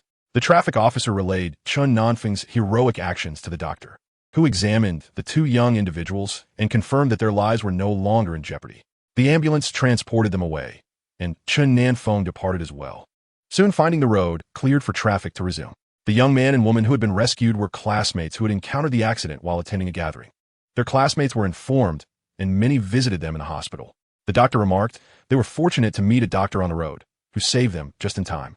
Otherwise, they would have perished. The young man, Zhang Bin, was a member of the Zhang family. During the reunion, he had kindly offered a ride to a female classmate, unaware that a middle-aged man, intoxicated, would recklessly drive towards them. Zhang Bin had no time to react as their vehicles collided. The traffic police quickly resolved the incident, confirming that the fault lay with the middle-aged man, absolving Zhang Bin of any responsibility.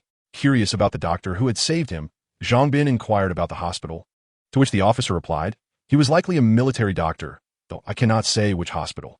Realizing the difficulty in locating the military physician he wished to thank, Zhang Bin felt disheartened. However, the officer provided him with a video containing footage of Chen Nan Feng's heroic act. To Zhang Bin's astonishment, the rescuer appeared remarkably youthful. When Zhang Bin shared the video with his family, his grandfather struck him lightly on the back of the head, leaving him bewildered. "What was that for?" he exclaimed. The elder replied, "You were fortunate to encounter him. Otherwise, your life would certainly have been forfeit. He is a miraculous doctor, the one who saved my life. And now he is quite renowned." "Renowned? I haven't heard of him. He looks scarcely of age, though I have heard he is from the military," Zhang Bin mused. Old Master Zhang was taken aback upon hearing this. He had not heard of any military involvement. It was rumored that the chairman had been closely followed. Upon further reflection, it seemed plausible. Given Chen Nan Feng's close ties with the Li family, it was indeed possible that Li Lao had recruited him into the military. A talent like Chen Nan Feng would undoubtedly be in high demand wherever he went. "Have your uncle take you to express your gratitude. You should sincerely thank him," advised old Zhang. Zhang Hongyi accompanied Zhang Bin to Chen Nan Feng's residence. Upon seeing the young man, Chen Nan Feng immediately understood the purpose of their visit. Zhang Hongyi remarked with a smile, "What a coincidence. You saved a member of our family once again. This is my nephew, Zhang Bin. We are truly indebted to you for rescuing him." "No need for formalities," Chen Nan Feng replied. "Thank you." The doctor mentioned that had it not been for your timely intervention, we would have faced dire consequences. "I did not expect you to be so remarkable," Zhang Bin expressed gratefully. After a brief conversation, Zhang Hongyi and Zhang Bin took their leave, just as Wang Jun arrived. Noticing the Zhang family, he inquired, "What brings them here?" "They're not here for consultation. The young man just had an accident on the road, and they came to thank me for saving him," Chen Nan Feng explained. "Goodness, you truly are busy every day. Perhaps it is related to your profession. Incidents seem to arise constantly, and you always find yourself involved," Wang Jun remarked. "Do you require my assistance?" Chen Nan Feng inquired. "Ah, you are leaving again. You indeed have a hectic schedule." "Very well, then, I shall take my leave," Wang Jun replied. Chen Nan Feng prepared to depart, this time heading to Changbai Mountain. He believed the environment there would be conducive to his cultivation. As he had been preoccupied with various matters lately, and had not devoted sufficient time to his practice. Upon reaching the mountaintop, he gazed at the distant, swirling mists and felt a sense of wonder, thinking to himself that this must indeed be the realm of the immortals, a paradise of breathtaking beauty. Finding a suitable spot, he settled down to commence his cultivation, losing track of time as he immersed himself in a state of selflessness. After 2 days, he resumed his practice, now having reached the mid-stage of the Yuan-Ing realm. He calculated that with 2 more sessions, he would likely achieve a breakthrough. However, he understood that cultivation should not be rushed. It is essential to progress steadily. A month later, Chen Nan Feng paused his cultivation to search for ginseng in the mountains. While wandering, he encountered Jin Pengzhu, a prominent figure from Nanjing. Upon seeing Chen Nan Feng, Jin Pengzhu felt a mix of admiration and reverence, along with an indescribable sentiment towards him. Jin Pengzhu approached and said, "We meet again. Are you here to seek ginseng? I have some in my home. You are welcome to join me." "Thank you, but I shall decline. I am merely exploring. This place is quite pleasant. Do you often come here to cultivate?" Chen Nan Feng responded, "I frequently visit this area for my practice. I reside nearby." "You are welcome to come anytime," Jin Pengzhu replied. "Thank you, but I must take my leave now," Chen Nan Feng said. Given the existing rift with the Jin family, he believed it wise to minimize contact. Although Jin Pengzhu claimed that past grievances were behind them, could such matters truly be so easily forgotten? His grandson had been killed by Chen Nan Feng. It was not a matter that could simply be dismissed. Jin Pengzhu wished to forge a connection, yet Chen Nan Feng still harbored reservations. Even if Jin Pengzhu chose not to pursue the issue, what about his family? Would they let it go? It was better to keep a distance from them. After Chen Nan Feng and Jin Pengzhu took their leave, as he descended the mountain, he received a message that ignited a sense of urgency within him. He swiftly flew to the capital city, reaching the Bai family in less than 10 minutes. At that moment, the Bai household was in disarray. Upon seeing Chen Nan Feng's arrival, Bai Fei's father hastily inquired, "What brings the divine doctor here? Little Fei is not in the capital." Please arrange a flight for me. I must go rescue them. You all stay back." Chen Nan Feng replied, was it little Fei who sent the message? How is he now?" Bai Fei's father asked anxiously. The Bai family had learned of the situation through their partners and were taken aback to discover that Chen Nan Feng had also received the information, likely from Bai Fei himself. "They should be safe for now. I must head there immediately. Please arrange a flight for me, and I will update you once I arrive." "Do not worry too much," Chen Nan Feng reassured them. Bai Fei's father promptly arranged for the earliest available flight for Chen Nan Feng and accompanied him to the airport, urging him to exercise caution. Alongside Chen Nan Feng was Bai Fei's cousin, Bai Wei. The two arrived swiftly at their destination. Before Chen Nan Feng departed, he sent a message to Ling Yun, requesting assistance in locating a place that corresponded to Bai Fei's address. Fortunately, Bai Fei's current location was where Ling Yun resided. Upon disembarking from the plane, Chen Nan Feng was greeted by Ling Yun and Suchi. Seeing them, Chen Nan Feng asked, "Have you found out where his address is?" "We have located it, but it's not specific, just a general area. We may need to search more closely to find them," Ling Yun replied. "Please share the address with me and provide a map for clarity," Chen Nan Feng requested. "It's all prepared. I will accompany you," Ling Yun offered. "No need for that. You both stay home and wait." "I will go alone," Chen Nan Feng insisted. "Divine Doctor, please be careful," Bai Wei cautioned. Chen Nan Feng took the map drawn by Ling Yun and departed. He first employed an invisibility technique before soaring into the sky, searching for Bai Fei and the others. Bai Fei's message contained but a single phrase, an address, and a plea for help. Chen Nan Feng understood that this message was a hard-fought effort from Bai Fei. Using the map, he pinpointed the location, which resembled a concentration camp. The reason behind Bai Fei's abduction was unclear, but the immediate priority was to rescue him and the others. Chen Nan Feng halted and stealthily entered the camp, which was heavily guarded by numerous foreign mercenaries, each wielding firearms, creating a security level more stringent than that of a prison. Although the area was vast, many captives were confined within iron cages.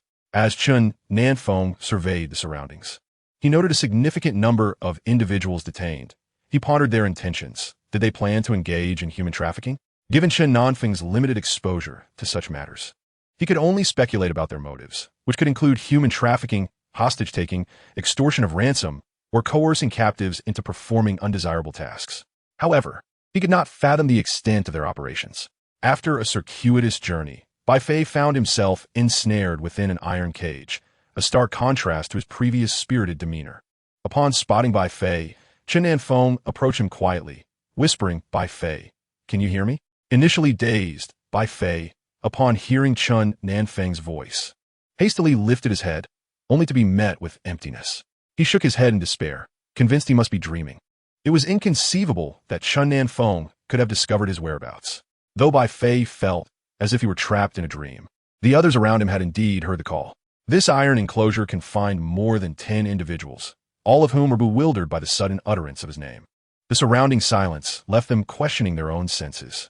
Chen Nan Feng persisted. Bai Fei, it's me. Are you awake? If so, please nod your head.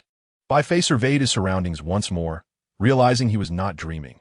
The reality was that Chen Nan Feng had truly found him. He promptly nodded in response. Are these your companions? Chen Nan Feng inquired further. No, it's just me and my assistant here. My mother is locked away in another location, Bai Fei replied. I will search for your mother and bring her back to you. In the meantime, remain vigilant, Chen Nan Feng assured him before departing. Bai Fei was astounded by Chen Nan Feng's remarkable skills. He had not anticipated such adeptness. This was akin to an art of invisibility. The others nearby had overheard their conversation and began to plead with Bai Fei to take them along. Bai Fei acquiesced, for they were all victims of abduction. Who among them did not have loved ones? What fate awaited their families in their absence? Bai Fei offered reassurance. Rest assured, my brother is exceptionally capable. He will undoubtedly rescue you all. Meanwhile, Chen Nan Feng located the area where the women were confined and, amidst the throng, identified Bai Fei's mother. Fortunately, the guards were not particularly vigilant. Within the women's enclosure were 5 individuals, scattered rather than huddled closely together. Chen Nan Feng stealthily approached Bai Fei's mother, whispering in her ear, Annie, I am Chen Nan Feng. Do not speak. I am here to rescue you. Startled, Bai Fei's mother looked around, but alas, she saw nothing and presumed she was imagining things. Yet, Chen Nan Feng continued, Annie, I am Chen Nan Feng. You cannot see me, but I'm here to lead you out. Please remain silent. After contemplating, Chen Nan Feng decided that if he was to rescue, he might as well liberate everyone. He returned to where Bai Fei was held and announced, I will unlock the door. All of you may come out now. The lock clicked open swiftly, and Bai Fei and the others emerged. Bai Fei, puzzled, asked, Can they not see us? No, they cannot. You should release everyone here. Then contact the authorities to handle the situation. We must leave, Chen Nan Feng instructed. Bai Fei complied, freeing the other captives before alerting the police and departing. Chen Nan Feng led them to Ling Yun's residence, where Bai Wei was present. Bai Fei exclaimed, What brings you here? What if you were captured as well? Bai Wei replied, The divine doctor has never traveled abroad and is unfamiliar with many places. Someone must guide him, and I am fine. It is all thanks to the divine doctor's efforts. Bai Fei's mother grasped Chen Nan Feng's hand and expressed her heartfelt gratitude, saying, Thank you, my child. I cannot thank you enough. If it weren't for you, both Xiaofei and I might have perished. There's no need for such formality. It was my duty. Chen Nan Feng replied modestly. Indeed, he is my brother. No need for thanks, Bai Fei added proudly. As they gathered together, Chen Nan Feng introduced Ling Yun and Su Qi. Bai Fei exclaimed, So you two are Ling Yun and Su Qi. I have heard so much about you. It's wonderful to finally meet you. Rest assured, with my elder brother around, there is no obstacle we cannot overcome. Bai Fei's mother and Bai Wei departed to attend to some matters, leaving Bai Fei and Chen Nan Feng to converse. There are certain organizations abroad, terrorist groups that specialize in kidnapping, extortion, and even murder. This time, they captured us with the intention of selling us into forced labor in East Africa. Those who can pay may buy their freedom, while those without means are sold off. In reality, even if you can pay, they would not release you. They have no credibility to uphold, being mere thugs engaged in heinous acts, Bai Fei explained. Ling Yun, intrigued, inquired, Elder brother, how did you manage to rescue them? Was it truly that simple? I heard they were armed. This question only heightened Bai Fei's pride as he chuckled. My brother is remarkable. After locating us, he employed a technique of invisibility. Those ruffians were utterly unaware of our escape. However, I am curious about what the police ultimately did with them. I did not witness the conclusion, which leaves me somewhat regretful. You can become invisible? Ling Yun asked, astonished. Just a bit, Chen Nan Feng replied modestly. Just a bit? You possess an impressive skill set. You're a truly formidable brother. Bai Fei lauded, giving him a thumbs up. By the way, how are you two faring here? Is everything well? Chen Nan Feng inquired. He then handed both of them a card, which was now valued at 100 million, a gift from others. Ling Yun remarked, We still have some funds. We often need money out here, so take it. Chen Nan Feng understood the challenges faced by the two young men, alone in a foreign land. Life would be arduous if their finances were inadequate. Bai Fei also presented a card, saying, "This is my gift to you. Accept it. You are the brothers of my brother, and thus you are also my brothers. Should you need anything in the future, do not hesitate to reach out." Chen Nan Feng looked at the two and said, "Please accept it. I have already informed him of your situation. Since we are all brothers, it is only right that we support one another. Be cautious. This place is still quite chaotic. In the future, if you encounter any trouble, remember to message me. I will come promptly. Do not try to be brave on your own," Chen Nan Feng advised earnestly. "You two should decide for yourselves. In the capital, I saved Xiao Yi, and he gifted me a villa. I also possess a villa in Jianghai. When the time comes, you can choose where you wish to reside. If it is in the capital, I shall acquire 2 additional properties there, and we can all live together. If you prefer Jianghai, I shall procure 2 more houses there. The choice is yours," Chen Nan Feng stated. "I'm indifferent. I will follow my elder brother. After all, I have no relatives left." "Only him," Su Qi remarked. Suddenly recalling something, Chen Nan Feng continued, "In the event that I am unavailable, let Bai Fei come and fetch you. Do not stand on ceremony with him. Treat him as your elder brother." Bai Fei responded joyfully, "Exactly, no need for formality. I am your elder brother. Just let me know if you need anything." The young individuals gathered together, brimming with topics to discuss. After 2 years, Chen Nan Feng observed that both had matured significantly. Ling Yun's aloofness had diminished, and Su Qi's resentment had lessened as well. They had learned to conceal their true selves, making it difficult for others to discern their emotions. Bai Fei's mother and cousin had resolved their matters, allowing Chen Nan Feng, Ling Yun, and Su Qi to converse at length. They learned that the individuals who had caused trouble were taken away by the police, who claimed they had been hypnotized. The group had been transported to the police station, and when apprehended, they exhibited an unusual inability to move, allowing the police to capture them with ease. It appeared these robbers might spend the latter half of their lives behind bars. With matters settled, the group decided to take their leave. Chen Nan Feng and Bai Fei bid farewell to Ling Yun and Su Qi. Chen Nan Feng agreed, reasoning that Bai Fei was not short on funds. If he wasn't permitted to assist, he would feel discontented, so it was best to leave it to him. "I'm fine," Chen Nan Feng stated. "I'm going for a stroll. Do you need me for something?"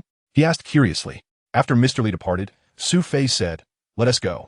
I'll treat you to a meal." Chen Nan Feng understood that he had no choice. Su Fei was quite persistent, so he had to accompany him to the restaurant.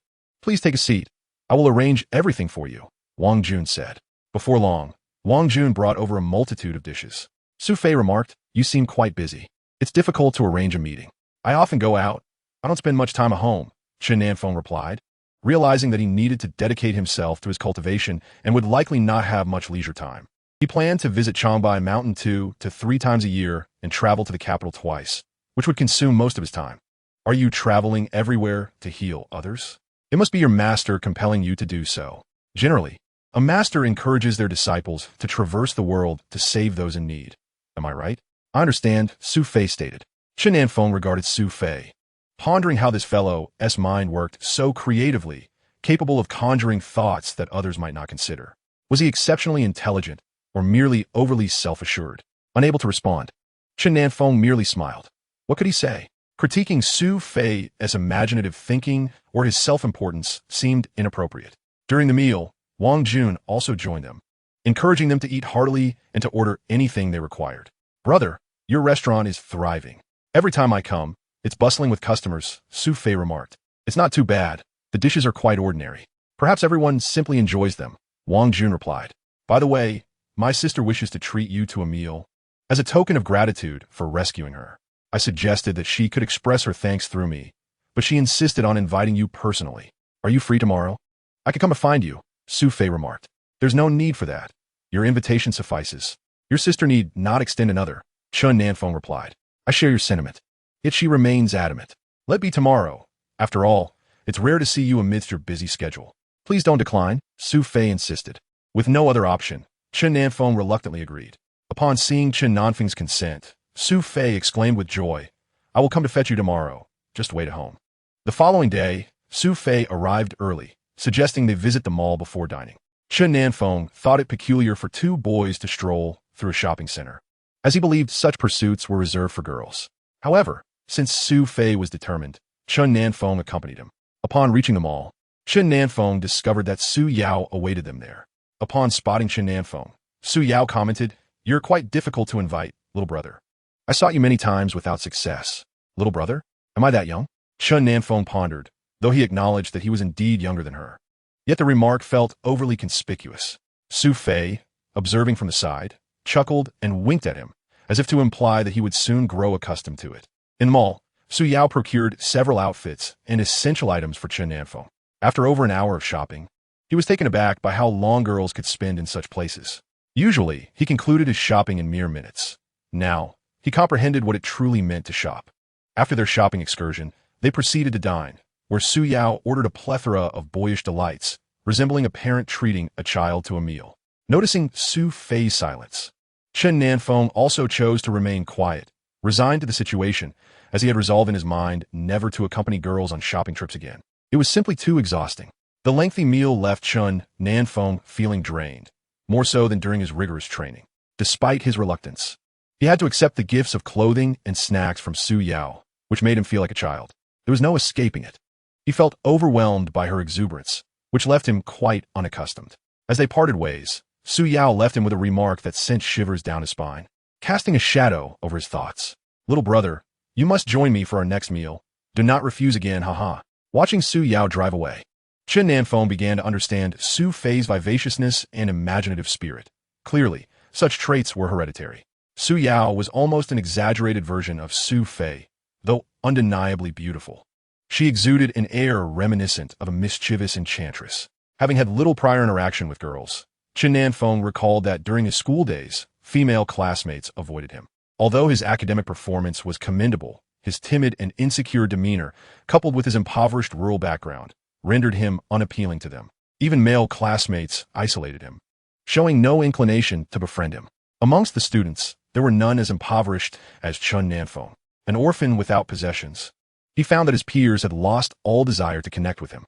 Nevertheless, in such an environment, Chen Nan Feng diligently pursued his studies, harboring the belief that if he could gain admission to a university, he would be able to support himself. His relentless academic efforts were aimed solely at securing a place in higher education, with aspirations of finding employment in the city thereafter. Unfortunately, fate is unpredictable. Although he managed to gain university admission, he was ultimately replaced by another. Fortunately, he unexpectedly acquired a legacy, without which his current fate would be difficult to fathom, perhaps even death. Reflecting on his past and observing his present, he considered himself fortunate. Not only was he alive, but he was also leading a vibrant life. Yet, he occasionally pondered the fate of his parents. Were they still alive? Did they think of him? After fleeing under the cover of night, Chen Nan survived by taking on odd jobs in the city, later working at a construction site, yet his gambling addiction remained unchanged. He was not one to lead a stable life. Any money he earned was insufficient to sustain his gambling habits. A woman, having seen through his destructive nature, abandoned him after leaving their child in his care. Her message was clear: since you love to gamble, take your son with you. Watching her leave, Chen Nan found himself alone with a child he could barely support. In desperation, he thought of his home. However, even his son was missing. Inquiring with neighbors yielded no information about the child's whereabouts, whether alive or dead. With no other options, Chen Nan and his son settled in the countryside, toiling daily in the fields. They possessed merely 2 acres of land and 2 dilapidated rooms, but at least it was theirs. Once, Chen Nan had a family and land, all of which he squandered away through gambling, including his wife. This was the only remnant of his mother, a mere 2 acres. Observing the dilapidated state of his home, which appeared abandoned for ages, he wondered if Chen Nan Feng had perished. No one knew of Chen Nan Feng's fate, with no one at home. It never crossed Chen Nan's mind that Chen Nan Feng was thriving in the city. Meanwhile, Chen Nan and his son began cultivating the land, leading a challenging existence. His son, Chen Erbing, now 14, had been living with Chen Nan, enduring meals that were often scarce. At 14, he resembled a 10-year-old due to severe malnutrition, which affected his development. However, at this moment, Chen Erbing felt a sense of happiness. After all, he had a home. In the city, he had no place to call his own, living like a beggar at construction sites without a stable shelter. Though their house was somewhat run down, it was theirs, and they had 2 acres for growing grains and vegetables, providing a semblance of security for their lives. Despite Chen Nan's shortcomings, his son was quite remarkable. He understood his father's flaws, but held no resentment towards him. The child was sensible, learned to cultivate the land, and was willing to endure hardships, allowing them to scrape by. Chen Nan, inquiring about Chen Nan Feng's situation with neighbors, learned that he had left home approximately 2 years prior and had consistently pursued his education, possibly failing to gain university admission and opting to work in the city instead. Upon understanding the circumstances surrounding Chen Nan Feng, Chen Nan felt a profound yearning to locate him. At this juncture, Chen Nan was acutely aware of his own mortality. He was gravely ill and harbored the hope that Chen Nan Feng could provide for his younger brother. Alas, the task of finding a single individual amidst the vast sea of humanity proved exceedingly daunting. And Chen Nan found himself devoid of the strength to embark on such a search. In his final moments, he confided in his son about the existence of an elder brother named Chen Nan Feng, urging him to seek him out should the opportunity arise. Chen Nan, being an only child, faced the aftermath of his father's death with the assistance of the village. From that moment forth, Chen Nan became an orphan, leading a life akin to that which Chen Nan Feng had once known. At this time, the most elated individual was the director, for Chen Nan Feng was a considerable aid to him. Witnessing the miraculous healing of patients by the esteemed doctor filled the director with exhilaration. On this particular day, he entrusted an ailing patient to Chen Nan Feng's care, a senior gentleman suffering from terminal cancer and numerous complications, whom the hospital had deemed beyond help and referred to the traditional medicine clinic. After Chen Nan Feng intervened, the elderly man defied the odds and survived. Upon learning that it was Chen Nan Feng who had saved him, the old man gazed at him and remarked, "Child, you are truly extraordinary. Such individuals as yourself are exceedingly rare in these times." The following day, the elderly gentleman returned to the clinic bearing a card and a parcel, saying, "I live alone, and these items hold no value for me. I wish to gift them to you." Chen Nan Feng hesitated to accept, but the elder insisted, "Child, please accept them. Do visit me sometime. I am in the antiques business." The elder provided Chen Nan Feng with his address. After the old man departed, Chen Nan Feng examined the contents of the parcel and was astounded to discover several precious antiques. Since embracing the legacy of the enigmatic healer, Chen Nan Feng's perception of various matters had diverged from that of the average individual. He recalled that the artifacts associated with the enigmatic healer required a blood pact, and thus he attempted to forge such a pact with the antiques. Curious to test their authenticity, he thought that if they were indeed treasures, it would be fortuitous, but if not, he would not suffer any loss. Before long, upon binding the ring with a blood pact, Chen Nan Feng immediately sensed a distinct energy emanating from it. He discovered that the ring was, in fact, a spatial artifact with an expansive interior, significantly larger than his current villa. Overwhelmed with excitement, Chen Nan Feng marveled at the unexpected surprise the old man had bestowed upon him. The more he examined the ring, the more he cherished it. After a few trials, he stored all his belongings within this spatial artifact.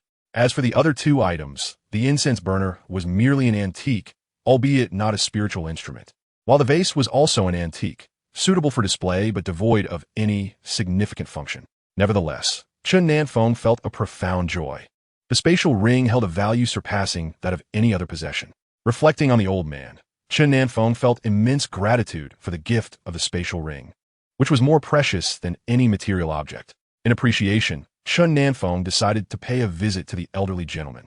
Upon arrival, the old man greeted him with delight, exclaiming, "Come in, come in. It must be quite difficult to find my place." "Not at all," replied Chen Nan Feng. "Do you live here alone, sir?"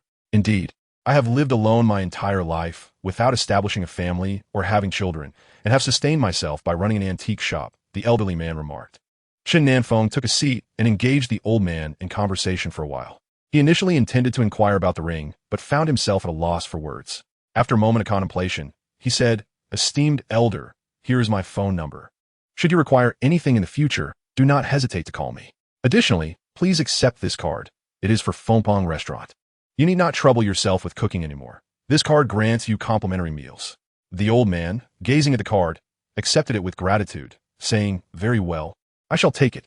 Unbeknownst to Chen Nan Feng, the card was linked to a deposit of 1 billion, representing the entirety of the old man's savings. At the moment he was rescued, the elder resolved to bestow his savings upon Chen Nan Feng, believing that the young man could make better use of the funds than he could. After Chen Nan Feng departed, the elder reflected on the kindness of the young man, surmising that upon seeing the card, Chen Nan Feng must have felt that he had given too generously and was concerned that the elder might struggle to afford meals, hence offering the complimentary dining card. The elder had misunderstood Chen Nan Feng. In truth, the young man had not even glanced at the card. To him, the space ring given by the elder was the most precious gift, and he felt compelled to reciprocate with something of his own. observing the elder alone. He had proffered a free meal card from Fengpeng restaurant. Although the elder was not in want of money, life alone was not easy, and resolving the issue of meals would undoubtedly ease his future days.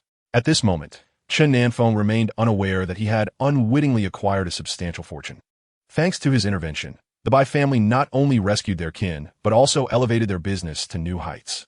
Among those who had been kidnapped were individuals who had dealings with the Bai family, as well as international businessmen, all of whom were saved due to the Bai family's influence. Upon realizing that a remarkable individual had emerged within the Bai family, many sought to engage in business with them, catapulting the Bai family into prominence. The elder of the Bai family, filled with excitement, promptly transferred 100 billion to Chen Nan Feng's card as a token of gratitude for his assistance.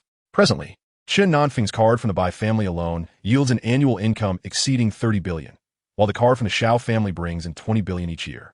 Additionally, he earns tens of billions monthly in the raw stone market, alongside various cards bestowed by prominent families, solidifying his status as a wealthy individual.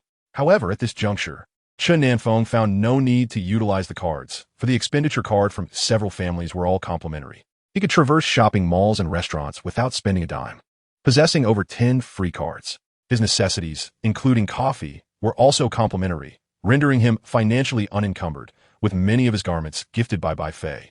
It was not until a year later, while visiting his grandmother's grave, that Chen Nan Feng discovered the presence of another child in his home, leaving him utterly astonished. Upon entering, he sensed the unmistakable presence of someone within, which led him to recall the individual who had once attempted to seize his home. Could it be that Chen Ergu had returned to invade his space? Infuriated, Chen Nan Feng pushed the door open, only to find the room in disarray. It was evident that someone had been residing there. Chen Nan Feng glanced at the entrance before making his way to the fields, where an abundance of potatoes and various vegetables had been cultivated. It appeared that someone had not only usurped his home, but also his land. Chapter 61. Your brother. Although he no longer resided there, this was his ancestral home, the sole remnant left to him by his grandmother, a meager source of solace. Just as Chen Nan Feng's heart surged with indignation, a child unexpectedly entered from outside. Upon seeing Chen Nan Feng, the child paused in surprise, and Chen Nan Feng was equally taken aback. Initially mistaking the child for Chen Ergu, only to realize he was mistaken. Observing the child, who seemed fragile and somewhat timid, he inquired, "Who are you? What brings you here?" The child's response shocked Chen Nan Feng to his core. Chen Erbian could it be? He pondered. "What is your father's name?" He continued. It was unimaginable that his father, presumed deceased, had fathered another child. Yet, if a child had indeed come into the world, he ought to be cared for. The child before him clearly suffered from malnutrition. How did he die? Chen Nan Feng asked, realizing the boy could not call him father. Several months ago, he passed away from illness. The villagers assisted with the funeral, and he was laid to rest alongside grandmother. Chen Erbian explained. "Where did you live before?" Chen Nan Feng asked. "On a construction site in the city where my father worked, and I followed him," the boy replied. "And your mother?" Chen Nan Feng inquired out of curiosity. "Mother abandoned us, saying it was due to father's shortcomings. She left in anger." This revelation deepened Chen Nan Feng's resentment towards his father, whose gambling addiction had evidently persisted. "Aren't you attending school?" he asked, noting the boy's age suggested he should be a student. "We have no money. We can barely afford to eat, let alone attend school," Chen Erbian lamented. Chen Nan Feng felt a surge of frustration towards his father for failing to provide for his child, allowing him to endure such hardship. "Are you my brother?" Chen Erbian seemed to grasp the situation, realizing Chen Nan Feng was indeed his sibling. "I am Chen Nan Feng, your brother. How old are you?" Chen Nan Feng assessed the boy, who appeared to be around 10, but considering their circumstances, he suspected the child's age might not reflect his true state. "I am 14, the boy replied. Although it seemed late to start schooling, Chen Nan Feng felt there was still time. "Shall I take you to the city for school?" he offered. "Can I really go to school?" Chen Erbian asked, doubt clouding his expression. Determined, Chen Nan Feng resolved to take Chen Erbian with him. The child was far too young to fend for himself in such a harsh environment. Having experienced similar struggles, he understood all too well the difficulties of such a life. Chen Nan Feng and Chen Erbian visited their grandmother's grave to pay their respects, then proceeded to their father's grave before departing the countryside. Upon returning home, Chen Nan Feng stated, "I will first take you to buy some clothes and essential supplies, and then we will find you a school." On their way back, they encountered old Li, who inquired, "Who is this child?" "He is my younger brother," Chen Nan Feng replied. Chen Nan Feng briefly recounted his background, sharing that he had been abandoned by his parents at a young age. His father was a notorious gambler in the village, having lost all their land to his vices and even wagering his mother away to another man. His mother fled under the cover of night, and his father disappeared as well, leaving him to be raised by his grandmother. When he was 10, she passed away, and he was left to fend for himself. Li Lao, taken aback by the revelation of such a father, felt a deep sympathy for the boy. It was astonishing that despite having such a father, Chen Nan Feng could still thrive. What must a father feel upon witnessing the resilience of his son? Observing the child, Chen Nan Feng said, "Grandpa Li, I would like to ask Uncle for help in finding a school for my brother. With our father, the future is uncertain, and he hasn't even had the opportunity to attend school. He is still young and deserves an education. Of course, I will take care of this." Li Lao responded promptly. "By the way, what is his name?" Chen Nan Feng pondered for a moment before replying. "His name is Chen Erbying, but I wish to change it to Chen Yang, hoping he can live a bright and joyful life." It was evident that his father's gambling nature had influenced even the choice of names, as one could easily deduce from the playful name linked to mahjong. "You are Chen Nan Feng, and he is Chen Erbying." Quite the absurdity, Li Lao thought. He felt a surge of indignation at the thought of a man so engrossed in gambling that he would bring children into the world, only to subject them to such misery. Why marry and have children if you love gambling so much? Li Lao mused. To drag your wife and children into such despair is utterly irresponsible. One should gamble alone, rather than causing others to suffer. As he looked at the two children, Li Lao silently berated the gambler, deeming him a disgrace among men. The thought of confronting him stirred a desire for retribution. What sort of man could lose his wife to gambling? He had shattered a family and left the children in a state of desolation. He was hardly human. Turning to Chen Erbying, now Chen Yang, Chen Nan Feng declared, "From this moment on, you shall be called Chen Yang, with the hope that you will live as joyfully as the sun." Chen Yang, now embracing his new name, gazed around the spacious room. "Will we live here from now on? Is this my brother's home? It is so big. I can manage, brother. I can take care of myself and stay with you." Chen Yang assured him, "You must go to school. When I am away, if you find yourself alone at home, you can go to Grandpa Li's house for meals, all right?"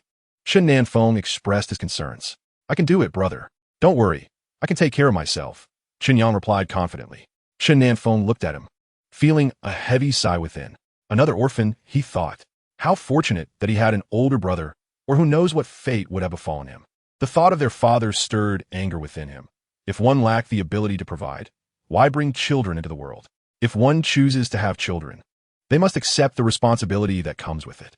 Having arranged a room for Chen Yang and sorted through his clothes, he discarded the old garments, for they were now in the city where people were often very pragmatic.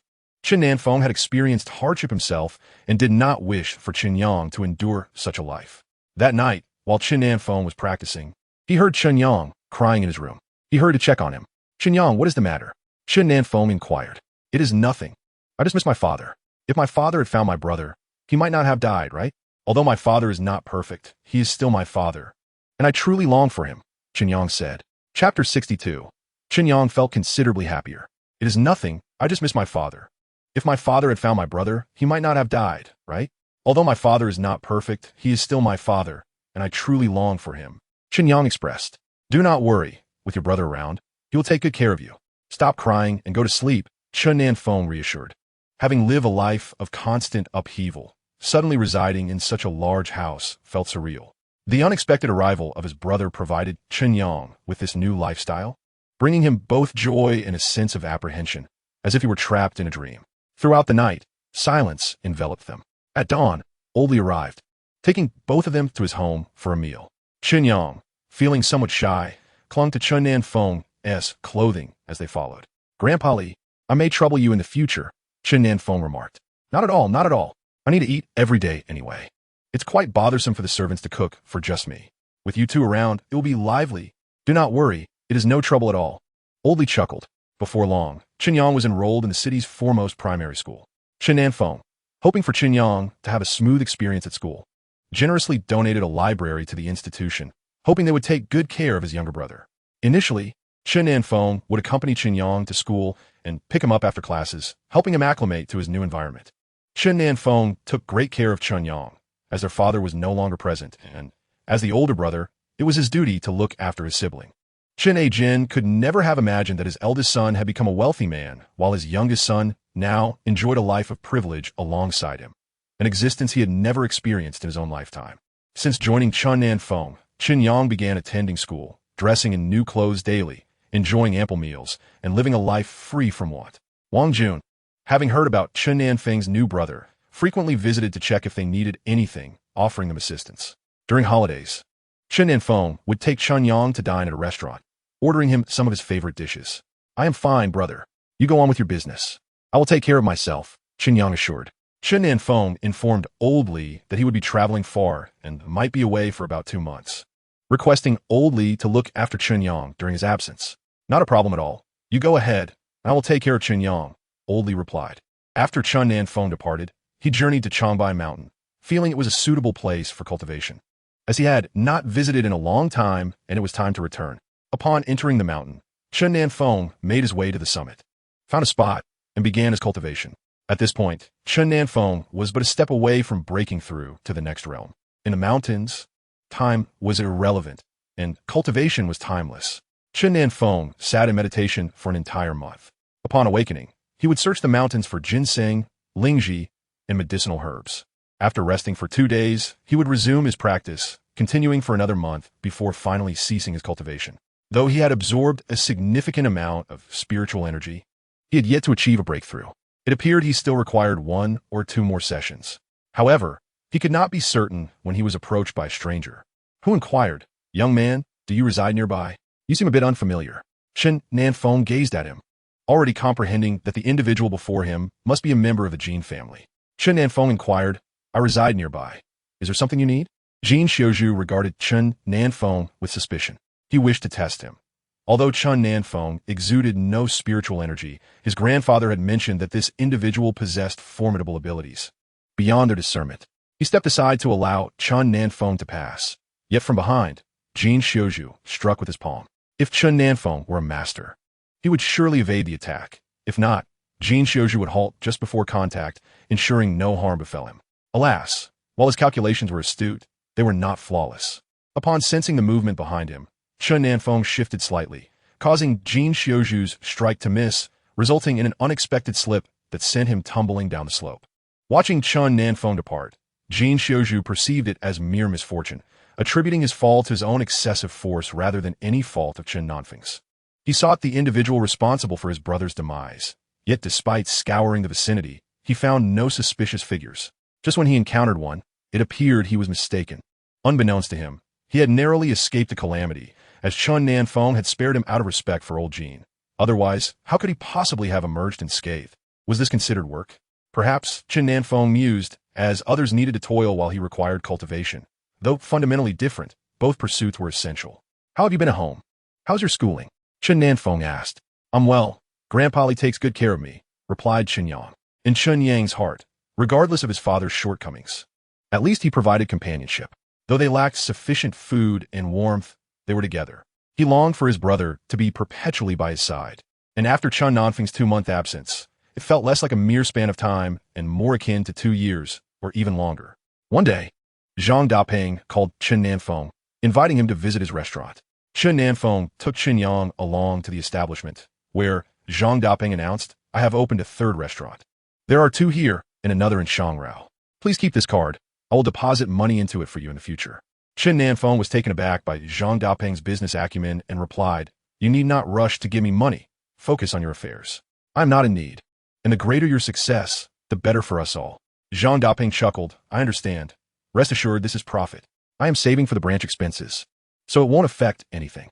Upon hearing that her son was well, Su Ruping felt relieved and promptly thanked Chen Nan Feng, acknowledging that without him, her son would not have such opportunities. Chen Nan Feng assured her there was no need for gratitude, exchanged a few words with her, and then conversed briefly with Zhang Dapeng before taking his leave. The matters concerning Su Qi and Ling Yun required resolution, and it seemed likely that the Ling family would soon be in turmoil again. While Chen Nan Feng pondered these issues, Ling Yun sent a message to report his safety. At that moment, Bai Fei called, inquiring whether Chen Nan Feng had time to visit the capital, as he had purchased a house and wished to show it to him. Chapter 63. Your skills may indeed render you invincible across the realms. Chen Nan Feng agreed to make a trip and informed Chen Yang that he would be away for a few days. Chen Yang was surprised by how busy Chen Nan Feng seemed.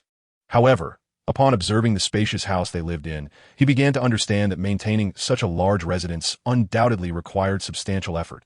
Otherwise, how could one afford such a lavish property? This must cost you quite a fortune. Why don't I just give you the money? Chen Nan Feng suggested. What are you talking about? Haven't you seen the bank card I gave you? My father, in gratitude, deposited 100 billion into your account. Do you really think I lack funds? Bai Fei retorted. Chen Nan Feng was taken aback. 100 billion was indeed a significant sum, and he and T checked the cards to know their balances. Why would your grandfather give me so much money? Surely he doesn't have so much to spend, and it shouldn't be given to me, Chen Nan Feng responded. Thanks to you, we avoided a great disaster. You have no idea how perilous the situation was. If it weren't for your intervention, we would all have been doomed, including those individuals. Many of them are wealthy, and when they are kidnapped, they face extortion followed by execution. Your timely rescue spared them, and they are immensely grateful. Several businesses, which previously refused to engage with us, are now seeking collaboration solely because we saved them, Bai Fei said proudly, giving Chen Nan Feng a thumbs up, expressing his admiration. Chen Nan Feng never anticipated that his decisive action would benefit the Bai family, but he was content as long as Bai Fei was pleased. Conducting business abroad can be perilous as well. Please exercise caution. If anything arises, remember to text me. If possible, delay any confrontations and do not face them head-on. Just wait for my return, Chen Nan Feng advised. Understood, brother. You're truly impressive. I can't help but admire you. Your skills are undoubtedly unparalleled, Bai Fei responded. I cannot stay for long. My younger brother is home alone, Chen Nan Feng stated. Oh, you have a younger brother? I thought you were an only child. How is it possible that you have a sibling? Bai Fei inquired curiously. Chen Nan Feng then explained his family background, detailing his brother's circumstances and the passing of their father, leaving only his brother in his care. Bai Fei, upon hearing this, remarked, Your father was quite irresponsible. Luckily, you are a devoted son. Otherwise, your brother would have been left an orphan. Next time, bring him along for some fun. My brother is currently in school. He has only just begun his education, being somewhat older than his peers due to not having attended school earlier, Chen Nan Feng replied. When at home, Chen Nan Feng would assist Chen Yang with his studies. If Chen Yang exhibited intelligence, he hoped to help him skip a few grades, at the very least to be on par with children his age. Otherwise, being the only older child in a class of youngsters would likely make Chen Yang feel uncomfortable. Chen Nan Feng had inquired whether Chen Yang felt out of place, and although Chen Yang hesitated to answer, Chen Nan Feng understood that he must indeed feel uneasy. As he observed Chen Yang gradually becoming more affectionate towards him, Chen Nan Feng began teaching him, step by step, through first and second grade material. Chen Nan Feng exhibited great patience, and Chen Yang listened attentively, aspiring to advance to a higher grade. Currently, he felt like a laughingstock among his classmates, who often ridiculed him. Chen Nan Feng observed Chen Yang's earnestness in learning and decided to devote more time to teaching him. Fortunately, his efforts bore fruit. Upon advancing from first to second grade, Chen Yang leaped directly into the third grade, a progression that filled him with joy. Although he should have been in middle school by now, starting from the first grade felt somewhat awkward for him. In the third grade, Chen Yang eagerly awaited Chen Nan Feng's tutoring, believing that with diligence, he could eventually join a class with peers of his own age. Thankfully, Chen Nan Feng's academic prowess and ability to guide him significantly accelerated Chen Yang's learning pace. A year later, Chen Yang advanced to the fifth grade, further bolstering his confidence. Over the course of 2 years, Chen Nan Feng dedicated himself to mentoring Chen Yang, ultimately guiding him into the first year of middle school in the third year. Throughout this period, Chen Nan Feng remained at home, focusing on his training primarily to assist Chen Yang with his studies. He occasionally visited a traditional Chinese medicine clinic, but most of his time was spent at home. Bai Fei visited him several times, bringing numerous gifts and suggesting that Chen Yang might attend school in the capital. Su Fei and Su Yao also visited a few times, providing ample supplies. The two of them had become the primary source of food and clothing for Chen Yang. This year, Ling Yun and Su Qi graduated. But Chen Nan Feng was surprised to learn that Ling Yun had registered a technology company abroad, achieving significant success. Chen Nan Feng informed Elder Yi that he had some personal matters to attend to and would require additional time. Aware that patience was necessary, Elder Yi advised him to resolve his personal affairs before rejoining the military. At this juncture, Chen Nan Feng felt ready to break through to the next level of his cultivation. It had been 3 years since his last breakthrough, and he sensed that the time had come. Meanwhile, Chen Yang had undergone a remarkable transformation. Now 17, he had matured into a young man, shedding his timid disposition and becoming much more vibrant and cheerful. Over the past 3 years, Chen Nan Feng had provided meticulous care, imparting lessons on both life and work. To Chen Yang's credit, he had risen to the occasion. "It's all right, brother, you can go. I can take care of myself now," Chen Yang assured him. After 3 years of not leaving the house, Chen Nan Feng had dedicated himself to ensuring Chen Yang was prepared to compete with his peers. The care Chen Nan Feng provided was more attentive than that of their parents. Chen Yang no longer longed for his father, but instead cherished the time spent with his brother. Chapter 64. If you have time, come visit. Upon reaching the mountain peak, Chen Nan Feng felt as though he had entered another realm, a paradise where cultivation yielded exceptional results.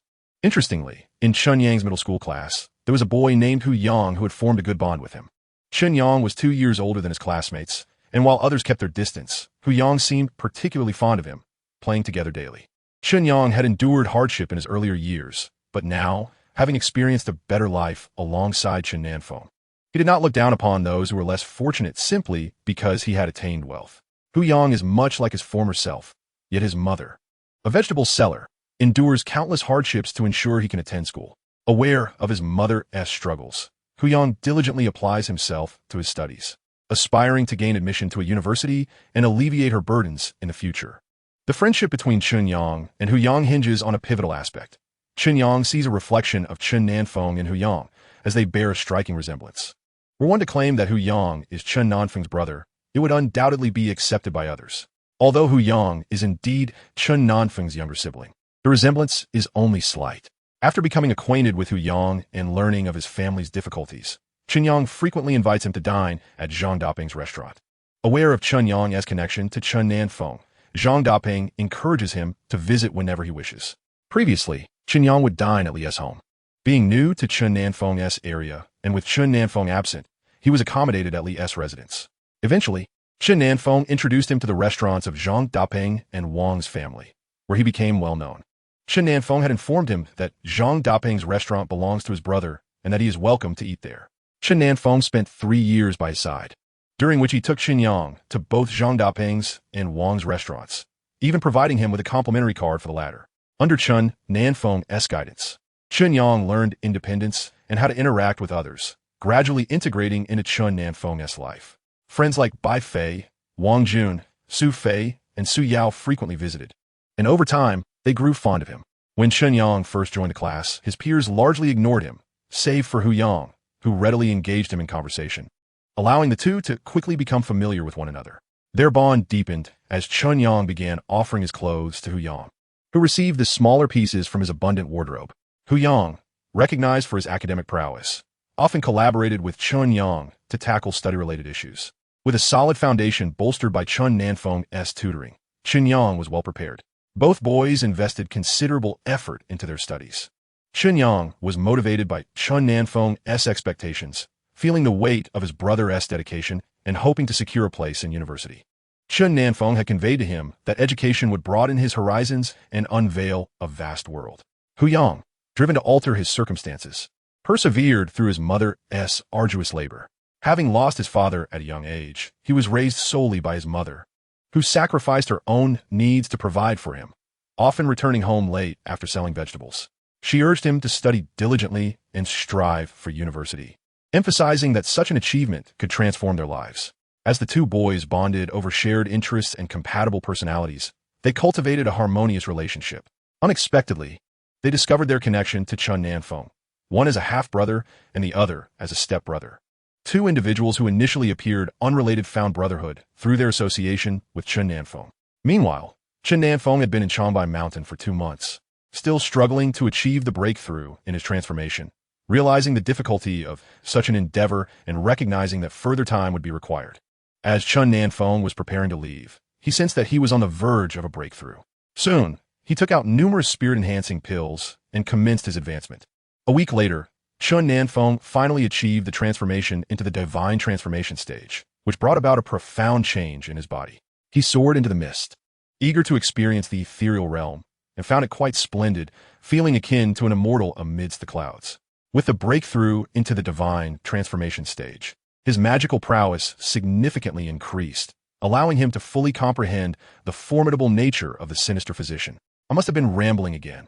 I shall make time to visit," Chen Nan Feng remarked. He pondered for a moment, realizing it was likely concerning Ling Yun and Su Qi, wondering how they were faring. Very well, I shall prepare and head over, he declared. However, as is often the case, plans do not always unfold as expected. Just as Chen Nan Feng was set to journey to the capital, Qin Yang informed him that the teacher wished for the parents to come in for a discussion. Upon arriving at the school, the teacher conveyed that the students were on break and could enroll in tutoring classes, which required parental consent. Since participation was voluntary, Chen Nan Feng inquired about Chun Yang's feelings on the matter. Upon learning that Qin Yang was eager to learn, he proceeded to enroll him in the tutoring program. Chun Yang then expressed a desire to introduce his good friend to Chen Nan Feng, and soon he brought Hu Yang before him. Upon seeing Hu Yang, Chen Nan Feng mused that the child bore a striking resemblance to himself. Chun Yang, feeling somewhat shy, asked, "Brother, could you help him with the tuition? He cannot afford the classes, yet he excels in his studies." Chen Nan Feng felt pleased that Chun Yang had a friend. Having someone to study with was beneficial. He agreed to cover Hu Yang's tutoring fees, and afterward took the two of them out for a meal. At Zhang Dapeng's restaurant, Zhang Dapeng remarked, "This child must be your brother as well. He resembles you even more than Qin Yang does. You two are quite alike." Chen Nan Feng thought to himself, could it be? How could I have another brother? Similarities abound, yet Zhang Dapeng's comment piqued his curiosity. He wondered if Hu Yang could be a child of his mother. After all, it had been 20 years since she had left, and it was entirely plausible for her to have had children. He recalled his grandmother's words, stating that his mother's departure was not her fault, but rather his father's. Although Chen Nan Feng's bond with his parents was tenuous, he barely remembered what they were like, having been just under 2 years old when they left. Observing Hu Yang, he deduced that life must not have been easy for him. Otherwise, Qin Yang would not have given him his clothes or needed financial assistance for tutoring. If Hu Yang were indeed his mother's child, he felt compelled to extend a helping hand. "Hu Yang, what do your parents do for a living?" Chen Nan Feng inquired. Hu Yang, slightly bashful, replied, "My father passed away when I was very young, and my mother sells vegetables, working long hours from dawn till dusk. Your mother must have endured considerable hardship raising you." "Where do you live?" Chen Nan Feng asked. "We were in a house near the vegetable market close to the school. My mother chose that location to be nearer to my school." Hu Yang responded. Chen Nan Feng pondered whether this could indeed be his mother. Yet, looking at Hu Yang, he hesitated to draw conclusions. Could it be such a remarkable coincidence? Chapter 65, I had presumed that your father would have brought you along to live with him. Could it be merely a coincidence? Is the child who is a classmate of Chen Yang also the child of my mother? Chen Nan Feng found himself caught in a whirlwind of denial and uncertainty. Yet he felt an urgent need to uncover the truth. Otherwise, he might miss a crucial opportunity. Although his mother had not fulfilled her responsibilities towards him, he could not turn a blind eye to her struggles, for she was undeniably his mother. In Hu Yang's heart, he felt a strong kinship with Chen Nan Feng, whom he regarded as an elder brother. He cherished the thought that if only Chen Nan Feng were indeed his brother, how wonderful that would be. When he observed Chen Nan Feng's courteous demeanor and the absence of any pretentiousness, Hu Yang felt at ease and readily accepted the invitation to visit his home. On their way, Hu Yang remarked, "Big brother, my family's rather poor. I hope you won't mind." Chen Nan Feng smiled and replied, "Not at all." The three of them arrived at Hu Yang's residence, where his mother was diligently sorting through vegetables, preparing for the afternoon after having sold the morning's produce. "You can eat whatever you like. I will just have a little," she said, multitasking while engaging in conversation. "Mother, my classmate and his brother have come to visit us." Hu Yang Anounjet. Upon hearing this, his mother hurriedly looked up at the group, and when her gaze fell upon Chen Nan Feng, she froze in shock. Her mind raced as she glanced between Hu Yang and Chen Nan Feng, stunned by the uncanny resemblance. Is this truly my child? Could it be mere coincidence? At that moment, Wang Lili had arrived at a definitive conclusion regarding Chen Nan Feng, but still sought confirmation, asking, "Who are you?" "I am Chen Nan Feng, from Chenjikan, Wangjin Township, Dongqing District, Jianghai City," he replied, gazing at Wang Lili with hope in his heart. Upon hearing his words, tears streamed down Wang Lili's face uncontrollably. Observing her emotional state, Chen Nan Feng understood the gravity of the situation. Wang Lili stepped closer to Chen Nan Feng, her voice trembling. "How did you come to the city? What about your father?" Chen Nan Feng recounted how his father had left after she did, and he had been raised by his grandmother until her passing when he was 10, after which he had lived alone. "We survived by selling vegetables. Then, when Yang Yang came into our lives, I never expected he would fall ill and pass away. I could only manage to get by with Yang Yang. Nan Feng, I'm so sorry. I have not been a good mother. I had hoped to find you once my circumstances improved, but alas, we can barely feed ourselves, and I dare not bring you into such a life. I thought your father would take care of you. but I never anticipated he would leave as well. When did you come to the city? I entered the city at 17 and have lived here ever since, Chen Nan Feng replied. You seem to be doing well. Where do you work? Wang Lili observed Chen Nan Feng and assumed he must have a good job given his appearance. I am not working at the moment, but I intend to join the military, Chen Nan Feng informed her. As he surveyed the cramped, dilapidated apartment Wang Lili was renting, his heart ached. His mother had escaped, yet her life was hardly better. Looking at Wang Lili, he proposed, "Why don't you come with me? From now on, let's live together." Wang Lili hastily exclaimed, "Will this cause you any trouble?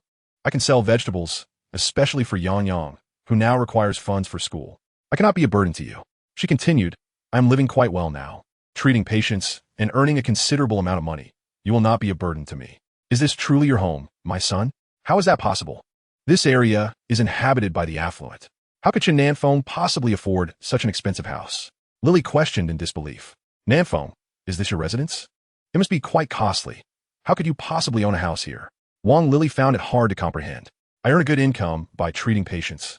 So rest assured, you need not sell vegetables anymore. I can support you," Chen Nan Feng reassured her. Overcome with emotion, Wang Lili embraced Chen Nan Feng, tears streaming down her face. "It has been 20 years since I last saw my son. I never imagined that you would be the one to support me. I feel so guilty," she lamented. "Son, I am so sorry. I cannot raise you, and now I must rely on you. It is not your fault. Grandmother has told me everything. I do not blame you, so do not worry. I am now capable of supporting you," Chen Nan Feng replied. Suddenly, Wang Lili had a thought. "Yang Yang, this is your elder brother. Quickly greet him." Hu Yang was pushed forward by Wang Lili, and he joyfully exclaimed, "Brother, I truly have an elder brother. You are my brother. I am so happy." Wang Lili added, "Yang Yang, this is your second brother. You should also call him brother. He is your elder brother's sibling, which makes him your brother as well." Hu Yang embraced Chen Yang, saying, "I never imagined you were truly my brother. This is wonderful. Now I have two brothers." Chen Nan Feng took Chen Yang's hand and said, "Little Yang will also be your family from now on." Wang Lili nodded, "I understand. I now have 3 sons. This is wonderful. I thought I would never see you again, but here you are." Wang Lili joyfully wept as she embraced the 3 of them. The 4 shared countless conversations with Chen Yang and Hu Yang, who were already familiar with each other, happily chatting away. Wang Lili and Chen Nan Feng also conversed extensively, learning that he had been in the city for 5 years. How wonderful it would have been had they met sooner. From Chen Nan Feng, she learned about their hometown, which still had 2 acres of land and 2 dilapidated houses, the last remnants left by their grandmother. Chen Nan Feng arranged rooms for his mother and Hu Yang, stating, "You should rest today. Tomorrow I will take you shopping for clothes and necessities." Wang Lili quickly replied, "There is no need. These clothes are still wearable, and Yang Yang has enough as well. Let's not waste money." However, Chen Nan Feng insisted, "I have the means to provide you with a good life, so please trust me." The following day, Chen Nan Feng took his mother and 2 younger brothers to the mall, beginning their shopping spree. The old clothes were no longer suitable, so he purchased many outfits and essentials for Wang Lili and Hu Yang. Despite Wang Lili's protest that it was too much, Chen Nan Feng continued to buy her numerous garments. In the city, many people viewed others through a lens of prejudice, and besides, he was not lacking in funds. Now that he had found his mother, it was only right to provide her with a comfortable life. Having purchased an array of items, Chen Nan Feng was taken aback when the cashier did not request payment. It was only then that he recalled the card provided by the Su family. All the cards in his possession were supreme cards, entirely complimentary. Wang Lili, observing the multitude of items Chen Nan Feng had acquired, pondered the considerable cost they must entail. Yet, witnessing the cashier's refusal to accept payment, she was left astonished. What manner of person is her son, that he could procure goods without expense? Chapter 66. Bai Fei and Chen Nan Feng went to fetch Ling Yun and Su Qi. Wang Lili, still bewildered, inquired, "Son, why did they not accept your money? Surely these items must cost a significant sum. Do you know the owner of them all?" "I once saved their owner, and in gratitude, they bestowed upon me a supreme complimentary card, allowing me to shop there without charge," Chen Nan Feng elucidated. "Ah, such a card exists? The owner must hold you in high regard to grant you something so generous," Wang Lili replied. With the addition of Wang Lili and Hu Yang, the household became considerably livelier, bringing joy to the 2 children. Chen Nan Feng took them to a restaurant, where Zhang Dapeng noticed him accompanied by 2 children and a woman. "Is this child your brother?" he asked. "Indeed, this is my mother, whom I have just found, and this is my brother," Chen Nan Feng introduced. He then introduced Wang Lili to Zhang Dapeng, explaining that this was his restaurant. Wang Lili was taken aback. In the 5 years since Chen Nan Feng moved to the city, he had not only acquired a villa, but also a restaurant. She could hardly believe this remarkable achievement belonged to her son. Zhang Dapeng chuckled. You resemble your mother greatly. Turning to Wang Lili, he continued, you must be very proud to have such an exceptional son. He is truly remarkable, a good child indeed. You are fortunate. Old Li glanced over, contemplating the emergence of yet another brother. Nevertheless, recalling Chen Nan Feng's mention of his parents, he seemed to understand. He promptly congratulated. You have found your mother. Congratulations. Chen Nan Feng further introduced Wang Lili to the Li family, expressing gratitude for their care. Wang Lili, appreciating their kindness, said, Thank you for looking after my child. He is still young, and I am grateful for your support. Old Li quickly responded, No need for thanks. Your child is wonderful and exceptionally talented. Delighted by the praise her son received, Wang Lili felt a sense of pride. Her son had achieved so much at such a young age. No longer needing to sell vegetables, she took on the responsibility of caring for the children at home. Chen Nan Feng assured her that he would return promptly, advising, Mother, I must make a trip to the capital. If you encounter any issues, seek old Li's assistance. Wang Lili immediately reassured him, Go without worry. I will manage things here. After bidding farewell to the 2 children, Chen Nan Feng departed. Although Wang Lili hailed from a rural background, her kind-hearted nature shone through. She treated Chen Yang as her own, and after recognizing her bond with Chen Nan Feng, she extended her affection to all 3 children. Furthermore, Chen Yang and Hu Yang had always shared a close friendship, and now, understanding their familial ties, their happiness grew even greater. Thus, these 2 children, bound not by blood, became brothers through Chen Nan Feng. Chen Nan Feng has a half-brother from his father's side and another half-brother from his mother's side, thus forming a trio of brothers. Aware of his 2 siblings, Chen Nan Feng is attentive to both, recognizing that as children of his parents, they are indeed his brothers whom he ought to care for. Once you have dealt with the Ling family, do assist with Su Qi's matters. He may struggle alone and will require your support, Chen Nan Feng suggested. I understand. We have discussed this. After resolving the Ling family issue, I shall attend to Su Qi's situation, Ling Yun replied. Bai Fei interjected, Should you need my assistance, do not hesitate to ask. Thank you, elder brother. Your thoughtfulness is greatly appreciated, Ling Yun responded. There's no need for formality. Let us first visit the houses I have selected, which my brother has also approved. He is quite satisfied, Bai Fei stated. The group proceeded to a villa area, where Bai Fei remarked, Here are 4 houses, 1 for each of us. Henceforth, we shall be neighbors. Chen Nan Feng added, Be sure to express your gratitude to him. He has arranged everything splendidly. In the future, if any issues arise in the capital, you can rely on him. Thank you, elder brother, for your meticulous planning. Ling Yun acknowledged. Bai Fei smiled, assuring them to feel at ease. He continued, Su Qi shall reside alone for the time being, but once you have a girlfriend, he will have companionship. Ling Yun can stay with his mother, and Nan Feng can live with his brothers. However, Chen Nan Feng interjected, I have yet to mention that I have found my mother, who also has a son. Thus, I now have 2 brothers. One is my father's son, and the other is my mother's son. Both are my brothers, he explained. Bai Fei remarked, Brother, you have truly endured much. Nevertheless, I commend your resilience. I doubt I can manage as you do.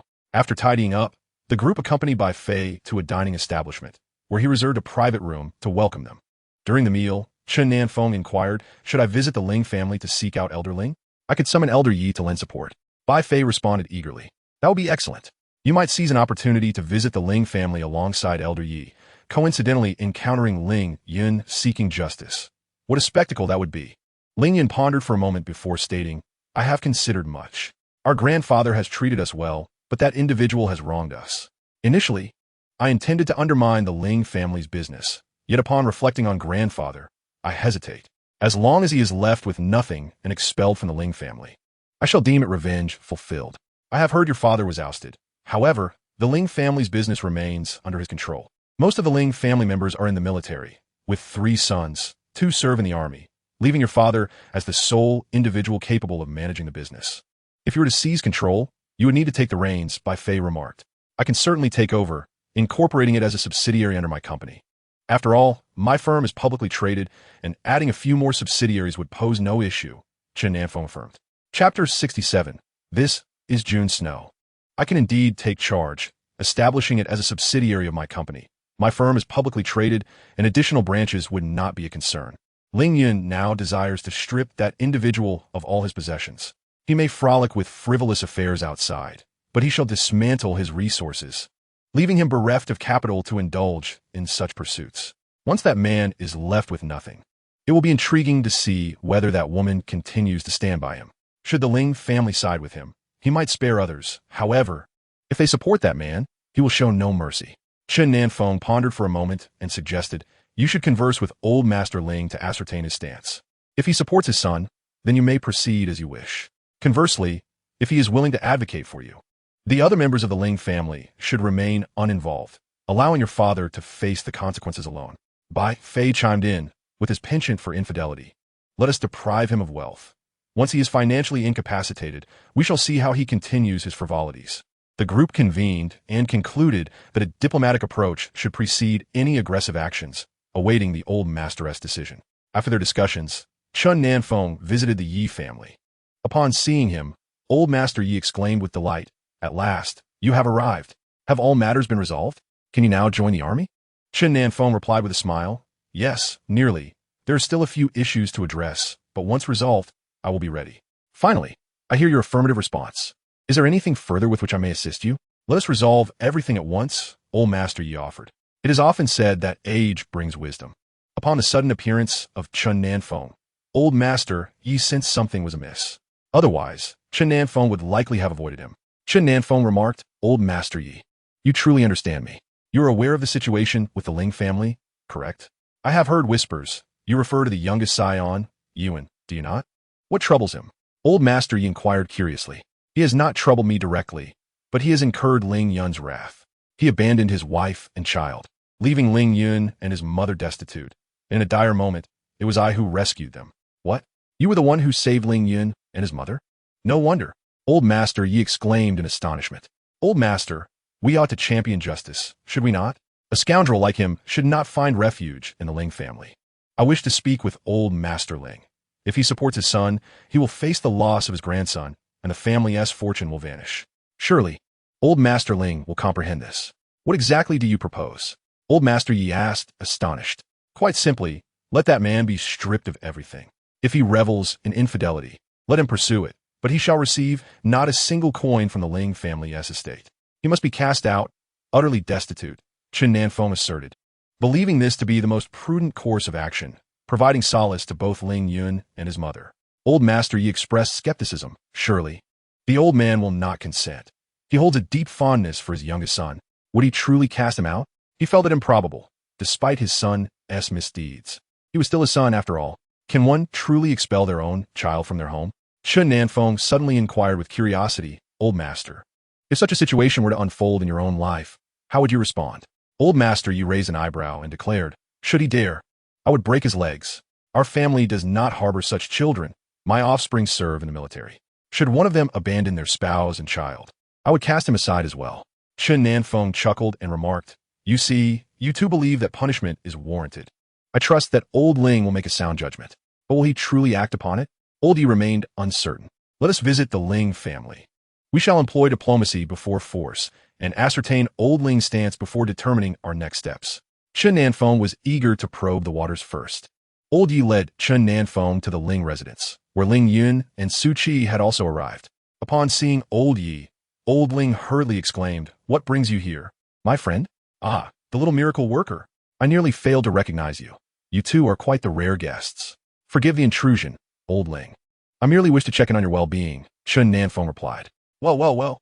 Thanks to the miracle worker's intervention, the director has expressed that without you, I would not be here today. I owe you my heartfelt gratitude, old Ling said. As they conversed, Ling Yun appeared, and old Ling's eyes widened in surprise. "Is that you, Ling Yun? Where have you been? Your grandfather has been searching for you for ages. Are you and your mother well?" "I am well, grandfather," Ling Yun replied. Though touched by her grandfather's warmth, Ling Yun still harbored resentment. "Grandfather, I implore you to support me." Old Ling paused, as if recalling something, and quickly responded, "I understand. I have avenged you by expelling your father, and I even gave him a thorough reprimand." Ling Yun looked at Old Ling. "Do you truly believe that is sufficient to support me?" Old Ling hesitated. "My dear, he is still your father, my son. Even though he has erred, I cannot condone taking his life. Let it go. He has learned his lesson." At that moment in the hall, as Old Ling spoke, he noticed tears streaming down Ling Yun's face. More alarmingly, snowflakes began to swirl around her. What a dreadful sight! This is a June snowfall. Even old Yi stood up in shock. Old Ling, how can you still defend your son? You are courting disaster. The scene was haunting. Ling Yun's tears flowed silently, accompanied by the ethereal dance of snowflakes, sending chills down their spines. Having lived a long life, old Ling had never witnessed such a surreal occurrence. Staring at Ling Yun, he stammered, You. Ling Yun remained silent, yet the snowflakes revealed her profound sorrow and resentment. Old Ling felt as though he could scarcely breathe. Had the Ling family truly incurred such grave injustice? With old Ye's astonished reactions heightening his concern, old Ling realized that this matter was far more serious than he had anticipated. Hush now, my dear Yun, do not be angry. Speak of your grievances, and your grandfather shall support you, he reassured her. As he vowed to stand by Ling Yun, the snowflakes ceased, and old Ling comprehended that Ling Yun bore a deep-seated grievance. Upon witnessing such a scene, Elder Ling resolutely decided that, come what may, he must seek justice for Ling Yun. Otherwise, calamity would befall the Ling family. At this moment, Chen Nan Feng remarked, Elder Ling, do you recall what I once said? Chapter 68. It would be no challenge to consume the Ling family's company. Elder Ling contemplated for a moment and responded, Ah, I remember now. You mentioned being friends with Xiaoyan, did you not? In truth, I am unfamiliar with your grandson. It was I who came to their aid when Ling Yun and his mother found themselves destitute, with Ling Yun's mother suffering from terminal illness. I intervened just as they stood on the brink of despair. Had anything unfortunate happened to Ling Yun's mother, the Ling family would owe a debt of 2 lives. Ling Yun's father acted most egregiously, abandoning his wife and child. Not only did he cast them out, but he also left them to wander the streets, dying far from home. The Ling family is a prominent clan. Such occurrences should not be allowed to transpire. Elder Ling's son is not only heartless, but also profoundly unworthy. Even if he wished to sever ties with his wife, what of the child? Does the child bear any fault? This is, after all, a child of the Ling family. How could he be so cruel? He is unfit to be a husband, let alone a father. His actions are utterly despicable. Entrusted with a family fortune, he squandered it, abandoning his family for a younger woman to indulge in frivolities, tarnishing the reputation of the Ling family. Elder Ling, a man of integrity throughout his life, pondered whether he should permit such debauchery to continue. Chen Nan Feng's words struck a chord, revealing the true depths of Yaiwen's downfall. Indeed, Chen Nan Feng continued, even if he disregards his wife, what the child? The child belongs to the Ling family. For the sake of a woman, he can cast aside his own offspring. How utterly despicable he must be. Anger simmered within Elder Ling as he reflected upon the Ling family's esteemed legacy built on their tireless efforts, now reduced to a subject of scorn. Tell me, Xiaoyan, do you have your own company? Elder Ling inquired eagerly. What is its size? A publicly traded company. It would pose no challenge to absorb the Ling family's business. My company is named Fengyun Technology Company Limited, replied Ling Yun. Ah, so you have achieved such heights. You truly are remarkable, my grandson. By the way, how many shareholders does your company have? What is your stake in it? Elder Ling asked curiously. There are 2 shareholders. I hold 40 while the other possesses 60, Ling Yun responded. Only 2? That is indeed impressive. Xiaoyan, here is what we shall do. I will entrust the entirety of the Ling family's company to you. After all, it is only you and your father who are not military personnel. I place my faith in you, Elder Ling declared. Very well, if grandfather believes in me. Then the Ling family's company shall be merged with mine, and I will distribute shares accordingly, Ling Yun replied. Old Yi chimed in. Elder Ling, your grandson is truly remarkable. Entrusting the Ling family to him is far more reassuring than handing it over to your son. In truth, Elder Yi was eager to resolve matters swiftly and enlist Chen Nan Feng into the military. He was fervently wishing for Chen Nan Feng to officially become the chief instructor, allowing him to devote himself to his cultivation without worry.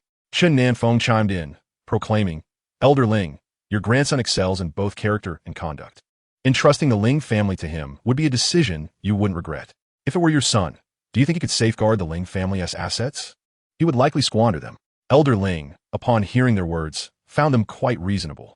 The crucial factor was that Ling Yun had the support of a divine physician, whose influence was formidable. It was rumored that the Yi family, the Bai family, and several prominent clans were vying for the favor of this physician. The leading families of the capital stood firmly beside him, and with the divine physician backing Ling Yun, the choice was evident. After Elder Yi and Chen Nan Feng took their leave, Su Qi followed suit. Elder Ling, curious, inquired, Wasn't that young man with you? Why did he leave with the divine physician? He is also under the divine physician's care. As am I. Both of us were saved by him. And he facilitated our studies abroad, Ling Yun replied. Ah, so he is the shareholder of your company? Elder Ling asked. Not exactly. He owns a publicly listed company called Fengqi Law Firm, Ling Yun clarified. Ah, both of you young ones are quite impressive. The youth of today are remarkably astute. Elder Ling remarked with admiration. Before long, a significant event unfolded within the Ling family.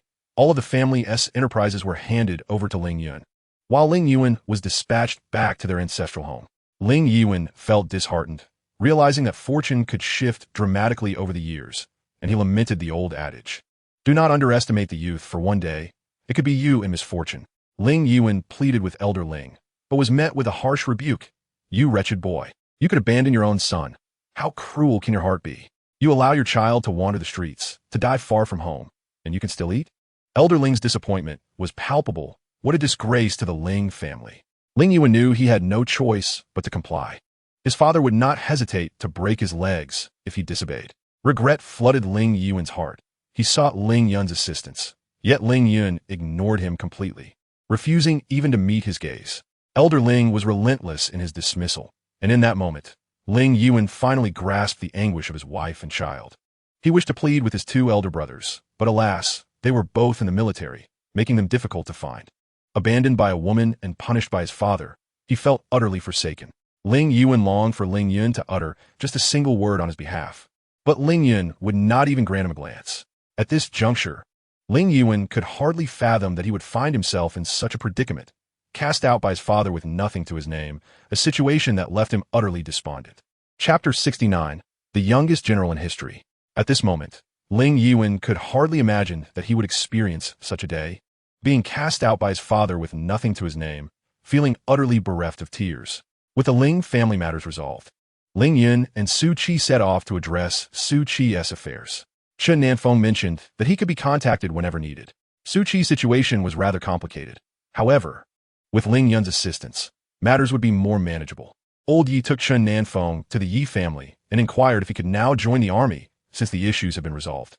Chen Nan Feng chuckled, asking, If I join the military, what will you do? Old Yi puffed his beard and exclaimed, Young man, look at me. It's time for me to rest. Consider our respective levels of cultivation. You ought to grant me some time to refine my skills. Otherwise, when I pass away, I shall never achieve a breakthrough. Are you worried I might run away? By the way, where is that cultivation place you mentioned? Chen Nan Feng inquired. Old Yi pointed behind him, saying, Look, it's in that direction. When you arrive, I'll take you to see it. It's quite nice. Reluctantly, Old Yi guided Chen Nan Feng to the army, ensuring all the necessary paperwork was completed, which finally put his mind at ease. From that moment on, Chen Nan Feng became the chief instructor of a special forces unit, holding the rank of general, making him the youngest general in history at just 22 years of age. If outsiders were to learn of this, they would undoubtedly be astonished. If his classmates were to find out, they would be utterly dumbfounded. The once timid and self-deprecating peer, who had been the subject of ridicule, suddenly soared to prominence, becoming a figure they could only look up to. How would they feel about this transformation? Indeed, one must not underestimate the potential of youth. The future remains unpredictable. Mocking or belittling others may one day result in a role reversal, with the mocked standing atop the pinnacle, while the mockers become the objects of derision. Chen Nan Feng felt a slight headache. Ever since his mother moved in with him, she insisted on calling him Feng Feng, which he found rather odd, yet she disregarded his discomfort, believing it to be a lovely name. Wang Lily lamented the hardships of contemporary children, burdened with excessive homework and additional tutoring sessions. How is your academic performance? Are you keeping up? Chen Nan Feng inquired. We're among the top in our class. Chen Yang replied cheerfully. Mother, there is a matter I wish to discuss with you. I would like your input on what we should do. What is it? Has something happened? Wang Lily asked anxiously. Regarding the capital city, will we have a place to stay? And will the two of them be able to enroll in a school there? Wang Lily pressed, concerned primarily about the children's education. The house is already prepared. The question now is whether they will continue their studies here or move to the capital. If they choose the latter, they can attend university there as well. Chen Nan Feng explained. Upon hearing about the capital, both Chen Yang and Hu Yang were exhilarated, insisting, We want to go to the capital with our elder brother. Then once your semester concludes, I will arrange the necessary paperwork for you to live in the capital, he assured them. Feng Feng, can we truly live in the capital? I've heard the cost of living there is exorbitant. The very thought of the capital conjured images of its precious real estate. Worry not. I possess sufficient funds to ensure you lead a stable life. Chen Nan Feng reassured them, though he did not disclose the exact amount of his wealth, as even he was uncertain of his financial standing. Chen Nan Feng believed that there was no need for two individuals to act in such a manner, yet they remained resolute. They insisted that if Chen Nan Feng refused their request, they would sever all ties. They regarded Chen Nan Feng as their elder brother and firmly believed him to be the owner of the company. Thus, if he declined, they threatened to cease operations altogether. With no alternative, Chen Nan Feng accepted, prioritizing their well-being over his own discomfort, as health was of utmost importance. Upon witnessing Chen Nan Feng accept the card, the two expressed their joy, assuring him that they would diligently manage the company and generate greater profits for him. Chen Nan Feng merely smiled, content as long as they were happy. He paid little attention to the sum inscribed on the card they provided, nor was he aware that the annual deposits from the Bai and Shao families would soon make him a figure of wealth. With only a month until their vacation, Chen Nan Feng remarked that they could complete the necessary paperwork once they returned, as the next semester would see them studying in the capital. What about the house here? Will it be sold? Wang Lili inquired. No need. Leave it be. You are welcome to visit any time in the future, Chen Nan Feng replied. However, he suddenly recalled that he did not know how to drive, having devoted himself entirely to his training without considering the necessity of such a skill. Chen Nan Feng visited Old Li and asked, Grandpa Li, is your driver available? I could use his assistance. Where are you headed? If he asks free, let him accompany you. Old Li responded. Suddenly recalling something, he added, by the way, you've entered the military now. With your status, you are entitled to 4 bodyguards. Have you selected them yet? Bodyguards? I don't need them, Chen Nan Feng replied. It's not about need. Typically, when at home, you should have 4 bodyguards by your side. If you venture out, even more will accompany you, Old Li explained. Noticing Chen Nan Feng as confusion, Old Li continued. Your bodyguards will be chosen from special forces. I hope you can take Li Ming with you. Li Ming?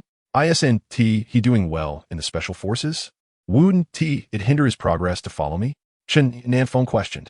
Old Li thought to himself that being around Chen Nan Feng would only elevate Li Ming, not hinder him.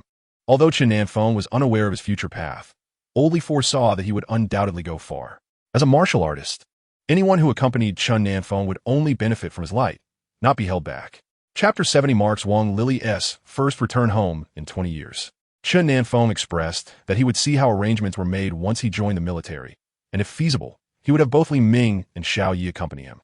Otherwise, Xiao Yi would incessantly inquire about when he would enter the military and visit him. So if the opportunity arose, he would bring Xiao Yi along to spare him the daily nagging. Wangjia village lay adjacent to Chenjia village, not far from it, and within half a day, they arrived. However, the villagers were taken aback to discover that the vehicle was headed to Wang Jiangwo's residence. Had it been destined for any other household, it would have elicited no surprise. Yet, its arrival at Wang Jiangwo's abode stirred a sense of unease among the villagers. Wang Jiangwo, a resident of Wangjia village, had 3 children, the eldest, Wang Do, the second, Wang Hohat, and the youngest, Wang Lili. The Wang family was impoverished, and it was due to the financial constraints surrounding Wang Dahu's impending marriage that Wang Lili was married off to Chen Agen from the neighboring village. The Chen family provided Wang's family with 2,000 yuan along with some household goods, which were promptly utilized for the son's wedding. Upon marrying into the Chen family, Wang Lili soon discovered that Chen Agen was a compulsive gambler. Despite her mother-in-law's kindness, Wang Lili felt compelled to endure a life of hardship alongside Chen Agen. However, when she realized that Chen Agen's addiction had spiraled out of control, leading him to gamble away even his wife, Wang Lili was left utterly disillusioned and ultimately fled. The Wang family, upon learning of their daughter's plight, was filled with regret, believing they had doomed her. Little did they anticipate that her departure would span 2 decades. They even presumed her to be deceased. Wang Dahu ventured to Chen's village to confront Chen Agen, but alas, Chen Agen had vanished without trace. The Wang family vented their anger at the Chens, but thereafter they ceased all inquiries regarding Chen Nan Feng, who was rumored to have lived with his grandmother. Since their daughter's disappearance, the Wang family had turned a blind eye to the affairs of the Chen family. Unbeknownst to Chen Nan Feng, he had familial ties to Wangjia village. Following his grandmother's passing, he had lived in isolation akin to an orphan. When a vehicle arrived at Wang Jiangwo's doorstep, the villagers gathered in curiosity, eager to ascertain who had come to visit the Wang family. The story of Wang Lili was well known in the community, and neighbors expressed their indignation towards the Chen family for their reprehensible actions, lamenting that they had even gambled away their wife. Despite the community's discontent on behalf of Wang Jiangwo's family, it was of little consequence. Wang Lili had already vanished without a trace. As Wang Lili disembarked from the vehicle, she was no longer the same. Adorned in designer attire, she resembled a lady of high society. The garments gifted by Chen Nan Feng were branded. And though Wang Lili initially hesitated at the expense, her son insisted, reminding her that in the city, appearances mattered, and he was now financially secure enough to live comfortably. Aware of her son's affluence, Wang Lili acquiesced to his wishes, determined not to bring shame upon him. After 20 years in the city, she understood how the affluent looked down upon the impoverished and felt compelled to uphold her son's dignity. Upon entering the house, tears streamed down her face. After 2 decades, the home remained unchanged, still steeped in poverty. The Wang family, hearing the commotion, assumed it was a neighbor and emerged to investigate the source of the sound. Wang Jiangwo and his wife stepped outside, only to be rendered speechless at the sight of Wang Lili. Wang Dao also appeared, stunned into silence at the sight of his sister. Wang Dao's wife, Huang Guizhi, joined them, equally astonished. The family stood in awe, and it was Wang Lili's mother who stepped forward, embracing her daughter and weeping uncontrollably. The Wang family wept in unison, their sorrow echoing through the air. With Wang Lili weeping most tragically, the neighbors soon realized that the noble woman they had just seen was, in fact, Wang Lili herself. The Wang family mourned for a considerable time before finally ceasing their tears, and then they gathered inside to share their grievances. Wang Lili's mother lamented, "That Chen Agan is utterly despicable. He is hardly human. No matter how one might falter, to gamble away one's wife is unconscionable. He deserves nothing short of damnation. Let be. The past is behind us. Let's not dwell on it. Mother and father, are you both well?" Wang Lili consoled them. "What well-being can there be? Our situation is as it is. Your elder brother's son has gone to the city to work, and we are living with your brother and sister-in-law. We have enough to eat and wear, though we fare slightly worse than our neighbors. Their house has been renovated, while we remain in our old home due to lack of funds," her mother replied. Her sister-in-law, Huang Guizhi, remarked, "Sister, judging by your appearance, you seem to be faring quite well. Your attire is all branded." Upon hearing her sister-in-law speak, Wang Lili hastily introduced her family. "Look at me. I nearly forgot to introduce you. Father, mother, brother, sister-in-law. This is my son Chen Nan Feng. Feng, these are your maternal grandparents. And this is your uncle and aunt." Chen Nan Feng greeted the Wang family. "Hello, maternal grandparents. Hello, uncle and aunt." The Wang family acknowledged him with brief greetings. Yet their demeanor was not overly cordial, for they harbored resentment towards Chen Agan, and consequently, Chen Nan Feng was not favored either. Witnessing her family's attitude, Wang Lili recounted the hardships she endured over the years, expressing the anguish of 2 decades. She had once had a home and children, but was forced to lead a life of displacement, perpetually fearing discovery. The suffering she experienced was likely to haunt her for a lifetime. The Wang family listened with growing indignation, contemplating how their daughter could have endured such torment had it not been for Chen Agan. Wang Lili disclosed that she had another child during her time away. Despite the struggles, this child brought her solace. It was through Chen Nan Feng that she was able to find her current way of life. The Wang family gazed at Chen Nan Feng with surprise, realizing how well he had thrived outside. Wang Lili's mother inquired, "Are you currently employed?" "I no longer work. Feng does not allow me to. The money I made selling vegetables was meager, but now Feng earns enough for us to live comfortably." Insisting that I enjoy life alongside him, Wang Lili responded with excitement. Huang Guizhi promptly went to prepare a chicken, and soon, a table laden with dishes was set before them. Wang Dao said, "Sister, please eat more. It is all my fault. If it weren't for me, you would not have suffered so." "Brother, what are you saying? I made my own choices. I find great satisfaction in your happiness, along with that of my sister-in-law," Wang Lili replied. The family dined joyfully, and after their meal, they gathered to converse. Chen Nan Feng stepped outside to observe the surroundings, noting that the neighboring houses had all been newly tiled, while his grandparents' home remained a humble mud dwelling, standing out starkly. In this society, whether in the city or the countryside, wealth incites jealousy, while poverty breeds disdain. Yet, in comparison to scorn, jealousy may prove to be the lesser evil. As Chen Nan Feng departed, Wang Lili's mother remarked, "It seems that Feng is quite affluent. What does he do?" Feng has earned a substantial income through his medical practice. He is also part of the military. "Mother and father, would you like to live with me? Chapter 71 has already prepared 10 million for you." Upon hearing their daughter's words, the elderly couple fell silent. They had done little for their daughter and had nearly caused her harm. Did they still have a right to live alongside her? Wang Lily's sister-in-law felt a surge of excitement at the prospect of moving to the city, wishing they could all go together. Sister, can we go? My son works in the city, and if we could move there, we could take care of him. He is quite accomplished. He graduated from university and has secured a job in the city, Huang Guizhi said. Look at me, I haven't even inquired about your children. They must be older than Feng Feng, right? Which city do they work in? Zhanghai City, it's close to home. I heard he works for a certain company, Wang Dahua replied. What will happen to the land at home if you leave? Wang Lily inquired. We can lease it to others. Many families are doing that now, Wang Dahua responded. Wang Lily contemplated that if they moved to the capital, the house in Zhanghai would be left vacant. If her elder brother and his family moved to the city, at least their lives would be more comfortable. However, this needed to be discussed with Chen Nan Feng first. Do you wish to live in the capital?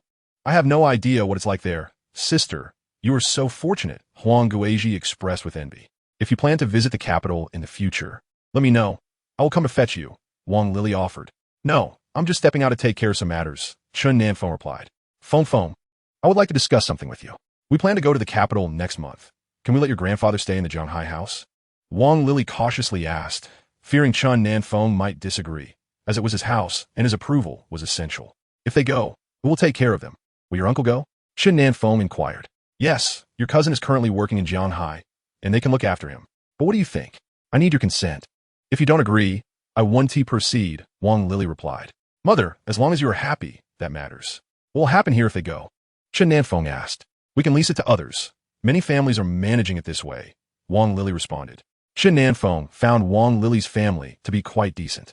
During meals, her uncle even apologized, feeling that it was his fault that his sister had suffered.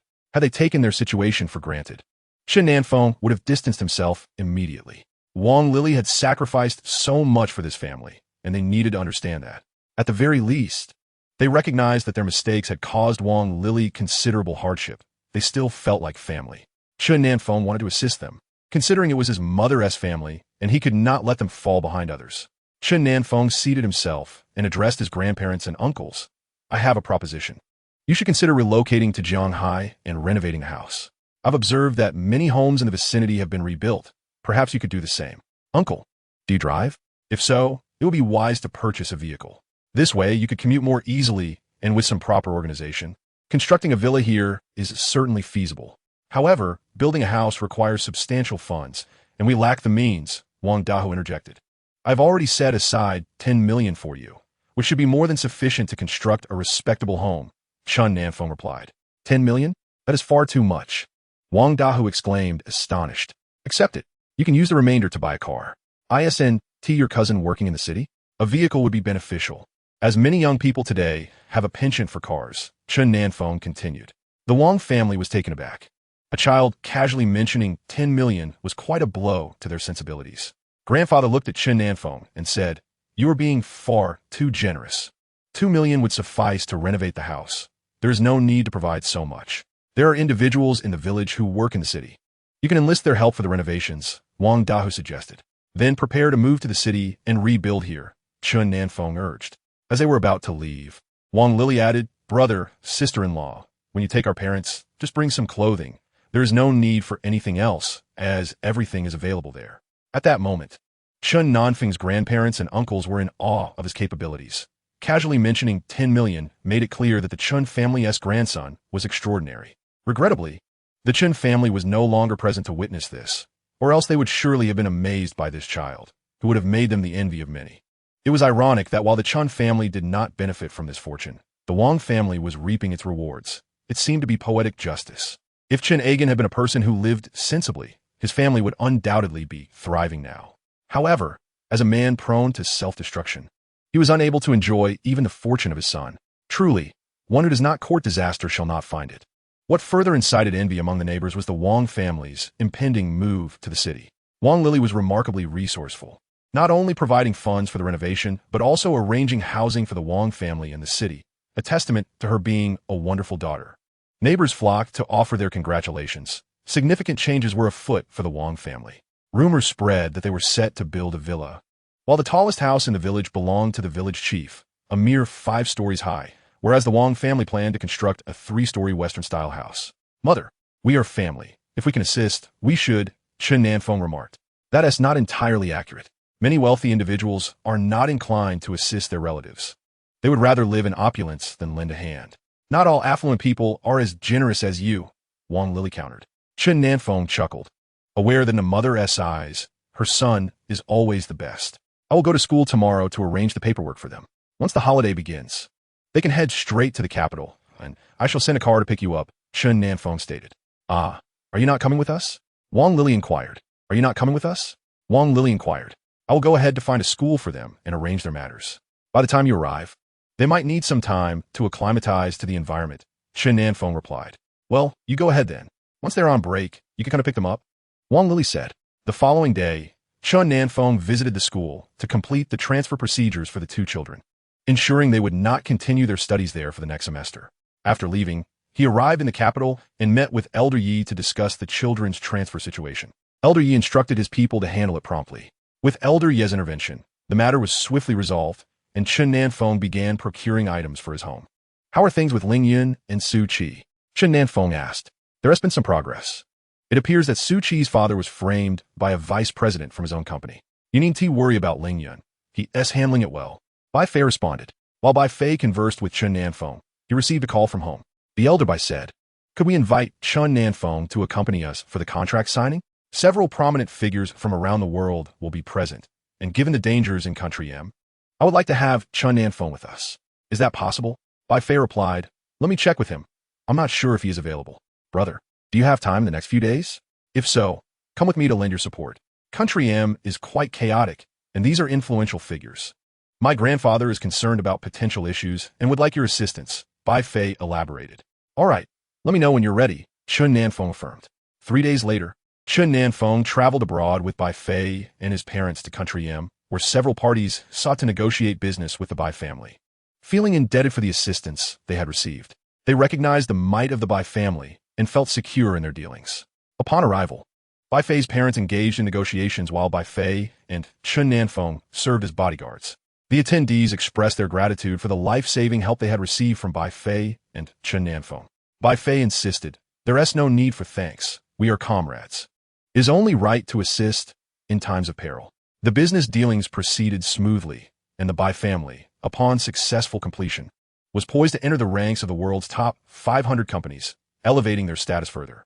Due to some unresolved matters, Chen Nan Feng explained, this is my formal entry into the military. What branch are you joining? Is it in the capital? Bai Fei inquired. It is in the capital, a special forces unit, the one led by Elder Yi. I will take over after his retirement, Chen Nan Feng clarified. What? You are succeeding Elder Yi? Do you realize his rank? They can't possibly assign you the same rank as him, Bai Fei exclaimed, staring in shock at Chen Nan Feng. If Chen Nan Feng confirmed this, Bai Fei felt he might faint on the spot. However, Chen Nan Feng nodded, and upon seeing this, Bai Fei collapsed to the ground. What on earth has happened? How did he manage to have a general as his bodyguard? Has he become overly audacious? Bai Fei stared at Chen Nan Feng, momentarily speechless, thinking, surely I am not dreaming. Brother, you have truly struck me. Your words have deeply resonated with me, Bai Fei lamented, his expression one of utter despondency. In the future, I may not have as much free time. If you need anything, just send me a message, and I will make time to meet, Chen Nan Feng replied. Brother, you're simply extraordinary. By the way, when I take you out, you haven't mentioned it to old Yi, right? Please, keep it to yourself, Bai Fei urged. He certainly did not wish to invite trouble. If old Yi were to learn that he had taken Chen Nan Feng abroad as a bodyguard, his wrath would surely be devastating. Rest assured, I have said nothing. You seem quite fearful of old Yi, Chen Nan Feng remarked with curiosity. Who isn't afraid? He is a titan of the capital and could obliterate an entire family with a mere gesture. I have no desire for death. I would rather avoid him altogether. If he finds out that I took you out, it would be a grave mistake, Bai Fei expressed, a hint of grievance in his tone. Do not worry. With me by your side, he will not harm you, Chen Nan Feng assured with a smile. Ah, brother, you must protect me. My life depends on you from now on, Bai Fei implored. Very well, I will look after you, Chen Nan Feng said, smiling at Bai Fei, whom he regarded as a true friend, vowing to ensure his safety. By the way, since you are taking over old Ye's position, what rank have they bestowed upon you? Bai Fei inquired, intrigued. Taking over old Ye's responsibilities naturally includes his military rank. There are no other ranks involved, Chen Nan Feng replied. Ah, brother, you are astonishing. You are a general now, the youngest general, I presume, Bai Fei exclaimed, overwhelmed by the revelation. A general at such a young age is indeed unprecedented. Indeed, It is a closely guarded secret. Please do not disclose it to anyone, Chen Nan Feng cautioned with a smile. Upon hearing this, Bai Fei quickly affirmed, understood, understood. I know there are regulations. You can trust me. I shall remain silent. Still, I am quite exhilarated, he said, gazing at Chen Nan Feng, admiration swelling within him like a vast river. Seeing Bai Fei's animated reaction, Chen Nan Feng advised, in the future, if you encounter any difficulties, send me a message. Do not attempt to endure it alone. I will handle it. I understand, brother. You are remarkable, and I hold you in the highest regard. You are truly incredible. Bai Fei stammered, at a loss for words, simply acknowledging Chen Nan Feng's prowess. Bai Fei stayed with Chen Nan Feng until evening before departing. The next day, Chen Nan Feng visited the Yi residence, where old Yi stated, everything has been arranged. We simply await their arrival. Chen Nan Feng discussed family matters with old Yi, and once he had secured arrangements for his two younger brothers, he would enlist in the military. Old Yi was no longer in a hurry. Now that Chen Nan Feng's identity was established, it was merely a matter of time. Should Chen Nan Feng have any pressing issues, Old Yi could manage for a few days. Chen Nan Feng inquired about the training grounds, and Old Yi decided to take him for a visit. Soon, the two arrived at one of the most secluded locations in the capital. It was a remote, mountainous area, yet it appeared to be cordoned off, indicating that it was not a place for casual entry. As they ventured into the mountains, Chen Nan Feng remarked, the spiritual energy here may not compare to that of Changbai Mountain, but for a city setting, it is quite commendable. Old Yi responded, you have been to Changbai Mountain and understand the distinction. There is no place in the capital that rivals it. This is considered the best available. Changbai Mountain undoubtedly belongs to the nation, rather than to the likes of Nanjiang's influential figures, Chen Nan Feng inquired. Indeed, Changbai Mountain is the property of the state. They merely inhabit the vicinity, having no true connection to it, replied Elder Yi. Such arrogance led me to believe it was theirs, Chen Nan Feng chuckled. Ah, you have slain old Jin's grandson. Only you could endure such a consequence. Given his temperament, he would typically seek to annihilate your entire lineage, but alas, he is powerless against you and must concede defeat. Elder Yi laughed. I had not anticipated this outcome. I assumed he, being a prominent figure, would handle it effortlessly. But alas, he is simply too weak. In truth, the snow could have melted. Perhaps he attempted to resolve it using spiritual energy, unaware that a simple flame would suffice. Who can he blame for his foolishness? Chen Nan Feng remarked. The technique of my master, when cultivated to a high level, yields such results. Is it not impressive? Chen Nan Feng smiled. Impressive? It is nothing short of extraordinary. Your master must be a remarkable figure, a true deity. Pray tell, how vast is the area that your snowflakes can cover? Elder Yi inquired with curiosity, pondering the potential future applications of such an ability. I have yet to test it. I intended to find an appropriate time, but I have not identified a suitable location for fear of being discovered. Chen Nan Feng dared not experiment recklessly, for should someone witness it, they would surely label him a monster. After some contemplation, Elder Yi suggested, this area is sufficiently expansive. We shall proceed here. I will ensure it is guarded, preventing any detection. Let us return tomorrow. As dawn broke the following day, Elder Yi took Chen Nan Feng to the back mountain, where a multitude of martial artists were already present. Leading Chen Nan Feng deeper into the mountain, Elder Yi stated, we shall venture to the innermost part. It should be quieter there. Upon reaching the depths, Elder Yi declared, this shall suffice. Chen Nan Feng turned to Elder Yi and asked, do you need to distance yourself further? With unwavering confidence, Elder Yi responded, as a foundation-building practitioner, I should be able to withstand it. It is of no concern. You may begin. Finding a suitable spot, Chen Nan Feng seated himself and commenced his cultivation of the cold soul technique. Astonishing Elder Yi. It equally astonished Chen Nan Feng. Is the technique of the sinister physician truly this formidable? As Chen Nan Feng practiced, Elder Yi gradually began to feel a chill. Despite it being late June, typically a warm period, it was as if the very heavens had shifted. The once clear sky, adorned with blue and white clouds, suddenly began to release snowflakes, leaving Elder Yi utterly bewildered. A miracle, truly a miracle. This child is extraordinarily gifted. At that moment, Elder Yi could only conjure two words in his mind, extraordinary, monstrous, and beyond comprehension. No words could adequately describe Chen Nan Feng's current state. Snowflakes descended gently, initially surrounding them before drifting further away. Elder Yi chased after the falling snow, and soon he beheld an astonishing sight. The entire back mountain was blanketed in snow, and even those at a distance sensed the climatic shift. Meteorological experts emerged, speculating whether an earthquake might occur or if some other event was imminent, as an extraordinary phenomenon unfolded in the skies. Old Yi arrived at the foot of the mountain and made a call, summoning a special forces unit. Within moments, a team of elite soldiers arrived, effectively cordoning off the curious onlookers. As soon as Chen Nan Feng ceased his cultivation, the snowflakes began to gradually diminish, and the previously fallen flakes started to vanish. Old Yi promptly ascended the mountain and found Chen Nan Feng had indeed halted his practice. With a smile, Chen Nan Feng remarked, "Old Yi, not too shabby, right? You prodigy. What you possess is far beyond mere excellence. It is nothing short of extraordinary." Old Yi exclaimed in astonishment. "What is the extent of your power?" Chen Nan Feng inquired. Although he comprehended the exceptional nature of his abilities, the true magnitude eluded even him. He refrained from cultivating in public, fearing exposure. Had it not been for Old Ye's watchful presence, he would not have dared to proceed. The entire mountain was cloaked in white, and even the city felt the chill. "What is your current level of cultivation?" Old Ye asked. "Mid-stage transformation," Chen Nan Feng replied. "Remarkable, absolutely remarkable. You, my child, are the nation's beacon of hope. Thank goodness you belong to the military. Otherwise, our losses would be catastrophic." Old Yi marveled.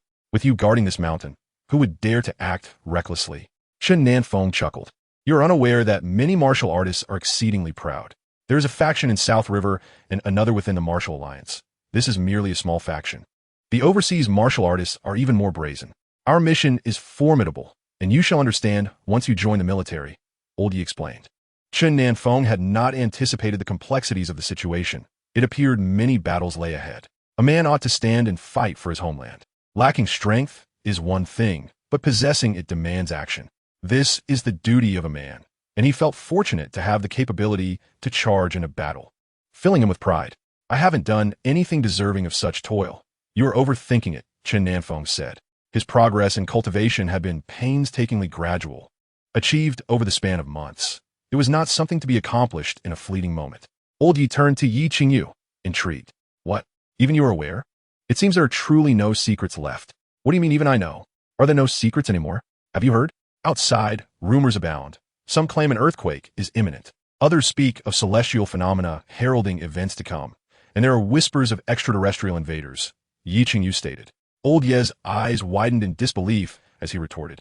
"You are overthinking this. It is merely a slight drop in temperature. How can it be so trivial? Look at the commotion outside. You must consider the implications of your actions. Should it fall into the hands of those with ulterior motives, what then?" Yi Qingyu countered. "My apologies, it was my oversight. I shall ensure it does not happen again." Chen Nan Feng quickly apologized, surprised by the magnitude of the reaction. Upon hearing this, Old Yi hurriedly responded, "It is not your fault.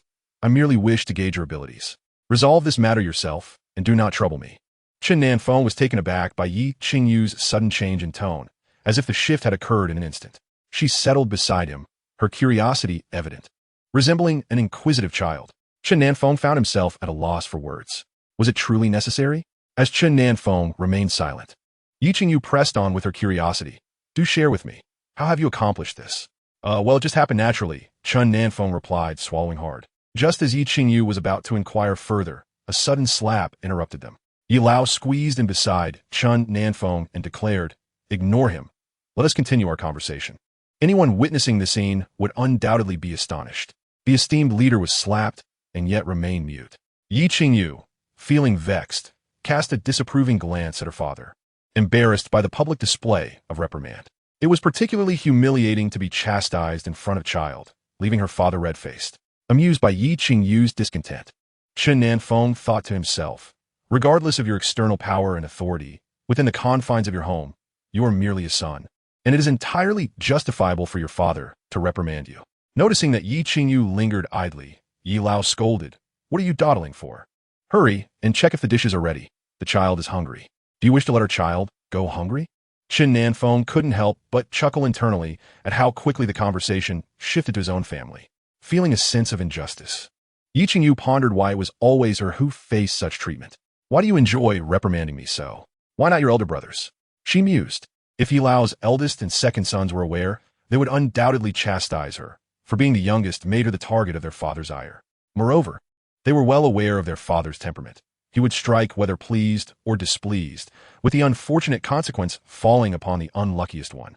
In this instance, That unfortunate soul was Yi Qingyu, for her elder brothers, being distant, were beyond her father's reach. Yi Lao and Chen Nan Feng engaged in discussions regarding training methods, paths to improvement, and ways to enhance one's prowess. Chen Nan Feng was left speechless. How could one inquire about training at such an advanced age? Having devoted a lifetime to this pursuit, was it not too late to seek advice now? As for improvement, once a certain level of training was achieved, enhancement would naturally follow. Surely, he wasn't expected to instruct on the importance of diligent practice. And as for becoming more formidable, he was already quite impressive. What further greatness could one possibly seek? It was impossible for him to reach Chen Nan Feng's level in this lifetime or the next. Regrettably, these thoughts remained unspoken, and he could only smile at Yi Lao, silently observing the unfolding discourse, unfazed by the tempest of words. Upon realizing Chen Nan Feng's silence, Yi Lao paused, suddenly grasping that such inquiries were perhaps unwise. Should this young man's master catch wind of their conversation, it could lead to disastrous consequences for daring to covet his disciple's techniques. Startled, Elder Yi broke into a cold sweat and hastily remarked, "I got a bit too excited and spoke without thinking. Please forgive me.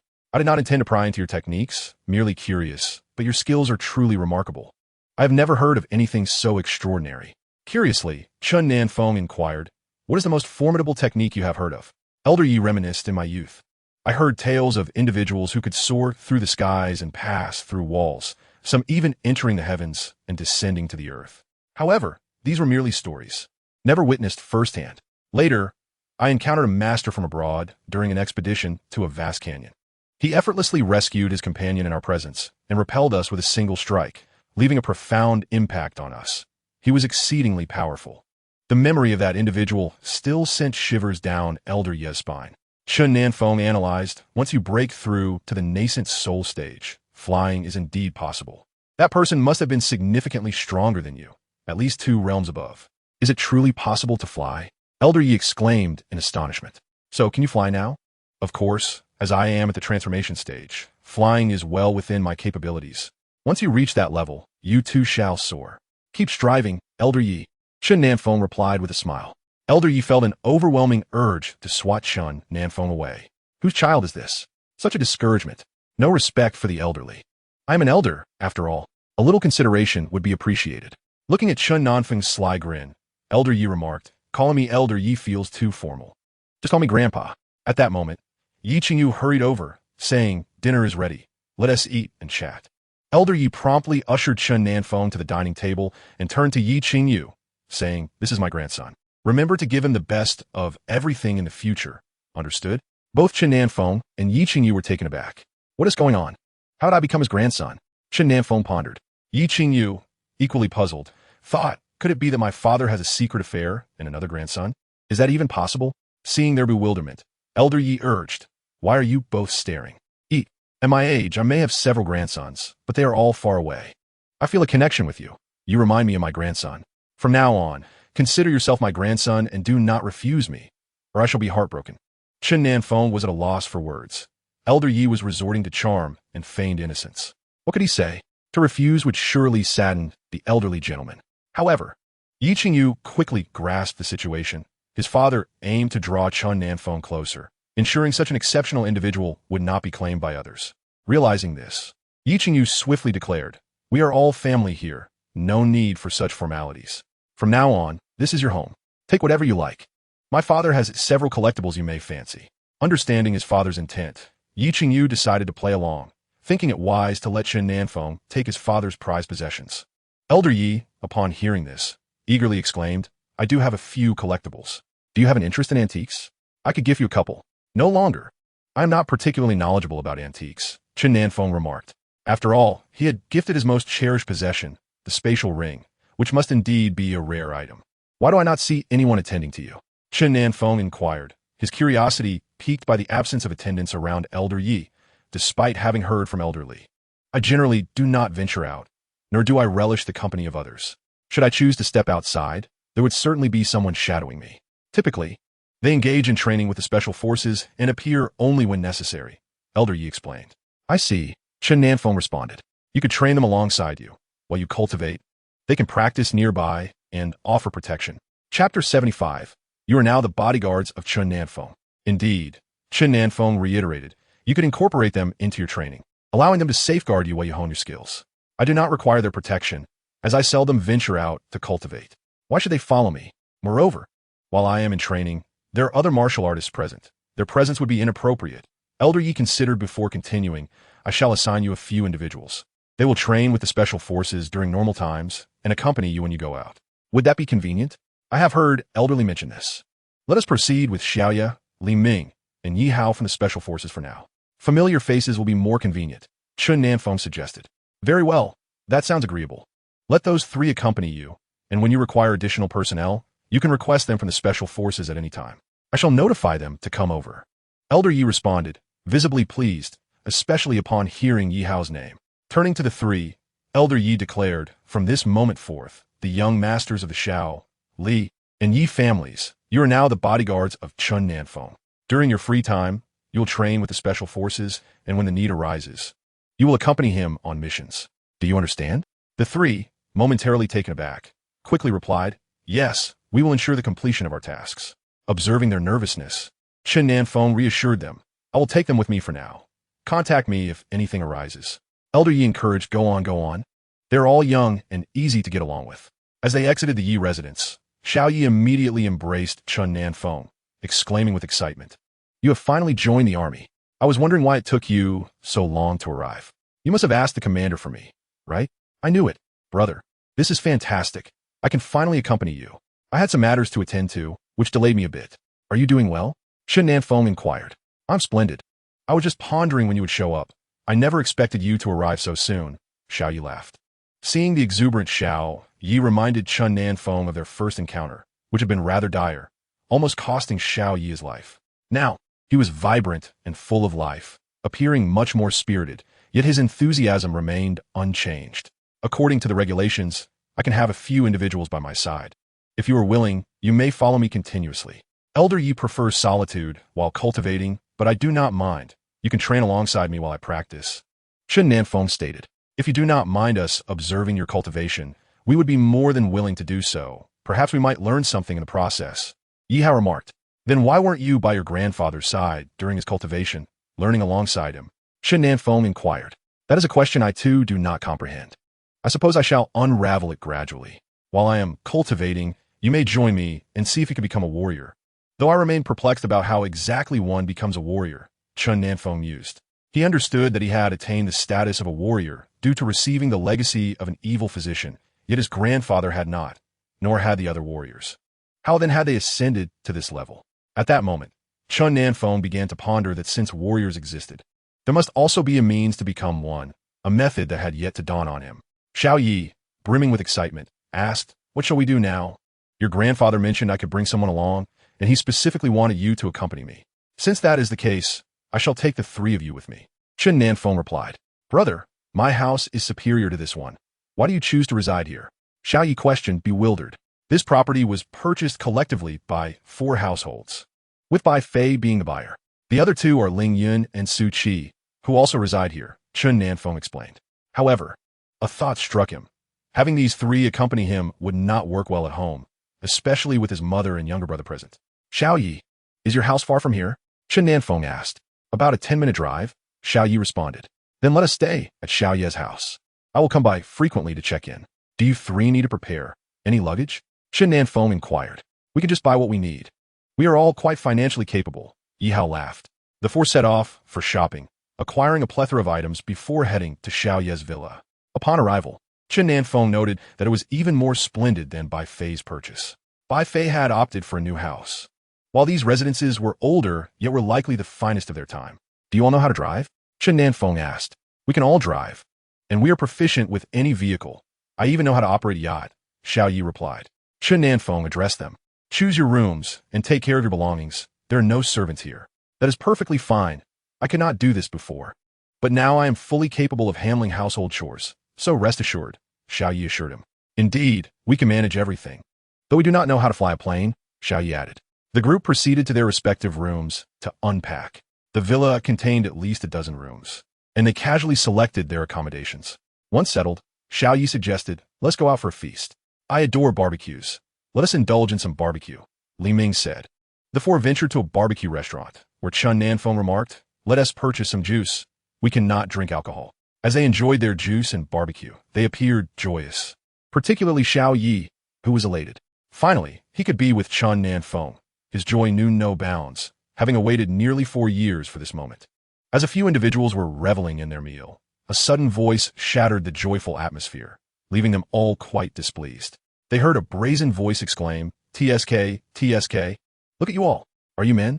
You're more feminine than women." A group of grown men, drinking juice and eating barbecue. What a disgrace to masculinity.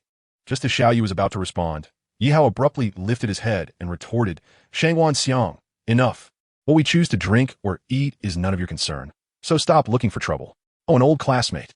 My apologies for not noticing. I've heard you've joined the army as a special forces soldier. Impressive. Among our classmates, you seem to be the only one to have entered the military.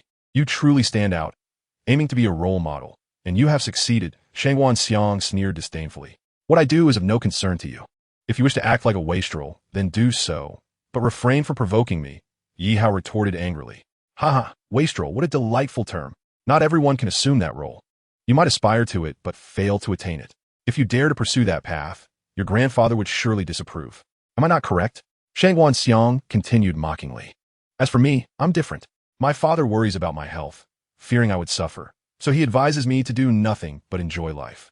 What a fortunate existence. How enviable. Old classmate, if you ever find yourself unable to carry on, feel free to come to me. I assure you one tea starve. Rest assured, even if I were to starve, I would never stoop to your level.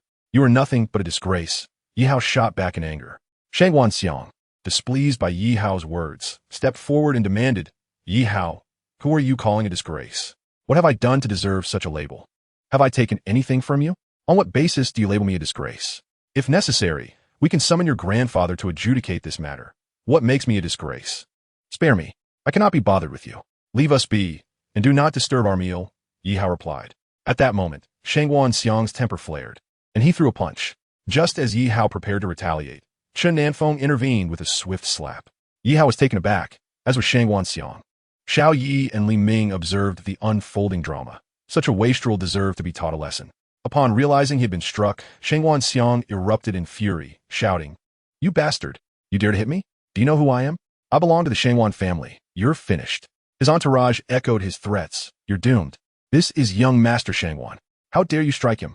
Young Master Shangwan, quite impressive, isn't he? So brazen. Does your grandfather know? Perhaps we should invite him to judge the situation and see if my actions were justified." Noticing Chen Nan Feng's cold demeanor and penetrating gaze, Shangwan Xiang hesitated. Could this individual possibly know his grandfather? Unlikely. He was too young, and his grandfather was a general. How could he possibly know him? Had it been Yi Hao making such a statement, he would have believed it, as Yi Hao's grandfather was even more formidable than his own. However, the young man was unfamiliar to him. He must be from out of town. Although he was with Yi Hao, he could not possibly be more formidable than Yi Hao's grandfather. It seemed he merely sought to elevate Yi Hao's status. Was he truly bold enough to strike him for that purpose? The thought that Chen Nan Feng might have attacked him to curry favor with Yi Hao filled Shangwan Xiang with rage. He turned to his companions and commanded, "Let us take him down and leave him incapacitated. If anything goes awry, I will take the blame." Upon hearing this, Chen Nan Feng thought, how reckless he is. His arrogance is simply disgraceful. As Shangwan Xiang and his group lunged at Chen Nan Feng, the latter, filled with fury, retaliated with a single strike that sent several of them flying.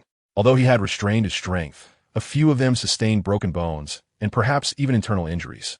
These young scions were no match for him, and they lay on the ground, unable to rise. Grinding his teeth in anger, Shangwan Xiang hissed, "Just wait. I will make you pay." He immediately dialed his father and then the police station, as one of his cousins was an officer. Shangwan Xiang was intent on eliminating Chen Nan Feng.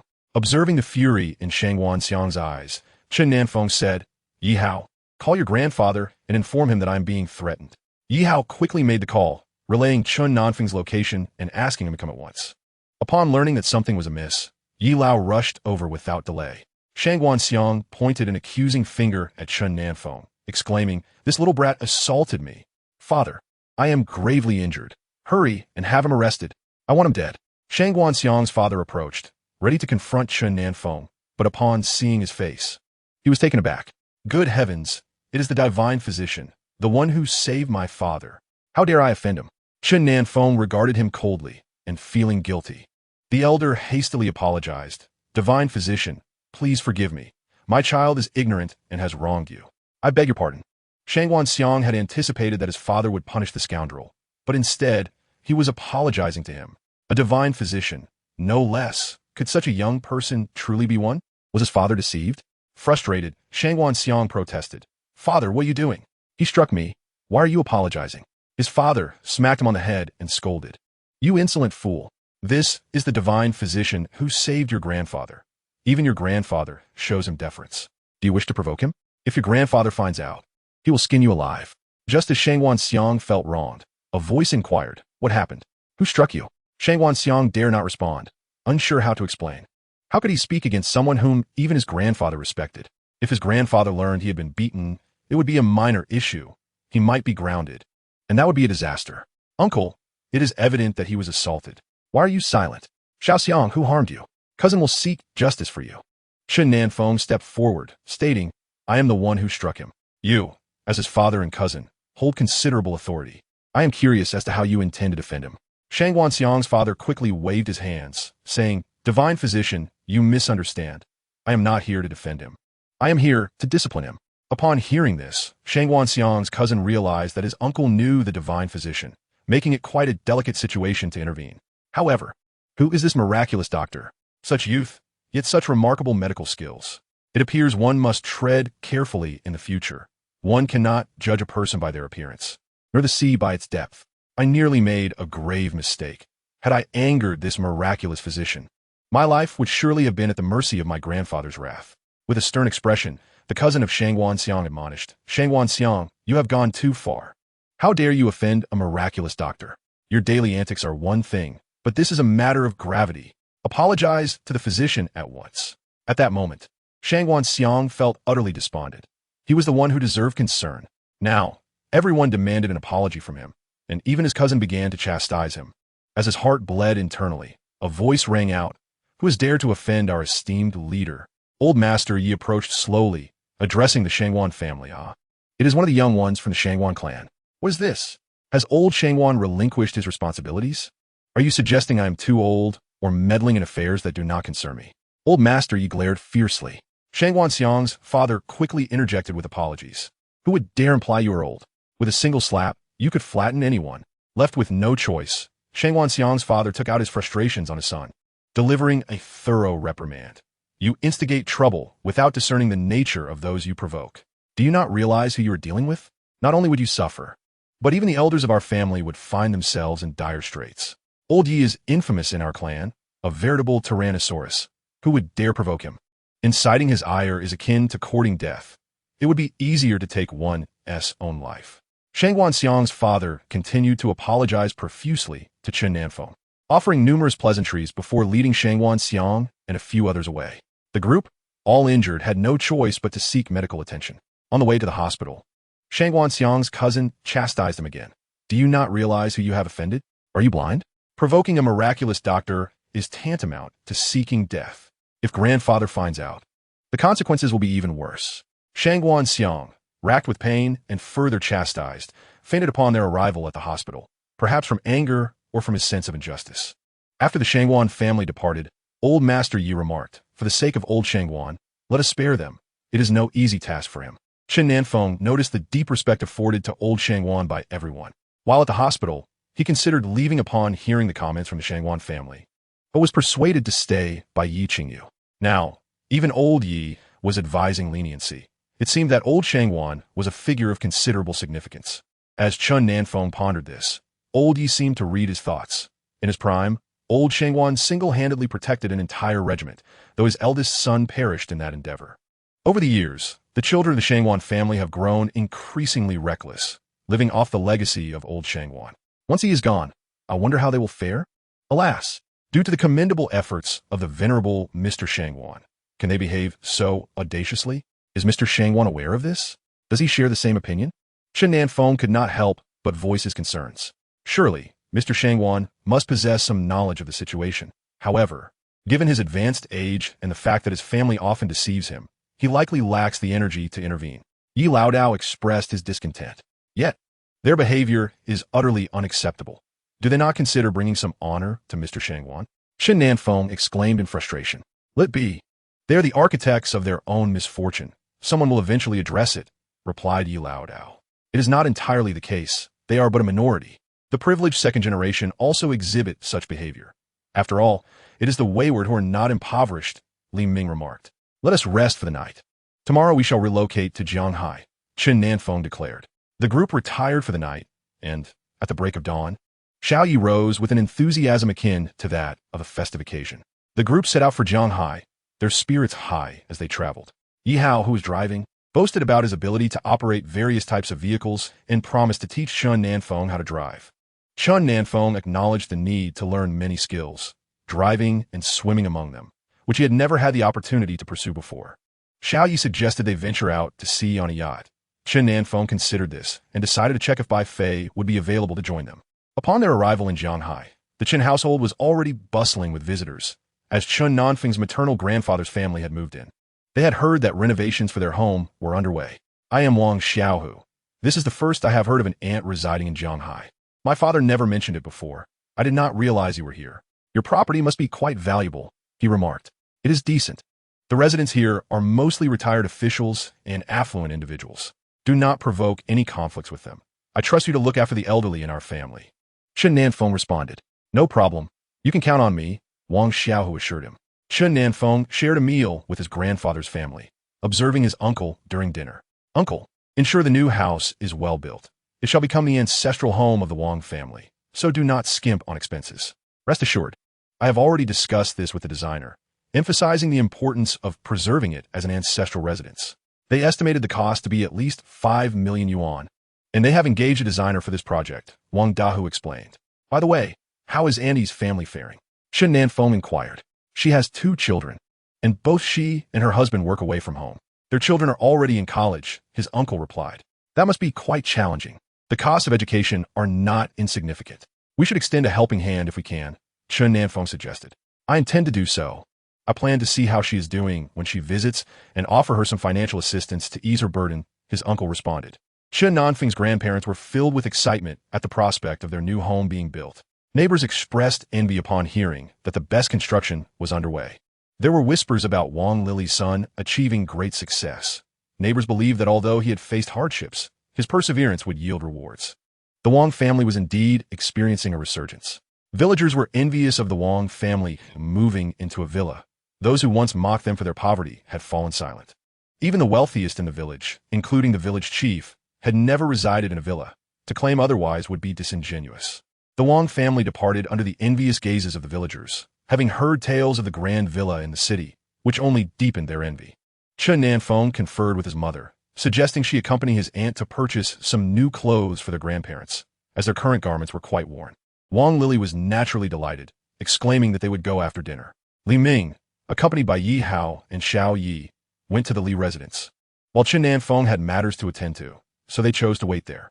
Upon seeing the group, Old Li chuckled, saying, You all are following him. Make sure to stay close, for there may be extraordinary experiences awaiting you.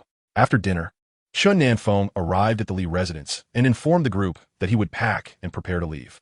Li Ming, you should rest at home for a few days. Yi Hao, Xiao Yi, and I will depart first, so there is no need for you to accompany us. Li Ming wished to decline, but Yi Hao interjected. You should stay home a bit longer. We are sufficient company. Very well, a few days is fine, but do not feel obliged to cater to him. You young people should focus on your own pursuits and not be overly preoccupied with home. Tend to your own affairs, Old Li advised. Following this, Chen Nan Feng visited the antique elder to bid farewell, greeting everyone he needed to, including Su Fei and Su Yao, inviting them to visit the capital when they had the chance.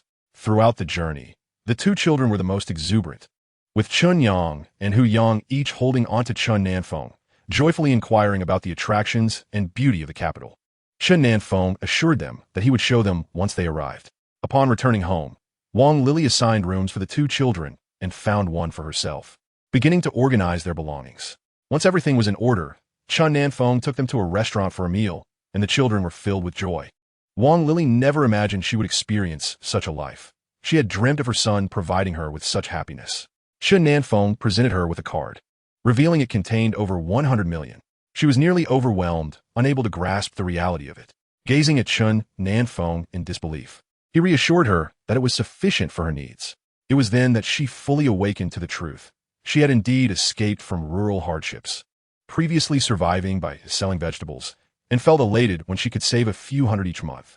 Now, with Chen Nan Feng's generous assistance amounting to over 100 million, she felt as if she were in a dream, a splendid dream at that.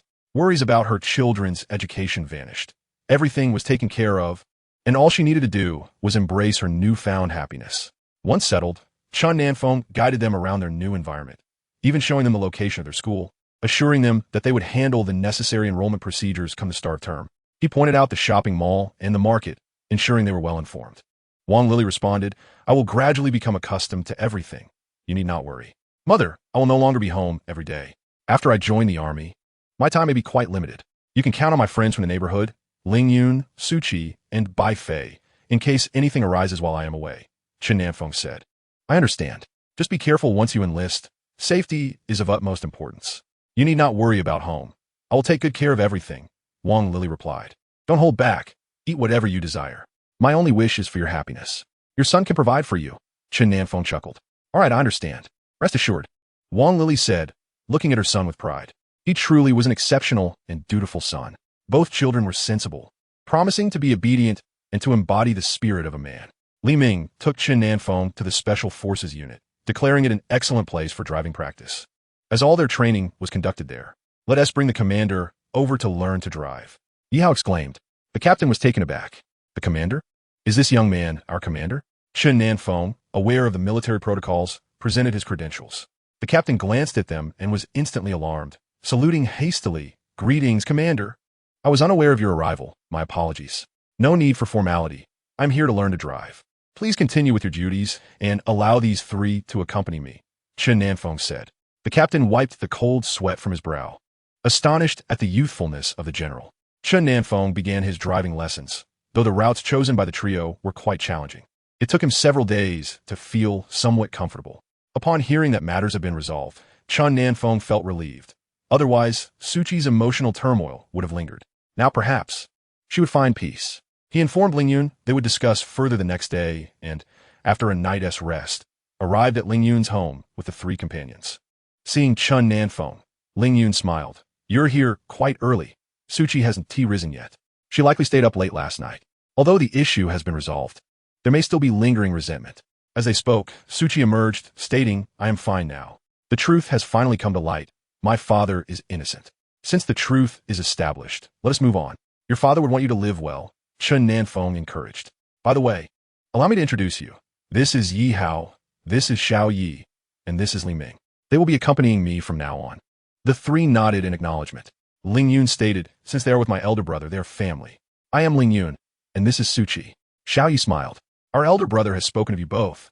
I have long wished to meet you. We are all family here, so there is no need for formality." Chen Nan Feng smiled. Looking at Ling Yun and Su Qi, "Do you both have any free time the next couple of days? Let's go out and have some fun." Su Qi quickly replied, "I can't. There are matters at the company awaiting my attention." "You all go ahead." Ling Yun echoed, "I cannot either. There are still responsibilities awaiting me at the Ling family. You all should go." "Very well. Take care of yourselves. If anything arises, send me a message. If you cannot reach me, seek out Bai Fei. He has many connections," Chen Nan Feng advised. "Understood. You go ahead and take care," Ling Yun responded. "All right, take care and stay safe," Chen Nan Feng added. Bai Fei, Ling Yun, and Su Qi were all occupied, leaving Chen Nan Feng gazing at the three of them and stating, "I wish to learn how to swim. Where would be a suitable place?" Chapter 79. They're like brothers to me. Bai Fei, Ling Yun, and Su Qi were still unavailable. Chen Nan Feng turned to them and said, "I want to learn swimming. Where's a good place? Let us go to our training site. That's where we practice swimming," Yi Hao replied. The four of them made their way to the Special Forces training location, which turned out to be by the seaside. Although it was rather remote, the air was invigorating, and to Chen Nan Feng's surprise, there was a hint of spiritual energy lingering by the shore. Upon his arrival, he immediately sensed it, although less abundant than in the mountains. Any presence of it was better than none. The three began to teach Chen Nan Feng how to swim. Swimming is quite easy to learn, and, as a martial artist, Chen Nan Feng grasped the skill rapidly. The four of them frolicked by the sea, watching as Chen Nan Feng practiced swimming. It was in the water that Chen Nan Feng discovered he was as comfortable as a fish in its element. Suddenly, an intriguing thought crossed his mind. he decided to test his martial arts in the water. He slowly began to circulate his technique, the cold soul art. Initially, he felt the water around him grow colder, and gradually, it transformed into ice. Chen Nan Feng submerged, witnessing the ice expanding incrementally, and upon estimation, it had spread quite a distance. As Chen Nan Feng ceased his technique, the ice began to melt, leaving the three onshore astonished at the display of his power. Was this truly the extent of Chen Nan Feng's abilities? It was nothing short of astounding. Xiaoya's expression was one of envy. How wonderful it would be if he too were a martial artist, truly impressive. The three gazed at the icy surface of the sea. Then, had Chen Nan Feng submerged beneath the waves. They understood he was a martial artist, yet they were unaware of the full extent of his prowess. Witnessing him freeze seawater left them utterly amazed. Chen Nan Feng was indeed a remarkable figure, possessing an awe-inspiring ability that rendered him unparalleled. The expressions of the three conveyed to Chen Nan Feng that his display had indeed astonished them. Just as he contemplated explaining, Xiao Yi rushed forward and embraced him, exclaiming, "Big brother, I had no idea you were this formidable. You are incredible and idle. I envy you so much." Chen Nan Feng looked at the three and inquired, "To what extent can you perceive this phenomenon?" After a moment of thought, Yi Hao replied, "It's an expansive, blinding white. The range is considerable. Your strength is truly impressive. It's my first time witnessing a martial artist with such power. What is the most powerful martial artist you have encountered?" Chen Nan Feng asked. "When we are on missions, we sometimes encounter martial artists. Their abilities are far superior to those of ordinary people, but nothing as extraordinary as this has ever manifested," Yi Hao explained. "Well, I'm still uncertain about this for now. I will investigate to see if there is a way for you to cultivate," Chen Nan Feng stated. In the inheritance of the evil doctor, there is no mention of how ordinary people could cultivate. It solely contained his techniques and skills. The skills of the evil doctor were so formidable that they left Chen Nan Feng in awe. His current strength was now on par with that of the evil doctor, who also possessed divine transformation. However, what had befallen the evil doctor, and what events transpired, remained shrouded in mystery, as the inheritance only detailed the evil doctor's techniques and skills, along with a trace of his power, without further elaboration. Chen Nan Feng now yearns to know the fate of the malevolent doctor. Is he still alive? Is he somewhere diligently honing his skills? Typically, legacies are left behind by the deceased, yet there are instances where living masters bequeath their teachings. However, within the legacy of the malevolent doctor, there is no mention of whether he has passed on or remains among the living, nor is there any insight into the pinnacle of his formidable technique. In truth, the malevolent doctor has departed from this world. His extraordinary methods, surpassing even his own understanding, were encapsulated in a jade pendant he cast away at the end of his life, seeking a worthy successor. By some twist of fate, this pendant found its way into Chen Nan Feng's hands when he was on the brink of death. Miraculously, the pendant revived him and bestowed upon him the malevolent doctor's legacy. Chen Nan Feng remains uncertain about what reaching the zenith of this technique entails, yet he can feel himself growing increasingly powerful. Strangely, the teachings appear to lack any guidance on transforming an ordinary individual into a martial artist. Nevertheless, Chen Nan Feng is inclined to experiment, believing that if he could empower those around him, at least he could ensure their safety. Seeing Chen Nan Feng lost in thought, Xiao Yi quickly interjected, "I was merely expressing my admiration. You are truly remarkable, far beyond our imaginings. This is the first time I've witnessed something so extraordinary. You needn't worry about us. Simply being by your side is enough. You have introduced us to a world that is both alien and enchanting, something we could scarcely have dreamed of. Indeed, that is precisely my sentiment." Yi Hao chimed in, "Yet, I am genuinely thrilled. My brother is so powerful. From now on, you must protect us, with you around. We fear nothing." Chen Nan Feng showcased a skill that astonished and delighted the three companions. Being in the presence of such a formidable individual, even if they themselves lacked those abilities, was a rare privilege. Most would never have the opportunity to witness such feats. The trio felt it a great honor to accompany Chen Nan Feng. Claiming to be unexcited would be disingenuous. "No, I'm doing well in the army. You need not worry." "You have all adapted, I trust?" Chen Nan Feng inquired. "We are quite acclimated. The environment here is splendid. I took the two of them out for a stroll, and we explored the nearby areas," Wang Lily replied. Recalling something, Wang Lily continued, "By the way, Fei sent over a plethora of items, and Su Qi and Ling Yan also brought many gifts. They are exceedingly generous. I am uncertain how to reciprocate. There is no need to repay them. They are like brothers to me, and we share a familial bond." Accept their offerings without hesitation, Chen Nan Feng reassured her. Ah, but that seems inappropriate. They strike me as affluent, acquiring the finest items. Is it truly acceptable for me to accept their gifts? Certainly. They are wealthy and will not mind such matters. If you decline, they may even feel displeased. Please accept them. Considering his friends, Chen Nan Feng felt it was time to pay them a visit. After exchanging a few words with his mother, Chen Nan Feng went to see Bai Fei, who was currently on a blind date with a girl.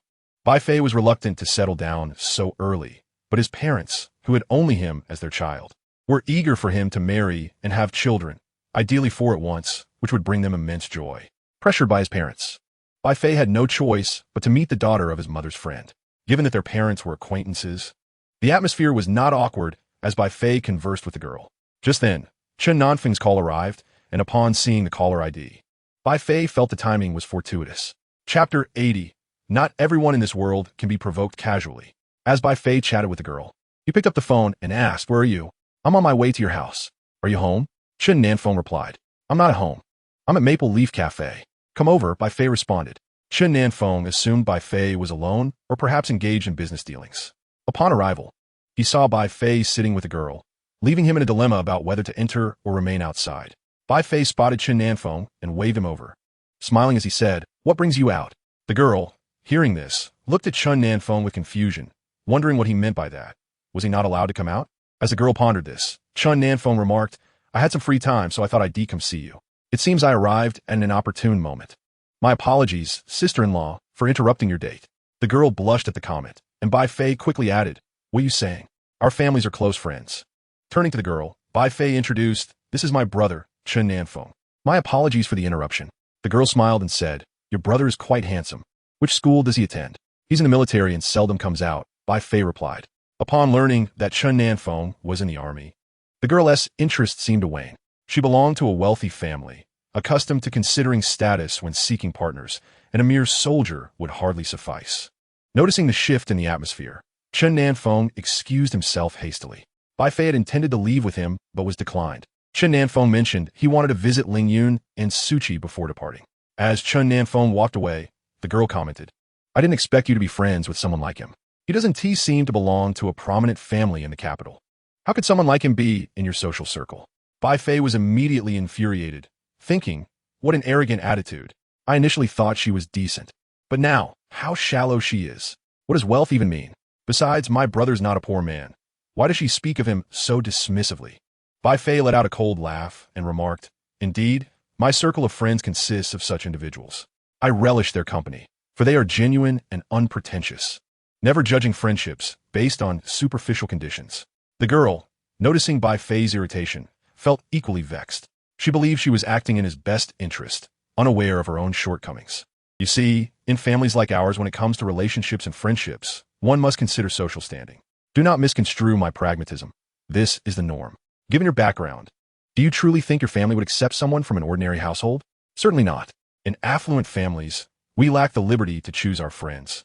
Our families have already made arrangements for us, have they not? The girl adopted a lecturing tone. You are correct. Affluent families indeed prioritize social standing and friendships. However, I am different. If I were to fall for someone from a modest background, my parents would welcome her with open arms, for my happiness is paramount to them. Bai Fei continued, "Apologies, but I must take my leave. Oh, I almost forgot to introduce you to my brother. He hails from a humble background. Yet even the wealthiest cannot aspire to his level.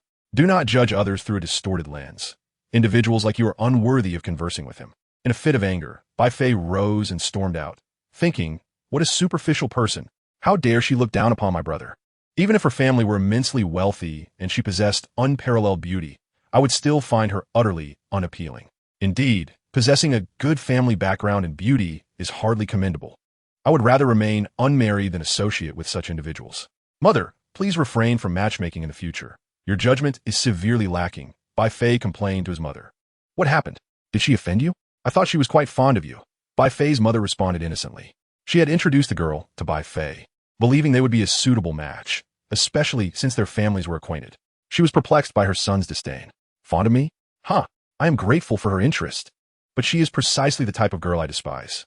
Please, do not mention her again. It makes me nauseous," Bai Fei retorted. "Is it truly that serious?" "It seems the girl has some issues," Bai Fei's mother replied gently. If you dislike her, that is enough.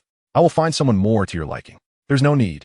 I will search for myself, Bai Fei said resignedly. What could have possibly caused you to feel such aversion toward her? His mother inquired, still curious. We were at a cafe, and when Nan Feng called, I asked him to join us. Upon introducing him as a member of the military, she displayed utter disdain and lectured me on the importance of choosing friends based on criteria, insisting that one should not befriend just anyone.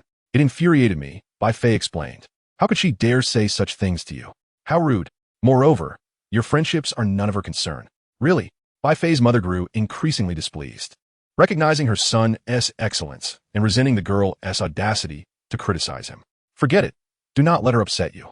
People like her will inevitably face the consequences of their words. This world is not one where everyone can act with impunity. She will learn her lesson in due time. Bai Fei's mother advised. In the Bai household, from the esteemed patriarch down to Bai Fei's cousins, one name was universally recognized: Chen Nan Feng, a distinguished guest and benefactor of the Bai family. Chen Nan Feng took over Yi Lao's position, a fact known to very few. Bai Fei was aware, as were the members of the Bai family. It was astonishing that such a young individual had become Yi Lao's successor. Should outsiders discover this, it would undoubtedly astonish everyone. Upon learning this, Bai Fei informed the Bai family, and the elder Bai immediately declared that the Bai family would hold Chen Nan Feng in even greater esteem. Anyone who dared to provoke Chen Nan Feng would face the Bai family's intervention. In truth, the Bai family need not concern themselves. Even Yi Lao alone had left those who dared to offend him utterly vanquished. After recognizing Chen Nan Feng's identity, the Bai family chose to keep a secret. If prominent families in the capital were to learn of it, they would surely seek to forge connections with him. Bai Fei's parents jokingly remarked that their lives had not been in vain, having once had a general serve as their bodyguard and even conduct business with them, a true honor. However, the following day, the girl's mother called to inquire about Bai Fei's feelings. Bai Fei's mother said nothing but mentioned that the two were not fated to be together, so it was best to let it go. The girl was a young lady from the esteemed Tan family, which had a cordial relationship with the Bai family. Bai Fei's mother and Miss Tan's mother were good friends. Thus, they had hoped to unite their children, but unexpected comment from Miss Tan angered Bai Fei, leading to their abrupt separation. Miss Tan felt that Bai Fei was being unreasonable, asserting that with her favorable conditions, he had no grounds to be picky. Although the Tan family was not as commercially prosperous as the Bai family, they were still respectable. How could they be deemed unworthy of the Bai family? Miss Tan did not believe she was at fault. Instead, she blamed Bai Fei for his lack of appreciation. Initially, she had thought highly of him, which was why she had agreed to the match. But now, feeling unappreciated, she was unwilling. Had old Master Tin known whom his granddaughter had offended, he would surely have reprimanded her. How could a young general be looked down upon? Even the combined prestige of several prominent families in the capital would pale in comparison to him. Her audacity was astonishing. After parting ways with Bai Fei, Chen Nan Feng visited Ling Yun and Su Qi, both of whom were currently quite busy. Satisfied to see them well, he took Yi Hao, Xiao Yi, and Li Ming to a training location. In the most remote mountains behind the capital, Yi Hao remarked that his grandfather often practiced there. This was the renowned Xiangshan, a site his grandfather had secured exclusively from martial artists, forbidding entry to others. Indeed, it was said that even those wishing to visit for leisure were turned away, as someone was always watching to enforce the prohibition. So, it was his grandfather's doing, Xiao Yi noted. Is this a place for martial artists? Are we allowed to enter? Li Ming inquired curiously. Are you foolish? We are here with the commander. Of course, we can't enter. Xiao Yi replied with a laugh. The group ventured into the mountains. Climbing posed no challenge for Chen Nan Feng, and the other three were equally unfazed, having frequently engaged in mountain climbing during their special forces training.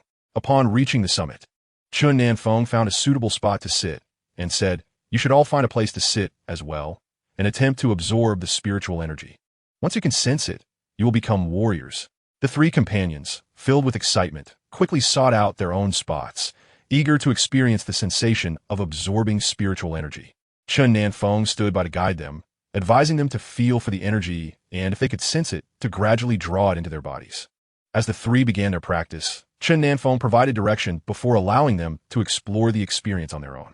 He then commenced his own training. After a day of sitting, Yi Hao, Xiao Yi, and Li Ming had yet to perceive any spiritual energy. Upon opening their eyes, they saw Chen Nan Feng still deep in meditation, prompting them to quietly slip away to a distant location to watch him train. As night fell, Chen Nan Feng opened his eyes and remarked, "There is no need to rush. Take your time." "I, too," am conducting an experiment. If it succeeds, wonderful. If not, there's no loss. Initially, the trio found the experience novel and entertaining, but soon they began to struggle with a prolonged session. While Chen Nan Feng remained seated for an entire day without food or water, they were not so fortunate, feeling both thirsty and hungry. Aren't you hungry? Xiao Yi inquired curiously. Just ensure your safety, Chen Nan Feng replied. Old Yi gazed out from the summit, asking, how long has he been here? Over a month, Yi Hao calculated, feeling it had nearly been 2 months. As they approached the summit, Old Yi spotted Chen Nan Feng sitting with closed eyes, engrossed in his training. He gestured for the three to keep their distance, and chose a spot to begin his own meditation. After 3 days of sitting, Old Yi opened his eyes to see Chen Nan Feng still immersed in his practice, internally commenting on his extraordinary perseverance. He approached the 3 young companions and asked, has he been training like this the entire time? Yes, but this is our first experience training alongside him, Yi Hao replied. Observing Chen Nan Feng, Old Yi pondered whether such rigorous training could yield significant results and mused if all warriors should adopt this method. After 5 days, Chen Nan Feng finally opened his eyes. Old Yi inquired, how long can you sit now? About a month, Chen Nan Feng replied. I've tested it, and it feels quite beneficial. You should invite the warriors to train here. It would greatly aid them. Have you forgotten? I have retired. This responsibility falls to you. I was wondering why you hadn't shown up. Turns out you were here, Old Yi said, realizing he had inadvertently taken on the mantle of leadership. Chen Nan Feng quickly suggested, have Yi Hao notify them that I await their arrival. That won't work. Yi Hao is not a warrior and cannot access the special department. I'll assign another person to accompany you, Yi Tao, a warrior. Henceforth, he will assist you, allowing you to delegate tasks to him, Old Yi explained. Chen Nan Feng was taken aback by this regulation. Old Yi added, I have a son and a grandson involved in this as well, so let Yi Tao accompany you. It will simplify matters for you. After Old Yi departed, Chen Nan Feng inquired, have you 3 still not sensed the spiritual energy these past few days? No. Are we too foolish? Xiao Yi remarked. Chen Nan Feng felt that his imagination diverged from reality, perhaps because he had yet to grasp its mysteries. In his understanding of martial artists, one must first sense the spiritual energy. If one can perceive and absorb this energy, they can become a martial artist. The crux lies in how to perceive this energy and how to absorb it into the body. His ability to cultivate stemmed from his lineage. It seemed that Elder Yi had discovered something amiss in his own body. When he was younger, he had stumbled upon the existence of martial artists and subsequently began to explore this path on his own, even engaging in combat with them. One such being the formidable Nanjing magnate. In their youth, they had fought passionately, each refusing to yield to the other. Ultimately, during the contest for the position of chief instructor, Elder Yi triumphed in a single move, provoking the Nanjing magnate to depart in anger, establishing his own reign in Nanjing. Though they parted ways, their rivalry persisted. They were 2 tigers unable to coexist. Had it not been for Chen Nan Feng's intervention, their conflict would likely have continued unabated. Chapter 82. It seems that diligence does not go unrewarded. Although they had separated, strife remained inevitable. Had it not been for Chen Nan Feng's emergence, the 2 would still be at odds. Chen Nan Feng also delved into the legacy of the malevolent physician, which, apart from the malevolent physician's own cultivation methods, did not elucidate how ordinary individuals could become martial artists. Thus, Chen Nan Feng resolved to experiment according to his own ideas, hoping to attain success. Before long, Elder Yi brought the group forth, and Chen Nan Feng was already waiting at the foot of the mountain. Upon seeing him, the assembly saluted in unison. Greetings, Commander.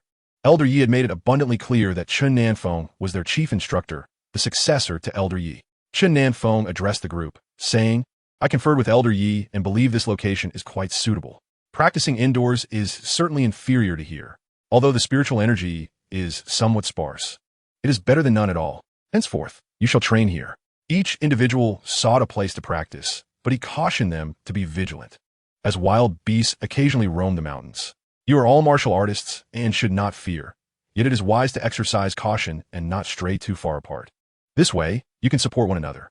The group dispersed to their respective training spots, and Elder Yi approached with Yi Tao. Observing Yi Tao, who appeared to be around 30 years of age and possessed the cultivation of a martial apprentice, Elder Yi remarked, let him accompany you, though his skills are modest.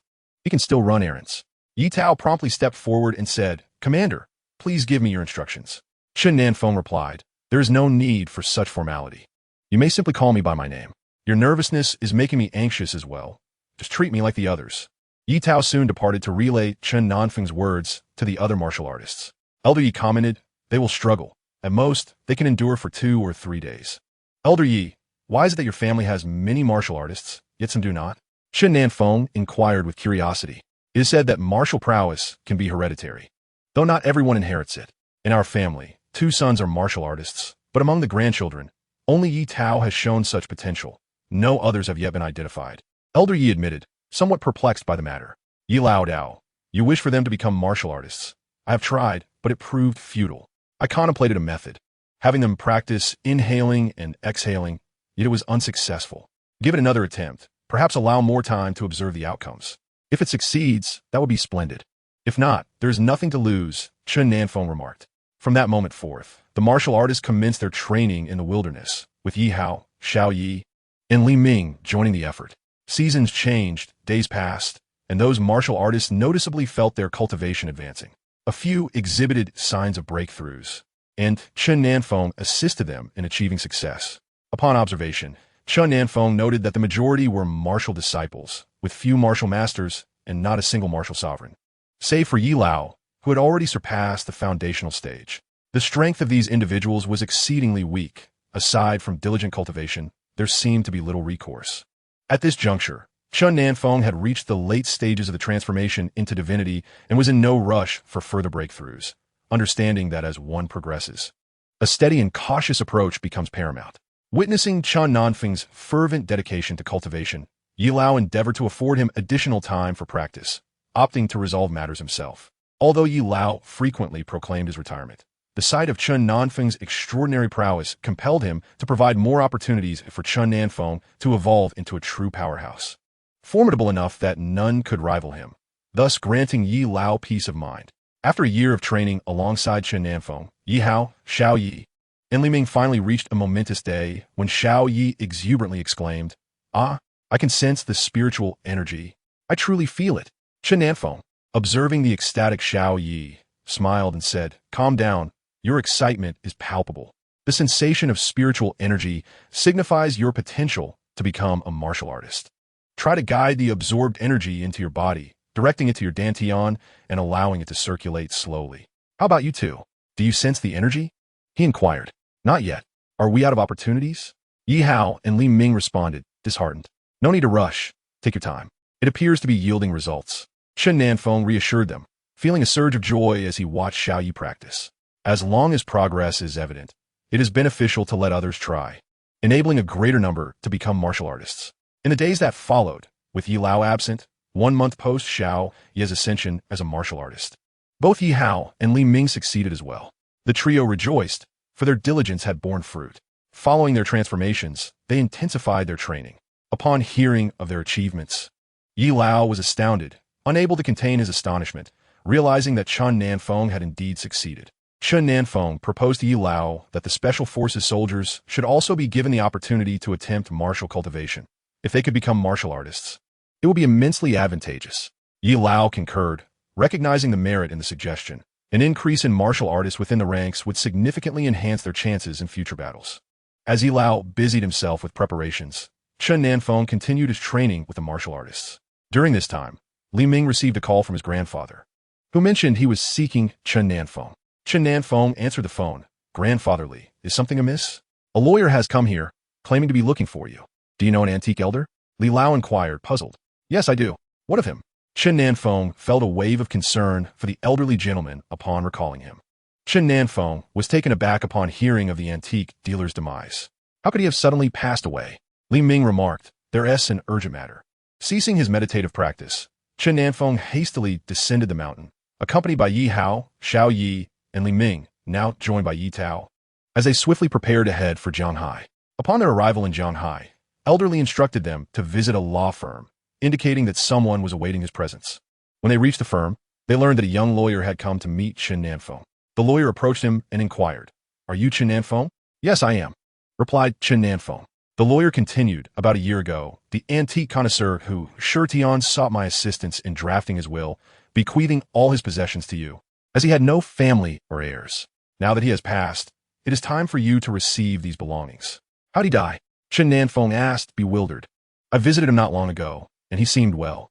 The lawyer recounted, a thief broke into the old man's shop intending to steal. Upon being discovered, the thief panicked. In a fit of rage, he fatally wounded the elderly man before fleeing the scene. The old man succumbed to his injuries due to excessive blood loss. Chen Nan Feng was appalled by the circumstances. How despicable could a thief be to resort to murder while attempting theft? The lawyer then guided Chen Nan Feng to inventory the old man's possessions. Lacking expertise in antiques, Chen Nan Feng requested the auction house representatives to assess the items, transporting them for evaluation. Genuine antiques would be sold, while the rest would be disposed of. The auction house owner, upon seeing Chen Nan Feng, assured him that everything would be handled appropriately. Afterward, Chen Nan Feng visited the old man's grave, which had been purchased with funds from the old man's savings. Once matters were settled, he sought out his maternal grandfather's family.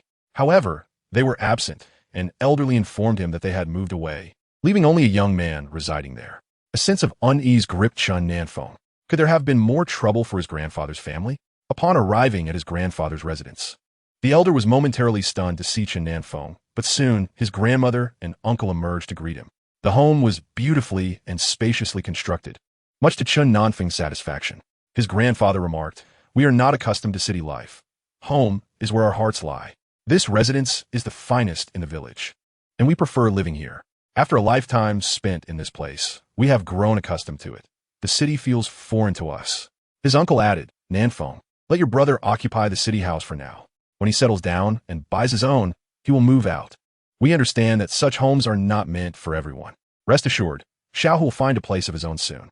It was not the house that mattered to him, but the people within it. If the individuals were unsatisfactory, he would not tolerate them. Furthermore, that house had been a gift from elderly, and he preferred not to let just anyone reside there, lest they encounter individuals of questionable character and create discord. In the current community, the residents are all prominent figures. Allowing my cousin to move in could lead to unforeseen consequences if he inadvertently provokes their ire. Very well. Let him reside there for the time being. How is everything at home? Chen Nan Feng inquired. We are quite well, and our neighbors are envious of us. There is no need for you to worry about us, replied my grandfather with a smile. Observing their contentment, Chen Nan Feng conversed with them for a while before taking his leave. As he departed, Wang Dahu remarked, I never imagined my sister's son to be so formidable. He resides in a community filled with influential individuals, a place far beyond our reach. We should urge Xiao Hu to promptly find a new residence and avoid damaging the property, my grandfather advised. I have already provided him with the funds to select a place of his own. Once he finds a suitable dwelling, he should move out. Though my son is reluctant to leave, he understands that this is not a place he can truly inhabit. Wang Dahu entrusted the money to his son, urging him to find a new home. In truth, Chen Nan Feng did not lack for housing, but he was unfamiliar with his grandfather's family and their dynamics. He was uncertain of his cousin's character. Even if his cousin were of good nature, the question of future relationships lingered. Ultimately, it seemed prudent for them to seek their own accommodation. Yi Hao, Xiao Yi, and Li Ming had just begun their cultivation journey. Chen Nan Feng wished to expedite their progress so they would not lag behind others. Just as he pondered how to elevate their abilities, Elder Yi arrived, indicating that a matter required his attention. What is it? Chen Nan Feng was intrigued by Elder Yi's serious demeanor. There has been an incident in Nanjing. Jin Lao, his son, has colluded with foreign forces. Special forces have already been dispatched, but to no avail. There are too many martial artists on that side for the special forces to handle. You must go there, Elder Yi urged. After a moment's reflection, he added, focus on the principal offenders. Do not involve the innocent, as it may complicate matters further. What does Jin Lao intend? Chen Nan Feng inquired. What would he intend? That is his son. He would never forsake him for the greater good. I know him too well. If he feels cornered, he may retaliate, Elder Yi replied. Do you believe such a person is suitable for Nanjing? What are your thoughts? Chen Nan Feng felt exasperated. There is no choice. There are too few martial artists domestically, and in critical moments, we must rely on them. Alas, we have not considered this thoroughly, Elder Yi sighed. So, you wish for me to make my own decision, correct? I will not be swayed by anyone's opinions. If necessary, I shall eradicate the threat entirely, Chen Nan Feng asserted. To send you means granting you full authority. In matters of great significance, there is no room for personal sentiment. You shall take charge. Elder Yi seemed to age considerably in that moment. Elder Yi understood that if he were to go, he would be on par with Jin Lao Tu in strength, and their long-standing grievances would complicate matters.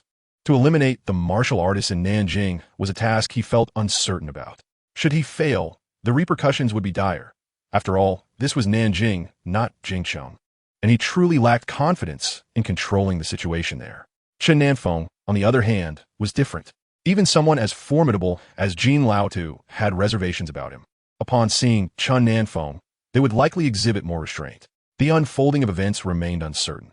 As long as they did not overstep, Chen Nan Feng would refrain from intervening.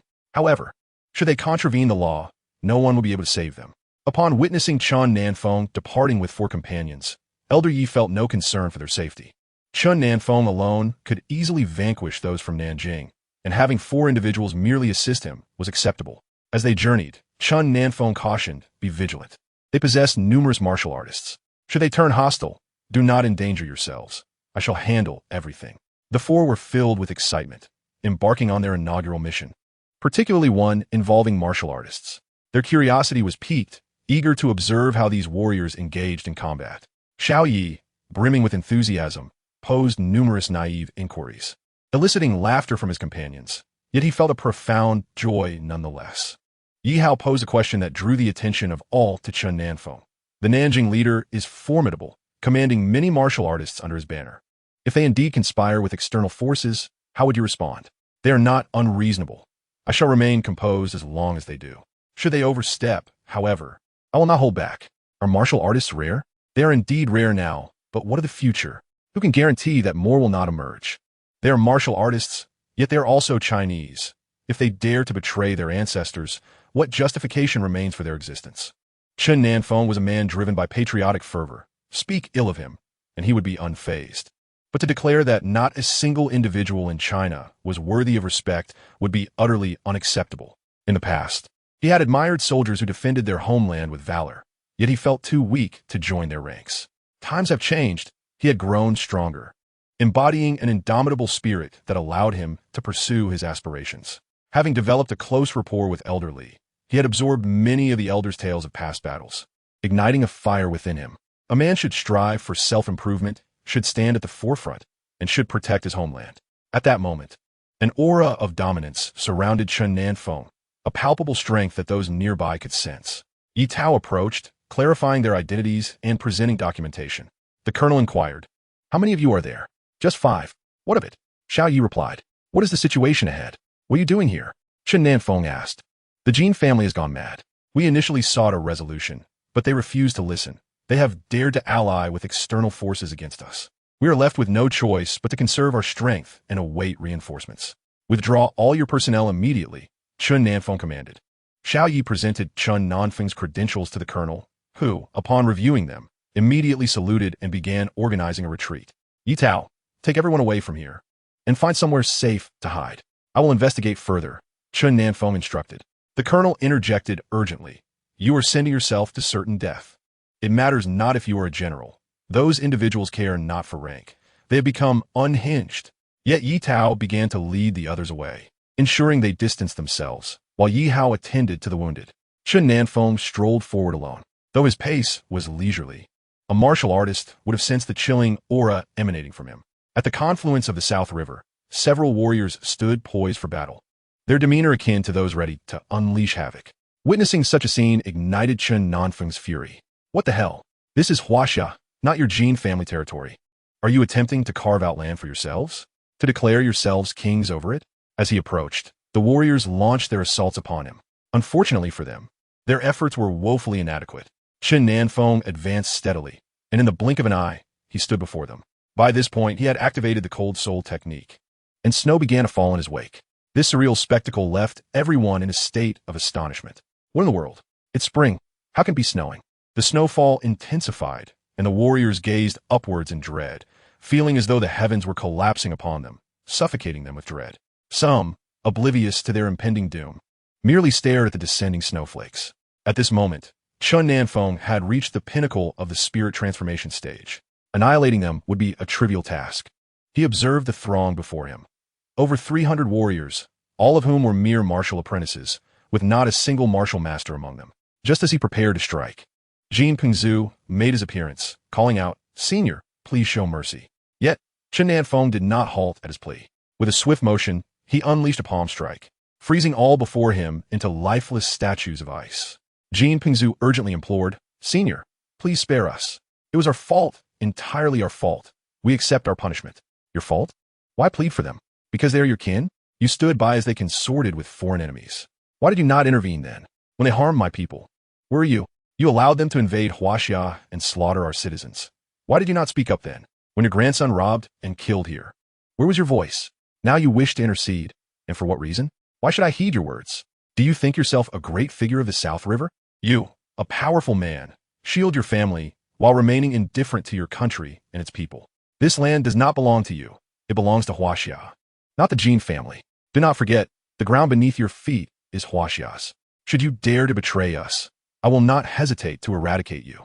This is a consequence of your own making, a self-inflicted curse. Senior, we were wrong.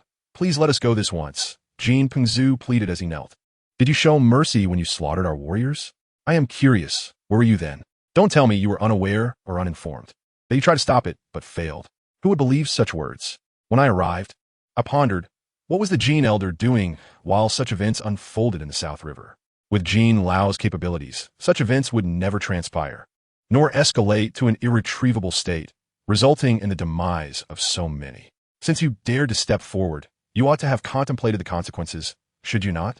Or do you believe yourselves invincible, beyond the reach of retribution, or that external assistance renders you utterly secure? Is that conceivable? As the saying goes, there are always stronger adversaries. If you are formidable, there will always be those who surpass you. Do you truly consider yourself strong? At that moment, as Chen Nan Feng spoke, two individuals suddenly appeared before Jin Pengzu, obstructing his path and glaring menacingly at Chen Nan Feng. Upon seeing them, Chen Nan Feng let out a cold laugh. Two martial sect masters. It seemed they were well prepared. If Elder Yi had arrived, Jin Pengzu could have thwarted him, but the other martial artists would be in peril, for they lacked martial sect masters. Yet here stood two such masters. Chen Nan Feng regarded the two with indifference, stating, "You are the outsiders. Daring to tread upon the sacred soil of Huaxia, you must have anticipated the repercussions. Or do you presume yourselves the strongest, assured of victory?" The two martial sect masters gazed at Chen Nan Feng in disbelief. He was remarkably young. The Jin family had mentioned the existence of another formidable warrior in Huaxia, but they believed that with their combined strength, they could contend. It appeared their estimations were flawed. One martial sect master declared, "Mr. Jin, the three of us united will surely eliminate him. Do not hesitate, strike." A glint of malice flashed in Jin Pengzu's eyes. True men bear no weakness. Now is not the time for leniency, for softness could lead to annihilation. It was better to take a gamble. The three exchanged glances and simultaneously attacked Chen Nan Feng. However, as their hands reached him, they suddenly found themselves immobilized. Chapter 85. The South River Tycoon is no more. The three, stunned, regarded Chen Nan Feng as though they had encountered a specter.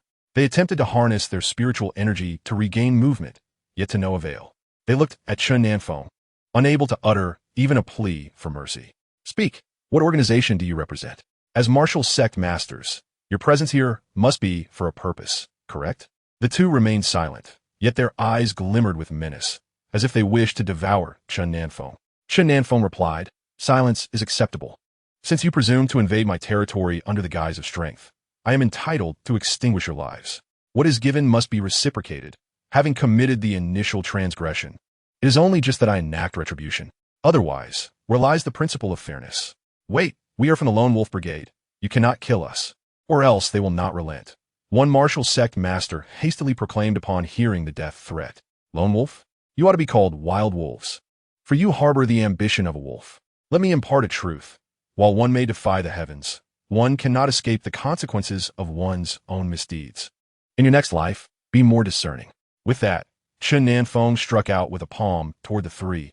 In an instant, they were rendered powerless, their cultivation obliterated, as they gradually felt the life force ebb away. A formidable cultivator of the foundational realm and two martial sect masters were annihilated by Chen Nan Feng with a single strike. The Jin family of Nanjing faced utter devastation, and soon, special forces arrived to scour the battlefield. Chen Nan Feng entered the Jin family's treasury, discovering an impressive accumulation of ginseng and various herbs. With a mere wave of his hand, he collected them all, revealing the Jin family's substantial hidden wealth. After thoroughly sweeping the premises, none of the Jin family members escaped. According to their intelligence, the entire clan had been eradicated. One colonel remarked, "Sir, based on the information we have received, the Jin family has been completely eliminated. We will continue to monitor the area. The next steps are yours to dictate. Have you heard of the Lone Wolf Brigade? Chen Nan Feng inquired with curiosity, eager to discern the true nature of this enigmatic entity. The Lone Wolf Brigade is the name of an international terrorist organization. How'd you come to know of it? The colonel responded, astonished. I just heard about it.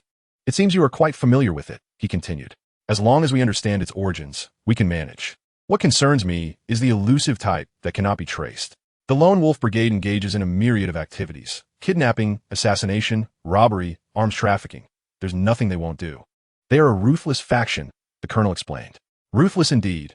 Intriguing, Chen Nan Feng mused. Since they are so formidable, they would not hide away. They will undoubtedly return. Accompanied by a few comrades, Chen Nan Feng ascended Changbai Mountain. Since they had arrived, they would not squander the opportunity, for the spiritual energy here was abundant. Upon reaching the summit, Chen Nan Feng said, "Find a place to cultivate your skills. I may linger a while longer. If you require sustenance, feel free to procure food and water." The others sought their own spots to cultivate, sensing that the spiritual energy in this locale surpassed that of their previous surroundings. Once matters were resolved, many prominent figures in Huaxia were left in shock.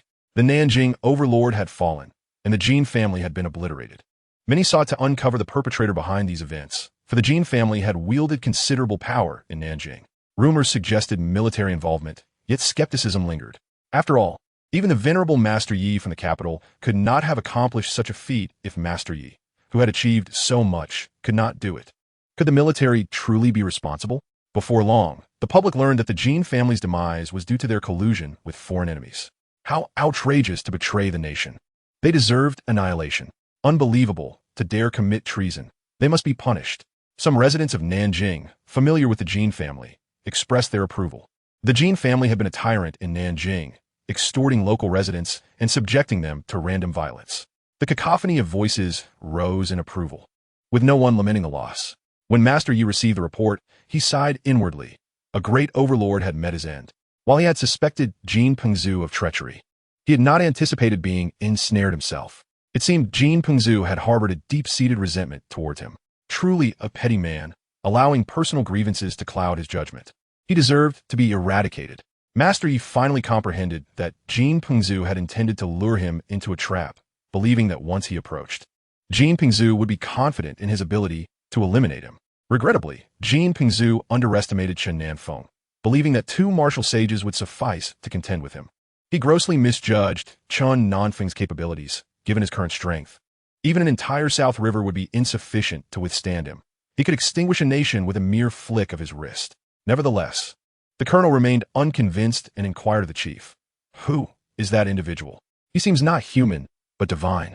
Upon hearing the report, the chief was equally astonished. He too yearned to uncover the identity of this remarkable figure. He had received orders that someone would address the South River matter, instructing his personnel to withdraw entirely. Yet he remained oblivious to who this individual was. "You claim he is a young man? Is that truly the case? How has he accomplished this?" The chief pondered. The curious aspect lies in the fact that while we all retreated, he ventured forth alone, even advising us to keep our distance. We were utterly unaware of how he managed it. The colonel was also perplexed, surveying the scene, which revealed nothing but corpses. There wasn't even a firearm, let alone a knife. This enigma piqued his curiosity. Suddenly, the chief seemed to have a revelation. Could it be one of Elder Ye's people? It must be, for only he possesses such prowess. The South River magnate, he mused with a cold chuckle. Daring to challenge us was tantamount to courting death. Did he truly believe no one could subdue him? How laughable! At that moment, Chen Nan Feng was oblivious to the opinions and perceptions of others. He was on the brink of a breakthrough. After spending a month on Changbai Mountain, he felt he was nearing a divine level of mastery. Yet it appeared he required a catalyst. Chen Nan Feng sensed within him a readiness to transcend. Though he remained unable to do so, his body racked with discomfort, compelling him to continue despite the urge to halt. With no alternative, he persisted in circulating his energy, allowing the spiritual power to flow ceaselessly through him. Yi Tao and his companions watched from a distance, uncertain of Chen Nan Feng's endeavors, yet aware that one must not interrupt a practitioner during meditation. As the four pondered, suddenly the heavens darkened, ominous clouds churned, and flashes of lightning illuminated the landscape, casting a shadow over the entire mountain, leaving them in stunned silence. What should they do? Should they approach? Should they awaken Chen Nan Feng? Yet Yi Tao exclaimed, "We must not advance. This is a crucial moment. If we interfere, he may perish. Let us observe. He shall be fine. The four withdrew to a safe distance, captivated by the breathtaking spectacle before them. Suddenly, Xiao Yi remarked, could it be a tribulation? I've read that when powerful beings break through to their peak, they often face tribulations. Is he undergoing one? Tribulation? This notion echoed from the novels. They say is perilous. Will he be in danger? Queried Yi Hao. No, let us wait. He should be all right. If anything occurs, we will render aid immediately, replied Yi Tao. They fell silent, their gazes fixed on Chen Nan Feng, who stood immobile amidst the lightning, seemingly impervious to its strikes. A few individuals gazed in astonishment, never having witnessed such a spectacle before. Truly breathtaking. Approximately a quarter of an hour later, the thunder and clouds dissipated, illuminating the sky. However, the subsequent scene left the four of them utterly dumbfounded. What did they behold? Goodness gracious! The four erupted with exclamations of disbelief. Was this truly a human being? At that moment, Chen Nan Feng had ascended into the heavens, surveying them from above, an experience that felt utterly surreal. As the four stood in stunned silence, suddenly, Chen Nan Feng extended his hand and lifted them all into the sky, bringing them to his side. Goodness! They were once again overwhelmed with shock. Was this what it meant to be a powerful being? Was this the nature of strength? Xiao Yi grasped Chen Nan Feng's hand, exclaiming, help! I don't wish to perish yet, brother. You wouldn't let me meet an untimely end, would you? Oh no! Oh, mighty one, what kind of power is this? It's incredible. Chen Nan Feng regarded the four and instructed, this matter must remain confidential. Do not disclose it to anyone. Yes, sir, they quickly replied. Brother, was that just a tribulation? Xiao Yi inquired curiously. Indeed it was. I hope it didn't frighten you. I hadn't anticipated that a breakthrough would require such a tribulation, nor did I expect it to unfold this way. Thankfully, it was successful, Chen Nan Feng replied. He too had not foreseen that ascending to the divine level would necessitate a tribulation. The evil doctor, possessing the cultivation of divine transformation, had not undergone such a trial, nor had it been mentioned in the evil doctor's teachings. So Chen Nan Feng remained bewildered. Nevertheless, after the tribulation, Chen Nan Feng's body was no longer that of a mere mortal. He had truly become a formidable being. I still need to stabilize my cultivation. Please wait a few days, he said. Go ahead, we shall wait nearby, replied Xiao Yi. At that moment, the four could only describe Chen Nan Feng with one phrase, a monstrous prodigy, simply inhuman. Chen Nan Feng sat down to continue his cultivation, aiming to solidify his newfound strength, as there was much yet to comprehend following his breakthrough. These concepts were absent from the evil doctor's legacy, and he would have to rely solely on his own exploration of the mysterious techniques. With his ascension, the evil doctor's methods had also advanced, encompassing spells, medical arts, alchemy, and more. Just as Chen Nan Feng pondered these techniques, he discovered a space within his own body, leaving him in utter disbelief. What was this? How could there be a space within oneself? Upon entering this space, he beheld mountains and rivers, resembling a complete world. Could it be that such a space manifested as a result of breaking through to the divine level? Alas, at that moment, no one could elucidate this mystery for Chen Nan Feng. No one understood. He observed the emptiness of the space, devoid of any life force. Chen Nan Feng planted the ginseng and herbs he had collected from the Jin family in this space, as its abundant spiritual energy provided an ideal environment for their growth. After inspecting the vastness of the space, which seemed boundless, Chen Nan Feng felt exhilarated and joyful. Possessing such a space would greatly facilitate his future endeavors. At this moment, he remained unaware that he had transcended the bounds of age and mortality. When Chen Nan Feng initially accepted the legacy, he was quite young. Now at the age of 22, he still appears to be merely 17 or 18. Together with Chun Yang and Hu Yang, he seems to share a similar age. To others, Chen Nan Feng appears to be a minor, merely a youth. When Elder Yi brought Chen Nan Feng to the military to handle paperwork, some prominent figures inquired whether Chen Nan Feng had reached adulthood. Elder Yi explained that the age of martial artists can sometimes be misleading. They were aware that Chen Nan Feng was indeed 22, yet many remarked that he looked nothing like it. Had Elder Yi known that Chen Nan Feng had transcended to the divine level, he would undoubtedly have exclaimed in disbelief at such prodigious talent. The four descended the mountain alongside Chen Nan Feng, and upon reaching the base, they encountered others. Yi Tao elaborated. The military has established a garrison here. The South River area is close to the border and rather perilous. To thwart potential invasions, a battalion is stationed here. To everyone's astonishment, Jin Pengzhu dared to rebel. I had assumed he would merely be selfish and petty, yet he displayed audacity beyond measure. We have already investigated, and someone wishes to see you. Let us depart. Elder Yi led Chen Nan Feng away, and Chen Nan Feng refrained from asking, knowing he would soon discover the identity of the visitor. Upon arrival, Elder Yi said, "Let us enter." Inside, Chen Nan Feng beheld an elderly man, who, although not as gray-haired as Elder Yi, was nonetheless nearing his 70s. The elder smiled upon seeing Chen Nan Feng and remarked, "I have long admired your reputation. I have recently heard much about you. Truly, heroes emerge from youth." "Greetings, I am Chen Nan Feng," he replied. "Please take a seat. I have long wished to meet you, though I have been quite occupied. This time, you have resolved a significant dilemma for us. We had long anticipated Jin Pengzu's actions, yet he still managed to succeed." The elder continued, "He likely sought to outmaneuver Elder Yi, believing that if he eliminated him, he would assume control. In truth, he has encountered me before, but he misjudged my strength, as well as overestimated both his own capabilities and those of his allies." Chen Nan Feng replied, "Jin Pengzu has slain 121 of our men. Such a price is exorbitant. If we do not eradicate him, what justice remains?" The elder lamented, having witnessed the loss of many, including numerous exemplary soldiers from the ranks. Chen Nan Feng resolved on the spot to obliterate the Jin family. "Otherwise, what justice remains?" He echoed. "You are right. Your actions are commendable," the elder affirmed. "This is my duty. If they are not vanquished, justice cannot prevail." Chen Nan Feng declared coldly, feeling that their demise would be a mere light punishment, for how many families had suffered the loss of loved ones because of them. After conversing with Chen Nan Feng for a while, Elder Yi left with him, stating, "I did not inform you of his identity. He is the Supreme Commander. Ever since he learned of your existence, he has wished to meet you, but he has been preoccupied until now." Chen Nan Feng understood in his heart that the Elder's status was far from ordinary. Although they had not disclosed it, he would not inquire further. Now that Elder Yi had revealed it, he comprehended the significance of the Elder's identity. He may have miscalculated. With his capabilities, he should be able to contend with you. He also has 2 martial masters, possibly waiting for my arrival. Furthermore, his team comprises numerous martial practitioners, leading him to believe he can withstand you. The Jin family has been established in Nanjing for decades, thus possessing a foundation.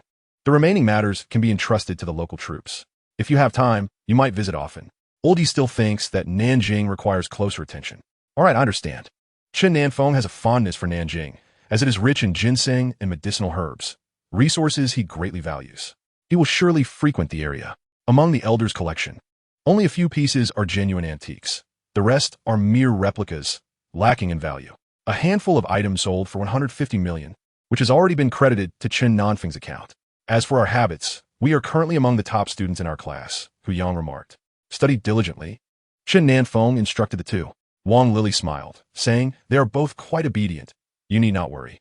How many days can you rest this time? Is there something on your mind?" "I have no obligations in the coming days," Chen Nan Feng replied. "Can you manage alone?" He inquired. "I can manage. It's just a short distance, and she will come to pick me up. Do not worry. I am merely going to see her after 20 years of separation. She is eager to see me, but she is unable to leave, so I shall go to her." Upon receiving a call from her sister, Wang Lili felt an overwhelming desire to visit. Chen Nan Feng stayed home with his younger brother while Wang Lili went to her sister's house. After 2 decades apart, the sisters certainly had much to discuss. Chen Yang and Hu Yang were delighted to see Chen Nan Feng at home. "Brother, please buy us a computer. It would be beneficial for our studies," Chen Yang suggested. Chen Nan Feng pondered for a moment. In his earlier days of financial struggle, he could scarcely dream of such luxuries. Now that his circumstances have improved, it is time to provide them with essential items. He took the 2 to a computer store and purchased 2 top-of-the-line computers, with installation services included, giving him peace of mind. He also bought them bicycles favored by the youth, considering the occasional needs of the children that their mother might overlook. He facilitated the acquisition of a bank card for each child, with a balance of 100,000 yuan in each. Use the card for whatever you need. Sometimes, your mother may not think of everything. You must take care of yourselves and also look after her, Chen Nan Feng advised. The children were overjoyed and promised to ensure their mother was well cared for. Wang Lili, upon arriving at her sister Wang Hohat's home, finally grasped the meaning behind her sister's inability to leave. Her sister and brother-in-law ran a small eatery, working tirelessly from dawn until dusk, leaving no time for leisure. Both children were now in university, and the expenses were substantial. Sustaining the family through their modest food business proved challenging. having lived in Jiangdong for over 20 years. They had not even secured a home and were still renting. Life appeared quite arduous.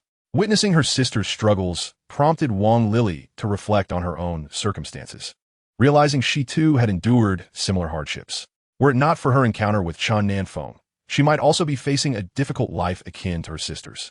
After spending some time at her sister's house, Wang Lili announced her intention to book a hotel, as her sister's home was not conducive for guests. Her sister then entrusted the shop to her husband and accompanied Wang Lili to secure accommodation. As they strolled down the street, Wang Lili inquired, "Sister, are you faring well these days?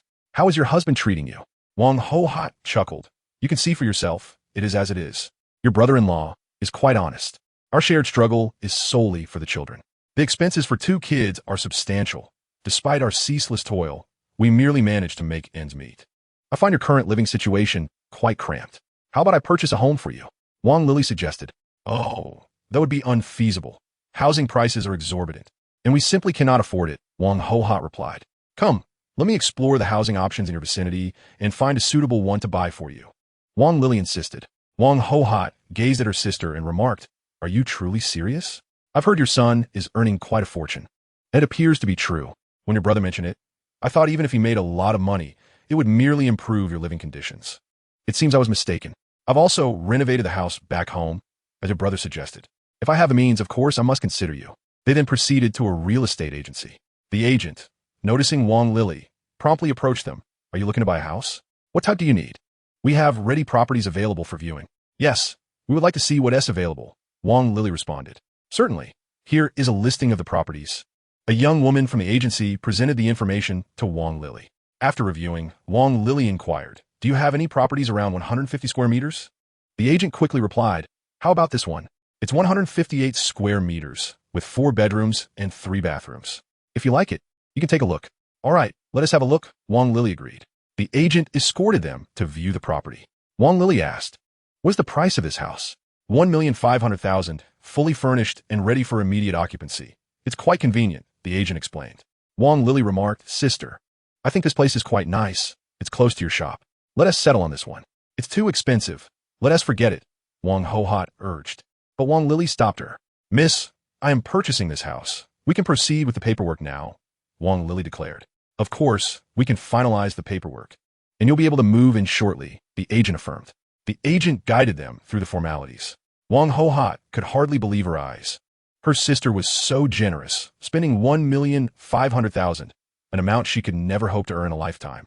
In no time, the paperwork was completed, and as Wang Ho-hot held the keys in disbelief, she thought, "Is it truly mine?"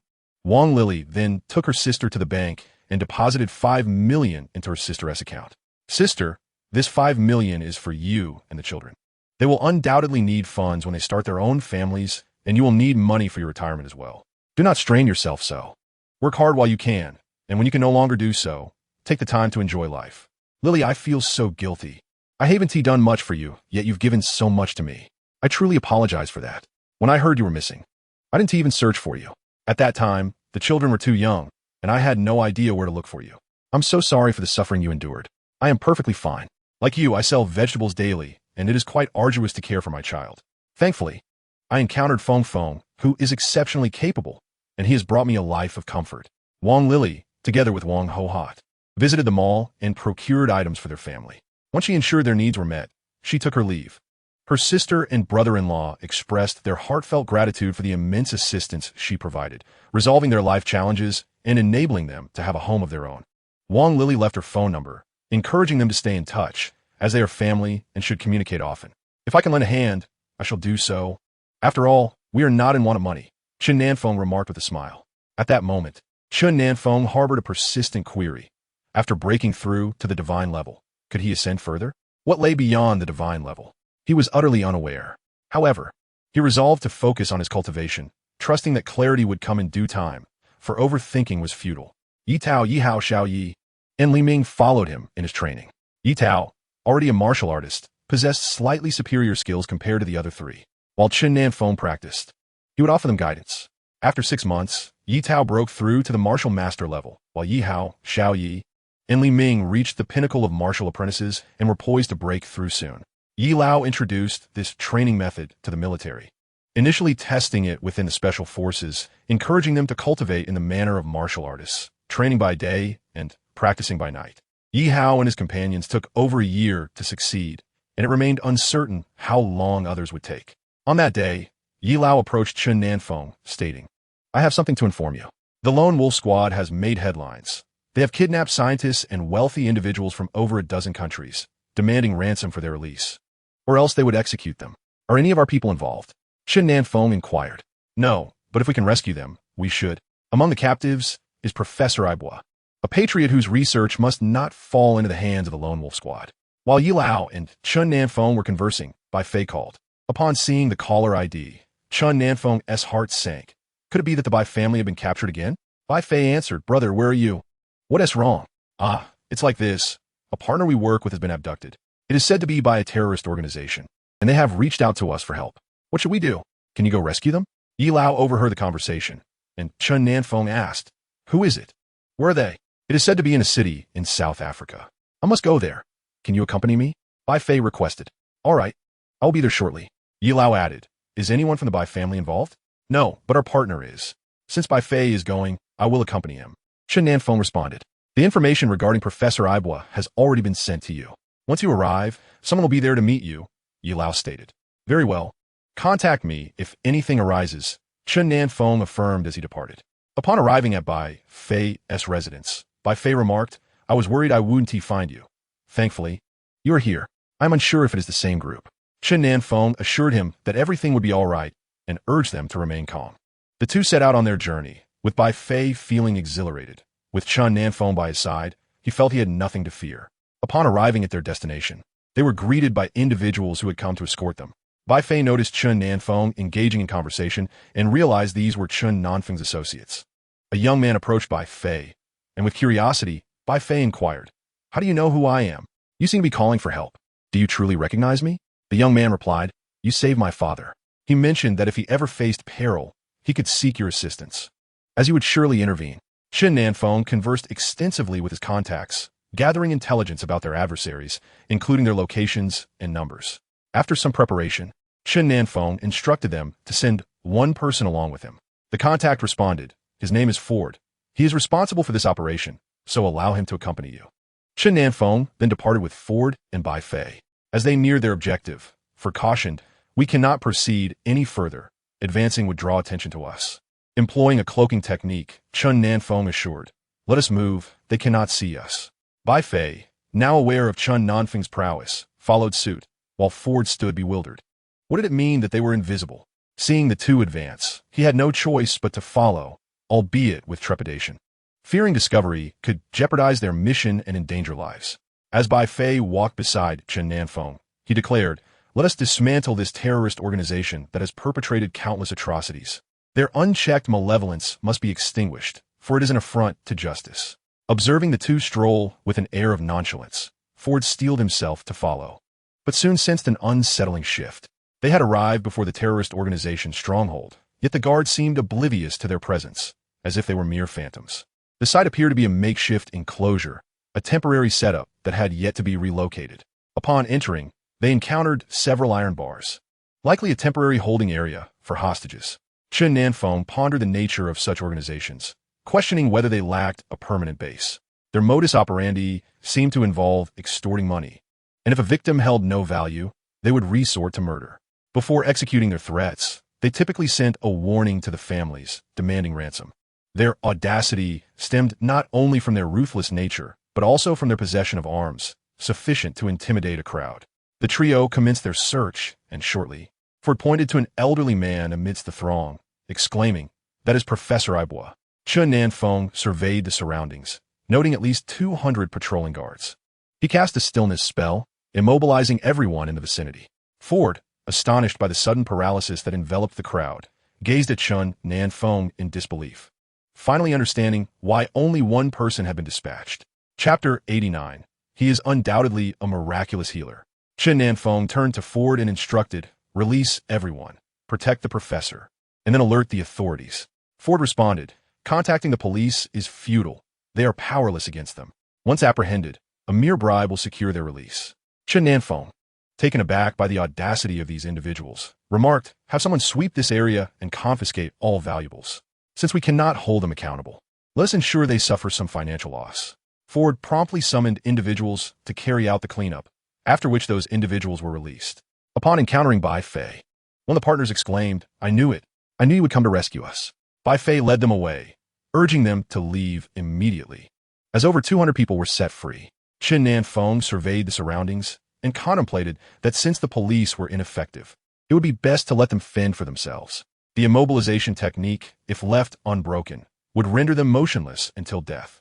In the realm of the malevolent healer, everyone practiced sorcery, even if ensnared by a spell. As long as someone remained, they could be liberated. However, this was not the domain of the malevolent healer, and Chen Nan Feng was unaware, mistakenly believing it was merely a lethal maneuver. Being unable to move for a day or two was manageable, but prolonged immobility would lead to the cessation of blood circulation, with death being the only inevitable outcome. Could they be possessed? Was it even possible? Subsequently, the members of the terrorist organization relocated those individuals, anticipating they would awaken after a day. Yet they did not. After 2 days, still no awakening. 3 days passed, then 4, culminating in 7 days, all perishing without a single soul regaining consciousness. This incident was deemed by the terrorist organization as a case of possession. With over 200 inexplicably deceased, no need for gratitude. It was my duty, Chen Nan Feng remarked. Ford perceived Chen Nan Feng as youthful, aloof, enigmatic, and possessing an inexplicable strength. Following Chen Nan Feng, though he spoke little, Ford understood that Chen Nan Feng was no ordinary individual. He was formidable. A mere display of Chen Nan Feng's skill left Ford astounded. It was unfathomable, defying the laws of nature in Ford's mind, yet it undeniably existed. "Has everything been resolved?" Chen Nan Feng inquired. "All settled. They are immensely grateful." This truly frightened them, as they feared for their lives. Fortunately, one among them was a person we rescued previously who knew to contact us. Otherwise, it would have been disastrous, Bai Fei expressed joyfully, anticipating future collaborations with 2 influential figures. Chen Nan Feng smiled, and while conversing with Elder Yi, the president of the Traditional Chinese Medicine Association called. Upon answering, the president asked, "Is the young divine doctor available?"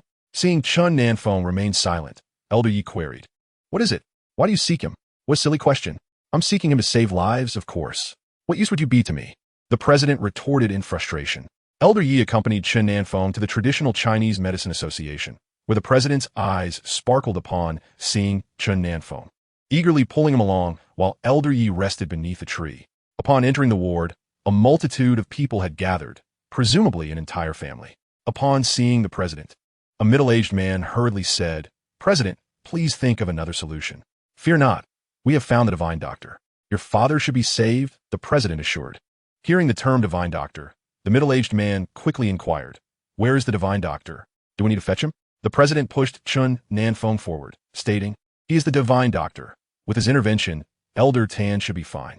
Doubt washed over the middle-aged man, and the entire room shared his skepticism. A divine doctor? So young? How could that be possible?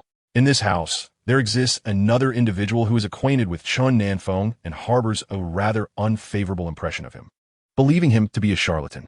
Upon recognizing him, the president introduced Chen as a miraculous healer, to which Tan Xine immediately interjected, "President, you have been deceived. He is merely a soldier. I know him well, and he is by no means a divine physician." The president was taken aback. If she knew him, she should understand his true identity. However, it appeared she was not familiar with him at all.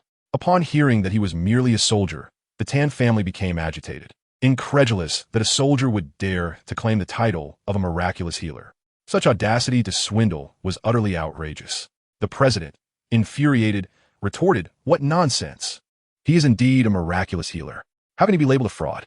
Although the remarks from the Tan family were somewhat excessive, the president still wished to clarify that Chen Nan Feng was indeed a healer. Yet, the Tan family refused to listen. A middle-aged member stated, "President, perhaps we should seek another doctor. We cannot trust this one." The president, exasperated, could hardly comprehend their stubbornness. After all the effort to invite a miraculous healer, they brazenly rejected him, which seemed tantamount to courting disaster. Chen Nan Feng, however, simply smiled and remarked, "You are correct. I am indeed a soldier and not a miraculous healer. I bid you farewell." He was at a loss for words, wondering how he had been branded a fraud, and even faced the prospect of being reported to the authorities. He had only come with goodwill to offer aid, yet found himself accused and threatened with arrest. What an absurdity! The president, now equally furious, recognized the folly of the Tan family's actions. Daring to offend a miraculous healer was indeed courting disaster. Grabbing Chen Nan Feng, the president exited without uttering another word, lamenting how his good intentions had backfired. Originally, he had sought the healer to assist old Master Tan, and now, having offended the healer, the situation seemed dire. As they departed, the president overheard the Tan family murmuring among themselves, questioning why he had brought such an unreliable person and speculating that perhaps he was treating them as a last resort. Tan Xan further insinuated that since Chen Nan Feng was merely a soldier, his friendship with Bai Fei must stem from the Bai family's influence, allowing him to deceive others at will. Their imaginations ran wild, and after dismissing Chen Nan Feng, the president felt quite upset.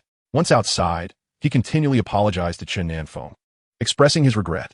Elder Yi, upon seeing Chen Nan Feng, inquired, "Is it done? Shall we leave?" The president replied, "What do you mean it's done? We were ousted before we even had the chance to act. This is utterly infuriating. Had I known, I would never have involved myself in this matter. Miraculous healer, please do not take offense. In the future, unless absolutely necessary, I shall refrain from troubling you again. Allow me to offer you some herbal remedies as an apology." "No, it is unnecessary. Do not take it to heart. We shall be on our way," Chen Nan Feng responded. "It is merely that they perceive me as too youthful, mistaking me for a fraud rather than a healer, which is why they expelled me." "Who dared to expel you?" Elder Yi exclaimed, his voice laced with fury. Upon hearing that it was the Tan family, he shrugged it off, stating, "I do not know them. Their fate is of no concern to me." Chen Nan Feng remarked. The Tan family approached the president, imploring him to save the elder Tan. However, the president refused, declaring, "I am powerless. You must transfer him to another hospital. There is nothing I can do here." Despite their desperate pleas, the Tan family had no choice but to transfer him to the first hospital in the capital. Unfortunately, the doctors there were equally helpless, stating that only a miraculous physician could offer salvation. They were aware of this renowned healer due to the elder of the Shangwan family. Ultimately, it was Chen Nan Feng who took action, and upon the hospital's realization of his identity, they gasped in astonishment, exclaiming that he was indeed a divine doctor. Akin to the legendary Hua Tuo Reborn, the Tan family inquired about the identity of this miraculous physician and how they might summon him. One doctor suggested, "The elder of the Shangwan family was saved by this divine doctor. Inquire with him, and you shall learn the healer's identity." Regrettably, the relationship between the Tan and Shangwan families was strained, leaving the Tan family with no alternative but to seek assistance from the Bai family. The Bai family still held some influence in the capital. When Madame Tan contacted Bai Fei's mother to ask about the identity of the miraculous physician, Bai Fei's mother replied, "Did you not send the patient to the president? Surely he can locate the healer." Madame Tan responded, "The president brought someone he claimed to be a divine doctor, but in truth, he is merely a fraud. It was, after all, Bai Fei's friend, a soldier." 10x I mentioned this, and just think, how could a mere soldier possibly be a divine doctor? He must be a charlatan. Our elder requires a true healer, not a fraud. Upon hearing this, Bai Fei's mother broke into a cold sweat, thinking, how dare they call the divine doctor a fraud and disrespect a general? Are they seeking their own demise? Just as Bai Fei's mother contemplated ending the call, Madame Tan implored, "Do you know the divine doctor? Please tell me. I will personally beseech him to attend to the elder." In truth, the healer the president had summoned was indeed the divine doctor. By expelling him, the Tan family had severed their ties to him. This healer seldom intervened, as he only aided those destined to cross paths with him. It was likely through the president's connections that he had appeared, only to be dismissed by them. "You should tread carefully," Bai Fei's mother sighed. After hanging up, she immediately called Bai Fei, relaying Madame Tan's words and mentioning that it was Bai Fei who had referred to Chen Nan Feng as merely a soldier, leading them to perceive him as a fraud. Bai Fei, upon hearing this, erupted in anger, exclaiming, "That woman is truly courting disaster. I merely stated that my brother is in the military, and suddenly he is just a soldier. Even if he were, what business is it of hers? Such a woman is utterly blind and foolish. From now on, the Tan family should be disregarded. They're simply too ungrateful." Bai Fei's mother concurred, feeling that the Tan family had gone too far, completely oblivious to their good fortune. The president had summoned the divine doctor, and yet they had expelled him. It was a self-inflicted calamity. If Elder Yi were to learn of the Tan family's actions, would he not pay them a visit to reprimand them? That would be truly terrifying. Reflecting on Elder Yi, who would not fear him. It seemed there was no one in Huaxia who did not hold a healthy respect for Elder Yi. The president must be infuriated. Offending him means that in the future, should illness strike, he may turn a blind eye. Unbeknownst to them, the Tan family has antagonized the three major figures of the capital. Elder Yi, the divine doctor, and the president are not ordinary individuals, casting a shadow over the future of the Tan family. Bai Fei's mother believes that the Tan family has no future left. They must fend for themselves. Chen Nan Feng thinks this is not the president's fault. He had no obligation to act in such a manner. However, Elder Yi feels it is necessary to impose a lesson, lest the president continues to be overly accommodating. This incident serves as a reminder that not everyone recognizes his goodwill, for his kindness has been misinterpreted. 3 days after being admitted to the first hospital, old Master Tan passed away. The Tan family blamed the president and the hospital, but who would heed their grievances? Bai Fei's mother visited the Tan household, as their relationship had been amicable in the past. With the passing of old Master Tan, it was appropriate for the Bai family to pay their respects. Upon meeting Bai Fei's mother, Madame Tan launched into a tirade of complaints, accusing the president of negligence and the hospital of incompetence, casting blame solely on others. Bai Fei's mother suddenly realized that after so many years of acquaintance, she had never recognized the true nature of Madame Tan. It was always someone else's fault. Their family bore no responsibility. Unable to endure such self-righteousness any longer, she interjected, "Madame Tan, you have indeed misjudged the president. You went to great lengths to engage the divine doctor on your behalf. Do you think it is easy to summon such a revered figure? The divine doctor rarely intervenes, only aiding those he deems fated. Are you aware that Bai Fei is friends with the divine doctor because he once survived a grave accident, saved by the divine doctor's timely intervention? During their first encounter, Bai Fei mentioned his military service, and your daughter regarded him with disdain, dismissing him as merely a soldier. You are woefully ignorant and overly pretentious, looking down upon others. In the end, you shall face the consequences of your arrogance. Yes, he is a soldier, but he is also under Elder Yi's patronage. Surely, you recognize who Elder Yi is. You have not merely offended the divine doctor, but also the president and Elder Yi. You have driven away the divine doctor and spoken many disrespectful words. While the divine doctor may overlook these transgressions, what of Elder Yi? What of the president? Will he extend his assistance should you fall ill in the future?" Madame Tan, upon hearing Bai Fei's mother's words, was drenched in cold sweat. Was the situation truly so complex and daunting? It turned out that this young man possessed such profound connections. Unbeknownst to them, the Tan family had inadvertently offended the three major figures of the capital. Elder Yi is the foremost power in the capital, someone no one dares to provoke. The president's relationships with these influential figures are well known, as he tends to their health issues. Now, with the emergence of the divine doctor, who is also affiliated with Elder Yi, the Tan family finds themselves courting disaster. Reflecting on Tan Xian, Madame Tan could not help but lament further. How could such an intelligent daughter lack discernment? She had an opportunity to forge a connection with the divine doctor, yet she squandered it, all while harboring disdain. The president brought the divine doctor over. Had it not been for Tan Xian's incessant babbling, perhaps old Master Tan would not have met his demise. This Tan Xian, unexpectedly, has turned out to be a calamity. Sigh. Tan Xian herself did not foresee that when Bai Fei parted ways with her, she would deem him ungrateful. Had she known that Chen Nan Feng was a divine doctor and a general, her attitude would undoubtedly have been quite different. Such is humanity. Often, people judge others based on appearances, donning tinted spectacles to view the world, believing themselves to be exceptional, while considering others unworthy of their association. After Bai Fei's mother departed, Madame Tan engaged in a conversation with her daughter, stating, "I understand why Bai Fei looks down upon you." Tan Xian, with an air of pride, retorted, "What nonsense! It is I who looks down upon him. The Bai family may possess more wealth, but Bai Fei is simply ungrateful. His judgment is severely lacking, utterly foolish." Observing her daughter's superficial ignorance, Madame Tan continued, "If Bai Fei is foolish, then I dare say it is you who are truly foolish. When you first met Bai Fei, did you not encounter the divine doctor? Bai Fei introduced you, and upon hearing merely that he was a military man, you dismissed him as just a soldier and began to disdain him. But do you truly know him? Are you aware of his military rank? Do you comprehend his true identity? You know nothing, and based on your assumptions, you believe yourself to be significant as a member of the Tan family. You are mistaken. The Tan family holds little prominence. In the capital, we rank among the least, and every prominent family surpasses us. You are woefully ignorant. Xian, One cannot live in such a self-important manner. It will lead to your downfall.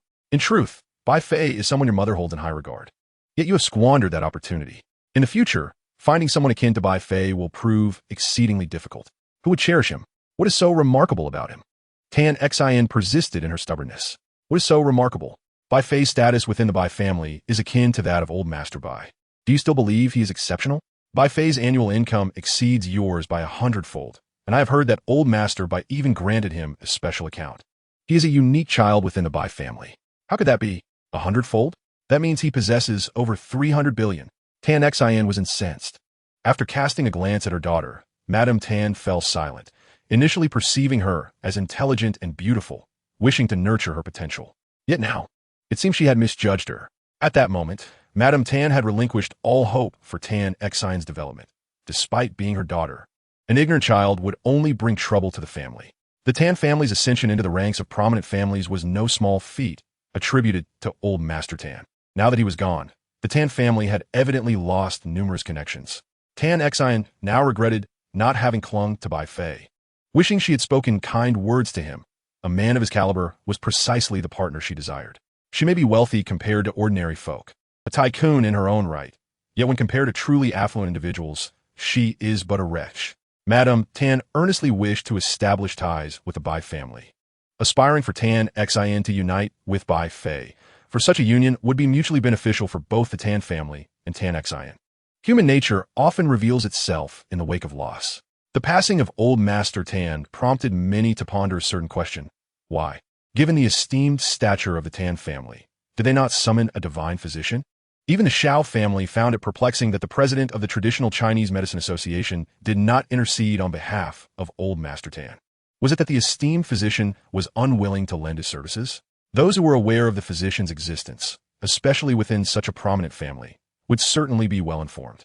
It did not take long for suspicions to arise. Old Master Tan had been transferred from the Chinese Medicine Hall to the first hospital. Why did the president not facilitate a connection with the divine physician, given their rapport? Many onlookers, some well acquainted with the president, began to inquire discreetly, quickly uncovering the truth. The Yi family learned the reality, as did the Bai family, and even the Shao family became privy to the facts. After a sumptuous meal at the Yi residence, Chen Nan Feng departed, continuing his training with the martial artists. These practitioners were taken to Xiangshan, where Chen Nan Feng not only trained but also provided guidance, eager for them to achieve breakthroughs. The martial artists here were noticeably weaker, at least in comparison to those from Nanjiang, who boasted a greater number of adept warriors. Among the martial artists, Chen Nan Feng identified a few with promising potential and assured them that he would assist them upon reaching the pinnacle of their training. While Chen Nan Feng was engaged in this training, Old Master Yi brought alarming news. Another incident had occurred in Nanjiang. Upon thorough investigation, it was revealed that the Jin family had a loose end. Jin Pengzu's grandson, Jin Xiuzhu, had escaped and was likely to have joined a foreign terrorist organization. Chen Nan Feng was incensed. How could a compatriot collude with an external entity for illicit activities and dare to inflict harm? Is the damage substantial? He inquired. 3 lives lost. Dozens injured. A contingent has been dispatched, but if martial artists engage, casualties may rise. Old Master Yi responded. Very well, you proceed. I shall oversee matters here. Old Master Yi instructed. Chen Nan Feng, accompanied by Yi Tao, Yi Hao, Xiao Yi, and Li Ming, ascended into the skies, vanishing in the blink of an eye, leaving Old Master Yi momentarily stunned. The sight was disheartening. Witnessing the youth's audacity often bruised his pride. Each time, Chen Nan Feng unveiled a new technique. Old Master Yi felt increasingly overshadowed, as if stripped of his dignity. The elder's visage seemed to fade, a stark contrast to the brashness of youth, who seemed unmindful of the elder's sentiments. Unfazed by Old Master Yi's melancholy, Chen Nan Feng swiftly arrived in Nanjiang, where a fierce battle raged.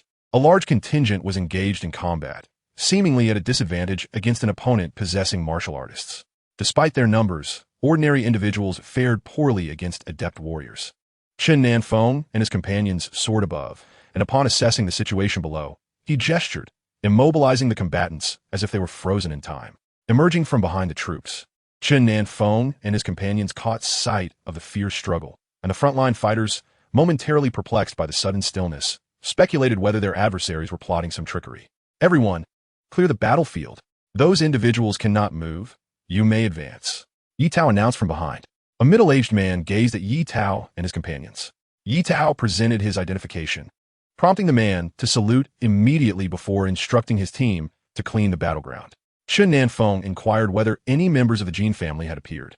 The results came swiftly. 45 individuals, all from overseas, with no members of the Jin family present. Yi Tao whispered to Chen Nan Feng that they were all martial artists, evidently well prepared, with 2 of them being martial masters. Have them clear this place thoroughly, dispose of all the incapacitated individuals in the mountains, and let them fend for themselves. Chen Nan Feng stated coldly. Yi Tao promptly relayed the situation to the troops. Chen Nan Feng scanned the surroundings, finding no suspicious figures. Was it possible that Jin Xiuzhu had not come himself, but had sent these people instead? What was his intention? Was he seeking revenge? If he remained hidden while sending others in his stead, capturing him would indeed prove challenging. With over 200 personnel stationed, Chen Nan Feng arrived at the base and inquired about the situation, speculating that Jin Xiuzhu was behind these events. Clearly, this was an act of vengeance that had likely commenced since the demise of Jin Xiuan. However, Yi Lao had always been cautious of Nanjiang, deeming it unreliable and anticipating potential crises. Given Jin Pingzu's character, he and Yi Lao were 2 of the greatest powerhouses in Huaxia. Yet Jin Pingzu felt overshadowed by Yi Lao's prominence, fostering an inevitable sense of resentment and treachery. Chen Nan Feng pondered whether this could truly be a justification for rebellion. If feeling overshadowed was the cause, then many were stronger than him. Should they all feel discontent? It seemed improbable. Rather, he must have harbored rebellious inclinations deep within, merely seeking excuses for them. The very concern Yi Lao had dreaded had come to fruition. Yet fortunately, Chen Nan Feng had appeared. Without him, the situation would have been perilous. Relying solely on Yi Lao was insufficient. Just as Yi Lao was engulfed in worry, Chen Nan Feng's timely arrival alleviated the crisis. Chen Nan Feng settled in the base with his 4 companions, determined to uncover Jin Xiuzhu's intentions. A month passed without any developments. Piquing Chen Nan Feng's curiosity, could it be that they were afraid? That seemed unlikely. Perhaps they were simply observing from the shadows. Resolute in his decision to remain until Jin Xiuzhu was dealt with, Chen Nan Feng informed Yi Lao of the situation and resolved to guard the area until they captured him. Yi Lao reassured him regarding the matters in the capital, assuring that with him there, no problems would arise. This pleased Chen Nan Feng, for the location was indeed conducive to cultivation, and now all 4 had become martial masters. Since Chen Nan Feng's arrival in Nanjiang, the region had remained remarkably tranquil, leaving him somewhat perplexed. Had they discovered his presence? Or were they merely afraid? What Chen Nan Feng did not grasp was that, while there were numerous martial artists within the terrorist organization, they were not easily expendable. After all, martial artists were invaluable, and losses were unsustainable. Jin Xiuzhu had joined the terrorist organization, but although he had proposed revenge, the organization's leader had agreed to his request cautiously. He refrained from acting rashly, despite Jin Xiuzhu's repeated suggestions, all of which had been met with refusal. His organization comprises a mere 300 warriors, having suffered losses elsewhere, now reduced to fewer than 200. Recently, he has endured the loss of an additional 45, leaving him with a mere 150. He relies on these individuals for his financial gain. Should they all perish, what profit could he possibly accrue? Jin Xiuzhu comprehended the leader's lament over the fallen warriors. Since this is a matter of vengeance, he mused, a gentleman's revenge is best served after 10 years. He would bide his time for an opportunity. Little did he anticipate that Chen Nan Feng would remain stationed here. Given that Nanjiang is in close proximity to the border, it often attracts individuals seeking to exploit the chaos. Soon, they observed a woman pursuing a man. The woman appeared youthful, likely in her late 20s, while the man seemed to be in his 30s. Both wielded firearms. Yi Tao approached Chen Nan Feng, stating, "I recognize that woman. She is with the National Security Agency, and the man is likely a spy. They frequently apprehend such individuals. I did not expect them to chase one here." As the 2 engaged in combat, Chen Nan Feng executed a stillness technique, rendering the man immobile. At that moment, the woman fired her weapon, striking the man squarely. She froze in surprise. What transpired? The woman rushed forward, finding the man unmoving. Upon touching him, she realized he was dead. It seemed he had suddenly become incapacitated just before she shot him. While she grappled with this bewildering situation, Chen Nan Feng and his companions appeared. Upon seeing them, the woman smiled and remarked, "Ah, it is you all. I was wondering why he suddenly stopped moving. Yi Tao, what brings you here? I am on a mission and noticed you in pursuit. You must have been after a spy, right? Did he have anything on him?" Yi Tao inquired. The woman searched the man, but found nothing. Yi Tao, 2. Conducted a thorough search, yielding no results. The woman grimaced. It seems the items are not on him. They truly are cunning. I wonder how the other teams are faring. Are you unscathed? You truly are fearless. What would you do if something happened to you alone? She asked. Chen Nan Feng observed his companions and remarked, it appears to be Yi Tao's romantic interest. Yi Hao interjected, I have heard a whisper or two about it, though he has yet to mention it to his family. Xiao Yi chuckled. You are foolish. It is evident that nothing is settled yet. Once it is, he will surely share. Li Ming added, Yi Tao is in his 30s. He ought to consider settling down. Chen Nan Feng promptly said, Yi Tao escort this lady. The journey may not be safe. Off you go. Yi Tao's face flushed crimson at the suggestion. While the lady addressed the group, there is no need for an escort. You have a mission, and I can manage on my own. We are fine. Let Yi Tao accompany you. It is perilous for a young lady alone. Yi Tao, go on. We are secure here. As the lady took a few steps away, she playfully remarked, Little brother, I am leaving. The term little brother seemed directed at Chen Nan Feng and Xiao Yi, while Yi Hao and Li Ming were likely of similar age to her. The group resumed their search for ginseng on the mountain. Yi Hao commented, they must have met while on a mission. I heard they used to collaborate with the National Security Agency. Otherwise, it would be quite challenging for Yi Tao, with his reticent demeanor, to find a partner. Do you and Li Ming have partners? Chen Nan Feng inquired curiously. I had a relationship during my time at school, but it ended, Yi Hao replied. During my time at school, I engaged in a romantic relationship, but when my partner learned of my imminent enlistment in the military, we parted ways, as Li Ming recounted. What about you? Yi Hao inquired. I did not experience such a relationship. No one at school seemed to take an interest in me. Coming from a rural background, I often faced disdain, and considering my youth, everyone was preoccupied with college entrance exams. Who had the time for romance? Chen Nan Feng replied. Neither did I, Xiao Yi chimed in.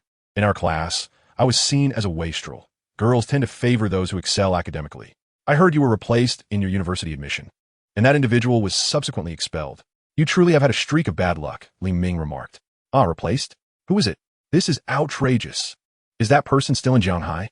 Xiao Yi asked. Yes, but currently detained. After being expelled, he sought me out in Shanghai, causing me trouble daily, even attempting to harm me and drive me back to the countryside.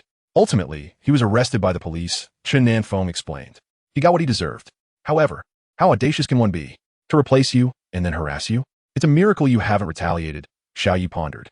His family holds power, otherwise. How could he have orchestrated such a replacement? It requires assistance from others, and without that, it's implausible, Chen Nan Feng stated. That is true. Ordinary individuals cannot accomplish such acts. Nonetheless, their audacity is astonishing. How shameless to even conceive of such a replacement, Xiao Yi agreed. It is quite typical. Human greed exists.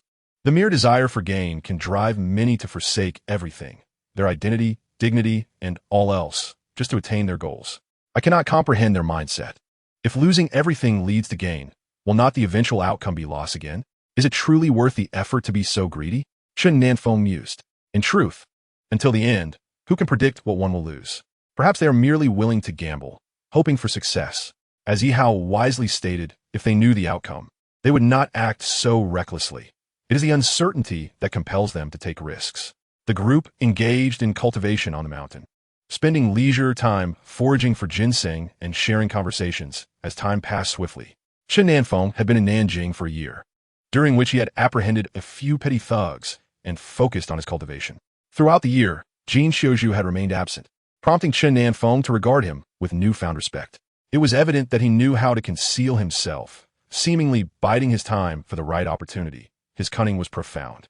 What Chen Nan Feng did not anticipate was that Jin Xiuzhu was gathering strength, preparing for a decisive strike.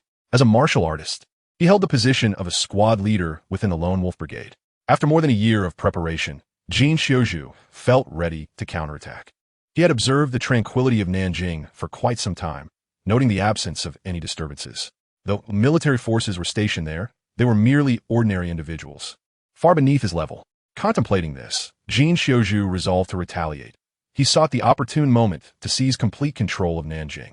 After all, Nanjing was the territory of the Jin family. Now that the Jin family has been eradicated, the existence of Nanjing has lost its significance. In the twisted mind of the perpetrator, how could Nanjing belong to the Jin family? That territory is part of the nation. How could it be claimed as theirs? Such audacity is truly astonishing. Jin Xiuzhu brought along 30 warriors this time, among whom 10 were martial masters.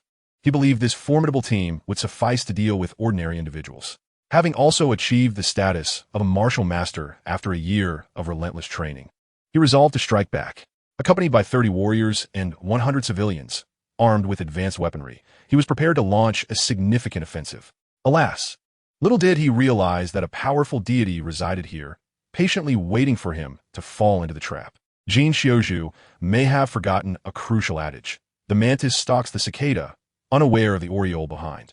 Under the cover of night, while everyone else was asleep, he attempted a surprise attack. He believed his plan was flawless, yet he was oblivious to the presence of a formidable deity ready to ensnare him.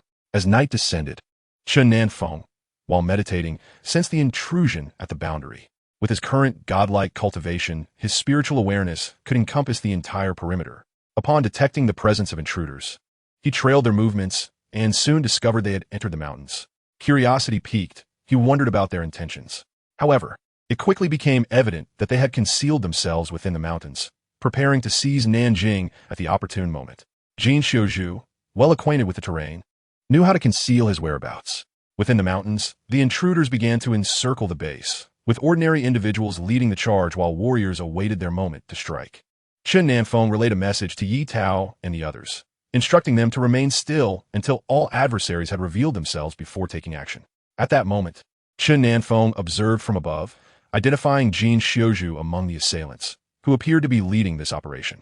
100 ordinary individuals advanced at the forefront, while 30 warriors formed a surrounding perimeter. In truth, the base was not extensive, and Jin Xiuzhu was unprepared for the fortunate opportunity that awaited him. The base was unguarded. As everyone was asleep, he sensed that the interior was filled with ordinary people, approximately 200, but they posed little threat. Jin Xiuzhu directed his allies to gradually encircle the base, intending to seize it by surprise. Just as they arrived at the base, with some already infiltrating its confines, excitement began to bloom on Jin Xiuzhu's face. Suddenly, the entire space froze, rendering everyone immobile. Panic set in for Jin Xiuzhu. Noticing the stillness around him, he felt as though he had encountered a ghost. Attempting to move with his spiritual energy proved futile. Witnessing the immobility of those around him, despair washed over him. He had indeed underestimated the situation. Just as Jin Xiuzhu was engulfed in panic, 4 figures materialized before him. Yi Tao, Yi Hao, Xiao Yi, and Li Ming. Jin Xiuzhu was taken aback. For martial masters were present here, a grave oversight indeed. The strength of these 4 individuals was simply insufficient to contend with their adversaries. Although he was taken aback, he remained undaunted. What truly alarmed him now was their inability to move. Not even a whisper of spiritual energy could be stirred, regardless of one's celestial prowess. Immobility renders all efforts futile. Jin Xiuzhu glared at the 4, and had his gaze the power to slay, Yi Tao and his companions would have perished long ago. Chen Nan Feng communicated telepathically with Yi Tao, instructing him to incapacitate Jin Xiuzhu and bind him.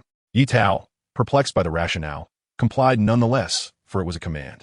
Jin Xiuzhu would never have fathomed that he would be subdued by a mere martial artist. Yi Tao procured ropes and secured Jin Xiuzhu, while Chen Nan Feng dispelled Jin Xiuzhu's spell, granting Yi Tao the opportunity to interrogate him. Yi Tao inquired, "What prompted your assault upon us?" Chapter 94. The Jin family's sins run deep. How audacious you are, shamelessly claiming that Nanjiang belongs to you. Is Nanjiang your property? Why not declare that the earth is yours, or the moon, or the entire planet, or even the universe? Such brazen arrogance. Xiao Yi retorted, "Indeed, you reside here. So does that make this your domain? If you dwell upon the seas, does that render the entire ocean yours as well? You truly have a talent for self-aggrandizement." Li Ming added, "Why not assert that all of Huaxia belongs to you, or the entire world? Is Nanjiang truly too small for your aspirations? You ought to stand before the world and proclaim your dominion. Why do you refrain from doing so?" Yi Hao remarked, "Is the Jin family's treachery merely a quest for Nanjiang? Do you aspire to lay claim to it and carve out your own kingdom?" Yi Tao inquired, "The Jin family's appetite is indeed insatiable. Are you not concerned about overreaching? Can you truly digest Nanjiang? Are you not fearful of annihilation? Or do you possess such confidence that you believe yourselves invincible?" Xiao Yi questioned. Jin Xiuzhu remained silent, seething with resentment as he glared at the 4. He had exhausted his retorts. His cultivation had been rendered null, leaving him a mere shell of his former self, devoid of opportunity. Yi Tao continued, "Originally, The Jin family occupied Nanjiang without objection from the state. You claimed Shangbation and utilized its resources, with the expectation that you would stand by the nation in times of crisis. This was your duty. Yet, what have you done? While wielding the nation's resources, you colluded with foreign foes, revealing your treacherous ambitions. The conscience of the Jin family has been devoured by dogs. With so many resources at your disposal, you still dare to bite the hand that feeds you. You are unworthy of humanity. The Jin family are scoundrels, vile and bestial. How dare you slay your own kin?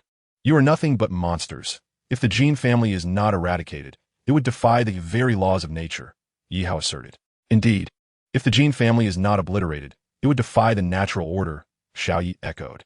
At that moment, Chen Nan Feng appeared, observing Jin Xiaozhu's despondent state. He mused that this was indeed a case of self-inflicted retribution. Upon seeing another individual approach, Jin Xiaozhu was momentarily stunned when he recognized Chen Nan Feng's visage. He was taken aback. He had encountered this person before, at Shangbation, having brushed past him. However, at that time, he had perceived Chen Nan Feng as merely an ordinary individual. Your brother brought this upon himself. He committed robbery and murder. Does he not deserve his fate? Jin Pingzhu truly exemplifies refined upbringing, with his grandson engaging in robbery and murder, and his son colluding with foreign enemies. What transgressions remain that the Jin family dares not commit? Are martial artists truly magnificent? Are the strong genuinely formidable? What breeds your audacity to act with such arrogance? The land upon which you stand belongs to Huaxia, and the resources you exploit are those of Huaxia. Yet you take the lives of its people. Who grants you the audacity to behave so recklessly on Huaxia's soil? Do you truly believe no one dares to confront you? While heaven's misfortunes may be averted, the consequences of one's own misdeeds are inescapable. The Jin family has committed grave transgressions. Their downfall is merely a matter of time. The inhabitants of the encampment emerged, witnessing the restrained individuals outside, each rendered motionless. Chen Nan Feng remarked, "They are so enamored with our mountains. Let us cast them into the mountains to fend for themselves." He further immobilized Jin Xiaozhu, wishing for him to be devoured by the beasts of the wilderness. Soon enough, the soldiers discarded the captives into the mountains, allowing the wild creatures to feast upon them. In the southern river region, it took nearly 2 years to resolve the situation. After this, they would likely refrain from returning for a considerable time. Is everything well at home? Chen Nan Feng inquired. All is well, though you appear to have lost weight. Are you not eating properly? Not at all. I have been eating heartily, he replied. Each time their mother saw him, she would mention his weight loss, questioning whether he was neglecting his meals or overexerting himself. Chun Yang and Hu Yang, upon seeing Chen Nan Feng, chattered incessantly, noting how much the two children had grown, now resembling young men. As for the Yi family, when Elder Yi beheld Yi Hao, he was taken aback. You little rascal, you have broken through to the rank of martial master. Remarkable, Elder Yi praised. Those who associate with the extraordinary will inevitably become extraordinary themselves. Excellent. The more strong individuals, the better. Elder Yi expressed his delight. Regarding the Xiao family, while there are several young men, Xiao Yi has an elder brother, Xiao Bai, who is 3 years his senior and has always looked after him. Xiao Yi's parents dote on their younger son, resulting in him being quite the spoiled young master during his school years. Initially, Xiao Yi's mother envisioned him becoming a physician, but he resisted, insisting on pursuing a career as a covert agent, eager for excitement. Had he not encountered Chen Nan Feng, Xiao Yi might have remained a wayward young master or even become a gang leader. Chen Nan Feng rescued Xiao Yi, guiding him into the military, where he blossomed into a true man over the years. When Chen Nan Feng joined the military, he needed personnel and took Xiao Yi under his wing, thereby facilitating Xiao Yi's ascendance as a martial artist. Xiao Yi recounted his experiences in the military, mentioning that he had become a martial artist and joined a special forces unit, leaving his parents and brother astonished. Though the Xiao family lacked martial artists, as a prominent family, they were aware of the existence of martial practitioners. For instance, Elder Yi was a martial artist and none dared challenge him in the capital, where he was a force to be reckoned with. Xiao Yi spoke of Chen Nan Feng's mentorship in his cultivation, referring to him as both a brother and a guide. Xiao Yi's father, astonished, inquired, "Is he not a divine healer? How has he also become a martial artist?" Chapter 95. How difficult it is to meet you, Xiao Yi's father exclaimed in astonishment. Isn't he a divine physician? How has he become a warrior as well? Indeed, he is a divine physician, but he is also a formidable warrior. I never imagined my brother to be so extraordinary. I truly have not chosen the wrong companion. Xiao Yi expressed excitedly. The Xiao family was elated. They too had a warrior among them. This has nothing to do with wealth. No amount of money can purchase a warrior. Upon hearing the news, the elder of the Shao family promptly transferred 100 billion to Chen Nan Feng, expressing gratitude for the assistance rendered to Xiao Yi. Grandfather, I am now a warrior. I can hardly believe it. Li Lao was momentarily taken aback by his grandson's exuberance. Silly boy, when you are with a divine physician, anything is possible. The fact that he can transform you into a warrior is indeed remarkable, Li Lao mused. Together with Yi Hao, Xiao Yi, and now Yi Tao, the three of us have all become warriors. Yi Lao would certainly not miss this opportunity. He understood that Chen Nan Feng was no ordinary individual, and following him would only bring greater fortune, Li Lao contemplated. Ling Yun's mother and Chen Nan Feng's mother had become close friends.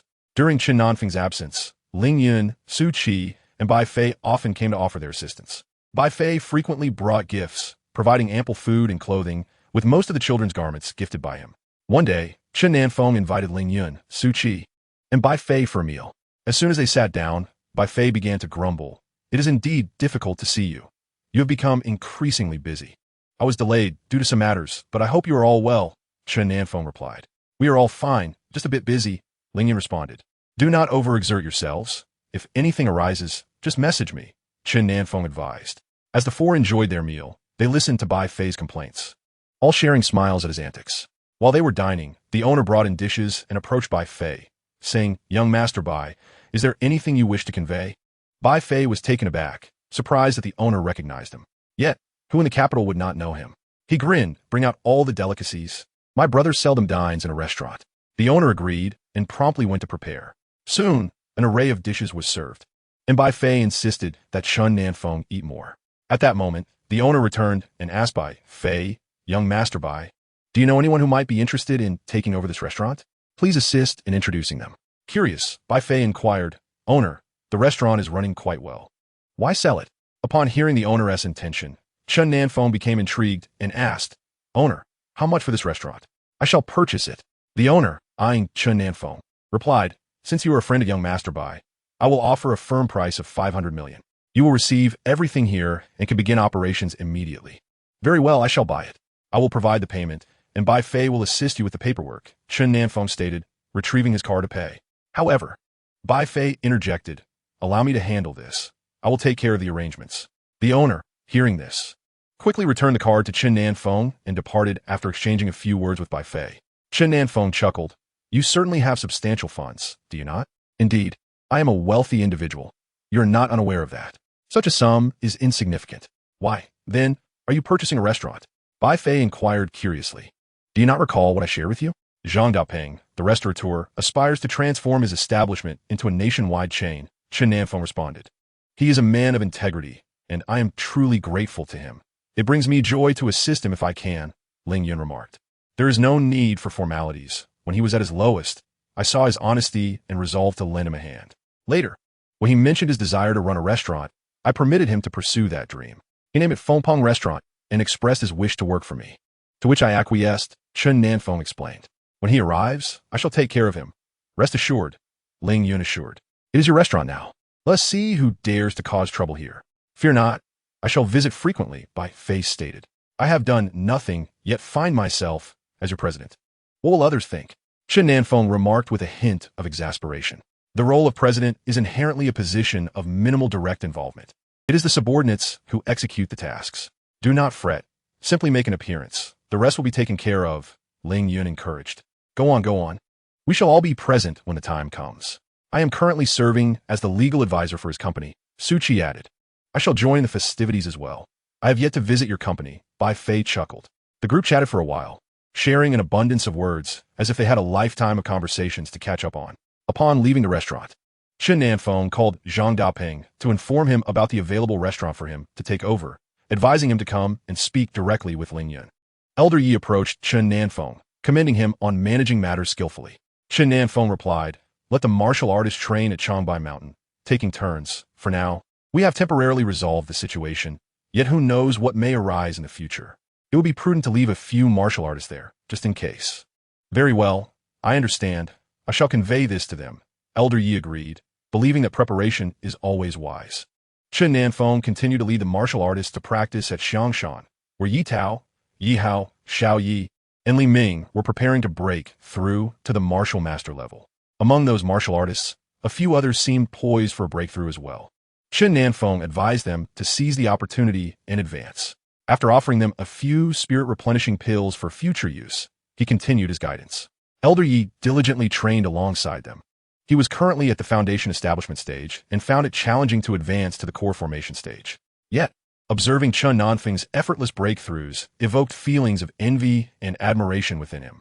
He pondered whether age had rendered him incapable of progress, especially when witnessing the remarkable prowess of the younger generation, making it impossible to deny the passage of time.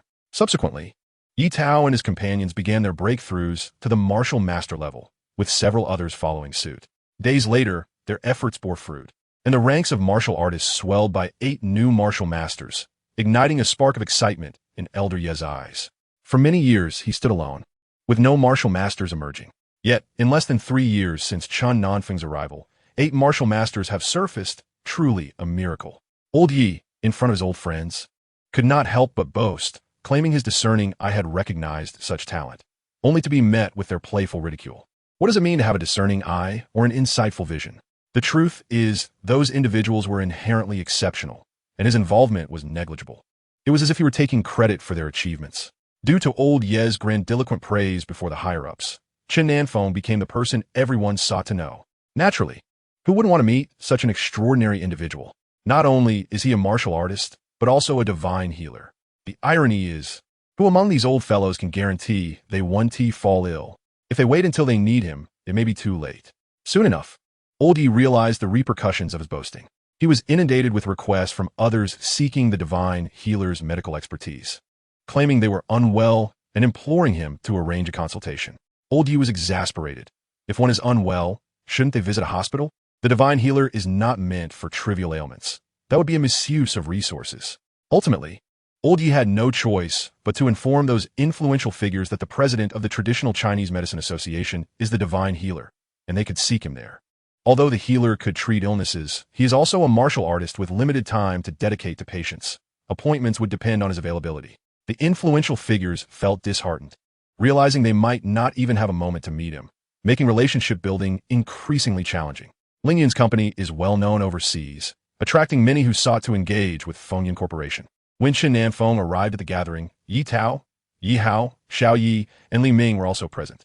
Initially, Chen Nan Feng intended to attend alone, but the four insisted on accompanying him as his bodyguards, asserting they should be by his side. Reluctantly, Chen Nan Feng acquiesced and brought them along. Bai Fei was also present, accompanied by his parents, representing the Bai family, to extend their congratulations.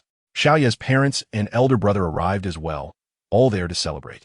Even old Ling made an appearance to support his grandson. Before the gathering commenced, Ling Yun introduced, "Allow me to present Mr. Chen Nan Feng, the president of Fengyun Technology Company Limited. Despite his busy schedule, he has taken the time to join us in our celebrations. I hope everyone will strive to contribute to the company's development." Upon seeing how young Chen Nan Feng appeared, the attendees were astonished, but their surprise faded upon noting Ling Yun's youthful demeanor as well. It truly exemplified the adage that talent emerges through generations, with the younger generation astonishing their predecessors. With many attendees eager to connect with Chen Nan Feng after discovering his identity, they found themselves hesitating, deterred by the formidable presence of his 4 companions, who shadowed him like bodyguards, making it difficult for others to approach. Ling Yun moved on to greet others while Chen Nan Feng found himself in a room adjacent to the hall, gathered with old Ling, the Bai family members, the Xiao family, Su Qi, and Yi Tao. Xiao Ye's parents and elder brother engaged in conversation with Chen Nan Feng for a while. Xiao Ye's father expressed his gratitude, saying, "Thank you for taking care of Xiao Yi. Without your support, I cannot imagine how he would fare." Chen Nan Feng replied, "There's no need for thanks. Xiao Yi is doing remarkably well, so you need not worry." To which Xiao Ye's father responded, "Rest assured, it is indeed an honor for Xiao Yi to be under your guidance. I hope you will continue to look after him." Chen Nan Feng assured him, "Certainly. I will take good care of him. You can trust me." Xiao Ye's elder brother added, "Thank you. I entrust you with my brother, though he can be quite mischievous and may cause you some trouble." Chen Nan Feng smiled and replied, "There is no need for concern. Your brother will certainly be a source of pride for you." Xiao Ye's elder brother smiled back, appreciating Chen Nan Feng's demeanor. Although young, he exuded a calm and trustworthy aura.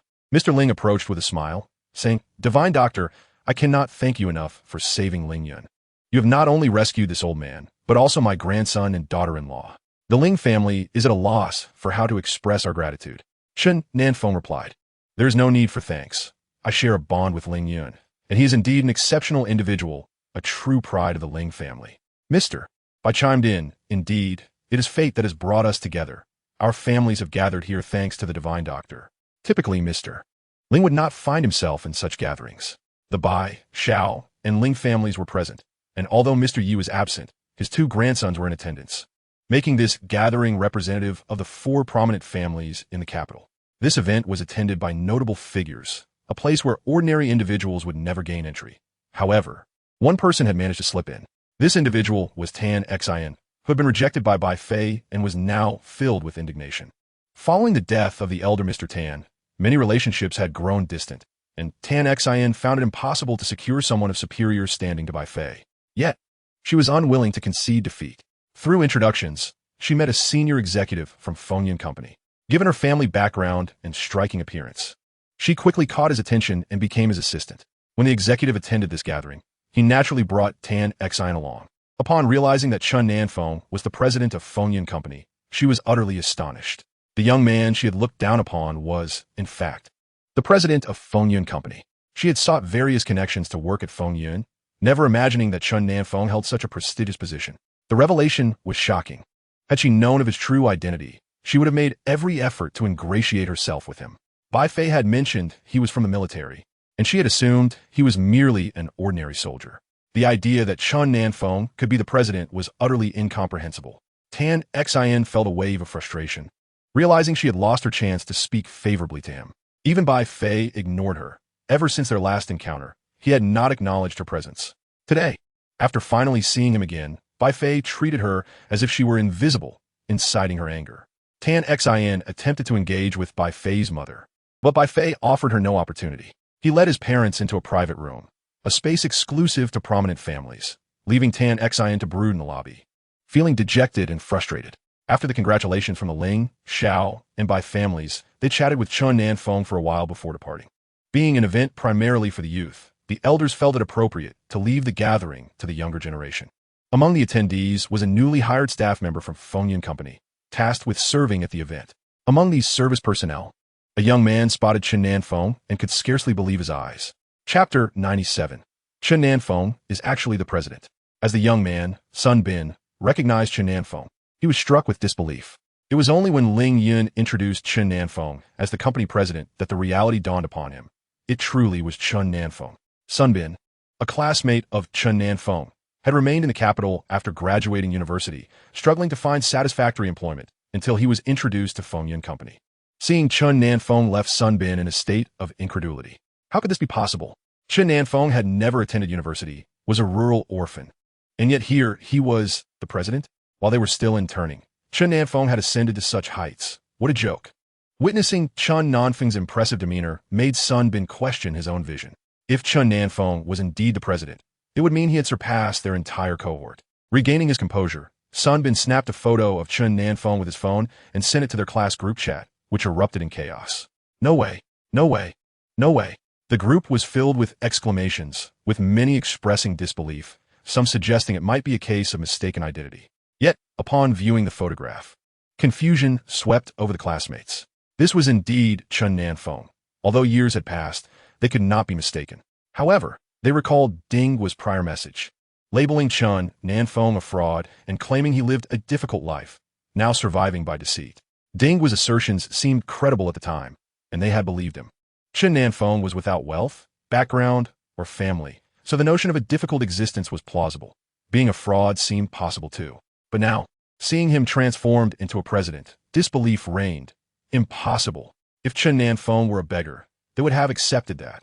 If he were a con man, they could believe it. But a president? That was beyond their comprehension. While attending to guests at the venue, Sun Bin took special note of those surrounding Chen Nan Feng, resembling bodyguards.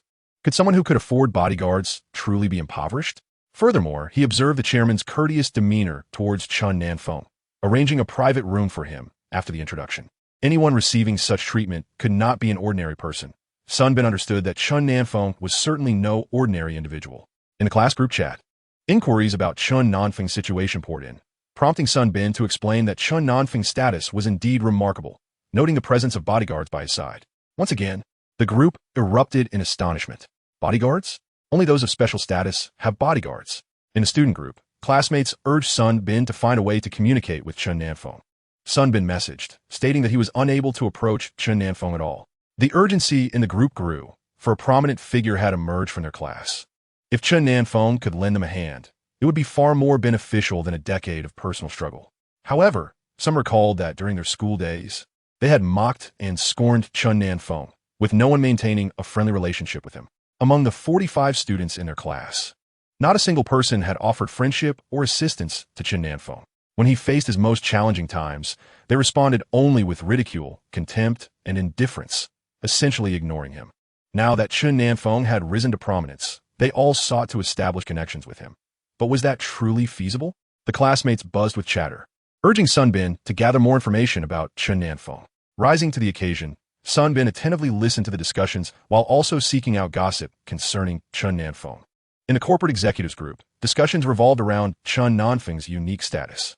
He was not only affiliated with one company, but also owned Fengqi law firm, a fact they had inadvertently learned during a business meeting with Su Qi. Most of the company was abuzz with admiration for their president, marveling at his youth and striking appearance, deeming him a paragon of masculine allure.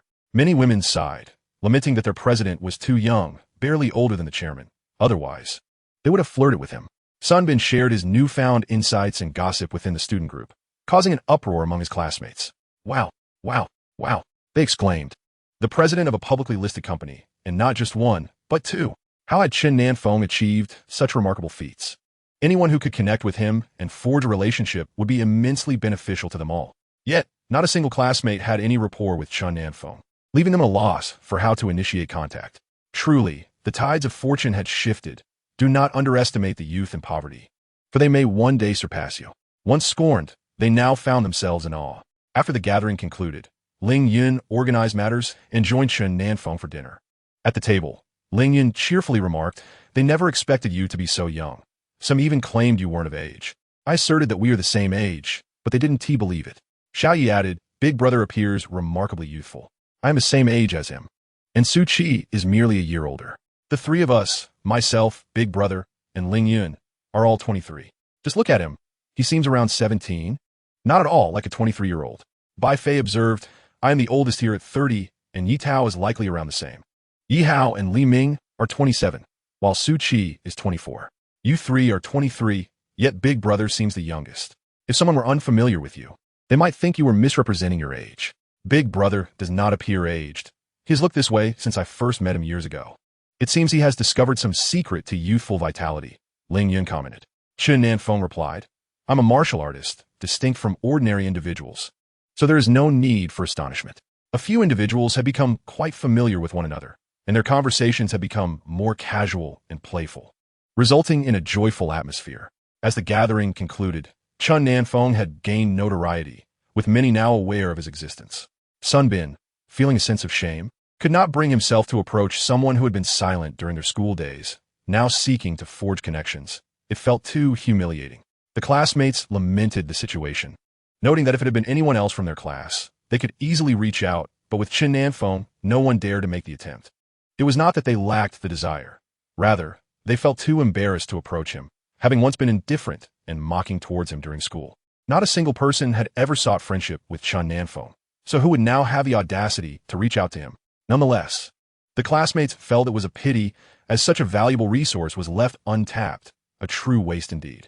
Chen Nan Feng was taken aback that his classmates would discuss him with such self-serving intentions, lamenting their inability to connect with him. However, even if Chen Nan Feng were aware of their sentiments, he would not extend a helping hand. He had not wronged anyone during his school years, yet they had ostracized, mocked, and looked down upon him solely due to his poverty, lack of connections, and family background. Despite his academic prowess, it held no weight in the eyes of his peers. Even if he were to gain admission to a university, they questioned whether he could afford it. And even if he did attend university without a lineage or background, what could he achieve? No one held any faith in Chen Nan Feng. They deemed him a person without a future. Knowing the outcome, why would anyone still concern themselves with him? They distanced themselves, fearing he might cling to them in desperation. Had Chen Nan Feng not received support, he might have long since disappeared, perhaps even to the point of being forgotten. Consequently, Chen Nan Feng harbored no fondness for his classmates, struggling to recall even their names. Had they known that Chen Nan Feng was now the president of 4 companies, they would surely be astonished. He presided over Fengyun Technology Company, Fengqi Law Firm, Fengpeng Corporation, and Fengfei Group, with shares held by the Shao and by families. Chen Nan Feng's worth had ascended him to the ranks of the world's wealthy elite. Additionally, he was also a skilled physician, unmatched in his medical expertise. Yet that was not all. He held an even more remarkable position as the chief instructor of a special forces unit, a general at the youngest age in history. Each of these identities alone would leave his former classmates in awe. Regrettably, Chen Nan Feng would not offer them assistance. He would not even provide a mere enhancement to their circumstances, let alone help them in their time of need. Why should he concern himself with such individuals? Moreover, the heights Chen Nan Feng had reached were beyond the comprehension of those classmates. He now existed in a realm alongside the elite, while they could only look up at him. Just as Chen Nan Feng was engaged in training with a few individuals, Elder Yi arrived, stating that someone was seeking him. Chen Nan Feng followed Elder Yi down the mountain. Elder Yi remarked, "It was Old Li who called. He mentioned that members of the Wang family are looking for you. The child is with the president." Wang Jun stated, "I shall make a trip to Jianghai now." "Go ahead," replied Chen Nan Feng. Elder Yi and the others were aware of Chen Nan Feng's formidable abilities. Thus, they felt it would be a burden to accompany him, allowing him to venture forth alone. Finding a secluded spot, Chen Nan Feng ascended into the sky. Elder Yi gazed in awe at Chen Nan Feng, whose garments fluttered gracefully in the wind. In the blink of an eye, Chen Nan Feng arrived at the president's traditional Chinese medicine clinic. The president, astonished to see him, exclaimed, "They said they found you. I didn't expect you to arrive so swiftly. Wonderful. Please let us see the child." Soon, Chen Nan Feng beheld Wang Lan beside the child, weeping profusely. Upon seeing Chen Nan Feng, she grasped his hand desperately, pleading, "Save him. Save him. Save him." After soothing Wang Lan, Chen Nan Feng began to assess the child's condition. It appeared the child had been constricted by something or struck on the head, resulting in a hematoma and possible cranial injury. Chen Nan Feng requested the president and Wang Lan to step outside as he commenced treatment. After a thorough examination, he successfully repaired the cranial damage and cleared the blood clot, though the child seemed significantly shaken. When the child awoke and gazed at Chen Nan Feng in bewilderment, he suddenly began to cry profusely. Hearing the cries, Wang Lan and the president rushed in. Wang Lan quickly embraced the child and sensing his mother's presence. The child's cries gradually subsided. The president sighed. It was the child's father who, upon experiencing misfortunes in his work and family, resorted to harassing Wang Lan for money. Initially, she refused, but when the child was harmed, she reluctantly agreed to assist. Yet, the child still suffered. That man is nothing short of a beast. Chen Nan Feng, envisioning that arrogant man, was incensed that he would stoop so low as to threaten his own child for money.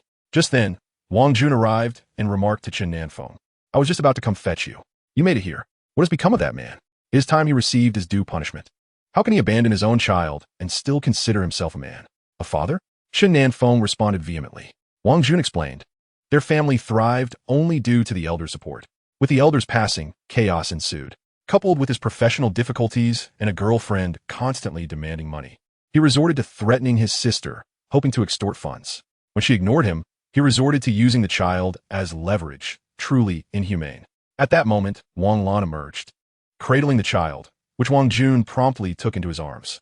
The child was now safe, though still somewhat traumatized and in need of gradual recovery. Wang Lan turned to Chen Nan Feng and expressed her gratitude. "Brother, thank you once again for saving me." "Go on. I shall converse with the president," Chen Nan Feng replied. Wang Jun accompanied Wang Lan and the child away, while the president remarked, "There are all kinds of people in this world, capable of using their own child as a pawn. I cannot fathom such depravity. Perhaps the need for money has driven him to madness." "That man certainly does not appear to be of good character," Chen Nan Feng remarked. "Just as you arrived, please assist me with 2 patients," the president urged, leading Chen Nan Feng to the ward. The first patient was a middle-aged woman, evidently suffering for some time, her complexion pale and gaunt. The president explained that she was in the advanced stages of lung cancer. Observing her condition, Chen Nan Feng acknowledged the severity of her illness and requested the president to prepare some herbal medicine, commencing her treatment. The president hastily arranged for the herbal remedies, and once Chen Nan Feng completed the treatment, the woman was given the medicine alongside an herbal bath.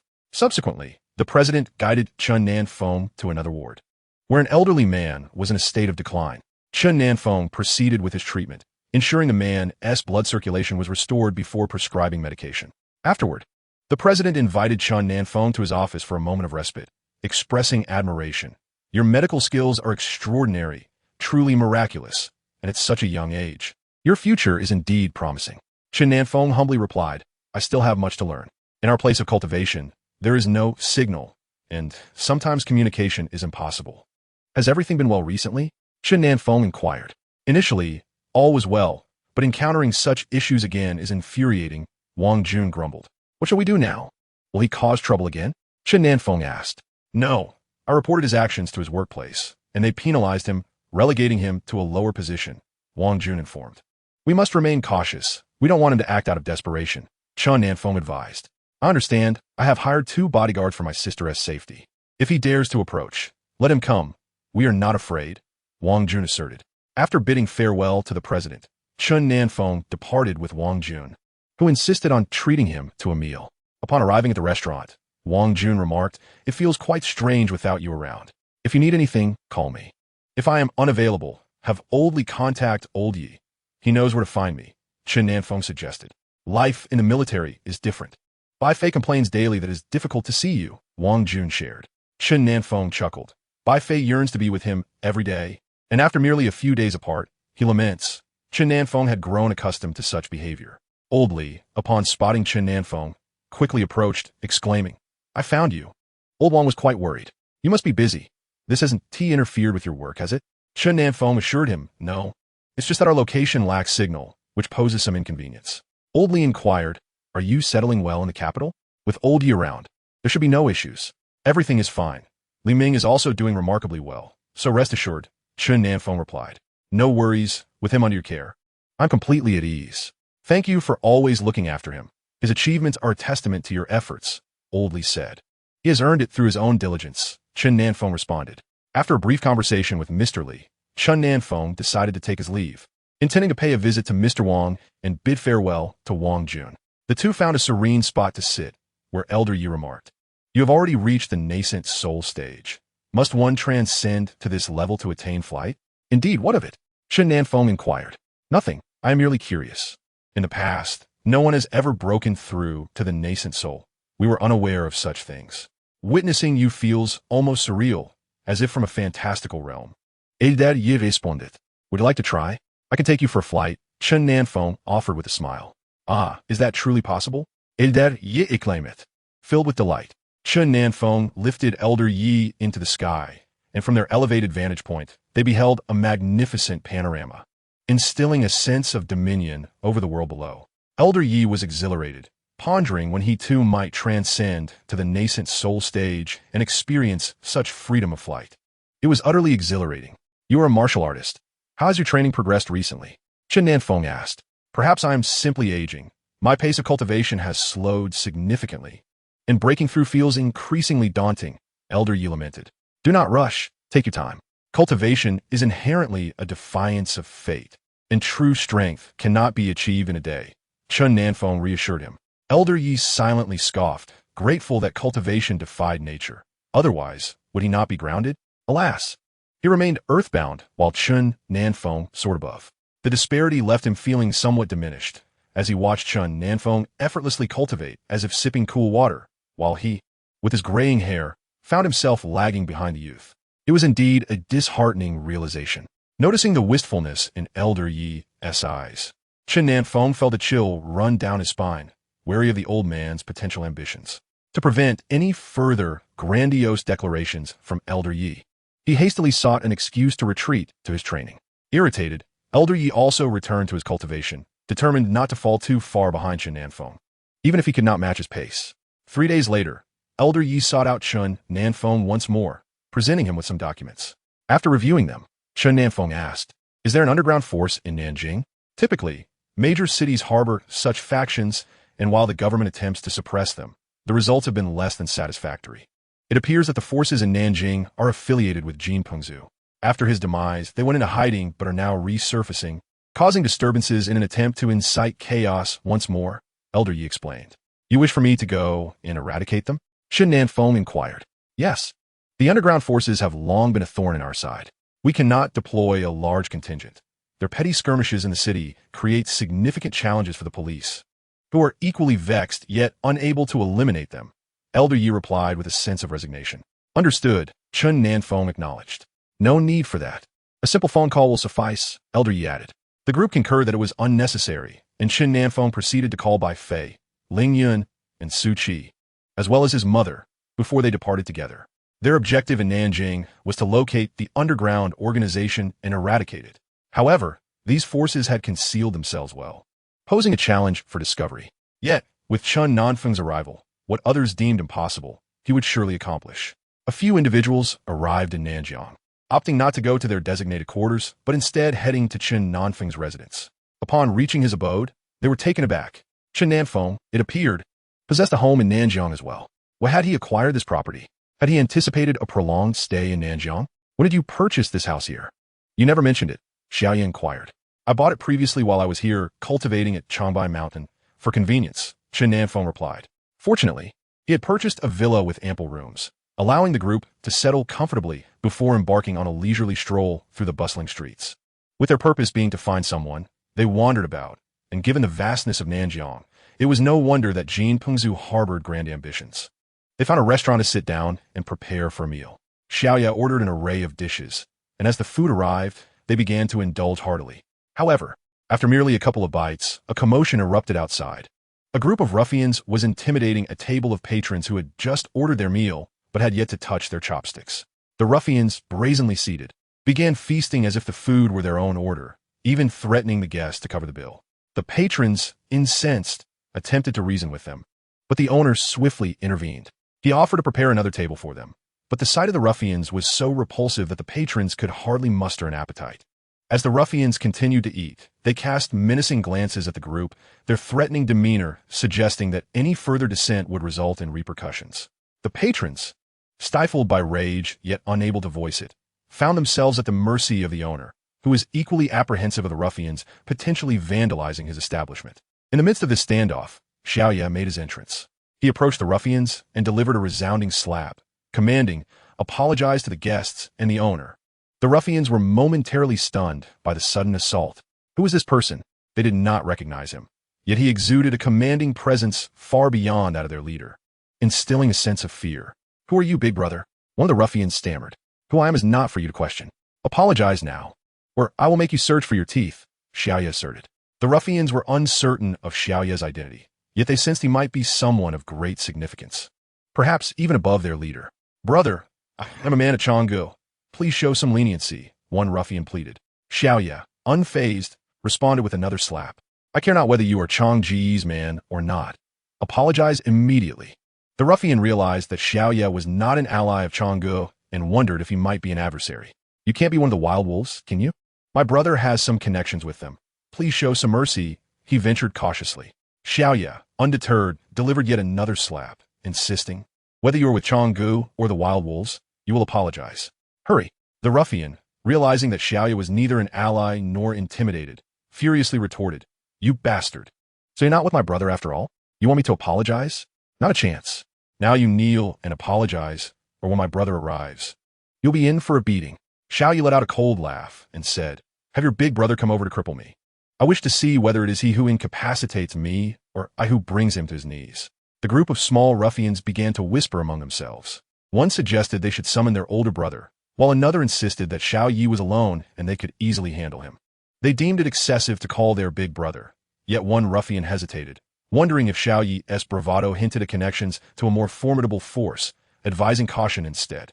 After deliberation, they resolved to fetch their older brother. One of the ruffians declared, "Kid, if you apologize now and compensate for our losses, I will let you off the hook. Otherwise, once my big brother arrives, your fate is sealed. Enough of your nonsense. I am eager to see what kind of man your big brother truly is. Hurry, or else none of you will escape unscathed," Xiaoye retorted. The onlookers in the private room observed Xiaoye's audacity, remarking on his potential as a true scion of privilege, noting how he stood as a worthy adversary against the ruffians. They continued to watch as Xiaoye observed a ruffian making a phone call. Once the call ended, the ruffian grew brazen. "Kid, my big brother will be here shortly. You are finished," he boasted. The ruffian known as Xiao Si rushed to the man in charge, saying, "Bro Bao, this is the kid I mentioned. I told you I was your big brother's man, and he dared to strike me. Just look at him." He pointed at Xiao Yi. A triumphant smirk plastered across his face. The man called Bro Bao glared at Xiao Yi, fuming. "Who are you to cause trouble on Brother Chang's turf? Are you seeking death, or merely asking for it?" Xiao Yi was enraged upon hearing this. "Bro Bao, how aptly named you are. With that physique and that bulk, it's clear you are merely a bully," he responded. Bro Bao, infuriated by Xiao Ye's insolence, decided to teach him a lesson for daring to address him in such a manner. He advanced, intending to deliver a crushing blow, confident that it would send Xiao Yi sprawling. The other ruffians shared his anticipation, eager to witness Xiao Yi begging for mercy. However, to everyone's astonishment, Bro Bao's hand flew forward, but it was he who ended up being struck instead of Xiao Yi. Stunned, Bro Bao stood there, bewildered, as did the other ruffians. What has transpired? How is it that Bro Bao was the one who was hit? Shouldn't it have been that arrogant kid? After a moment of shock, Bro Bao finally regained his wits and shouted angrily, "You bastard! How dare you strike me? Get him! Take him down!" A horde of ruffians lunged at Xiao Yi, intent on dismantling him entirely for daring to strike Bro Bao. Meanwhile, Bro Bao eagerly awaited the sight of Xiao Yi being beaten down. Regrettably for them, before the swarm could reach Xiao Yi, they all collapsed to the ground. Bro Bao was left in stunned silence. No wonder he is so arrogant. It turns out he is a skilled fighter. Unwilling to concede, Bro Bao attempted to land a powerful strike on Xiao Yi. Yet as he approached, he found himself felled before he could even swing a fist. The sound of Bro Bao, weighing 200 pounds, hitting the ground echoed like a minor earthquake. Upon observing Brother Bao lying face down, with a foot resting on his back, the young ruffians were rendered speechless. Could it be that Brother Bao had met his demise? What were they to do?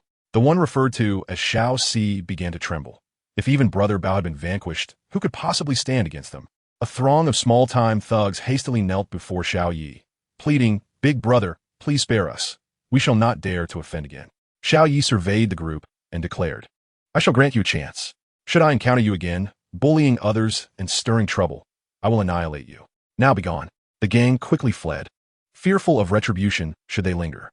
Just as they lifted their feet to depart, Xiao Yi called out, "Wait, take this worthless one with you. Do not tarnish this place." The small-time thugs hurriedly carried Brother Bao away. At that moment, he appeared to be unconscious. Upon reaching the hospital, they discovered that their esteemed leader, Brother Bao, had been grievously injured. A wave of cold sweat broke out among them. Although they had sustained injuries, they were merely superficial, whereas Brother Bao had suffered internal damage.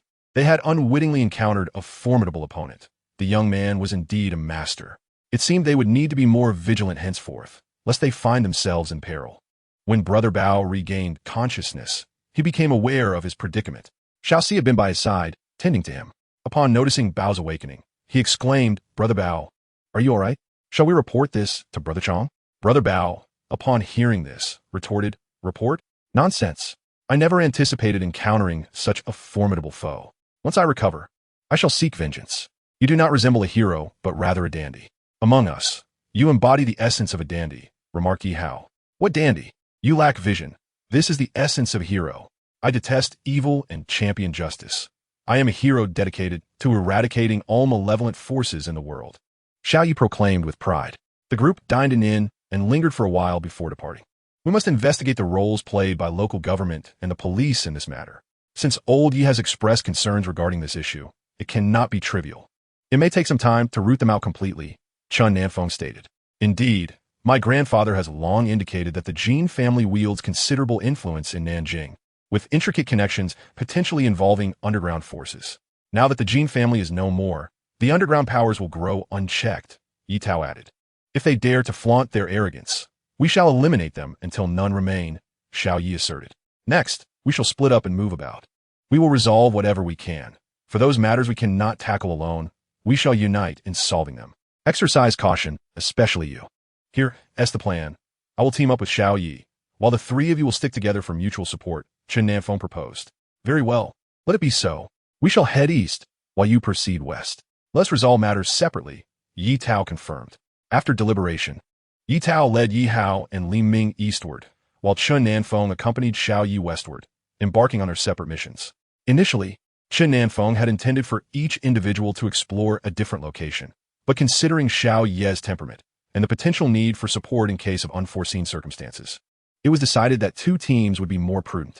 Chen Nan Feng and Xiao Yi commenced their journey westward. Xiao Yi remarked, "Are you concerned that I might act impulsively, fearing that I might suffer a loss?